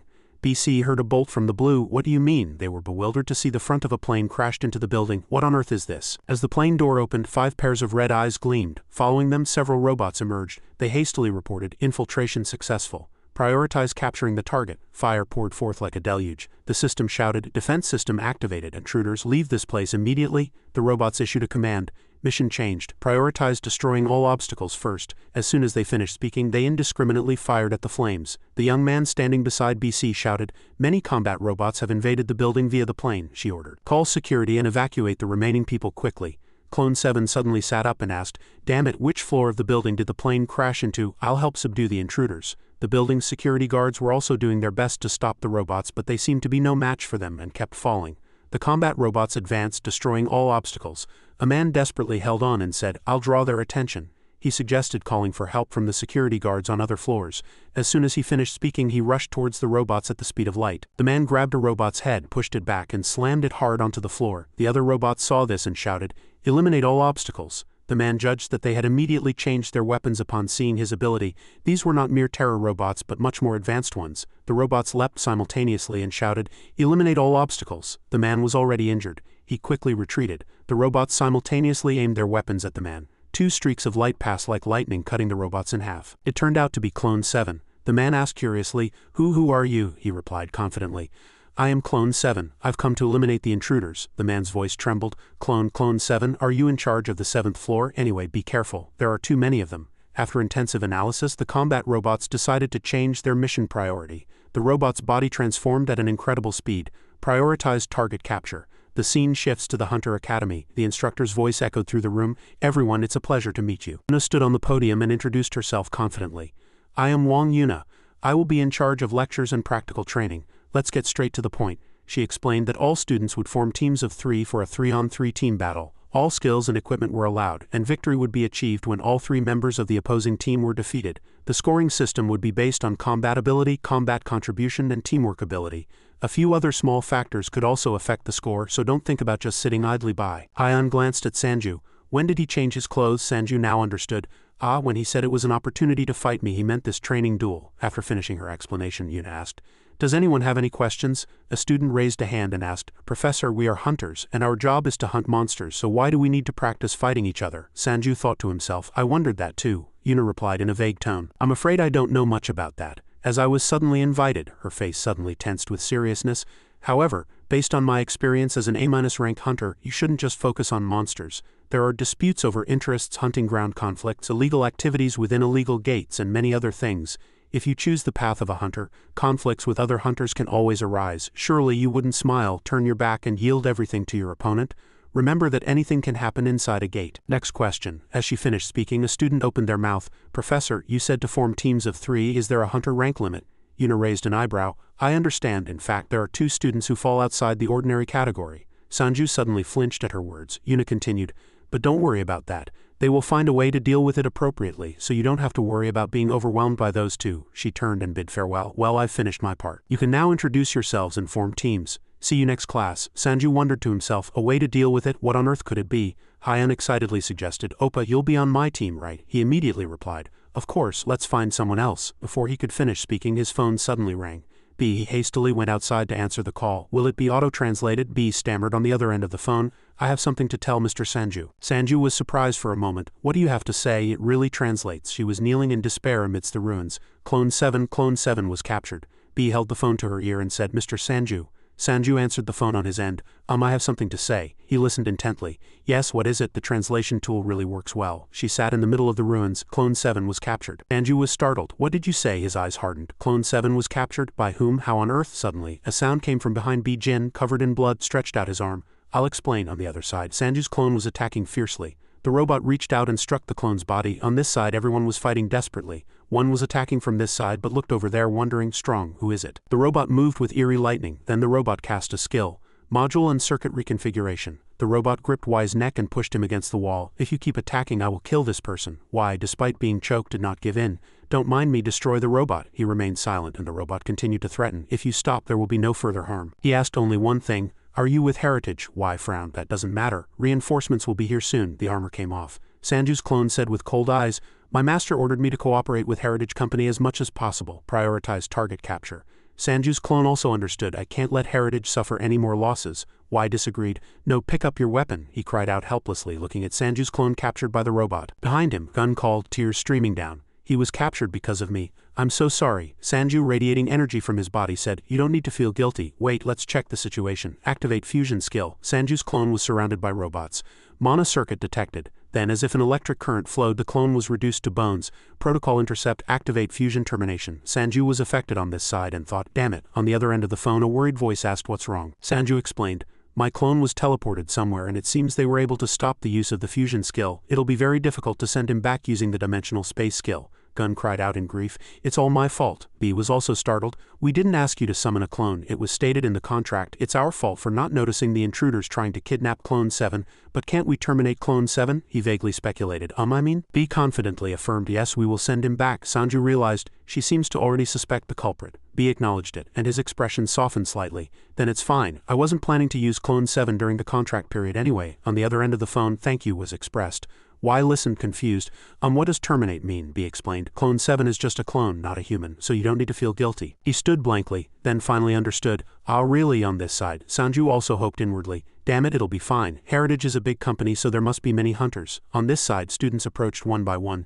Mr. Sanju, which team are you on? Join our team. My skill will definitely be very useful. Sanju stood blankly, mouth agape in disbelief. What, everyone's gathering to recruit me for their team? Then he glanced at Yangyan. No, Yangyan's side also has quite a few people. Seeing people eagerly enticing him, he thought, damn it, they said B ranks would be punished, but since I don't know exactly what, this is a normal reaction. We have a completely different level of experience. I think I can form a pretty strong team. Just then, Yuna said from behind, I forgot to mention something. Hunter Sanju cannot use clones in this class. Sanju was shocked. He asked, unable to understand why. She explained, teamwork among team members is one of the very important criteria. It would be very complicated if a clone were a team member, because the clone would do everything. Then she waved her hand goodbye. Good luck. The students all listened with wide eyes. Really, he can't use clones? That's all he had, everyone whispered. He couldn't even use Fireball properly. So he's useless, he forced himself to admit. I'm sorry, does anyone want to join? Before he could finish speaking, everyone turned their backs on him. Mr. Yangyan, join our team. I'm very confident in my stamina. Sanju, left alone, stood forlornly. As he walked, he saw Hyun sighing and approached her, pointing with his finger. Want to team up with me? She was surprised. Wow, that was fast. So after many twists and turns, a team of 3 was formed and they had to get to know each other. The young man smiled and greeted, nice to meet you. I am Choi Junbi, D-rank hunter Choi Junbi. Sanju looked at him with a deadpan expression. You rushed to Yangyan's side as soon as you heard I couldn't use clones. You must have had a lot of trouble finding a team. He was flustered, having been hit where it hurt. That's not a personal matter. I'm just serious about this academy, Hyun said with little interest. I don't believe that, he hastily corrected. No, I'm loyal. Let's see our skills, he agreed.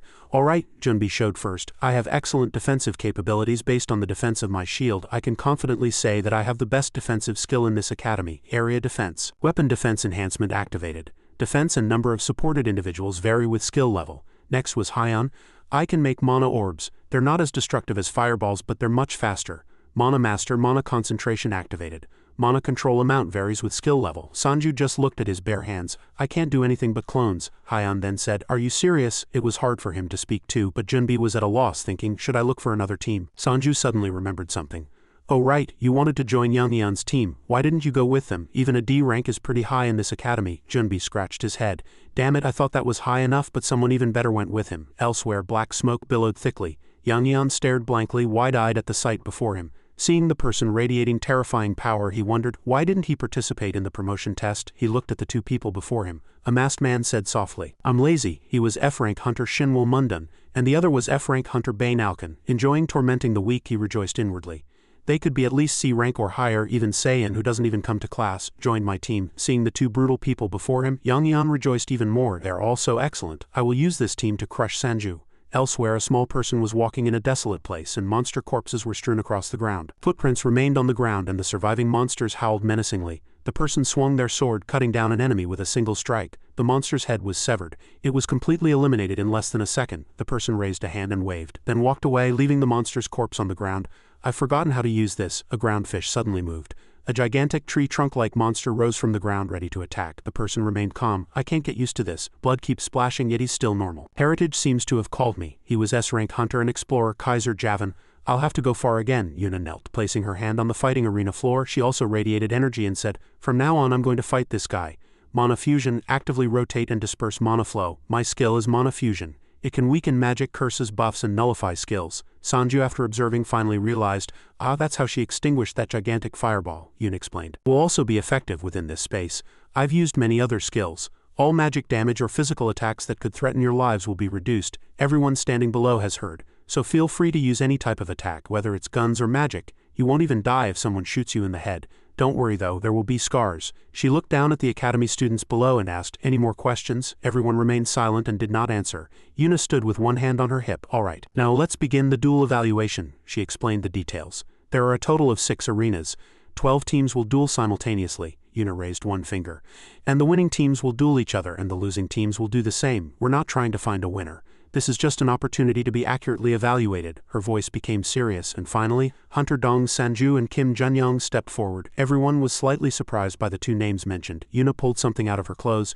"Drink this before the battle begins." In her hands were 2 small blue bottles. "Pill of weakness. This will reduce your stats to a normal level, like E-rank academy students," she said boastfully. "It's called a pill, but it's actually poison, don't worry. The effect is temporary." Dong Sanju held the pill of weakness in his hand.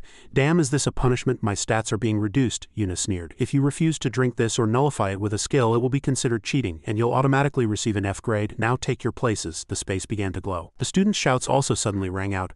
First, Barrier 4, Team 1. One person holding a sword was slightly trembling. "Dong Sanju is my opponent," but his teammates scorned him. "It's fine, he can't use clones and his stats are reduced, so he's just an F rank now." Dong Sanju was not pleased inwardly. It was humiliating but true. Junbi beside him comforted him. "Calm down, we can overcome this if we cooperate." Hyeon also said he had a few other skills like quick attack. All 3 were members of Barrier 4. Dong Sanju also cast a glance at his rival Shin Eun without missing him. Seeing Shin Sae-in, he wondered, "Who is that big guy? I don't remember seeing him in class." A loud voice exclaimed, "B-rank hunters, drink your pills." The shout came from one of the Phoenix Guild supervisors. Dong Sanju reached out and opened the cap of the pill of weakness bottle. Both he and Eun raised their pills and drank. Dong Sanju seemed to be quite affected. Hyeon beside him asked in a flustered tone, "Are you alright?" System notification. Pill of weakness absorbed. Strength 23,135. Dong Sanju frowned, veins popping on his face. "My stats. Agility 14,135. Vitality 5,821. My vitality is draining. Magic 3,623, Strength 3,251, Agility 2,251, Poison resistance. Dong Sanju's body was still heavily affected by the pill of weakness and was activating poison resistance. Strength 2,135, Defense 6,647, Stamina 18,534, Magic 28,967, Agility 23,686, Stat recovery. Strength 42,534, Agility 32,212, Stamina 38,593, Defense 3693, Magic 51,382, Pill of Weakness completely absorbed, Poison resistance strengthened. Poison resistance increased from 8,132 to 8,138. Dong Sanju sighed and rubbed his stomach with his hand. With a blank expression, elsewhere workers were building large stones. "Be careful over there, don't let it fall," a voice was heard. BC saw the newly appeared person. B shouted loudly, "Raven!" Raven smiled and greeted. "Long time no see." She joyfully welcomed him. "You've arrived and he's here too. Of course he has to come. More importantly, an ambush attack at Heritage Headquarters. What happened?" BC found it difficult to explain. "Well, it's a real clone." He crossed his arms over his chest. "I didn't even know that skill existed." Said urgently, We need to find the clone sample as soon as possible, Raven guessed. For skill orbs? Quite a good skill, but BC remained silent, a slight sweat on her face. No, I'm no longer interested in skill orbs, her eyes became serious. If we can experiment with the clone's attributes, we can succeed. Our plan for that day will also be one step closer. Raven's eyes also became serious. Then it's truly important. Alright, I'll go. There's something in the hunter industry known for difficult-to-grow stats. It's regeneration and poison resistance. Regeneration strengthened, poison resistance strengthened. Regeneration requires training that is considered self-harming. Poison resistance is strengthened by using poison to threaten one's life. Those people screamed as if their bodies were being torn apart, especially poison resistance. Once it reaches a certain unit, it can ignore most poisons, but even increasing a stat by 1 unit is extremely dangerous. That's why even top hunters who use healing skills don't attempt to strengthen their immunity. When they see it, they always refuse, but there are always exceptions. Someone drank deadly poison like water and strengthened their immunity. Dong Sanju was standing in front of Clone 7 with a potion bottle at this time. Clone 7, whose muscles were relaxed, lungs swollen and body bursting, exclaimed, "It's a new medicine." At this moment he looked at his hand. His stats were the same, but his poison resistance had increased further. He clenched his fist. Then, the supervisor announced from outside, "The evaluation test will begin soon. Both teams, prepare yourselves." Junbi stood in front. "I'll put up a barrier for you," the opposing team also said cautiously. "Calm down, just do as we discussed." As soon as a loud sound was heard, the match began. The opponent charged first. I leapt over the opponent with a cold expression. The opponent was startled. What? He attacked me. His face was filled with murderous intent, and it was as if everything was moving in slow motion. So this is the importance of stats. I thought I could simply avoid attacks like the clones. Then he jumped down behind the opponent and smoothly stabbed his weapon into his back. Taking one person down, he suddenly thought, wait a minute. If I take them down here, won't it prove that the pill of weakness has no effect, he thought. Then they'll force me to take an even stronger pill. The opponent turned his body and cursed. This damn bastard. Sanju didn't attack and let him charge. Then he sent Sanju flying far away. Hyeon and Junbi both worried. Dong Sanju lay on the ground laughing contentedly. "That was a really good act. Everyone saw me get weak and attacked," Junbi said incomprehensibly. "Actually, I cast a barrier on everyone. Even if your stats were reduced, you couldn't have been thrown that far." Hearing that, Sanju immediately got up and stood blankly. He stood up and dusted himself off. I'm fine. The barrier was really effective. I don't know what would have happened without it." The opponent gnashed his teeth in frustration. What the hell is this?" His teammate was also flustered. "Is he strong or weak? I don't know." Junbi also charged and attacked. He shouted loudly, "Hyeon, it's time." Hyeon threw blue orbs attacking the opponent. Junbi covered his head with his hand and reassured them. "It's alright, I can endure it." Without stopping, Junbi continued to charge. "Let's take him down first." Sanju watched from outside and thought, Hyeon and Junbi alone won't be able to win. Is there a way to help the team without being too obvious? It suddenly dawned on his mind. Yes, that's it. He rushed into the fight joyfully. "I won't forgive you guys." The opponent's remaining teammates saw him and shouted, "Get lost." He activated a skill. He pretended to be hit as a stone charged at Sanju's stomach. "I'll pretend to fly away." Sanju stomped the ground with one foot, head-butted the remaining opponents and targeted them. Hyeon and Junbi were startled. He rubbed his head with his hand and said, I'm still fine. It's really thanks to the barrier. I don't know what would have happened without it." But the other two fell to the ground in pain. The two were lying on top of each other. What the hell is this?" The remaining teammate also couldn't believe it. I didn't do that. How could I have the strength to send someone flying like that?" "My skill?" Sanju, fanning the flames from this side, gave 2 thumbs up and praised. "Really the best." That guy gnashed his teeth in anger, and then threw large stones at him. "I didn't do that." Someone was already holding a shield and blocking, and everything was just smoke and dust. Other stones attacked in succession but had no effect. The opponent was still bewildered. Hyeon used magic from this side. "There was only a large explosion behind," she said proudly. "I'm very confident in my speed." The supervisor held a pen and recorded. "Fast." She announced Barrier 4, Team 2 wins. Junbi, with dirt on his face, said, "Everyone worked hard." Sanju praised, "Your barrier was the best, Junbi." Junbi was shy. No need to emphasize it anymore. He suddenly looked back over there. What happened to Shin Eun-yeon? On this side, Saeon's ferocious hands were stained with blood. The opponent was beaten and wailed, "Stop please." The remaining people were also terrified. The opponent was seriously injured and shouted, "Hey, we already admitted defeat, stop it." The supervisor from outside intervened. Stop the match quickly." But Saeon didn't listen and continued to beat him. Yuna stepped forward at this moment. "Hey, can't you hear me? Are you deaf? We told you to stop." He only then stopped. "Oh, were you talking to me? I didn't know." He scoffed at her without any respect. "I couldn't unleash my full power because of this restricted magic circle, otherwise one blow would have been enough, don't you think so?" And agreed. I couldn't even cut properly either." Eun-yeon was slightly blank. Yuna frowned unpleasantly and closed her eyes. "I made a mistake. I didn't consider when high-stat experienced hunters fight in low ranks. I shouldn't have rushed to apply the stat reduction and pill of weakness to everyone." She ordered the field medics to be called quickly. The supervisor also actively helped. "Come over here quickly." The opponents were sent for treatment and Hyeon looked on with worried eyes. "Isn't this too much?" Sanju looked on with an incomprehensible, evaluating gaze. Junbi comforted his teammates. "Don't worry. There are 6 winners, so the chance of meeting them in the next round is only 20. Sanju said calmly. I think they'll be our opponents, Yuna said from behind. Take a short break, then start the next match. She approached the supervisor and asked if he had decided who won and lost. The supervisor looked at the matchboard and said, oh yes, I'll match them up randomly now. Yuna stopped him. Don't do it randomly, she decided herself. Have the winning team from Arena 4 duel the winning team from Arena 5. The supervisor was startled. Yes, the supervisor understood that she was referring to Dong Sanju's team and Shin Eunyeon's team. Yuna confirmed. That's right. She recalled Sanju's movements in the previous match. Those movements were not of someone who had taken the pill of weakness. He also didn't use any purification skills on the pill of weakness. She wore an expression full of interest and expectation. I don't know what he did with the pill of weakness, but if someone causes trouble, just make them fight each other. At least in Nevada, we'll get to see an interesting match. Desert Troll Company Lab. The sound of incessant knocking on the door was heard. Open up, Federal Investigation Bureau. The people shouted loudly. Troll Company is suspected of ambushing Heritage Company and illegally manufacturing and selling drugs. Please cooperate. The people cautiously approached. Someone said, they're completely ignoring us. Go, we have a search warrant so we can force our way in. Big Joe, it's your turn. Joe stretched his limbs, ready to work. Understood, team leader. He activated a skill. Enhanced skin skill activated. Joe charged at the door. Come on. There was an explosion of dust in front of him and Joe didn't budge. The door remained undamaged. He couldn't believe it. Not even a scratch. There was a red button on the door and everyone seemed to recognize it. What is this? Is it a camera attached to our bodies? The red button glowed and light flashed in all directions like lightning, instantly turning them into charred corpses. The remaining people were also attacked, parts of their bodies cut off and everything was dyed red. Raven finally appeared. He looked around. We went from the desert to Heritage and now we're back in the desert. He continued walking. Let's see, is this Troll Company? They said it was nearby. His nose seemed to catch the scent of something. He stopped. The smell of burning meat in front of him. A robot had its arm ablaze. He approached and said, Raven's face was cold. What are you burning? The robot didn't pay any attention to Raven. Raven was annoyed and drew his knife. Are you ignoring me? Then I'll change my question. Is this the Troll Company? The fire from your arm is out. The robot stood silently, then turned as if to attack. He swung a few times, easily shattering the robot.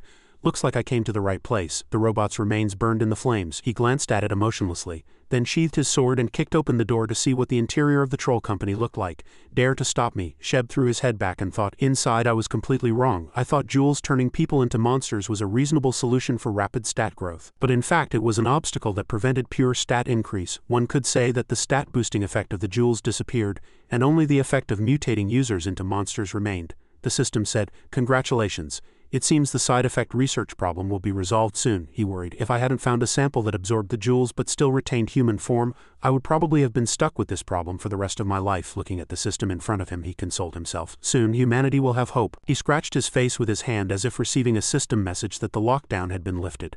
What? The Federal Investigation Bureau broke through. The system informed him that the Federal Investigation Bureau had been eliminated, but the S-rank hunter, the prosecutor, had arrived. He was surprised. What? No, I was so close to finding the answer. Looking at the burning flames, he was frustrated that he had to stop like this. He began to prepare the sample. Looking at the hunters in the system, the last S-rank hunter remaining here is still just human. We'll use this sample as a weapon to stop the prosecutor. Raven walked in. He thought, managing a project based on monster corpses, will the clone be okay? He scanned the space. Who has such a huge space underground? The system voice echoed, please stop, prosecutor. Raven was surprised. Whose voice is this? The system introduced itself. I am the AI managing this place. You have trespassed on Troll Company's private property, he said. I know, but I heard Troll Company attacked Heritage and kidnapped my important friend. The system could only reply, I know nothing about that. Please leave, Raven assessed. Even machines lie these days. No matter how much I listen, this is clearly a woman's voice. What on earth is going on? The system began to attack. This is not a warning. These highly advanced combat robots will track you. This is your final warning. Leave this place immediately. A swarm of robots suddenly charged out. Raven was also slightly surprised. Where did these highly advanced combat robots come from? A blade swished. He succeeded in killing a few easily and quickly.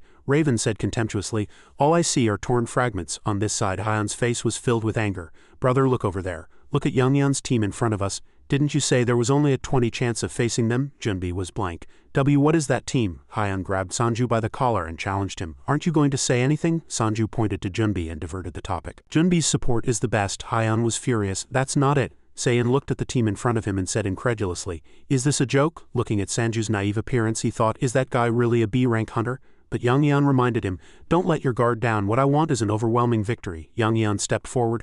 I want to finish this quickly too. Sayan was excited. Shall we begin? Dan gritted his teeth. I will support you all. Shield share skill activated. Sanju looked at the situation in front of him and decided he had to stop. Well, those two are at least C rank, so whether I get caught or not, I have to fight my best. Yuna reminded from outside. Have emergency paramedics on standby just in case. The supervisor was always prepared. Yes, Professor, Yuna shouted loudly. Students, prepare yourselves, the match is starting. Sokun swung his fist and charged. Let's see the skill of a B-rank hunter. Sanju lightly dodged his blow. He landed another punch hitting him, and blood flowed from his mouth, but he didn't stop smiling. What? Quite an impressive punch. Did you really drink the pill of weakness? He looked at his hand with displeasure. Is this the limit, Guildmaster Wang? Yuna mentioned. I tried to knock him out but couldn't. It seems I don't have enough power to do so. And another thing, Sokun continued to attack. He looked at Yang Yan, who was observing with his arms crossed, and thought, is Shinung Yan really affected by the pill of weakness? He deduced while attacking, that can't be. His poison resistance won't be as strong as mine, and he hardly moved in the last evaluation match, so he must be in a weakened state. Yang Yan, seeing Sanju staring at him, snapped his fingers. Are you going to target me first? Sanju was startled by the sight in front of him. Blue lightning surged and the space twisted terribly. The people outside were also surprised. Oh my, watch out for those glass shards. Sanju was charred black at this time and full of wounds. The damage exceeded its limits. Shield share skill is gone. Yang Yan looked at the hand he had just used and thought, my magic doesn't work properly within this barrier. Seeing Sanju lying on the ground, he said with a satisfied expression, still useful though. Did you think you could easily win just because I drank the pill of weakness? Witness your team's defeat because of your incompetent self. Sanju grabbed the weapon that had fallen to the ground. He curled his lips in a sneer. Don't make me laugh. I'll do my best to prevent that from happening. On this side, the system notified that the combat robots had been destroyed. Sheb thought, what, already destroyed? The system informed that they had used up all their reserve energy. He pressed a button on the controller. Then what about the medicine I'm supposed to inject into the experimental sample? The system enumerated that they had only prepared medicine to brainwash and control its actions, strengthen its bones, and enhance its basic abilities and physical defense. But that was enough. It would greatly improve the clone's vision and mobility. The clone's body lay in a sealed container with an oxygen mask. He pressed the button, sweat dripping from his body. Good, injected into the sample. On this side, Junbi was defending with all his might, leaving no openings. Dawan attacked with a cold expression. Consecutive attack. Speed increases with each attack. As Junbi was attacked, blood flowed from his arm and he frowned. Dawan glanced and said, I tried to cut off your arm with that attack. You defended quite well, really annoying. Sanju worried about Junbi, but Yang Yan stopped Sanju with magic. Where are you going? Blockade field skill activated. Didn't you say you'd defeat me first? Sanju angrily said. Don't block my way. Yang Yan's attack was destroyed by Sanju. Yang Yan remained calm. You've seen me use this magic before. But this is the real fireball. A gigantic fireball flew. Sanju extended both hands and created a huge shield. But the attack was so strong that the shield cracked, yet he still successfully blocked the fireball. Yang Yan was too angry to speak. When did that damn guy learn such a defensive skill? Sanju triumphantly raised his middle finger. I was already paying attention to that fireball skill. On this side, Haiyan was using her skill. Seiyin was curious. What are you doing punishing the weak? The weaker the opponent's stats, the higher my basic stats become, he said contemptuously. Do you call that an attack skill? He attacked Haiyan fiercely, but Sanju blocked it in time. His eyes were bloodshot. He suddenly knelt and shouted loudly. Haiyan worried from behind. Brother Sanju, his eyes darkened, and he clutched his head with both hands, gritting his teeth. Body modification is activating a new skill. Yang Yan wondered incomprehensibly. Why is he suddenly like that? This is our chance. Attack Dong Sanju right now. Dawan reluctantly complied. Consecutive attack. Resume consecutive attack. Amplify power in the next attack. Sokun also used a skill. Block this attack like before. Weakling punishment enhancement. This skill can now temporarily apply to high stat individuals as well. Yang Yan also began to attack. Fireball skill activated. Windblade skill activated. Skill combination. Hellfire skill activated. All three unleashed attacks towards Sanju. A terrifying explosion roared fiercely. A massive explosion was occurring and it grew stronger and stronger. Seiyin shouted loudly, I will finish this. It's getting fiercer and fiercer. Haiyan also panicked and shouted loudly, Brother Sanju. Junbi stood by. No. Yuna was silent. On this side a system message appeared, asking to wait a moment. Bone reinforcement skill created. Bone reinforcement passive skill created. Bone reinforcement leveled up. Bone reinforcement leveled up. Bone reinforcement leveled up. Endurance increased. Strength increased. Reflexes increased. Stamina increased. Endurance increased. Strength increased. Endurance increased. Strength increased. Reflexes increased. Stamina increased. Endurance increased. Strength increased. Endurance increased. Strength increased. Reflexes increased. Seiyin gritted his teeth with a terrified expression and endured. Weakness hatred skill reached its limit. The difference in endurance is too great. The difference in agility is too great. Clone 7 appeared, shining with terrifying eyes. A system message appeared. Steel skin skill created. Basic stats greatly increased. Endurance increased from 42,534 to 72,534. Strength increased from 32,212 to 62,212. Reflexes increased from 38,593 to 68,593. Stamina increased from 36,093 to 66,093. Vitality increased from 51,382 to 81,392. Clone 7 thought, Shall I end this with this? Then Clone 7 immediately rushed at Sei-in. Yuna immediately shouted. A magic circle appeared from her hand. Dangerous, stop, Dong Sanju. He punched through the magic circle. His expression was extremely fierce and his fist slowly approached. Clone 7 immediately landed a blow to his abdomen. Sei-in angrily gritted his teeth and endured. Suddenly a white explosion erupted. Bullets lodged into Sei-in, causing him pain, and blood splattered everywhere. Hyeon and Junbi stood blankly bewildered by the sight. Yangyeon and Dawon were also the same. Yangyeon rambled, What is this? Clone 7, satisfied, thought, this is how it should end. A system message appeared. Defense skill created. The system recognized bone reinforcement and steel skin. Sheb smiled contentedly. That's right, if endurance doesn't turn into a monster, stats will greatly increase. The red liquid was contaminated with microscopic white particles and equipped with Troll Company's state-of-the-art weapons. Clone 7 stood blankly, listening to him speak. A warrior who can defeat even an S-rank hunter has been created. Clone 7 showed a sad look. He continued to ask, have you completely brainwashed him? The system quickly replied, after restarting his brain, I have changed him so that you, Mr. Sheb, are his master. He listened and smiled contentedly, grabbing Clone 7's shoulder. From now on your name is T01. As Sheb turned around, the system informed that the prosecutor had arrived on the 7th basement floor. Estimated arrival time 5 minutes. Sheb deliberately put on a sad expression. Oh dear, then I will now give you a mission T01, eliminate the intruder. Both were silent. Sheb quickly returned to check the software. Didn't he listen to me? I installed a translation software. Clone 7 raised his hand and pushed him far away. Hey T01, kill that guy. He immediately stared him straight in the eyes. I am number 7. Then he delivered a blow to his abdomen. I only obey my master's orders. He writhed in extreme pain. The system said quizzically, Mr. Sheb has subdued him. He forcibly injected the medicine and commanded him. This facility and everyone in it are enemies. The system wondered. Mr. Sheb. Yuna's eyes were wide with terror. That damn Dong Sanju unleashed his skill. Damn it, is he really B-ranked? The supervisor quickly asked. What should I do? Should I stop it? Yuna turned around and her eyes were filled with worry. Since there are still other teammates, treat the hunters who went outside the arena first. Just because the weakening agent isn't working on Dong Sanju doesn't mean we should stop the fight. Yangyeon gritted his teeth and endured. Shinangyeon also wasn't affected by that medicine. Yangyeon's eyes and both hands were focused on the whirlwind in front of him.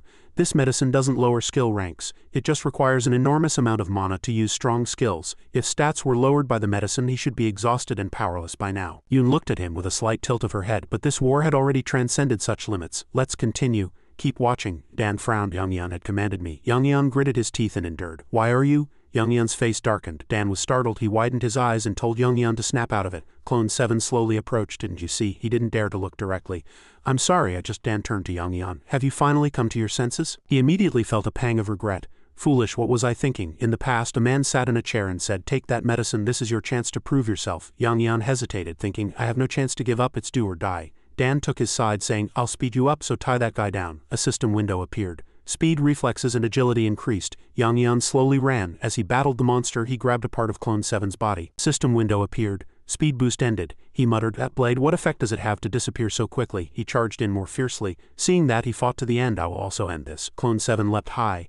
An ice wall creating gigantic ice spikes to trap and damage the enemy. Yangyeon raised his hand to block and shouted, get out quickly. Clone 7's power continuously increased, raising its resistance to cold. Dan was astonished, his eyes wide open. A blue flash appeared before Yangyeon's face, making him grimace. Why? The flash pierced through, but fortunately he could avoid it. Then Clone 7 charged. A part of its body was severed. Yangyeon gritted his teeth. Why? Dawon sat holding his chest. Clone 7 won. Yangyeon shouted, why do you have everything? As soon as he finished speaking, Yangyeon stepped forward. The rock throw skill was activated and a fierce battle ensued. Seeing that, Yangbi immediately blocked. Hide behind me, we're just tying him down. Hyeon barely held on. Good, the supervisor stammered, extremely flustered. This was no longer a practical test. The tension grew higher and higher and debris shattered. Yangyeon barely held on. Black clouds almost covered everything. Yangyeon hugged himself, unable to speak. He soak. Clone 7 stood bloody in front of Yangyeon. Clone 7 was bloody. Don't blame others for your weakness. Yuna cast a magic circle. The evaluation match ended. Everyone collapsed to the ground. Dong Sanju, your team won. The scene was very chaotic. Gather the clones and help clean up. The supervisor replied. Yes, people are currently clearing the battlefield.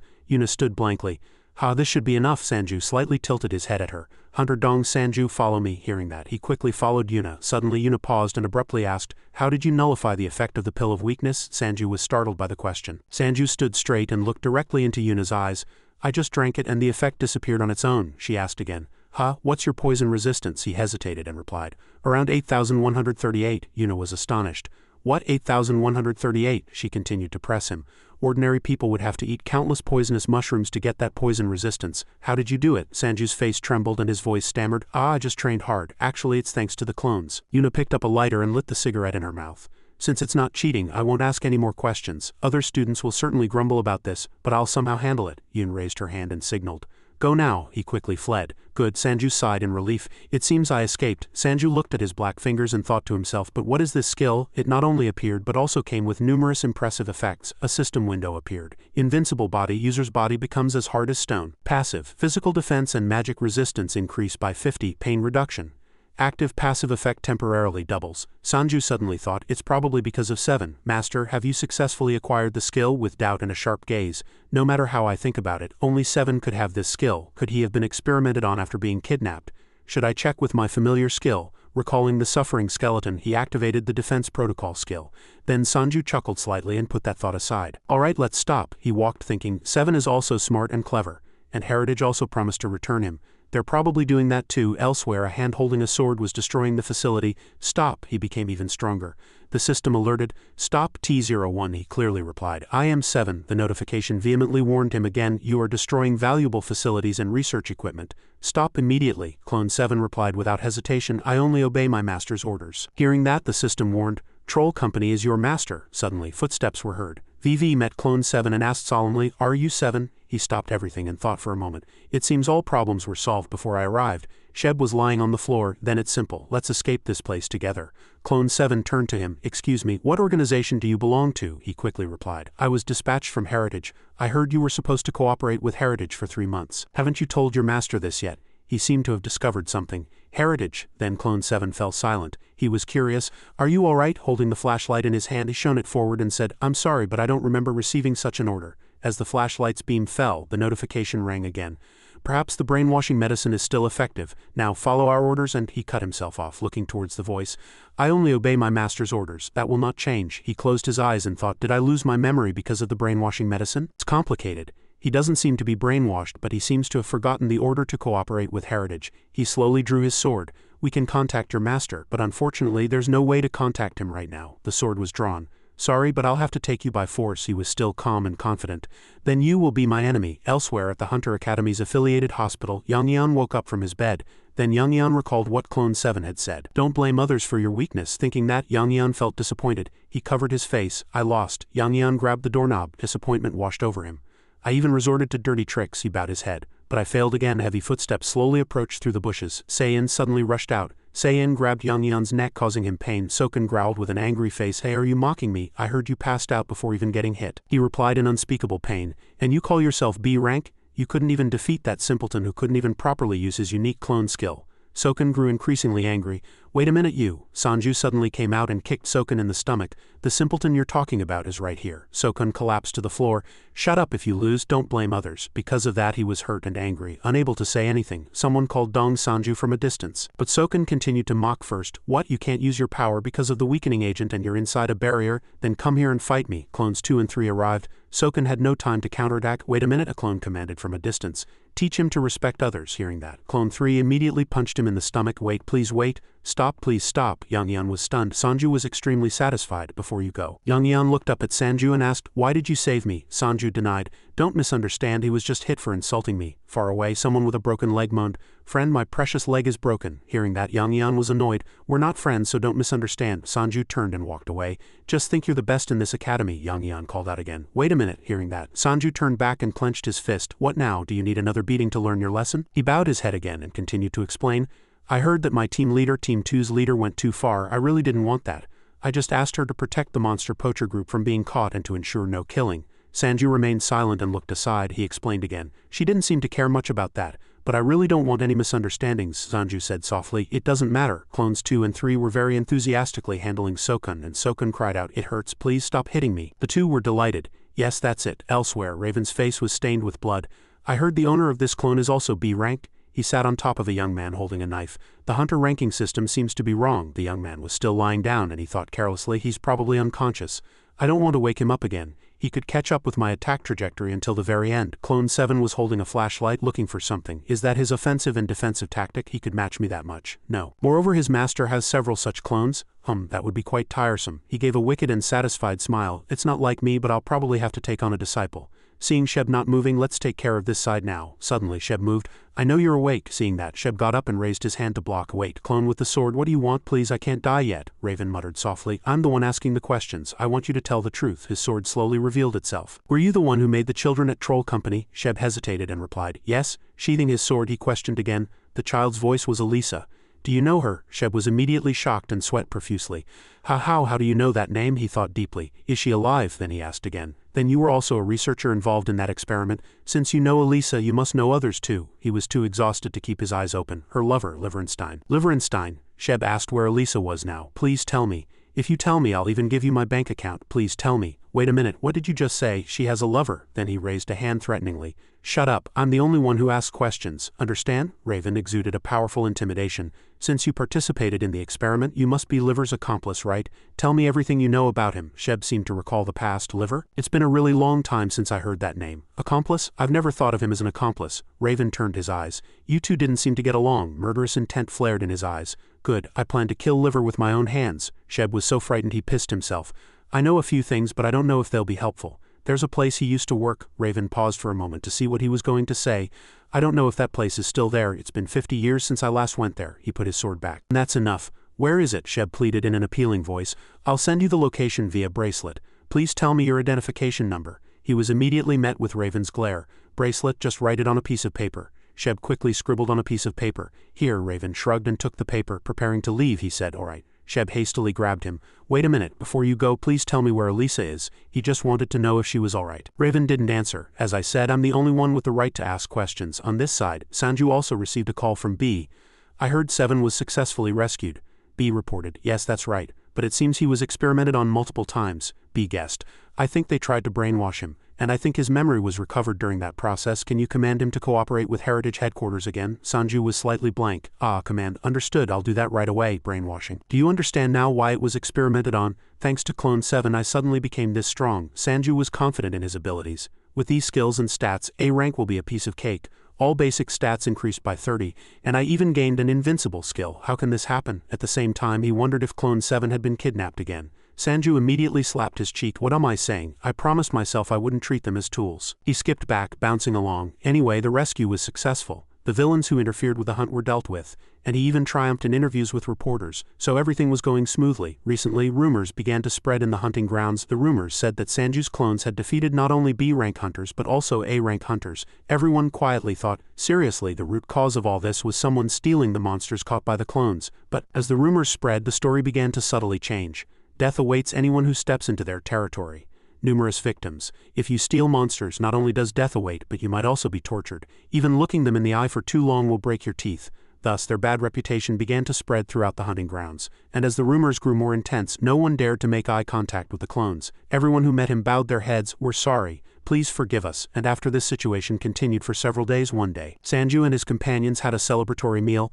Wow, well done. Sanju wore a grateful expression. Junmo humbly said, I didn't do much. Hyan also praised him. It was all thanks to you, Oppa. The two praised Junmo. What are you talking about? Your strength is much greater, he said, embarrassed. Stop talking about strength. Suddenly an insolent voice was heard. Wow, look at that guy. He's a celebrity in the hunter world, a drunken man pointed. Hey, Mr. Sanju, do you think you can do anything just because you're a B-rank hunter? The woman next to him tried to stop him. Hey, stop it, you're drunk. Sanju blankly asked, who is that? The woman kept holding on to the drunken man. I'm sorry, my brother drank too much. The man struggled. Let go, I have something to say. He seemed very angry. You're B-rank, so why are you loitering in E-rank and F-rank hunting grounds throwing your weight around? He yelled and made a scene. I spent all my money to get in here and you took everything here. Sanju was flustered. Please calm down. I haven't sent my clones to C-rank or lower hunting grounds lately. The other person took out his phone and shoved it in Sanju's face. Then what's this? Sanju froze, looking at the photo. What is this picture? The screen showed him and another person surrounded by clones. He was indignant. If you want to take over a zone, you should at least inform us properly. We had already finished hunting, but they came later and said this zone was theirs. He recognized Clone 2. The other person screamed, stop it, I'm sorry. Check please, I told you to let go, you were there too. Are you crazy too? On the way back, Sanju kept thinking, there's a picture and a location, but I still don't understand. Hyan was also shocked. What's going on? He explained. It seems someone used someone who looks like Clone 2 to take over an E-rank hunting ground and steal their earnings. Hyan was startled. What? Are you sure, Oppa? But Sanju clearly didn't believe it. This picture alone doesn't tell me anything. I never gave Clone 2 such instructions and Clone 2 hasn't been out hunting recently. Sanju considered one possibility. So someone is impersonating his clones. Sanju found it difficult to speak. Probably. I need to investigate this. I heard there's a place famous for such fake items. Do you know anything about it? Junbi replied. Oh, I heard that if you try to steal monsters from the clones you're finished. That's a given. He clenched his fist. Right, no one can touch my things. Junmo was embarrassed, but I've never heard of someone stealing monsters caught by someone else controlling a zone. I've never been to a B-rank dungeon, so I don't know much about it. Sanju asked Hyeon, what about you? She pouted. I've never even been to a hunting ground. Sanju was surprised. Why he seemed to have forgotten the conversation from that day. Well, as I said, if I do well on the exam, you'll take me to a hunting ground once, right, Oppa? He had agreed. Yeah, that's easy.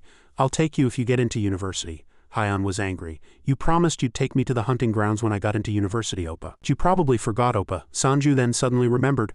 Ah, you still haven't gone? Is it because of this? Hyeon said irritably.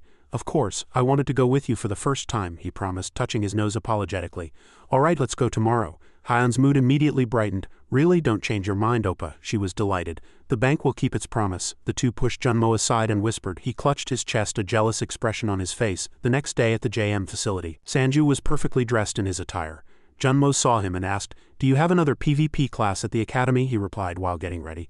No, I'm just going to the hunting grounds. Junmo was slightly surprised. It's been a while, he said, loading ammunition into his gun. I have to keep my promise. And I heard someone was impersonating me and stealing other people's belongings in low-grade hunting grounds. Junmo exclaimed in disbelief. What, impersonating him? Sanju turned to Clone 2. Clone 2, do you want to see a picture? Come here. A black shadow appeared. Understood. He handed over the newly received picture. This is Clone 2. That's not you, right? Clone 2 immediately denied it, spouting all sorts of theories. That's not me. I have never left this place except when summoned through a teleport gate. And comparing the man in the picture to us, his face is 2 larger, his shoulders are 5 narrower, and his upper to lower body ratio is. Sanju interrupted, feeling a headache. All right, calm down. I believe you, he asked again. If you saw him in person, do you think you'd recognize him? Clone 2 thought for a moment, then replied, Probably. They set off for the hunting grounds. Sanju praised, Very well done. These zombies are no match for you. I don't even need to be here. Hyeon, having just defeated a zombie, panted, Thank you, Oppa, but you haven't told me yet, have you? This is Zombie Village, an E-rank hunting ground. Sanju winked at Clone 2. Judging by your skills in this E-rank hunting ground, you seem ready to take the promotion exam right now. Hyeon said, embarrassed. I'm not that good. Seeing Clone 2 leave, she wondered, Where are the clones going? Sanju stammered. Oh, just let them be. They're looking for the next destination, she still said, as if finding it strange. But why are the hunting grounds so quiet today? I don't see anyone. His gaze shifted. Everyone's avoiding us. What on earth did those impersonators do here? He replied that he didn't know. He laughed awkwardly. Right, it's really quiet, he prayed inwardly. Please, Clone 2, we have to catch them before worse rumors spread. I trust your sharp eyes. In another corner, 2 people were checking monsters, and a hostile voice was heard. Who gave you permission to hunt here? Their faces turned pale. We're sorry, we saw you going in another direction. It wasn't intentional. The person in the familiar hoodie said, This is our territory. The impersonators left behind a pile of corpses and disappeared. The other person struggled in fear. All of them, but we caught them. The impersonator drew a knife. Don't you know who we are? The hunter, seeing this, quickly said, No, I'm sorry. We'll leave right away. They reluctantly left. At this time, the impersonator gathered the items. They saw me going a different way? They must have been watching me. He threw down the golden bracelet he held in his trembling hand, annoyed. His growling voice held deep hatred. The pain I had to endure, the pain they will endure. Sanju, it's all your fault. Hyeon swung her fist, causing an explosion. Sanju, meanwhile, said leisurely, It seems you now realize how much strength it takes to defeat a monster, she panted. Yes, but it's too difficult, she also wondered. Take the items on its body. The corpses are worthless. The professor said he had a tough time because of things like this, right? Just then, he received a message from Clone 2. I searched this area but found no one. Sanju was surprised. Still haven't found them? He finally had to use it. Open the spatial gate. Call everyone except those guarding the hospital to assist with the search. Space distorted. Other clones emerged from within. We'll each take a different zone and search. Sanju and Hyeon enjoyed their time together. They picked up 2 potion bottles. The professor drank a normal potion for the first time. Meanwhile, the clones followed the footprints. Hyeon frantically chased a zombie. Stop right there. People who saw Sanju's clones were startled. We're sorry, we didn't know you were here. Clone 2 calmly replied, It's all right, continue. They hunted ceaselessly. This necklace is sparkling. By the end of the day, the report only stated he was not here, the clone replied. We searched this entire zone but found no one in such attire. There's no other way. All right, everyone go back to what you were doing. Damn it, I even went out with a mask on, thinking the impersonators would be flustered if they met me by chance. But where did everyone go? Sanju asked. How was hunting today? Hyeon excitedly said. Oppa, I earned so much. I can't believe it. Her smile made him happy. See, there's a reason everyone wants to be a hunter, isn't there? Hyeon was delighted. Let's split what we earned today. We're a really good team, Sanju refused. No, I don't need it. I'll give it all to you as a memento of your first hunt, she said playfully. Really, you'll regret it, Oppa, he scoffed. You don't know how much I earn. He led the way. Anyway, let's go home. As they turned the corner, he suddenly stopped. He stealthily hid. Hyeon, seeing him act this way for the first time, asked, What's wrong? Is someone there? Sanju peeked out and observed, Shin Ongyeon, why is that guy here? Suddenly he considered one possibility. Could it be him? He told her about this. Yoo Hee-yoon asserted. It's definitely him. Junmo didn't doubt it at all. I think so too. There's no reason for a B-rank hunter like Shin Ongyeon to be in an E-rank hunter hunting ground. The Haeshang Guild has plenty of people who could impersonate him, and he already has a history of interfering with your hunt. His attitude was suspicious. Sanju couldn't understand, but it's also strange that he would do such a thing. I already warned him he couldn't be that foolish, could he? Yoo Hee-yoon suddenly reminded him. Hey, the Haeshang Guild attacked you before, didn't they? She pinpointed his weakness exactly. But why did you let her live? Sanju blankly asked. She understood deeply. Living in a dirty place, I learned one thing. No matter how well you treat them, they'll eventually stab you in the back. Her voice was cold. Don't pity them. This isn't a sport, so there's no need to play fair. Don't think they won't cross the line just because you did, she warned. Those kinds of guys will do all sorts of bad things whether you're kind to them or not.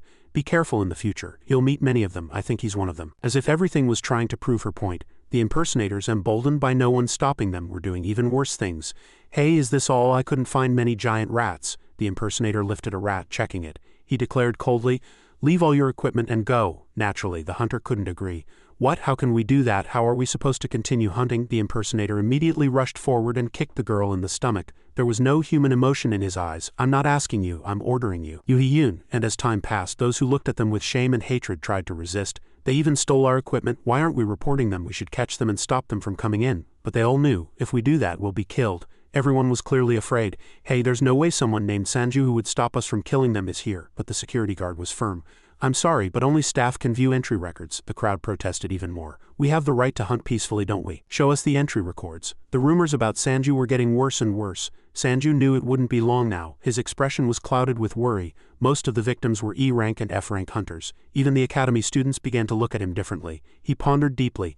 If this continues, my reputation will be damaged. Just then, the phone rang. He nervously answered. Clone 2, did you find them? The other person replied. We haven't found the impersonators, but Clone 2 reported. The Haeshang Guild members arrived at the E-rank hunter hunting ground. Sanju said in a serious tone, are you sure it's the Haeshang Guild? Clone 2 was certain. He immediately asked for a spatial gate to be opened. I'll go myself. On the other side, people wearing headbands with the guild's name engraved on them were picking up armor. Sanju was suddenly shocked. He approached with a murderous expression, carrying his sword. What's that attire? The long-haired man quietly spoke into a communication device. Hey, report to the captain. We found them. Hey, I don't know who you are, but if you want to live, follow us. Don't you know who we are? Sanju's gaze was sharp. He scanned the armor identical to his own, becoming even more certain. Yes, it's you guys. He confirmed that Yoo Hee-yoon's words were true. This really isn't a sport, so there's no need to play fair. Can I put the corpses in the spatial storage? The Haeshang Guild members remained unfazed. This crazy bastard, they simultaneously rushed to kill him. Unfortunately, his sword was faster. Suddenly, a woman rushed forward to block and Sanju's eyes wavered. It was Clone 2. He gritted his teeth and blocked. You foolish brutes, step aside. The woman said, Captain. He said, this is the true Dong Sanju. Sanju, judging the situation to be strange, swung his knife and sent her flying. He asked in bewilderment, what do you mean? Hyon, acting friendly, said, we meet again? What did you eat to look so good? He said patiently. Don't beat around the bush anymore. What do you mean by true Dong Sanju? Are you fakes? She looked at him as if he were an idiot. The element of surprise is gone. Of course not. Why would we be? Suddenly a voice echoed, we were merely trying to catch them on your behalf. Yang Yan suddenly appeared before him. But it was a fake. Sanju was surprised. Shin Ongyeon, even with a stealth skill.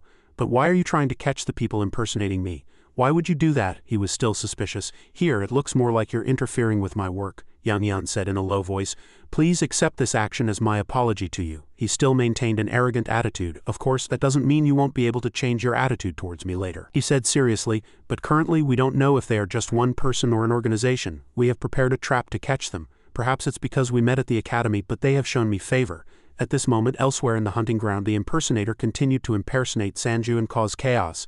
Hey, those guys are targeting other prey. Who gave you permission to hunt here? The other person feigned ignorance. We received permission from the surveillance team. The leading impersonator asked. Rank? The other person slyly said. This is an F-rank hunting ground, so naturally I'm F-rank. How about we go our separate ways? I'm very busy, the impersonator said irritably. Are you stupid? Don't you know who I am? I am Dong Sanju, who defeated an A-rank hunter. Unfortunately, this time they fell into a trap. Mundan, an F-rank hunter, turned around and said, Oh, Mr. Dong Sanju, I know him quite well and you're a fake. The sound of a tree crashing down was heard. Dawin's expression was calm. Did you ask who gave me permission to hunt here? This time the impersonator met his match. Are you really doing this in an F-rank hunting ground? Dan sneered. Dong Sanju, don't try to fool me. The impersonator gritted his teeth and said, "Watch your mouth, you'll regret it." He still insisted, "I am Dong Sanju." A cold aura emanated from the black shadow. "You still haven't realized it until you meet a monster." Suddenly, a pillar of light appeared behind the impersonator. Dan narrowed his eyes and said in a low voice, "The real one has appeared." Sanju removed his mask, his face filled with anger. "You're the culprit who's been doing all these terrible things recently." The impersonator growled. "Dong Sanju?" Dong Jian lifted a large bag. "This must be the equipment they used to impersonate you." "No, they found the right place. As we expected, they hid their costumes here and changed." Sanju also realized the seriousness of this issue. "The clothes I kept before, they were clone 2s, right?" As the bag opened, equipment identical to his clothes poured out. Sanju checked the clothes. "This is it. I heard it from the administrator." He recalled that time. Before joining the GM organization, there was a clone skill user who was interviewed. He said he still remembered the name because that interview was exclusive. That equipment was on his head. Suddenly, the impersonators distorted. "Kim Dong-hee, a D-rank hunter and illusion clone skill user. You can't deny it anymore."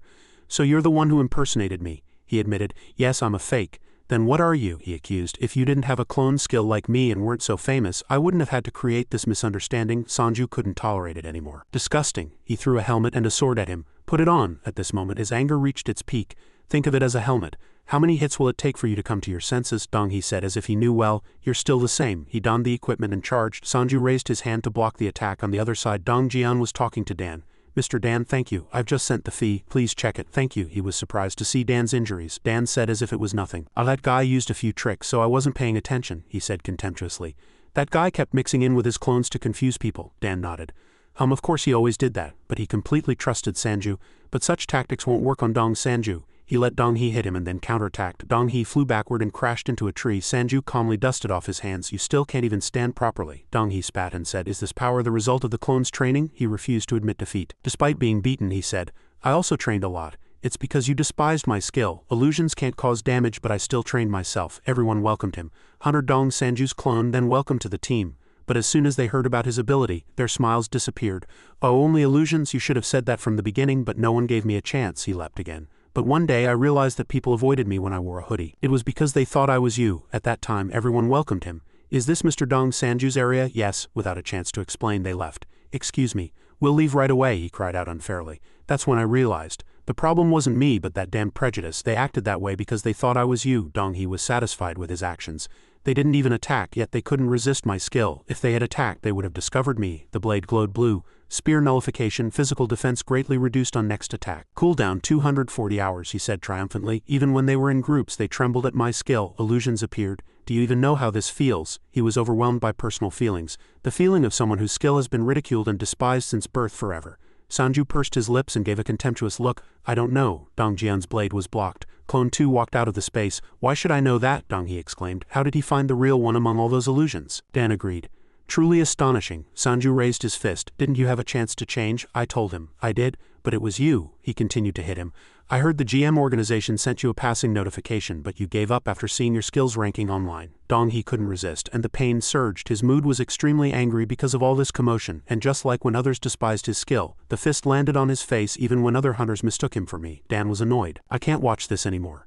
I'm leaving first." Dong-hee cried and begged him to stop. Sanju ignored him and punched his face again. Seeing him vomit blood and fly backward, Sanju growled, "When did you decide to commit all these terrible acts?" Sanju said with satisfaction. "You threw away the opportunity you had, and because of that you later committed these terrible acts." Everything was resolved. Sanju breathed a sigh of relief. He cheered with complete satisfaction. Dong-hee, having lost several teeth, lay on the ground panting. Dong-in frowned and looked at him. Sanju rubbed his fist. "Are you reconsidering something?" he replied. "Yes," he said irritably. "You're joking." Dong-yin's voice dropped. "That's one of the reasons I participated in investigating this incident. I didn't expect you to do the same thing I did before," he said. Dong Sanju, and suddenly looked at him. "I apologize," he said with a regretful expression. "I can finally officially apologize. What I did was no different from what this guy just committed. Even a poor person can change their mind." Sanju smiled. "At least you realized you were wrong." Dong Yin was curious. "So what are you going to do with this guy now?" Sanju said irritably. "I need to resolve the misunderstandings I went through and contact the victims." "But," he said, "I have an idea." A scream pierced the sky. The surroundings were filled with grotesque monsters. Dong-hee clutched his jewel pouch and gasped, Go, get out, anyone save me. How can you trap someone in a place like this, you damn demon bastards?" Sanju returned after finishing his work. He called clones 5 and 6 and with an ambiguous expression brought a large platter. "You hunted so much for me and I haven't done anything special for you yet. I'm sorry, take this." He opened the lid. Inside were jewel-studded rice cakes. "This is your special meal." Sanju smiled kindly at the brightened faces of his clones. Hunting must have been very hard, right? I think this will help. He wiped his hands like a wise wife. From now on I think I can get a lot of mana crystals. Eat well. Sanju returned to his room and sat in a chair, lost in thought. Fortunately, the misunderstandings with the victims have been resolved, and I've acquired a lot of mana crystals. But there was still one thing he had to be wary of. I'm still bothered by his last words before he left. Dong Hee's face was serious. Oh, and one more thing. Be careful of the academy. I don't think they teach skills to hunters for free. Sanju, hearing this for the first time, asked, "What do you mean?" But Dong Hee's words were vague. "I'm not sure either. I'll let you know if I get more accurate information." Then he left with a meaningful remark, "But I'll tell you one thing, don't go near the chapel." Sanju's expression was blank. The chapel, isn't that where the class on the history of the system is held? I didn't want to waste time, so I had my clones attend in my place. He kept worrying, thinking, be careful of the academy. Elsewhere, a team practical training evaluation report was in someone's hands. The report read, Team Training Evaluation Results of Academy Student Dong Sanju's Team, Professor Wang Yunha. Criteria and Purpose of the Duel. Purpose, Teamwork Ability, Analysis of Academy Student Strengths, Improvement of Hunter Skills. Criteria, Teamwork Ability as a Hunter, Skill Acquisition, Efficient Application of Knowledge and Cooperation with Teammates, Combat Ability, Contribution, Reflex Target Achievement. What is this? Yunha replied. It's the evaluation report. The other person slammed the table with an angry face. That's not what I'm asking.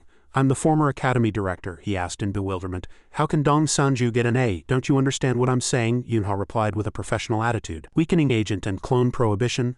I have already applied all the rules you wanted to impose on him. The evaluation was conducted under all conditions. In fact, I don't even know what those principles mean. Hak Yu was incredulous. But he purified the weakening agent, Yunha explained.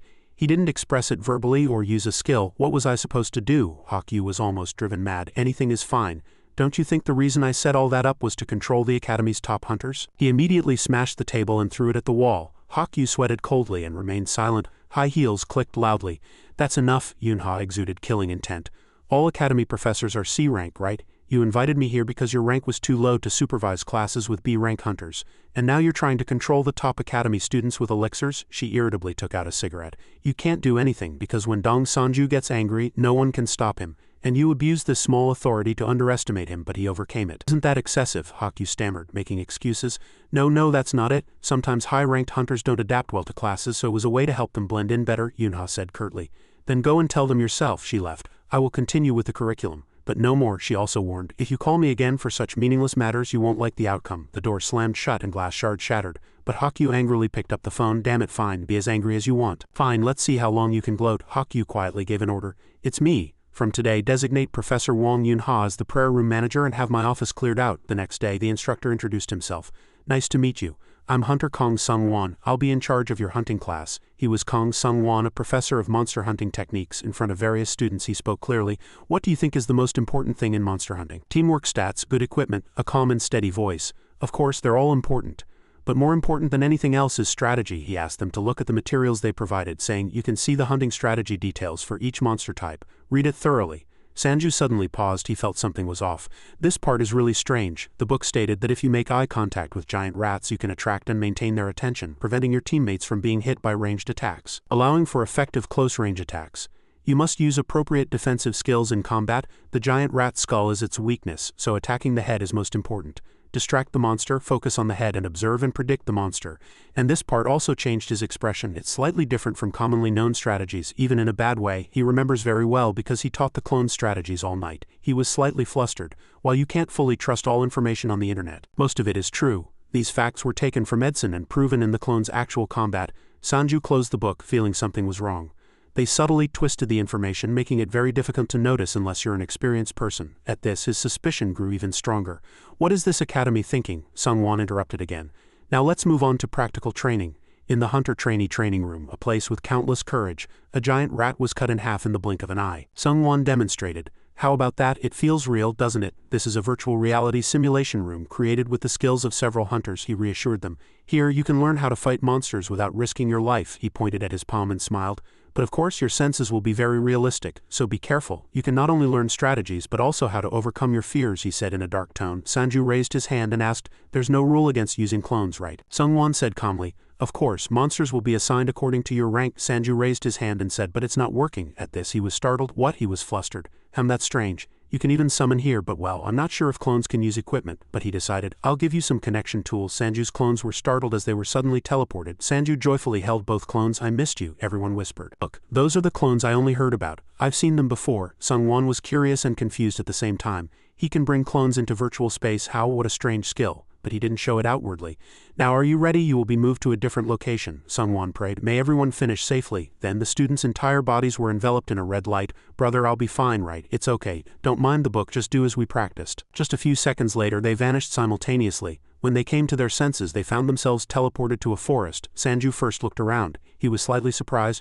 A forest? Suddenly a sobbing sound reached his ears. The person weakly said, is anyone here? Sanju listened quietly. One voice, one head muttered blankly. Help me. The person looked already dead with something stuck to their head. Here it hurts. Other zombies also approach. It's so cold here, help me. Sanju gritted his teeth. He felt it was a bit excessive. The teacher said monsters would be assigned according to my rank, right? Groans echoed. Mom, I don't want to die. Sanju drew his sword, but it was a bit much that they entered a state of alert. Monsters were released from the people and rushed forward. In the darkness, the sound of a knife being stabbed echoed. A person walked between the control rooms and stopped. In front of that person was Sanju's courage. Sungwon stood silently and watched. It seemed he planned to do something. His hand touched his sword. Sanju suddenly appeared behind him. Politely, teacher, can I help you? Sungwon screamed in terror. He fell to his knees. Noah called his master's name. I am Noah, Noah said calmly.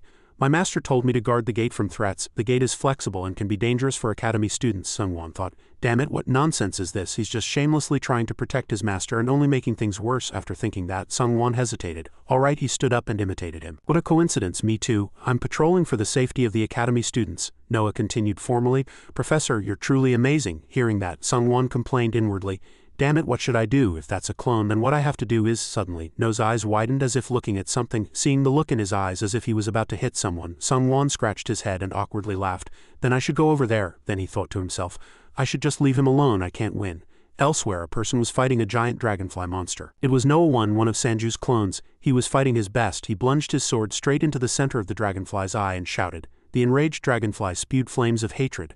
As if not to lose, Noah One also evolved into a white-haired human form. His eyes gleamed with contempt, and with a single sword strike the dragonfly shattered. Pieces of dragonfly flesh splattered everywhere.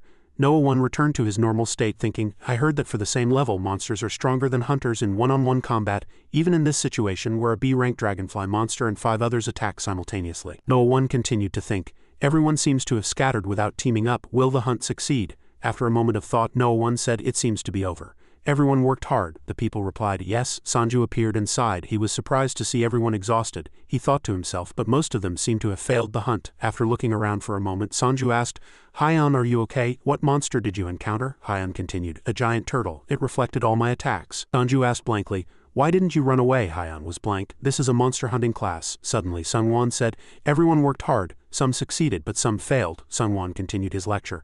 I said strategy is the most important thing, right? If you always keep strategy in mind and try your best until the end, you'll learn from the experience of dealing with different monsters.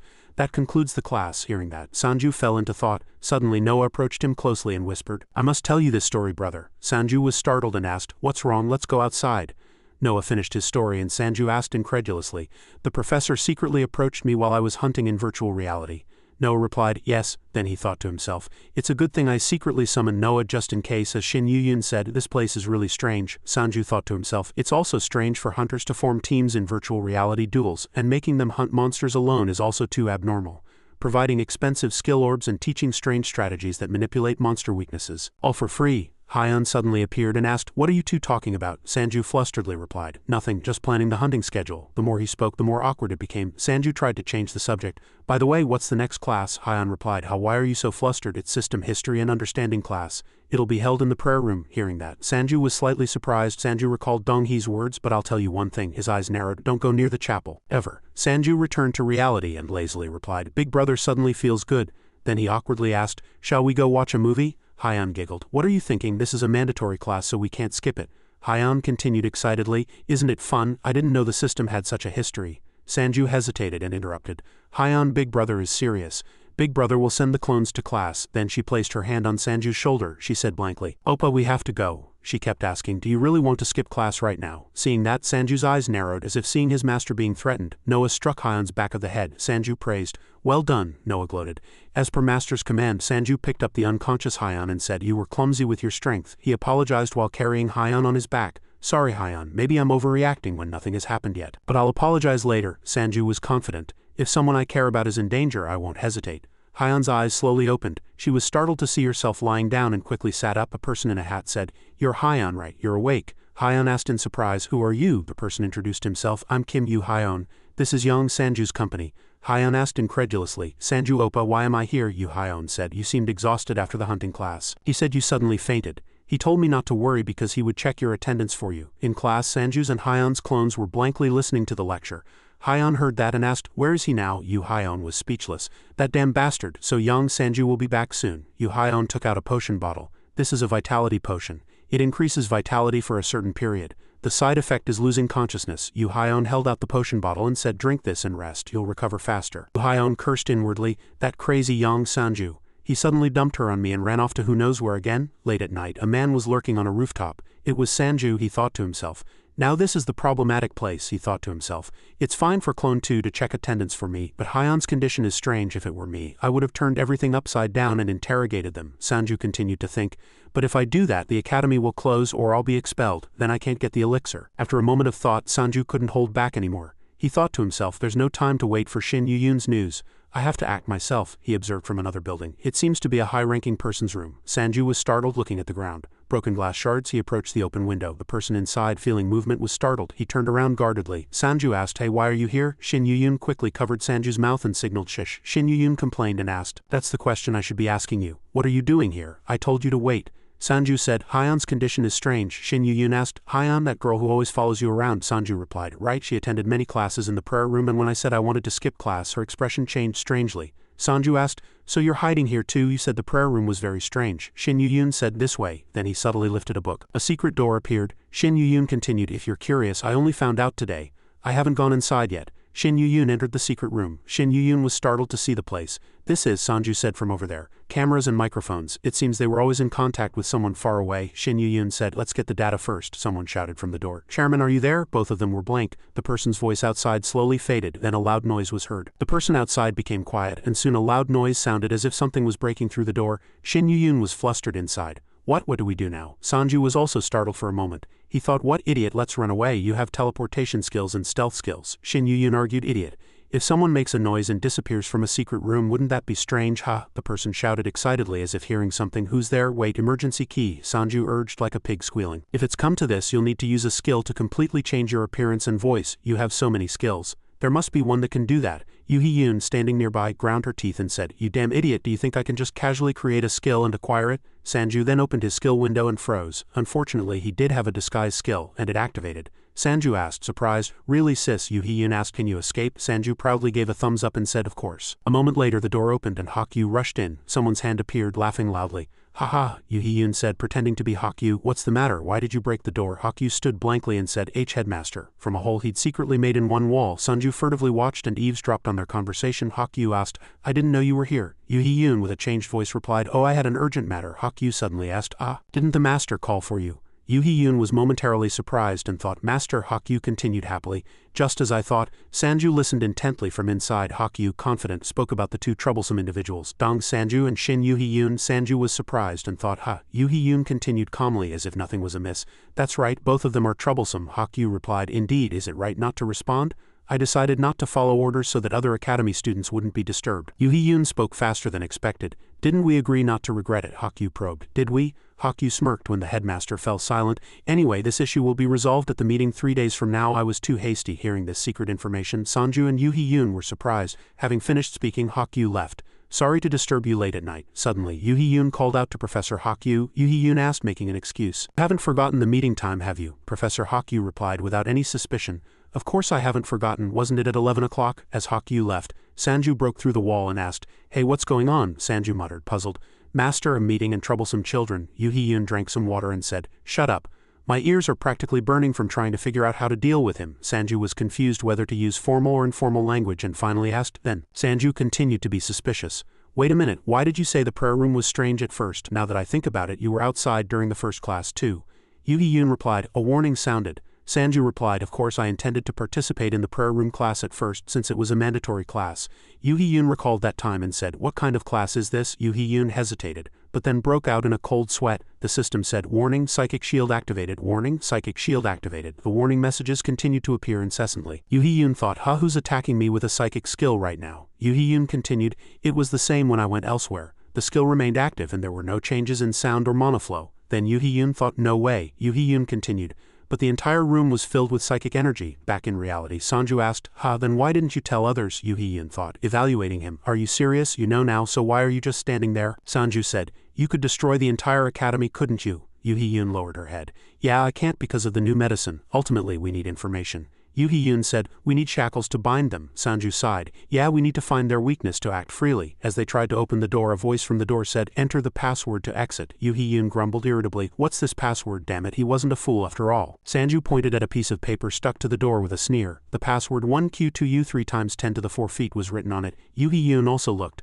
Then the headmaster really was a fool. The two focused and looked together. Sanju spoke first. "Let's see." Yoo Hee-yoon replied, "Let's find out what this academy really is." Elsewhere, Hyeon held a potion bottle and asked, "What's this?" Yoo Hyeon chuckled evasively. "It's a vitality potion. Drinking it will relieve your fatigue." Hyeon replied, "Aw, thank you, sis." Hyeon hesitated, "But I sweated a bit during tactical class, so I'd like to take a shower if that's okay." Yoo Hyeon said loudly, "Oh, of course, there's a shower room, so feel free to use it." Hyeon said hesitantly, "Yes, understood." After speaking, Hyeon took off her armor. Yoo Hyeon's face turned red and she thought in a fluster, "My goodness, does she need to take off her clothes here?" Hyeon, drenched in sweat, asked, "What's your relationship with Sanju Oppa?" Yoo Hyeon replied from a distance, "Oh, we're just colleagues, not that close." Hyeon replied indifferently, wildly using her skills. "Really?" Back where Sanju was, someone's voice echoed irritably. "These damn crazy people." Yoo Hee-yoon was wearing sweat-drenched clothes. "Is this the academy's purpose?" The two exclaimed in shock. "Completely brainwash all academy students. The prayer room was where they brainwashed them." Sanju asked, "So they'll all become puppets of that damn master they call?" "How many academy students are there in total?" Yoo Hee-yoon replied, "About 10,000 people. But if you combine all branches." Yoo Hee-yoon thought for a moment, then said, "It's probably about 30,000. Sanju thought, 30,000 awakened individuals brainwashed and freely roaming the streets. But Yoo Hee-yoon, having found something shocking, shouted loudly, "Dong Sanju, look at this." He spoke louder and louder. "Your name is on the list of dangerous targets." The computer screen displayed the following text: "List of unbrainwashable hunters. Dangerous target. B rank hunter Dong Sanju. He must be eliminated. Target of interest. B rank hunter Shin Yoo Hee-yoon. Her elimination is postponed due to Eun, the guildmaster's son." Yoo Hee-yoon shouted loudly, "From now on, brainwashed academy students will target you." Yoo Hee-yoon turned to Sanju and said, "You need to return to the organization right now. The people around you are in danger." Sanju, still with a blank expression, asked, "Why aren't you a target?" Yoo Hee-yoon, dumbfounded, shouted again, "Does that matter? It says here that they're avoiding conflict because I'm affiliated with Eun's guild." Sanju calmly replied, "No need to worry about the organization. You said Hyeon's condition was strange, didn't you?" Sanju continued to explain calmly, "How could I leave her alone when Hyeon attacked at the organization?" Sanju's clone appeared and blocked it. Yoo Hyeon exclaimed in shock, "What is this?" Hyeon looked up and said, "A clone? It's not bad for the two of us to be together like this, okay?" Hyeon shouted wildly, "But if you want to act like this, bring Dong Sanju here." A large explosion occurred, and Agent Junmo rushed out. "Yoo Hyeon, come here." Yoo Hyeon exclaimed in shock. "Agent Junmo?" As the smoke cleared, both of them were panting. Yoo Hyeon asked, "What's wrong? Why is she like this?" Junmo replied, "I'll explain later." Junmo continued, "Don't leave the organization's building for now." Yoo Hyeon asked, bewildered, "Huh?" Junmo's phone rang. Junmo called Hunter Dong Sanju. Sanju, sensing something, replied, "I already put up a barrier. Noah too will subdue her." Junmo reported, "I also checked the situation here, and it seems more serious than I thought." A worldwide awakened individual status chart appeared on the computer screen. Awakening progress. 89.9 already awakened, 10.2 awakening or expected to awaken. Yoo Hee-yoon said, "It seems we can't handle this alone. We need help from other guilds." Somewhere a machine creaked. A man with his head bowed was creating something. He was the Hubert team leader of Heritage's technology development team. He pushed up his glasses. "Now what?" Bra said excitedly. "Here, here." The Hubert asked, "Ha. Are these clones you spent so much time and you finally succeeded in analyzing the skill?" B stared intensely at the mice and laughed. "Hee hee hee hee. Look closely." The mice looked as if their signal had been cut. B shed tears, suffering internally. "I failed. This is just an illusion. I spent 12.8 billion won on that skill orb." Elsewhere, Sanju pointed with his finger and said, "One more piece, please." The employee said with a blank expression. Again, B's mournful voice echoed, "But what is this damn skill?" The Hubert said, "Last time you caused a commotion because of the cloak prototype." The Hubert pushed up his thick glasses and said, "Are you calling me now to show me this?" His purple-haired assistant cried, thinking, "Of course not." And she raised two swords, excitedly shouting, "Ta-da, we succeeded in copying the equipment." Her voice continued to echo, "It will definitely help our plans, right?" In another scene, someone's hand gently opened a girl's eyes wide. The brown-haired girl said, "So this person is brainwashed?" That person was Song Guang, guild master of the Kindness Guild. Song Guang said, "I don't feel any energy flow." Wade gazed intently. "So Hyeon is being controlled?" Hyeon exclaimed in a weak voice, I don't know what you're talking about, but can you please let me go? My parents are waiting for me at home." he evaluated internally. Is she really brainwashed for sure? Yu Hyeon shouted decisively and loudly. Absolutely, she even intended to blow my head off. Sanju's voice echoed from the secret room. I don't think this is ordinary brainwashing. Sanju thought, it seems worse than we thought. Yu Hyeon glared at Sanju with eyes that looked ready to strike and asked, you damn bastard, how dare you bring someone from Eunyeon's guild here? Sanju explained in a fluster, I thought you didn't care about him. Just bear with it a little. Thanks to him we caught the fake clone, didn't we? Yu Hyeon couldn't hold back and sneered, fine, he's that damn bastard's son anyway. Hyeon shouted loudly as if grabbing a lifeline. Why are you only coming now? Please tell them. I think I'm being misunderstood. Hyeon continued to call him Oppa, and Sanju, hearing the person he cared for calling him, simply closed his eyes. A moment later Sanju said, this is information from the headmaster's office. Everyone look. As he handed out the papers, someone's voice stammered, what is this? Hwan Tae focused intently on the paper. Assassination brainwashing. What's this harvest date? Sanju rolled his eyes and said whatever came to mind. I'm not exactly sure, but it seems to be related to fake awakened individuals worldwide. Sanju continued to say whatever came to mind. Most importantly, it's the brainwashing problem. Are there any of your guild members enrolled in the academy? Miho said as if offering help. We have a few E-rank hunters on our side. Y also continued, same here for us. Sanju heard that and said, anyway, don't reveal your connection to me. We don't know what they'll do next. Yoo Hee-yoon also said, the problem is how to solve this. Psychic protection is a very rare skill. Others won't discover this like I did. Especially low-rank hunters like E-rank to F-rank. Miho asked, bewildered, wait a minute, but is this really brainwashing? I also have a skill similar to brainwashing, but I can't detect anything. And I don't think she's completely brainwashed, Songwon replied from beside her. And 30,000 people, there are so many academies just in Korea and there must be more worldwide. Is it truly possible to brainwash so many people? Yoo Hee-yoon suddenly pointed at Sanju and asked, then what about his clone skill? It's not rational at all, is it? Sanju said, hey. Yoo Hee-yoon sighed, no one can know everything about an awakened skill's abilities, but I'm still convinced there's a weakness in this brainwashing game. That professor in the headmaster's office said so. At this moment, Yoo Hee-yoon recalled the moment she pretended to be the headmaster. Both of them are really troublesome. Then Hak-yu continued, just as I expected, is it right not to respond?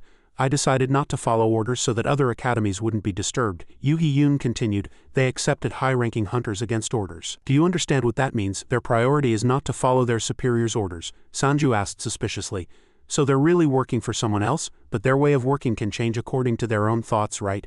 And he thought, they didn't come after me when they were with Noah 3. In fact, they preferred to take Kim Yoo Hee-yoon as a hostage. Yoo Hee-yoon looked at the paper with a serious expression. That's right, they're not the type of bosses who always follow orders no matter the situation. On the surface, they seem to be acting as usual, but Yoo Hee-yoon emphasized word by word. However, their top priority is still to assassinate you.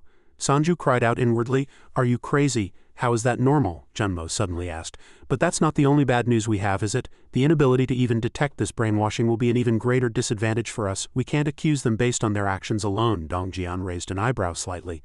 No, the worst case for them isn't mission failure. It's being abandoned by their master, Dong Jian continued. We'll target that weakness. Within 3 days from now, we'll be able to turn the whole situation around. Everyone was bewildered at their meeting. 3 days, Dong Jian and Sanju stood atop a tall building. Dong Jian said thoughtfully, if you suddenly don't show up for class, they'll be suspicious. Sanju added. I know, I'm on my way, Dong Jian said again.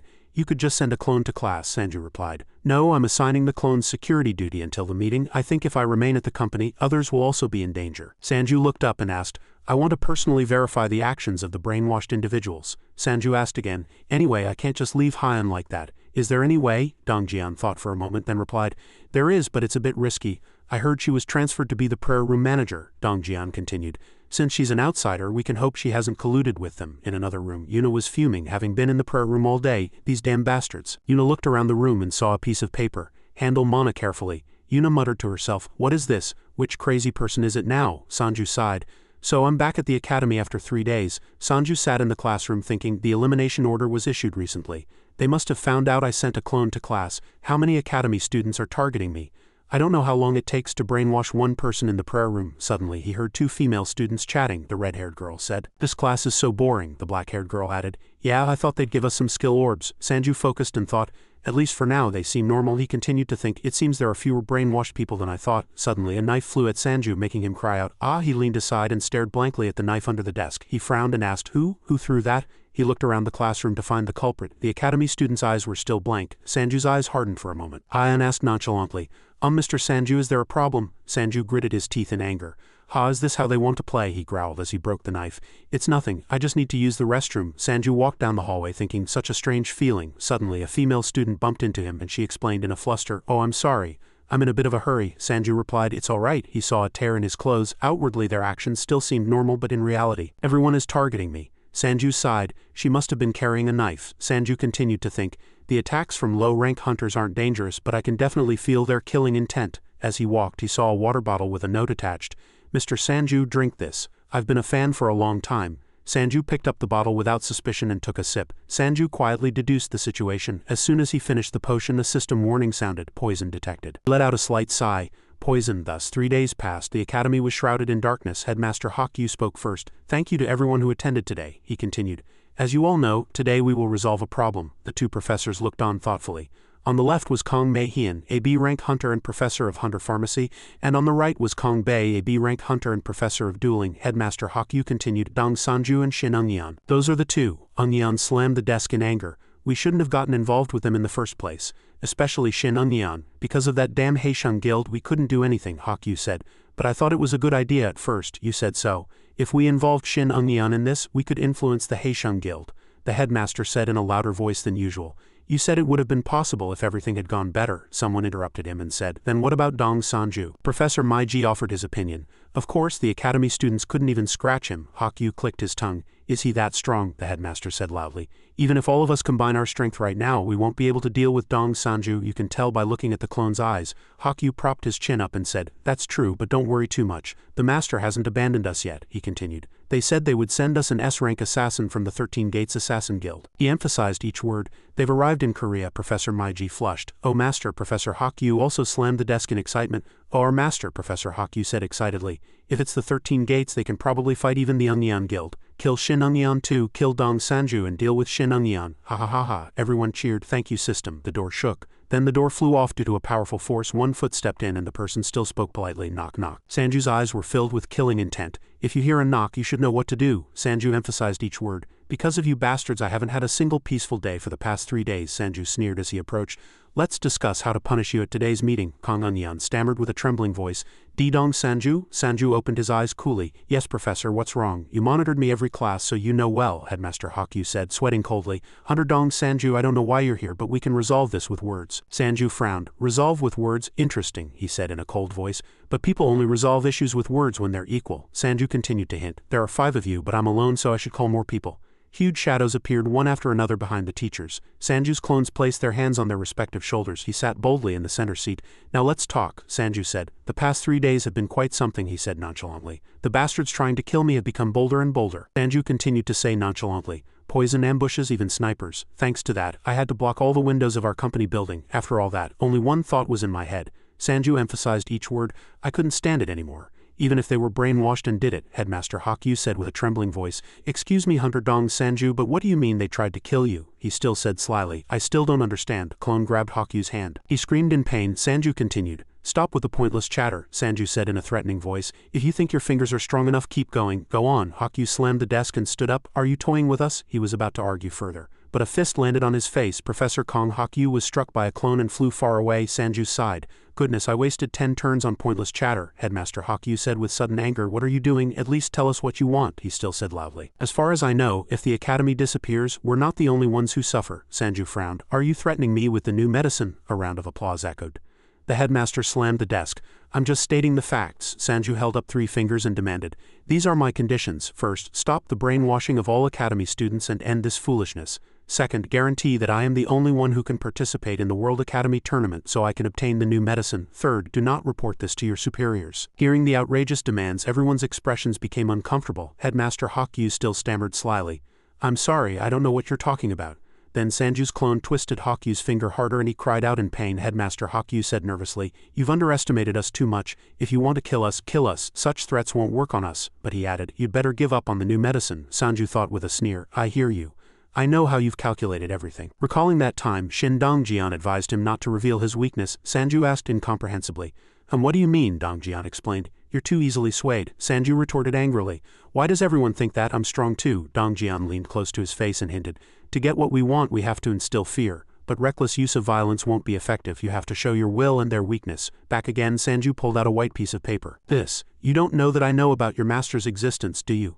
Sanju said in a threatening voice. Do you want these materials to spread all over the world? Hakyu stood up in shock. How do you have that? Sanju continued to threaten. This won't just be a problem ending with the Korean branch. I think all academies worldwide will have to close for investigation. Sanju purposely dusted off his hands and let out a light sigh. I don't know what kind of conspiracy your master is hatching, but this will have a huge impact. His voice was light as a feather. Now let's stop wasting time and finish this quickly. Throw their bodies into the spatial gate and burn them. As soon as they heard their master's command, the clones each held a knife to their own throats. Professor Mong's eyes welled up with tears. No, Headmaster Hakyu quickly intervened. Wait, give us some time to think. Sanju asked why. Were they trying to buy time? As if reading his thoughts, Sanju spoke first. Are you sending a message somewhere? You're probably waiting for those 13 gates guys. The headmaster was startled to hear that. The headmaster felt as if he was drowning in a bloodbath. Two burly men entered with dark expressions. The headmaster cried out as if grabbing a lifeline. They're here, the 13 gates. They replied, yes, we've come to catch them. Behind them, Sanju's clone was carrying the bodies of the 13 gates men. Seeing his lifeline cut, the headmaster collapsed as if dead. Sanju raised an eyebrow and asked, now that there's no one else to wait for, you've thought about it, haven't you? Right, I'll give you 3 seconds to answer. Sanju started counting down in a cold voice. 3, 2. He shouted the last number. 1. Then the headmaster screamed and ran somewhere. He thought to himself, I just need to break through this wall. He activated a penetration skill, passing through all obstacles in a short time. Before he could rush out, a skill circle activated on his body. It was Sanju's retrieval skill. Having lost all his skills, he aimlessly slammed his face into the cold wall. Oh my goodness, a female student with a cigarette in her mouth said. After thinking about it, I never thought you'd actually pull something like this, Yuna said angrily. So that's why you tried to lock me in the prayer room? The headmaster, realizing the situation was dire, opened his eyes wide and desperately asked, what were your conditions? Before Sanju could say anything again, a scream echoed, and he replied, no, I remember, we'll do our best as you said. In the end, Headmaster Wu and the others agreed to my conditions, and the academy returned to normal. Miho said in a cutesy voice, hey, good job, Witte. Witte replied, I didn't expect them to send assassins from overseas. If it weren't for you, it would have been difficult for just the two of us. Miho asked suspiciously, is he really that strong? He's only B rank still. Since suddenly suspending the system history and understanding class would alert other academies, we decided to keep it. But Dong Jian said, is this what the headmaster mentioned? Sanju replied, yeah, it's a bit creepy. Instead, they told us to destroy the brainwashing equipment inside and turn it into a normal boring class. The two said simultaneously, let's destroy it now. With team leader Wang Yuna's help, we quickly removed the brainwashing. But at this point, Yuna ordered them to go this way. Strangely, the brainwashing of the professors, including the headmaster, could not be removed. I thought it was just their damn egos, so there was no need to brainwash them. Then a skill circle activated and Hyeon was finally freed from her restraints. Sanju asked, are you alright? Hyeon said tearfully, Oppa. Then she ran to Sanju and kept saying, I'm sorry, I think I went crazy. Sanju reassured her, you did really well. Hyeon, who was nearby, kept shouting. The person she should apologize to isn't me, it's that person. 3 days of chaos had ended and someone's voice echoed imperiously. Not here, a little more to the left.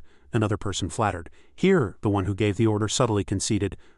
So when is the next evaluation? Headmaster Hakyu's face was covered in sweat as he checked the indicators. We will score you by comparing your initial stats with the stats you've gained through training here. Sanju quietly asked, alright, what are you going to do with my score? Headmaster Hakyu said firmly, of course a C. Sanju nodded. Good. Suddenly, Sanju shouted loudly, when are we going to learn new skills? How long are we going to keep using only fireball? Professor Hioke, who had been reprimanded, raised his bandaged 10 fingers. I'll teach you the ice freezing skill soon. Sanju said threateningly, teach it well. I'll be watching. Hioke replied with trembling hands, yes. Then he quietly pondered his life. In a dark room, two people faced each other. The masked person spoke first. The Korean branch said the problem was solved, but the 13 gates said the mission failed. The person asked, what do you think? The mushroom-haired man replied excitedly, yes, everything your lord thinks is right. The person clucked their tongue in annoyance.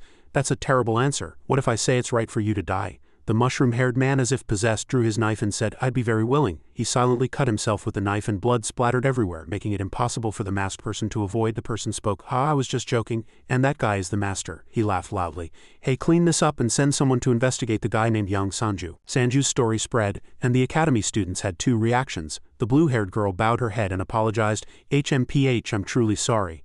I don't know why I did such a thing. He kept thinking, they either apologize or ignore it. The girl bowed her head even lower. I don't know how much I should apologize. If you want, you can report me to the police. If you want compensation, just tell me, the narration continued. They either regret what they did and apologize, or they're too ashamed to meet me and try to keep their distance. Sanju quietly thought, it would be a lie to say I'm not crazy, but at least they're apologizing this way. He sighed slightly. It's all right. Sanju walked away as if nothing had happened. Hyeon teased playfully, Oppa, you're really good at acting. Sanju continued, what can I do? Now that they're not brainwashed, I can't even hit them. Anyway, those guys have already paid the price. Suddenly, Sanju asked, the next class is stamina class, right? Then, as if suddenly remembering something, Hyeon blushed and said, about going to the movies before. Can we go now? There's a movie I really want to see. Sanju cut her off coldly. What are you talking about? You need to exercise. He took Hyeon and ran quickly. Your basic stats are too low, Hyeon replied while running. Alright, I'm going. Someone's voice echoed. Today's class is stamina class. The Hunter Academy's multi-purpose training room was equipped with state-of-the-art equipment. Yahioke was expressionless. In the next class, I'll evaluate your basic stats. I'll compare how much your stats have increased through training here. Your score will depend on the increase in your stats. Hyeon asked, looking at the teacher in a wheelchair. Is it because of Oppa? Sanju replied proudly. I told you, the way you deal with trivial guys has to be different. The people next to them also muttered, what happened to that teacher? As Hyeon worried, Sanju asked, anyway, why do you dislike this class? Hyeon replied dejectedly, I'm quite disheartened. My skill level has gone up but my strength is still the same, Sanju consoled her. This is a skill training center. Practice is important. Hyeon said in a tired voice, I'll be back soon. A target was set up and Hyeon activated her Mana Master skill. On the other side, strong boys were lifting barbells. A girl attacked the target with all her might. Sanju thought to himself, my stats have risen tremendously and I told them to evaluate me, so there's no need for me to do this. Anyway, since I'm here, I might as well get some exercise. The GM organization's machines are nothing. Sanju approached Professor Yahioke and asked, what's the maximum weight for this? As Sanju approached him, the teacher recoiled. Yahioke quietly turned his head and assessed the weight. The weight is adjusted with mana stones and gravity is applied on top of that, so it completely depends on the strength of the person lifting the weight. Yahioke continued, it can even be made impossible to lift. Sanju was surprised and replied casually, then make it impossible to lift. Yahioke asked with cold sweat, how are you really sure? Yahioke adjusted it and said, this mode is only used to increase efficiency. It's not usually used this way. Sanju bent down, picked up the barbell and said, it'll be fine, just do it. Yahioke adjusted it to an unliftable level without hesitation. Sanju thought to himself, other than the things attached inside, it looks like an ordinary barbell, and it even feels lighter. After thinking that, he pulled his hips back and lifted the barbell. Sanju gritted his teeth and marveled inwardly, it's really heavy. He kept thinking, this is the weight I want. The teacher heard the machine creak and was slightly worried. Sanju said excitedly, it's really stimulating. He lifted the barbell with all his might, becoming even more excited. I can feel this stimulation. The teacher's eyes widened as he saw his beloved equipment shattering into pieces. Broken machine fragments fell everywhere. Sanju still casually lifted the barbell bar. I apologize. Its performance is quite good, Professor. The professor hugged the barbell bar and burst into tears. Sanju hummed a cheerful tune. Is it because they're rich? They have really great equipment. I should ask them to open the gym at night and run my clones. Sanju turned his head, looked around the classroom and thought. Come to think of it, Shin Young-Yin isn't here. Where did he go? The evaluation is about to begin. He must be doing something. Someone's voice stammered. Then the man spoke. Is the academy that dangerous? Shin Yang-yin replied frantically. The Heisheng Guild also needs to prepare for such a situation. We temporarily blocked it, but it's still a big threat. Shin Jin-wook, team leader of Heisheng Guild Team 1, asked, and what kind of threat are we talking about? Yang-yin was flustered. I can't say because of the new medicine. It could even collapse the academy. Jin rubbed his forehead with his hand. You're team leader too. Those people unconditionally follow your orders. Yang Yin began to explain, it's not something they can handle. You have to help us too, Hung. Yang Yin continued to chatter. I got information with Yang Sanju. Jin cut him off. Hey, what's your reason for joining the academy? Jin said in a cold voice. If you want to play childish games, go to the playground. We gave you all the support to get into the academy. But you're friends with Yang Sanju? He continued nonchalantly. The reason you're asking for help this time is because of the upcoming evaluation, right? Yang Yin said with a trembling voice. That's not true. Jin coldly turned his head. Haha, damn it, did you think you had everything so you did this? Instead of wasting time on such things, you should work harder. Jin Wook continued to pour out scathing words. This time I won't tell father and I'll pretend I didn't hear anything. Just do well in your evaluation. The guild doesn't expect anything more. You can do well on your own. Yang Yin fell into thought. He trembled. I did my best. Elsewhere, a continuous attack poured onto the target. The target's head didn't even budge. Hyeon panted and thought, clone level 3 doesn't even move. She thought to herself. A few days ago I bragged to Oppa Sanju saying my strength was enough to defeat Scrotum, but now Oppa Sanju can use Fireball even better.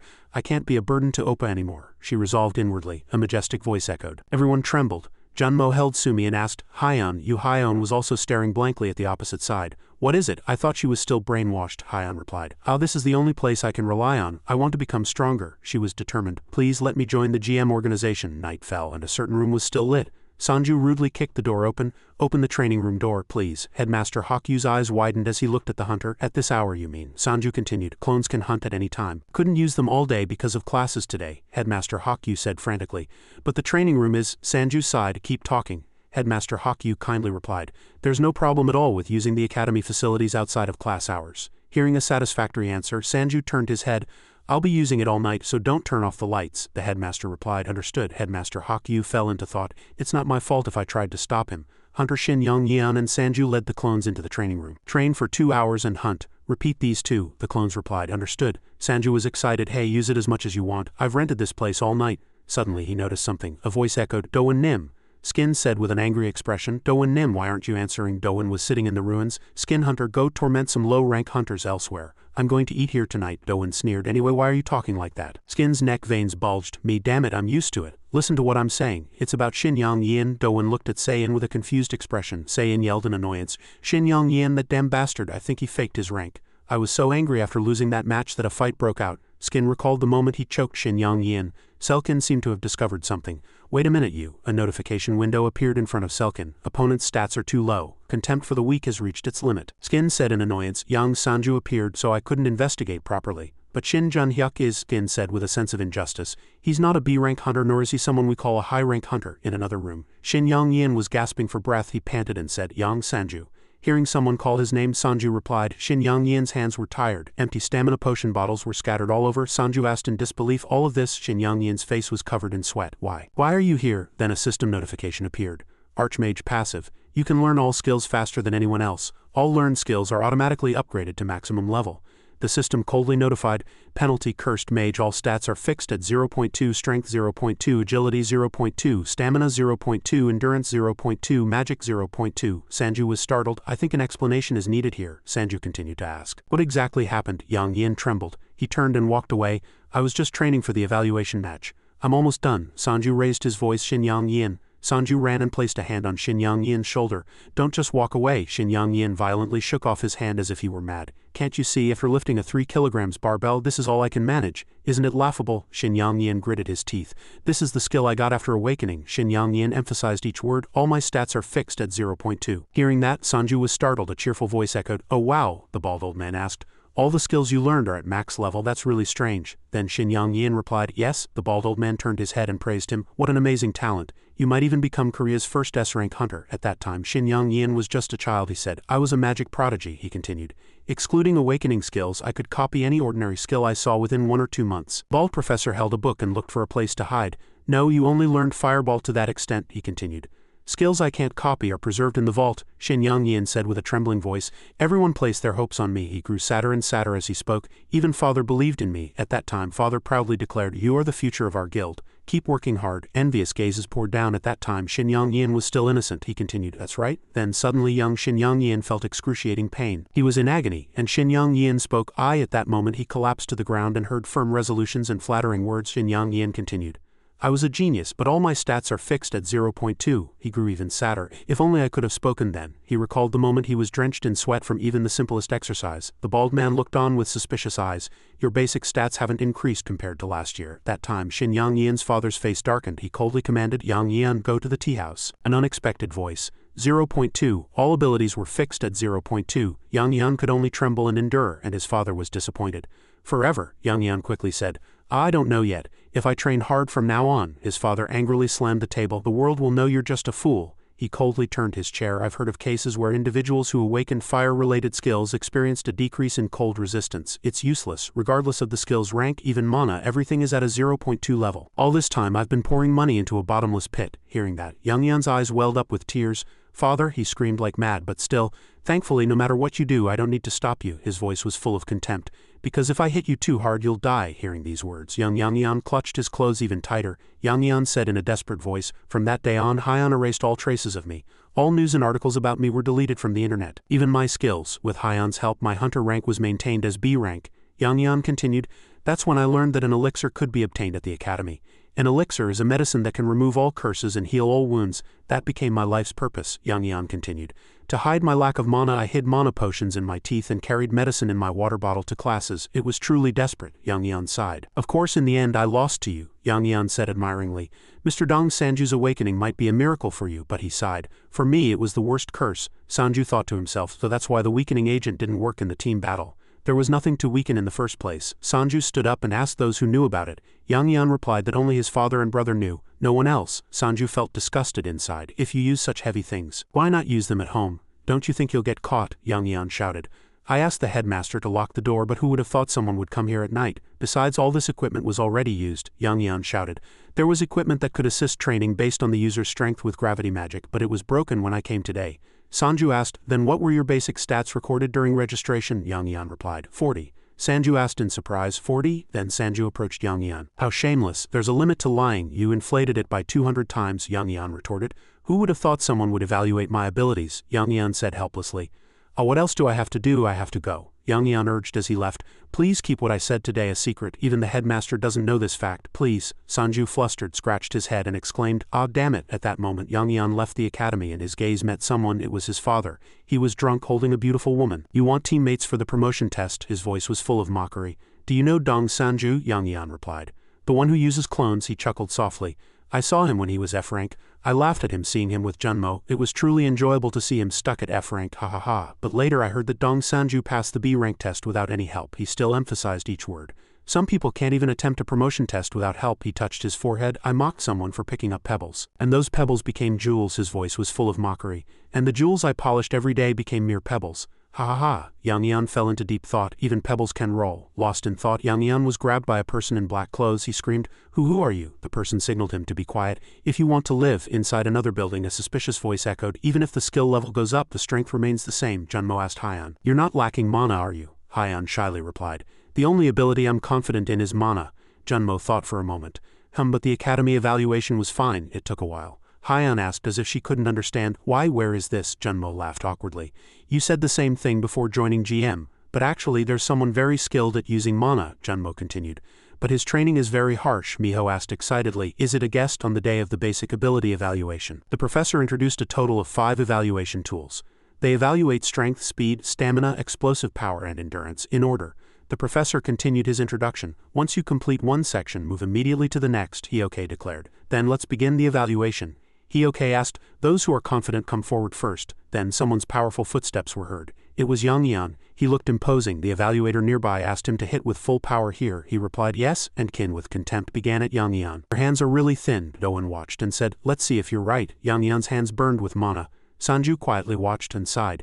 Sanju helplessly, in the end I have to intervene. Yang Yan threw a very powerful punch. Seeing the wall deform like that, the evaluator couldn't help but be surprised. Qin and Doan also opened their eyes wide, seeing mana burning from Yang Yan's hands. Behind him was Sanju's clone. At this moment Yang Yan said, please continue the evaluation. At that time, the two were using the chameleon skill, which changed their appearance to a designated target while maintaining their stats. Recalling last night as Yang Yan muttered that the clock was only accurate twice a day, he was suddenly grabbed by a person in black clothes. Yang Yan screamed, Who are you? The person signaled him to be quiet. If you want to live, shut up. Sanju's serious expression appeared. Regarding the evaluation, Yang Yan asked in surprise, Mr. Dong Sanju, what are you doing here? Sanju quickly said, first answer me. Can you change someone else's appearance with the chameleon skill? Yang Yan asked as if he couldn't understand what. Yang Yan approached. You, Sanju replied. That's right, we can change my clone's appearance to yours. Then you'll be able to easily pass the ability evaluation test. Since you helped me before, now, Sanju emphasized, but don't misunderstand, I'll still pursue the elixir Elisa, so I won't help you too much. Sanju smiled cunningly. But at least I can remove all suspicion about you. At that moment, Sanju's clone stood in front of the broken wall from the punch. Looking at the long scoreboard, the evaluator said in disbelief, strength exactly 40? People watching from afar whispered, is it possible to get an exact score? Impossible. Wow, the wall is recovering. And next was the reflexes evaluation, and Yang Yan dodged very skillfully. Next was the stamina evaluation, and Yang Yan ran with all his might, and moving on to the mana evaluation. Oh, strength. And finally the endurance evaluation, and Yang Yan was unshaken by the continuous punches. The evaluator, full of surprise, said, all 40 points, Hunter Yang Yan's evaluation test is complete. The academy students gasped, mouths agape. What, wasn't he a ranged hunter? Another person was also surprised.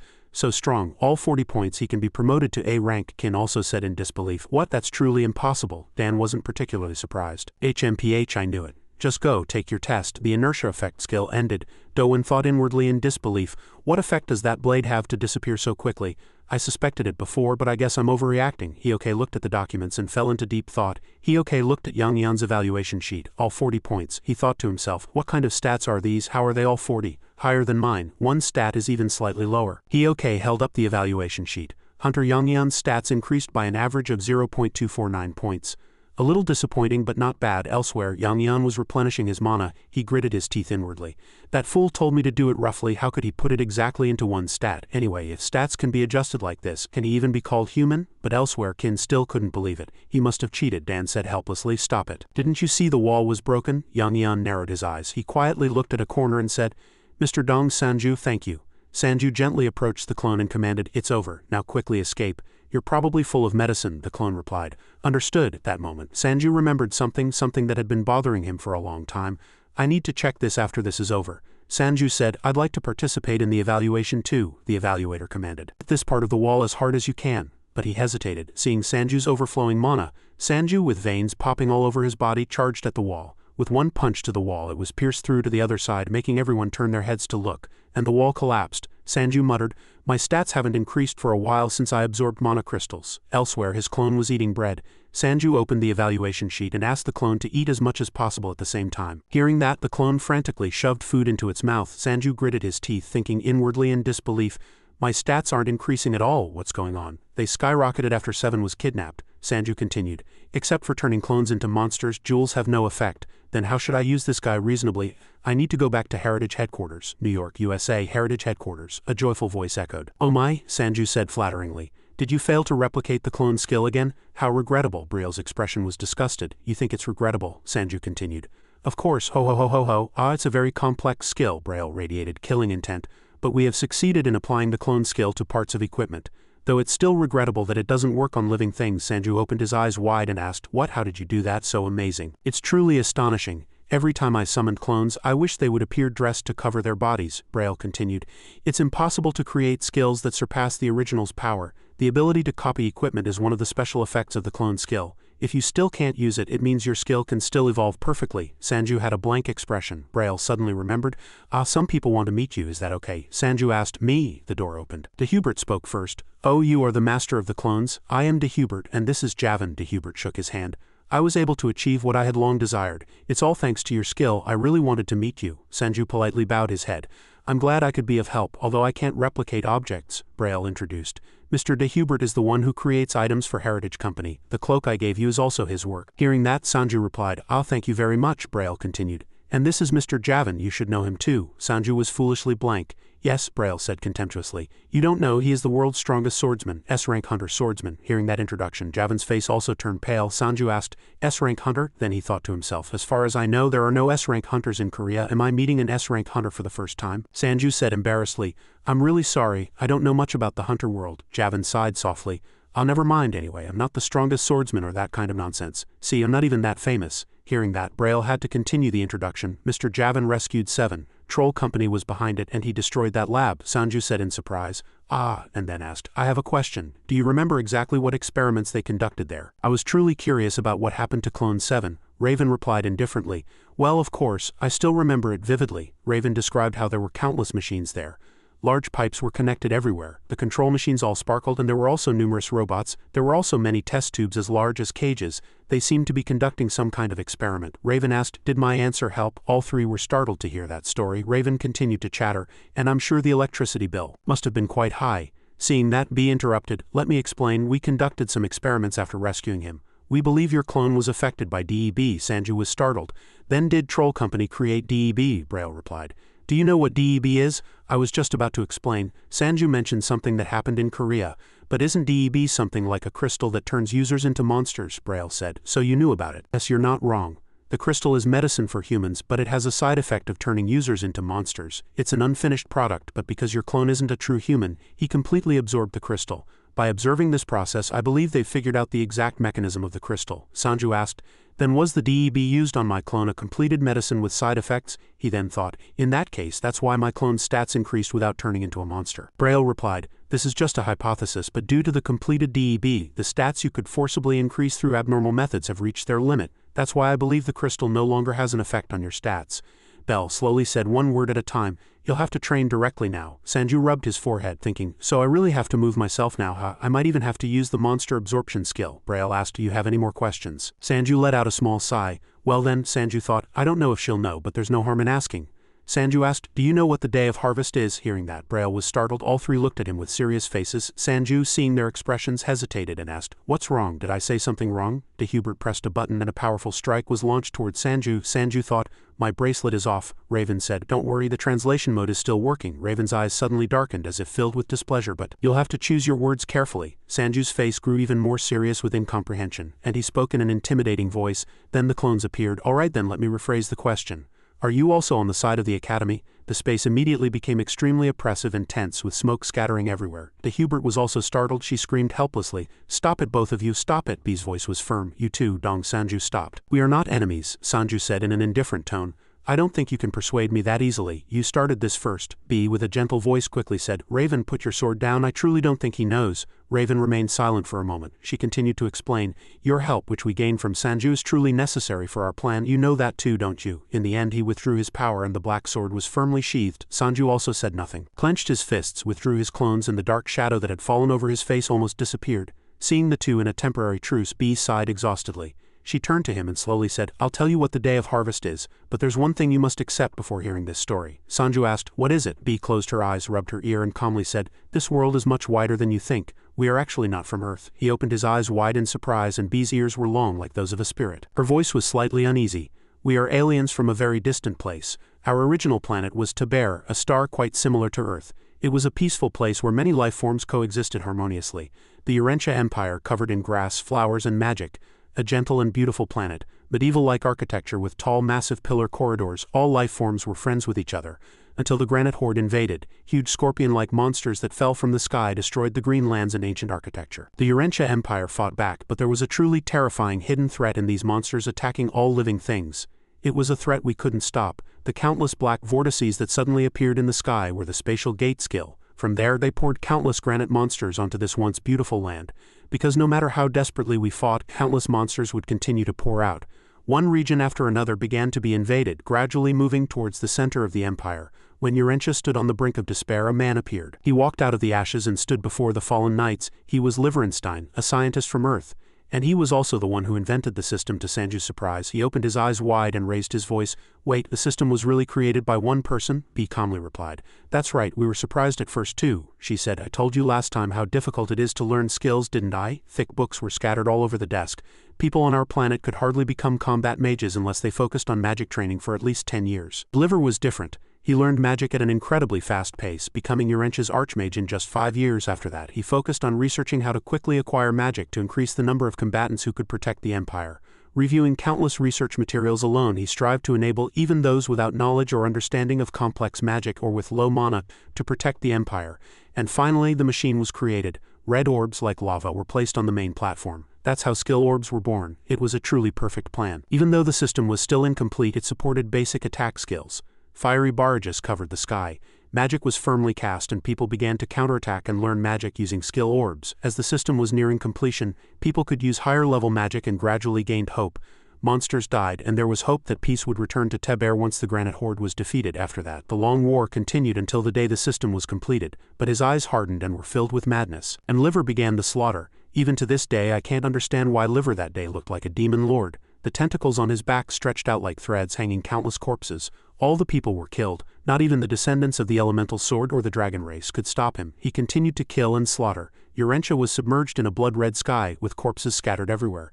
And the Urentia Empire fell in just 1 week. That day is called the Day of Harvest. Sanju was incredibly surprised. An entire empire fell because of one person. B slightly hunched her body. She covered her mouth, but couldn't suppress her trembling fear. "I still can't forget that sight." Then B, slightly flustered, quietly asked Raven, "Raven, do you have anything more to add?" He remained silent and replied in a rough voice, Some details are missing, but that's roughly it." Raven calmly continued, "The only ones who managed to survive were the 3 of us. According to this world's date, it was 1995, he asked again. "You know what happened 5 years after that, right?" Sanju replied blankly, "There was a calamity in 2000. As he said this, he suddenly came to a realization. Sanju raised his voice, "And the system appeared on Earth." Raven's face was gravely certain. "That's right, the system is the anchor that supports its roots. Soon the day of harvest will come to Earth too." Elsewhere, heavy breathing continued incessantly. Haya knelt on the ground and surrendered in a trembling voice. "I can't do it," Miho scoffed, glancing sideways.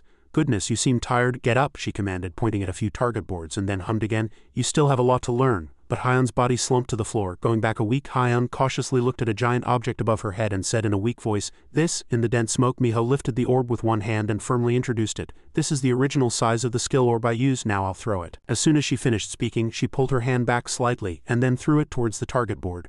Bang! A loud noise reverberated and dense smoke billowed everywhere. But when the smoke cleared, the target board remained perfectly intact. Miho walked over, stood facing Hyun, tapped the target board and said in a serious tone, "What do you think? It's similar to your mana orb, isn't it? Mana only has form, it doesn't do damage. Even if you level up, it only gets bigger, right? If so, it'll be the same even if you reach level 100. Miho asked again. "You're only using it the way the system tells you, right?" Hyun was speechless. Miho coldly gathered the mana orb again, floated it and said firmly, "You need to control and compress your mana. Your skill is Mana Master, right?" Her face was shrouded in shadow and her tone became sharper. "The system is just a tool. In the age of calamity, people used skills well even without the system." After speaking, she threw the mana orb. This time, the orb pierced through the target board. It even tore through the thick wall with the impact. Without even looking at the explosion, Miho refocused on her. She continued, "You are the one who uses this skill." Returning to the present, Miho took out a target board and shook it in her hand. "The size needs to be at least this much. Since your skill level is low and you have little mana, you need to compress it to make it smaller than mine." Hyun looked up and listened. Miho said with confidence, "This is essential for gaining power." Hyun, struggling to get up, replied weakly, "All right. But I've trained like this all week and today is the evaluation test." Miho scoffed. "Then when do you plan to do it?" On one hand, she cleared the target board with her ability and on the other, she pressed her. "Since there's an evaluation test today, you'll skip it now and tomorrow is the weekend, so you'll rest. So when will you train?" Miho looked down at her from above and said in a cold voice, "It's not surprising. If your brother becomes an A- rank hunter right now, aren't you being too greedy?" Hyun clenched her fist, trembling. Seeing that, she continued to tease and provoke with delight. "Come to think of it, Sanju and I once caught a few assassins, and he fought quite well, and he was really charming too." Miho made a motion of licking her lips and said, "I was even eyeing him." Then suddenly, a loud explosion interrupted her words. Dense smoke billowed and the target board behind Miho exploded. Hyun was furious, grinding her teeth and saying, "Give me more targets." She suddenly yelled, "No, give me all of them." Miho delightedly hurried to fulfill her request. She sighed inwardly. "Young people, love really is the greatest motivator." Returning to Raven's side, B hesitated. "Did the academy mention the day of harvest? So that's why you talked about the academy before." Sanju replied, "That's right," he continued. "The one they call master is brainwashing countless people to do such things." She was startled as if struck by lightning. B approached her colleagues and asked in a trembling voice, "What should we do? Do you think we can stop it?" Raven coldly and directly said, "If you can't act directly, we'll become targets of the system too." De Hubert pondered, "We'll be able to remember others if we announce this news to the public." But before he could finish speaking, a powerful voice interrupted. "Hold on a minute," Sanju said seriously. "We can't act directly against the academy. My sister is affected by the mana virus. I need the elixir." B was startled. "Mana virus?" De Hubert also asked incredulously. "Then are you just going to leave the academy students in the academy? You just said they were brainwashed." Sanju lowered his eyes and replied in a hoarse voice, "I didn't just leave them like that. It's only because of the elixir." De Hubert said, Raven, who usually spoke little, watched him intently, then fell silent for a moment before suddenly asking, "Then in other words, if we bring you the elixir, you'll help us?" Before Sanju could react, he repeated his words blankly. "What did you say?" Raven chuckled slightly. "If you want to become my disciple, I'll take care of the elixir problem." Sanju was startled. "What disciple?" B was also surprised. "Raven?" However, his tone was utterly relaxed and confident. "That's right. A disciple who will do whatever I command, but of course, everything is for becoming stronger." "Too unbelievable." "Wait, didn't you just try to kill me?" Raven replied, flustered. "At the time, I thought you were on the system's side." "My apologies." Then he looked directly at Sanju and said seriously, "Don't you think my offer isn't so bad? After all, you said you'd do anything to get the elixir. If I can solve that problem, we can stop the end of the world together." "Now we're on the same side," Raven sneered. "After fighting your clone once before, I had this thought. You can become stronger, so what do you think?" Sanju was silent for a moment. He recalled the image of his sister still lying in bed on a ventilator, unconscious. He agreed in a somber voice, "All right." Sanju's fists clenched tightly. He told himself there was nothing to think about. Sanju stood straight, looking firmly at him and said, "If you bring me the elixir, I don't care if I become your dog." Raven corrected him rudely. No, not a dog, but a disciple." In the desolate city at night, heavy breathing clearly echoed in the quiet space. A woman with short red hair was looking in one direction. Behind her, several agents stood on guard. She pressed her earpiece and reported seriously, "He is on the run. Don't let him escape. Subdue him and bring him in." Sheb sat in a corner grumbling. "Damn it, that damned swordsman pretended to let me escape, but in reality he'd already called the Federal Investigation Bureau. Damn, I gave him valuable information he needed. What more does he want?" Sheb thought he had stored important documents about DEB and Elisa. But Sheb quickly made a call. "Elisa, how many people are surrounding me right now?" Elisa's voice came ambiguously through the receiver. 10, no, maybe 5, I don't know, about 20. Sheb's face hardened with panic and he swore inwardly, damn it, the recognition bracelet is broken. Elisa's gone nuts too. Outside, a federal agent returned to the woman and reported, he's the team leader. That building was the last one. The woman immediately ordered, if he resists you may shoot to kill, call the others here. Sheb was horrified. Damn it, they're here. Elisa's voice was still heard. I think another person came, or am I mistaken? Does the professor know? But Sheb had no more time to think. Seeing the people approaching from below, Sheb's voice grew more resigned, thus he ultimately could not overcome it. Suddenly the stone fragments beneath his feet rattled and Sheb, sharply noticing, his eyes widened in shock. The federal agents below were horrified. Damn it, what the hell, the team leader shouted. What on earth is that? Numerous large and small burning rocks were falling from the sky. It was like a giant beehive. With a loud crash they hit the ground and screams erupted. Amidst the fierce flames an agent's body lay in one spot. The team leader was shocked by the sight before her. Covered in wounds, panicked, she clutched her trembling radio. Backup, I need backup. But before she could finish speaking, a rock flying from behind pierced her, breaking her spine. She fell onto the burning ground and the sound of boots was heard. Mocking laughter followed. Then the voice loudly proclaimed, Sheb, I heard you were here. Sheb slowly peered out. His eyes immediately met a chaotic scene. Good heavens, Haeung below looked up at him, speaking with manic cheerfulness. I've come to save you. Don't be surprised, come out, my business partner. On the other side, a man's rough voice respectfully echoed before a colossal system. We've sent Sheb's location to Shinhai. The black shadow slightly nodded. He must have arrived by now, she admired. Poor humans. Her guard immediately explained with a somber expression, for the greater good one must abandon personal feelings. Beneath her veiled face the oracle paused emotionlessly, then coldly asked, won't you ask anything? Like why I ordered Sheb's location to be given to Shinhai, and why the Federal Investigation Bureau agents had to die. He bowed his head and obediently replied, I have no interest in such things. I only obey Oracle Nim's commands. May I now proceed to the next location? Oracle said somberly. Be careful. The catacombs are like a dragon's nest. Returning to Sanju's side, Raven said in a nonchalant tone. All right, first you'll learn about sword forms and start with basic attacks. He crossed his arms and suddenly said in a serious voice, first, basic speed. Originally it also included controlling the mana flow in the body, but we'll learn that more properly later. First, loosen your arm. But Sanju interrupted, asking blankly, wait, and what about the elixir? I clearly said I'd become your disciple if I got the elixir. Raven was slightly flustered. The elixir you say, I'll get it for you later. But wouldn't it be better to get some experience beforehand so you can level up faster once you get the elixir? Sanju frowned and said, that's not what we agreed upon. You must be from another planet. People on Earth don't do that. Hearing that, he immediately stiffened. Raven, flustered, forced a laugh. Hey, I'm an S-rank hunter. Even if you brought an entire money bag, you might not get the chance to learn swordsmanship from me, Sanju shouted confidently. I'm a clone user professor. Heritage invested 12.8 billion won to learn a clone like mine, but they couldn't. B was shocked. Sanju pointed directly at him and said emphatically, but now with the day of harvest not far away, I won't completely ignore your offer, so I want a fair deal. You can gain a disciple, but it won't be me until I get the elixir. He closed his eyes and continued.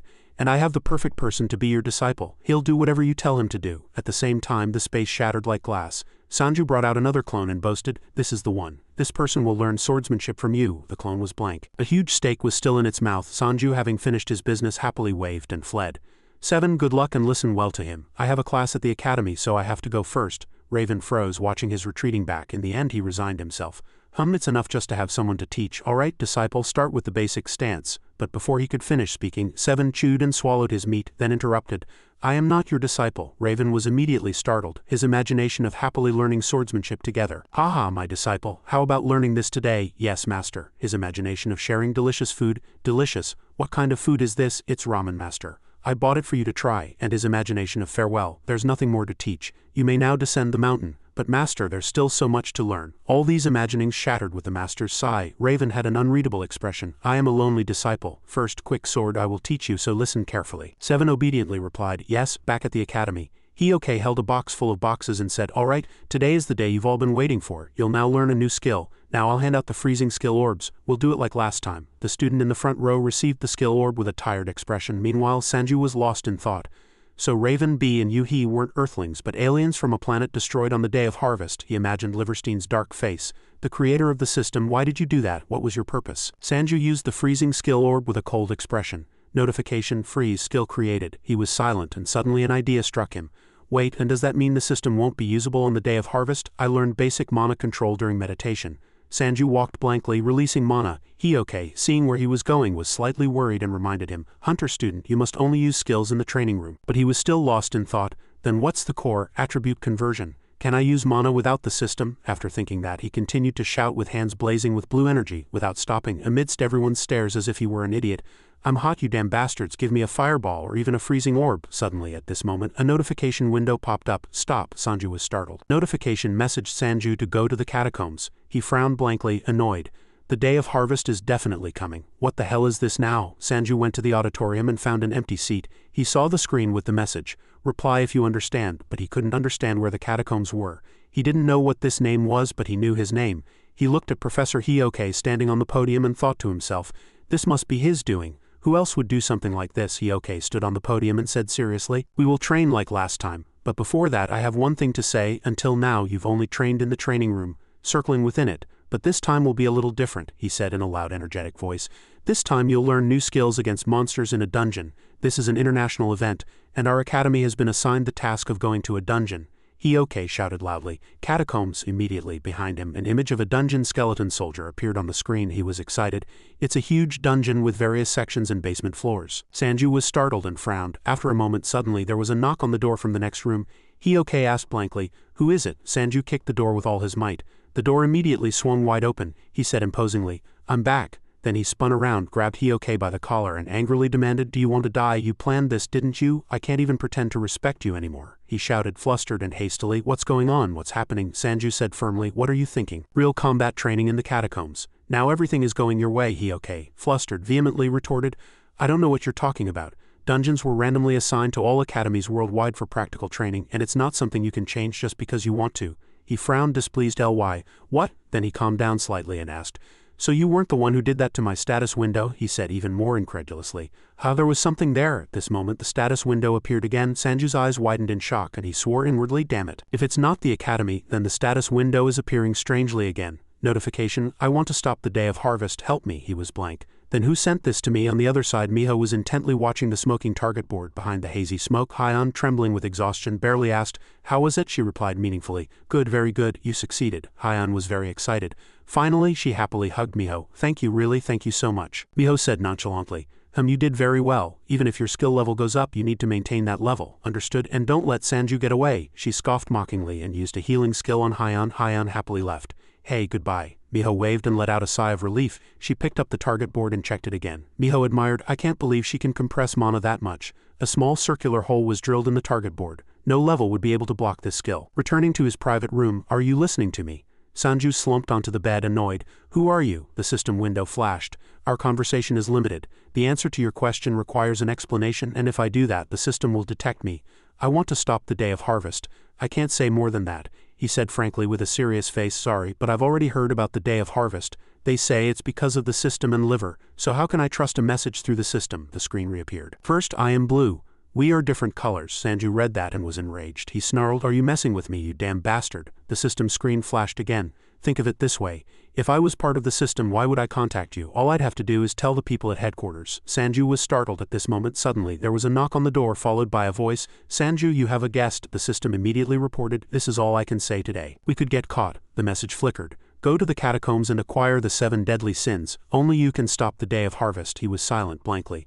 The system window also closed. Sitting on his bed lost in thought, Sanju's heart wavered slightly. Should he trust this guy? In any case, Heritage had accepted the elixir proposal, so there was nothing to lose, but it didn't tell him how to get it. He nervously bit his nails. No one is truly trustworthy. What should he do? Suddenly, Hyon burst in, happily opening the door wide. Oppa, we're going overseas soon. Sanju was still a bit gloomy. He was surprised but asked her, Hyon, wait, where have you been all this time? Hyon cheerfully touched her nose and replied, I was undergoing special training. She naturally sat on his bed and continued, why the long face, Oppa? Is something wrong? Sanju frowned. Hey, don't just sit on my bed. There's a chair outside. He could hear his parents whispering. Oh dear, our daughter has grown so much. Won't she go to the market? Hyon asked.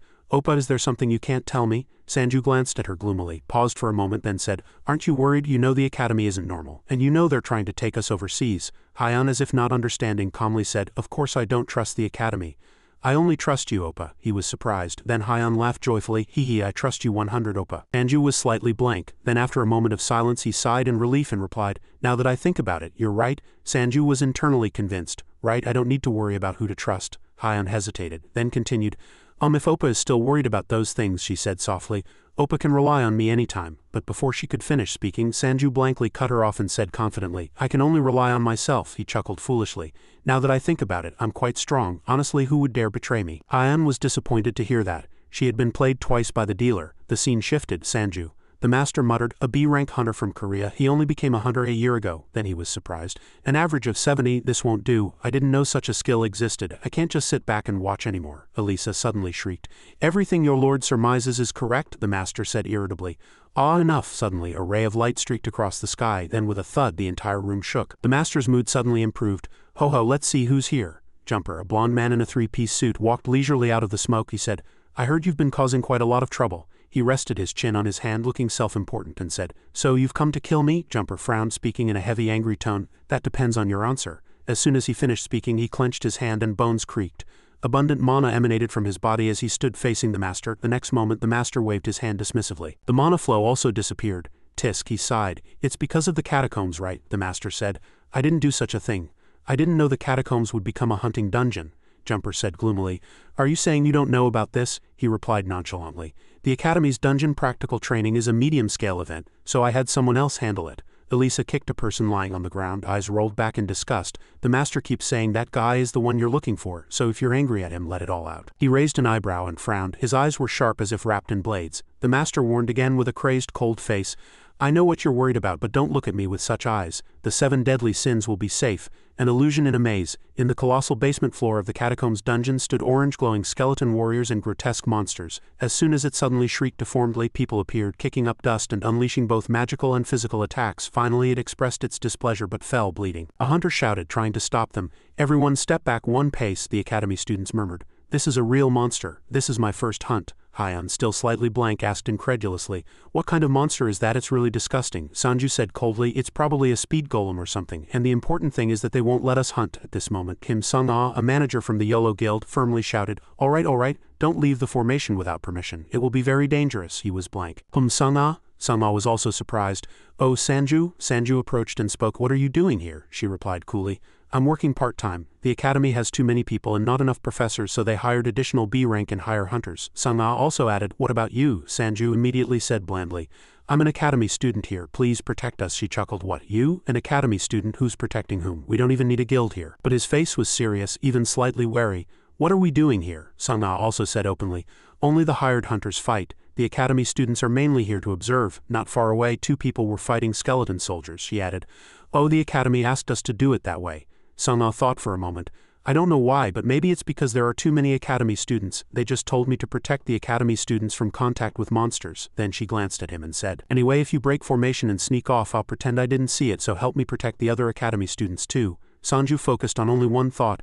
Will she share the labor costs? Suddenly, Hyan's eyes widened and she asked, Who is that woman? Oppa, you look too happy. He was startled and turned around, stammering, Don't do that, you startled me. That's the Yolo Guild manager. She helped me before? Hyan, hearing that, exclaimed in surprise. What? The person Miho Ani was talking about is that person right there? Sanju looked blank and clueless. What? Ani, the one who trained me, was. Meanwhile, elsewhere in a deep isolated place, faint, unclear voices constantly trembled. A shadow crouched, staring at a orb that reflected Sanju's group, muttering. The voice still trembled but became clearer and held a manic meaning. So many people, truly so many people. The person knelt in the center of the hall, scattering a few energy beams around, but his voice was terrified. Oh, they've gathered too many. If this continues. His face turned pale and his eyes widened. He shrieked terrifyingly. Then it's beyond salvation. This person was the master of the maze dungeon. Suddenly a sound reached his ears. Sanju, on alert, wrapped his arm around her waist, pulling her close. Hyan, come here. Hyan froze in surprise. A mage cried out in a trembling voice. They felt a vibration. What's going on? Didn't the ground just shake? His knight companion said in a menacing voice. Everyone get in formation. Right in front of them was a dark, deep, collapsed hole. The knight was startled. Sung-ah also immediately commanded in surprise. Everyone fall back, run quickly, hurry. Everyone scurried and ran at full speed, and the hole grew wider and wider. Sanju quickly carried Hyan on his shoulder. She was startled. Oppa, he said calmly. Relax, it's nothing. Suddenly a system status window appeared. The content below was brief. Sanju with cold eyes. All right. He immediately handed her over to Clone 6. Hyan had no time to react. He leapt into the hole indifferently, adding, You two go first. Clone 6 held her tightly and said firmly, Let's go. Hyan was flustered. Oppa, Sanju buttered irritably as he descended. I hope this isn't a trap. Otherwise you're dead. The person replied comfortably. Good. Then he continued seriously. And one more thing, when this is over you have to tell me exactly who you are. After a while, Sanju suddenly felt a strange, pleasant sensation. Oh, not falling anymore. He felt as if the entire universe was supporting him. Even when he relaxed his body, he closed his eyes and enjoyed it happily. What a soft and warm feeling, this embrace. The system suddenly warned. You've been buried. Sanju, blankly lying on the broken rubble and bones, repeated blankly, I'm buried? He glared at the skeleton near his face in disgust, then irritably gritted his teeth. Damn it, it's not hard to move this, but my whole surroundings are blocked and I can't see anything, so now I don't know where to go. Sanju thought about choosing a direction. Suddenly a ray of light slowly appeared above his head. Rocks were lifted by some ability, and the person said, "It's a skill to scan the surroundings and detect living creatures," he said confidently. "I don't have such a skill." Sanju asked Yang Yan in surprise. "You came here too?" Yang Yan calmly drank water and replied, "Of course, I have no intention of giving up the elixir." He just crawled out of the grave and asked casually, "By the way, why did you fall here?" He frowned hard and asked back, "Do you think I can run like everyone else?" "Of course I didn't escape in time, so I fell." Sanju was speechless. "Why are you saying that so proudly?" Yang Yan said seriously. "I'm not joking. I think many other academy students fell too." He was startled and thought the vibration must have occurred elsewhere as well. Calming down, Sanju crawled out and looked around. It seemed there were many paths. He speculated, "The catacombs is a huge maze-like dungeon, and we seem to have fallen deeper. No one knows where this place leads." The dark catacomb space was always filled with faint dust. Sanju was silent. He sat for a moment on a broken rock and asked softly, "Your teleportation skill, the cooldown is over, right?" Yang Yan answered honestly, "Yeah, do you want to get out of here right now?" Sanju refused. "No, you go alone," he said in a surprised and angry tone. "What? I don't know what kind of monsters are here. Even if you're here." Before Yang Yan could finish speaking, a long writhing monster charged from behind him, opening its mouth to attack. But it couldn't do anything. A kick landed squarely on its face. The kick sent it flying, and bang, it crashed hard into the catacomb's wall. Dust billowed thickly again. Sanju leisurely withdrew his foot and said, "From now on I'm going deeper. I don't have time to take others with me. Anyway, if you're confident, follow me." Yang Yan smiled and immediately opened a teleportation gate, saying, "I'll go back." Sanju praised, "Good choice." He watched him enter the teleportation gate. But he hadn't even left yet when the next moment he sensed something. He whirled around and saw Yang Yan's face poking out from the back gate. Sanju grabbed him by the collar in anger and shouted, "What are you doing now?" Yang Yan also asked blankly, "What's this?" He cautiously speculated. "Damn it, there seems to be some kind of magic that scrambles coordinates all over this maze." He was startled. What is that?" Yang Yan explained. "It's used in security systems. It makes it impossible to teleport in or out of a certain location." This moment, the speed golem monster he had just kicked roared in response again. Sanju approached with interest and at the same time opened a wormhole to summon, saying, "But my spatial gate still works fine." He glanced at him and replied, "Your skill has fixed coordinates. It's different from teleportation. Unless we have a coordinate system on top of it." The clones blankly poked their heads out of the spatial wall. Sanju froze. "Tisk, then that skill is useless now. I can't protect you. So save your potions." After that, Sanju immediately sped up. "Follow me quickly." Yang Yan was flustered. "Don't run away." The monster was still messily collapsed behind them, roaring helplessly. Time passed quickly, and elsewhere a group of people were trapped. One girl among them said in a terrified, trembling voice, "The floor collapsed." "Mom, what should I do?" Ajin, the leader of the Goguryeo team and a B-rank hunter, calmly said, "All right, everyone, calm down and don't separate from each other." Then he turned to his companion and asked, "Still no contact with the people upstairs?" The man in Roman warrior style answered awkwardly, holding his phone. "No signal." Junmin was anxious. The trapped academy students were also slightly agitated. "What should we do? We can't fight," he said heavily. "Damn it, everyone here has basic combat skills, but they don't have enough hunting experience, so they're still very scared. It'll be very difficult to deal with monsters if they appear." Speak of the devil. As Junmin finished his thought, a monster suddenly opened its mouth wide and charged. There was a shadow inside its mouth. Clone 4 suddenly appeared, killed the monster, and cursed irritably. "Why do these damn things keep resurrecting?" Sanju observed him handling it and approached to assess. "It was easy to catch them upstairs, but it's different here," Yang Yan added. "All the monsters here seem stronger than those upstairs. These skeletons have resurrected multiple times."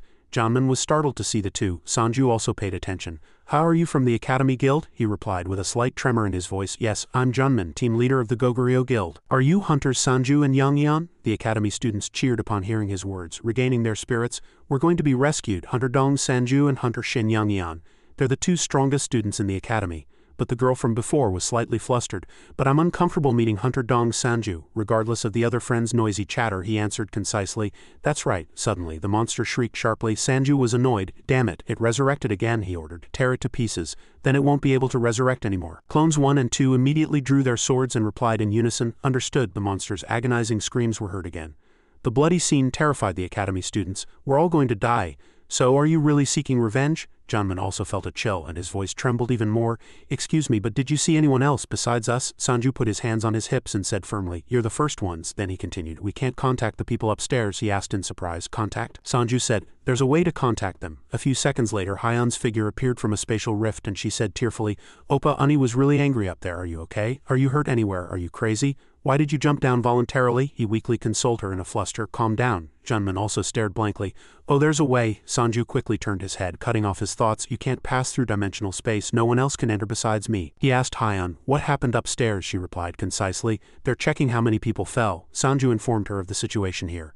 There's a group of academy students here and the guide hunter is Junman. If you find the place where the floor collapsed, you'll know where we fell. Hyeon immediately understood.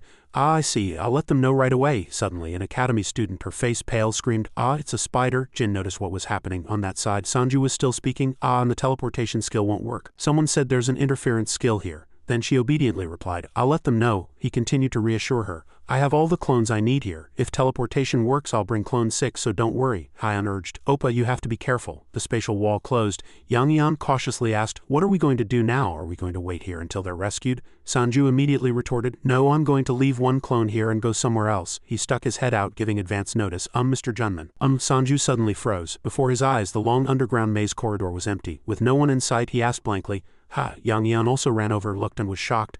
Damn it, where did everyone go? Sanju said worriedly. But I didn't hear any movement or sounds of fighting, he shouted. Hey, use that thing, the one you used to find me. Yang frowned and gritted his teeth, trying to activate his skill with both hands but choked out. Damn it, I told you to save potions. A booming explosion as if tearing space apart reverberated. Yang froze in terror and said in disbelief, There's no one else within a 3 kilometers radius of us. Sanju was startled. He was puzzled. Isn't that strange? I thought teleportation didn't work here. Yang frowned, drank a potion and continued. And of course they don't even have teleportation skills. Sanju was annoyed. Damn it, what the hell happened? But before he could vent his anger, the entire underground maze corridor suddenly shook. Dozens of gigantic monsters appeared surrounding them. Yang was annoyed. Damn it. Sanju on the other hand became even calmer. His face was cold and he slowly drew his sword. This is a maze, not a simple dungeon structure. All the spaces here are constantly changing. At the same time, in the open space where Javan was, he swung his arm decisively. Immediately, a powerful sword will erupted. Javan's tone fluctuated. If you master the sword forms where space has passed, it will become a vacuum. It is a form of swordsmanship that controls the wind to attack opponents. It is also called infeng. After speaking, he turned around and was speechless. Are you listening? Clone 7 had already pulled out a noble chair and table, comfortably slicing meat, and answered honestly, yes. Raven was helpless and depressed. First, practice the sword forms, he muttered to himself. I am S rank. An excellent master, then Javan continued. Just feeling the vibration of the air can be considered the first stage of success, because sword forms are also very difficult. Clone 7 elegantly wiped his mouth. He instructed, Don't use your arm, use your wrist. Before he could finish speaking, Clone 7 immediately swung his sword and his sword will created an infeng several stages higher than his own. A vacuum shock. Raven's eyes widened in surprise, and before he could even comprehend, oh what, how can that happen? Meanwhile the skeleton soldier, cut in half, flew and the clones grabbed the monsters. Yang next to him opened his eyes wide and shouted, Well done. The skeleton soldier complained, shaking its head and shouting. Sanju, without time to care, angrily punched him directly. Damn it, just die. Suddenly the system window reappeared before him. This matter will not end until you kill the one who controls this space. Sanju gritted his teeth. Is this damn thing only capable of saying this now? There are monsters everywhere, and it's even still shaking. He cursed inwardly. This damn thing is controlling this place, Clone 5 asserted. That's right, we must meet him. We can't let him get away with it. Elsewhere, squares floated in the air. The owner of the maze dungeon muttered in a trembling voice, Dong Sanju, there must be a reason, which is why my master warned me in advance. You really have astonishing combat power. He grabbed the box in fear and pretended to cry pitifully. I miss you so much, the owner of the maze dungeon said. The most corpses are piled up around you, so that means you're really strong, but humans facing mountains of corpses always have some limit. Sanju gritted his teeth and swung his sword and blood splattered everywhere. He clenched his teeth. There's no end to catching them. The monsters keep resurrecting and it takes 2-3 times as long to defeat them, and when you think you've dealt with them all, you're moved to another space. Sanju irritably wiped his blade on his arm. HMPH, these damn things keep resurrecting. Is there no other way? Yang crossed his arms and said, I heard that if you have holy power you can burn away the undead, he suggested. How about we start praying now? He was horrified. I'll kill you and turn you into one of them. But Sanju tried the idea of burning. He looked at the clones and asked, You guys can create fireballs and even juggle them, right? Yes. Sanju seriously touched his blade. Then can you infuse a fireball into the sword and spread it throughout the entire blade? The clone hesitated for a moment and then replied, It's possible. At this moment elsewhere, Raven was slightly flustered. Disciple, what are you trying to do? Clone 7 replied firmly, I'm just imitating. Then he awkwardly twisted his wrist. But my wrist will return to normal in 3 minutes. Raven looked at Clone 7 seriously and praised him. Your recovery ability is quite high, he thought to himself. At this level his quick sword is almost comparable to Grand Windblade level 3. He clenched his fist. I knew he had sharp eyes, but I didn't know he could control his body so well. What a capable person. If I teach him well, he might even become a blade that pierces liver. At this thought, Javan said in a gloomy voice, "I'll start a new lesson, so sit down, my disciple. I'll transfer mana to you." In the dungeon, flames blazed, accompanied by maniacal laughter. Sanju raised his sword high and said languidly, "That's right, this is the holy sword." A sword covered in fireballs? Yang Yan's eyes widened. "Then shouldn't you attack with fireballs?" he retorted. "Don't you see, this weapon is imbued with holy power. Look here." Then Sanju swung once and the fiery attack directly hit the golem, making it scream. The golem was engulfed in flames and its screams grew even sharper. Meanwhile, he was speechless, watching another clone use fire, and finally the monster's corpse was charred black. Sanju nodded. "Now they're thoroughly roasted." Yang Yan also didn't comment. I suppose you could say that." He heard it and went crazy. Too much talk. "Why aren't you using holy power-related skills?" he replied honestly. "I have such a skill, but I can only maintain it for 0.5 seconds, is that okay?" At this moment, a stranger suddenly appeared. "It's you, isn't it, Hunter?" Sanju asked with a cold face. "It's me, who are you?" This person was holding an iron bar and his face was identical to the aide who had bowed his head to the oracle. He was neither flustered nor anxious. That's really fortunate. By the way, could you tell me the way out of here? I got lost while sightseeing." He heard the word sightseeing suspiciously and scornfully thought to himself, "Do you think I'll believe that?" Sanju vaguely pointed in one direction. "I don't know the way out, but if you go that way, there might be a way out." The man was delighted. That's fine then, thank you." Then he continued, "By the way, before I go, I have a question. Who are you? You couldn't possibly be sightseeing, could you?" But before he could finish speaking, he cursed inwardly and bent down. "Damn it. My shoelace is untied. I'll tie it for you." The man knelt and tied his shoelace, saying, "Please don't doubt me," he continued. "Don't doubt the path you're on and keep going. You're doing very well." Sanju was suspicious. The man's voice was neither loud nor soft. "The day the truth is revealed is not far off." Yang Yan heard it but didn't pay attention. "HMPH, what the hell is that old man talking about?" After tying his shoelace tightly, the man put his hands on the ground and stood up. "Then thank you for telling me the way, goodbye." He slowly walked away, muttering, "Everything is proceeding as prophesied." He was blank. Damn it, what was that? Suddenly, an urgent message came. "Opa, the telekinesis connection is complete," Hyan said cheerfully. "The rescue team is going to save Opa. You just need to tell me where you are." Sanju replied, "The awakened ones must have arrived by now, right? But there's a bit of a problem." He looked at where he was standing and continued. "The space here periodically changes, teleporting the people inside to random locations in the maze." It moved again. Someone exclaimed in surprise over there. Sanju informed, "We don't even know where Hunter Junman's team went." The worried car was convinced that when the rescue team descended into the collapsed area there would be no one there. The knight also said seriously, "Ask the rescue team to come quickly before they move to another location." Hyan was anxious. "What should I do? If the location keeps changing, they won't be able to confirm the rescue." He cut her off. "I can do it." She was startled. "Why?" Sanju said confidently. "The guys with the best memory are here. Get ready. From now on we're going to map this place." From the tracking orb, that person stared at the clones who were each going in different directions in incomprehension. The voice trembled. "They're scattering," the owner of the maze dungeon said energetically. "That's right, that's what happens if someone stays there for too long. Everyone is desperately trying to find a way out of this place to be rescued," he said maniacally. "But it's impossible. They have to realize that a good sense of direction is useless in this fluctuating space. Everything has become easier. Everyone just wait a little longer." Staring at the orb, the owner of the maze dungeon became even more maniacal. "That's right, keep running." He laughed maniacally, and the laughter didn't stop. The squares were enveloped in energy floating in the air. The owner of the maze dungeon suddenly stopped, his face filled with surprise and shock. "Over there," the clone reported while running. "This is a place I've never seen before." "Name it." Point a bar. He ran into a spatial gate crack and quickly said, "It's 500 meters away from where we first fell. I've been here before." "On the path ahead, we need to turn right at the three-way intersection," another clone analyzed. "Right, left, right, right. It will move from point B3 to point A2. The combat point occurred about 640 meters from point A3. The area around where we met Hunter Junman's group is named point C3 to the right of point D2. From the spatial gate crack, the starting point continued to transmit information. Go another 14 meters and turn 30 degrees left. Another clone drew a picture outside. Yang Yan asked in surprise, "What's that?" He replied. "I dispersed the clones and their paths were recorded as they moved. Even when they were teleported elsewhere, they just needed to accurately remember the path they had taken. They would eventually reach a convergence point where the paths meet. By combining everything, we could create a map where complex areas were connected somehow." He asked as if in disbelief. "They can remember every place they visited, even the direction they took." Sanju said blankly. "I can't." Suddenly, a report came from a spatial rift. "I met Hunter Bay Junman's team. I met a new group of Academy survivors. It's the same here." He was surprised. He immediately made contact. "Are you listening?" Hyan hastily replied. Yes." The rescue team was standing nearby. Sanju said, "I'll tell you the location." The clone holding the map added, "I will tell you starting from the north, the closest point to where Master fell." After that, the rescue team found Junman's team. Next, they also found the Academy team and other hunters. Everyone quickly reunited. Sanju breathed a sigh of relief. "Phew, saving people is always interesting, isn't it?" The owner of the catacombs, seeing this sight, was enraged. He violently scraped the floor, threw his head back, and shrieked intermittently, Dong Sanju, how dare you? The clones quickly gathered, and the map structure seemed almost complete. The upper maze was a huge circular shape, and the combined image of countless small sections was almost accurate. After observing, Sanju said, the strange movements must be due to some skill. If it's a skill, there should be a range limit. If so, the one who created this maze, he pointed to the center of the circle, must be at the center of this place. Sanju opened a spatial wall and spoke seriously, everyone focus. Let's find the one who caused all this. Before Sanju could even finish speaking, Yang Yan cut him off for a moment. He pointed to himself and said, first you need to take me outside. Take me to where the rescue team is. Sanju gritted his teeth in anger. Over there. The owner of the catacombs staggered. He muttered to himself, I'm sorry to everyone, I can't save everyone. Suddenly he came to his senses, pulled up the lapel of his chest and stammered, but it's alright, I can still save them.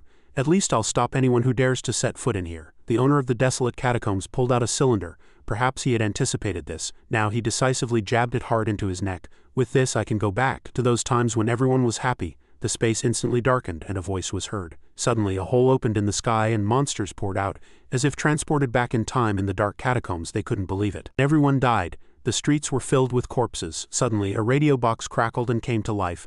Attention, everyone listening to this broadcast. The young man urgently shouted. The radio is working, the announcer must be alive somewhere. The radio voice continued.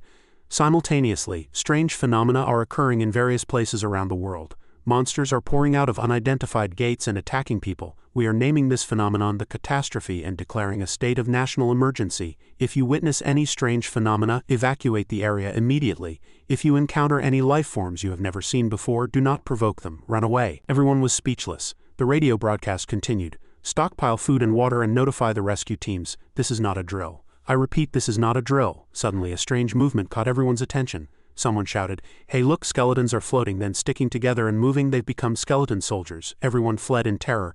The bones are moving, everyone run. A girl from the team fell and frantically called for help. A skeleton soldier rushed from behind her, then suddenly disappeared. They were shocked. It disappeared behind them. Someone suddenly said, don't go outside. The person's hands were covered in magic. The man looked tired. I can protect everyone here.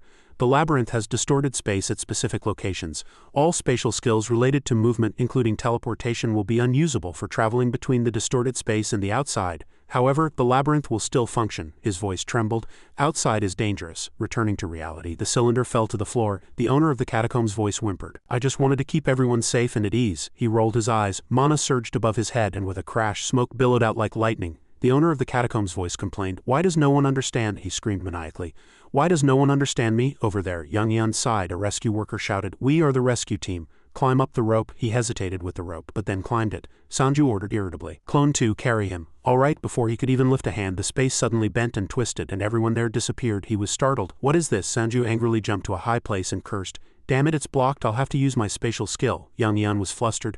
So you're going to leave me behind? When Sanju opened a spatial wall, that too was severely disturbed, leaving him blank.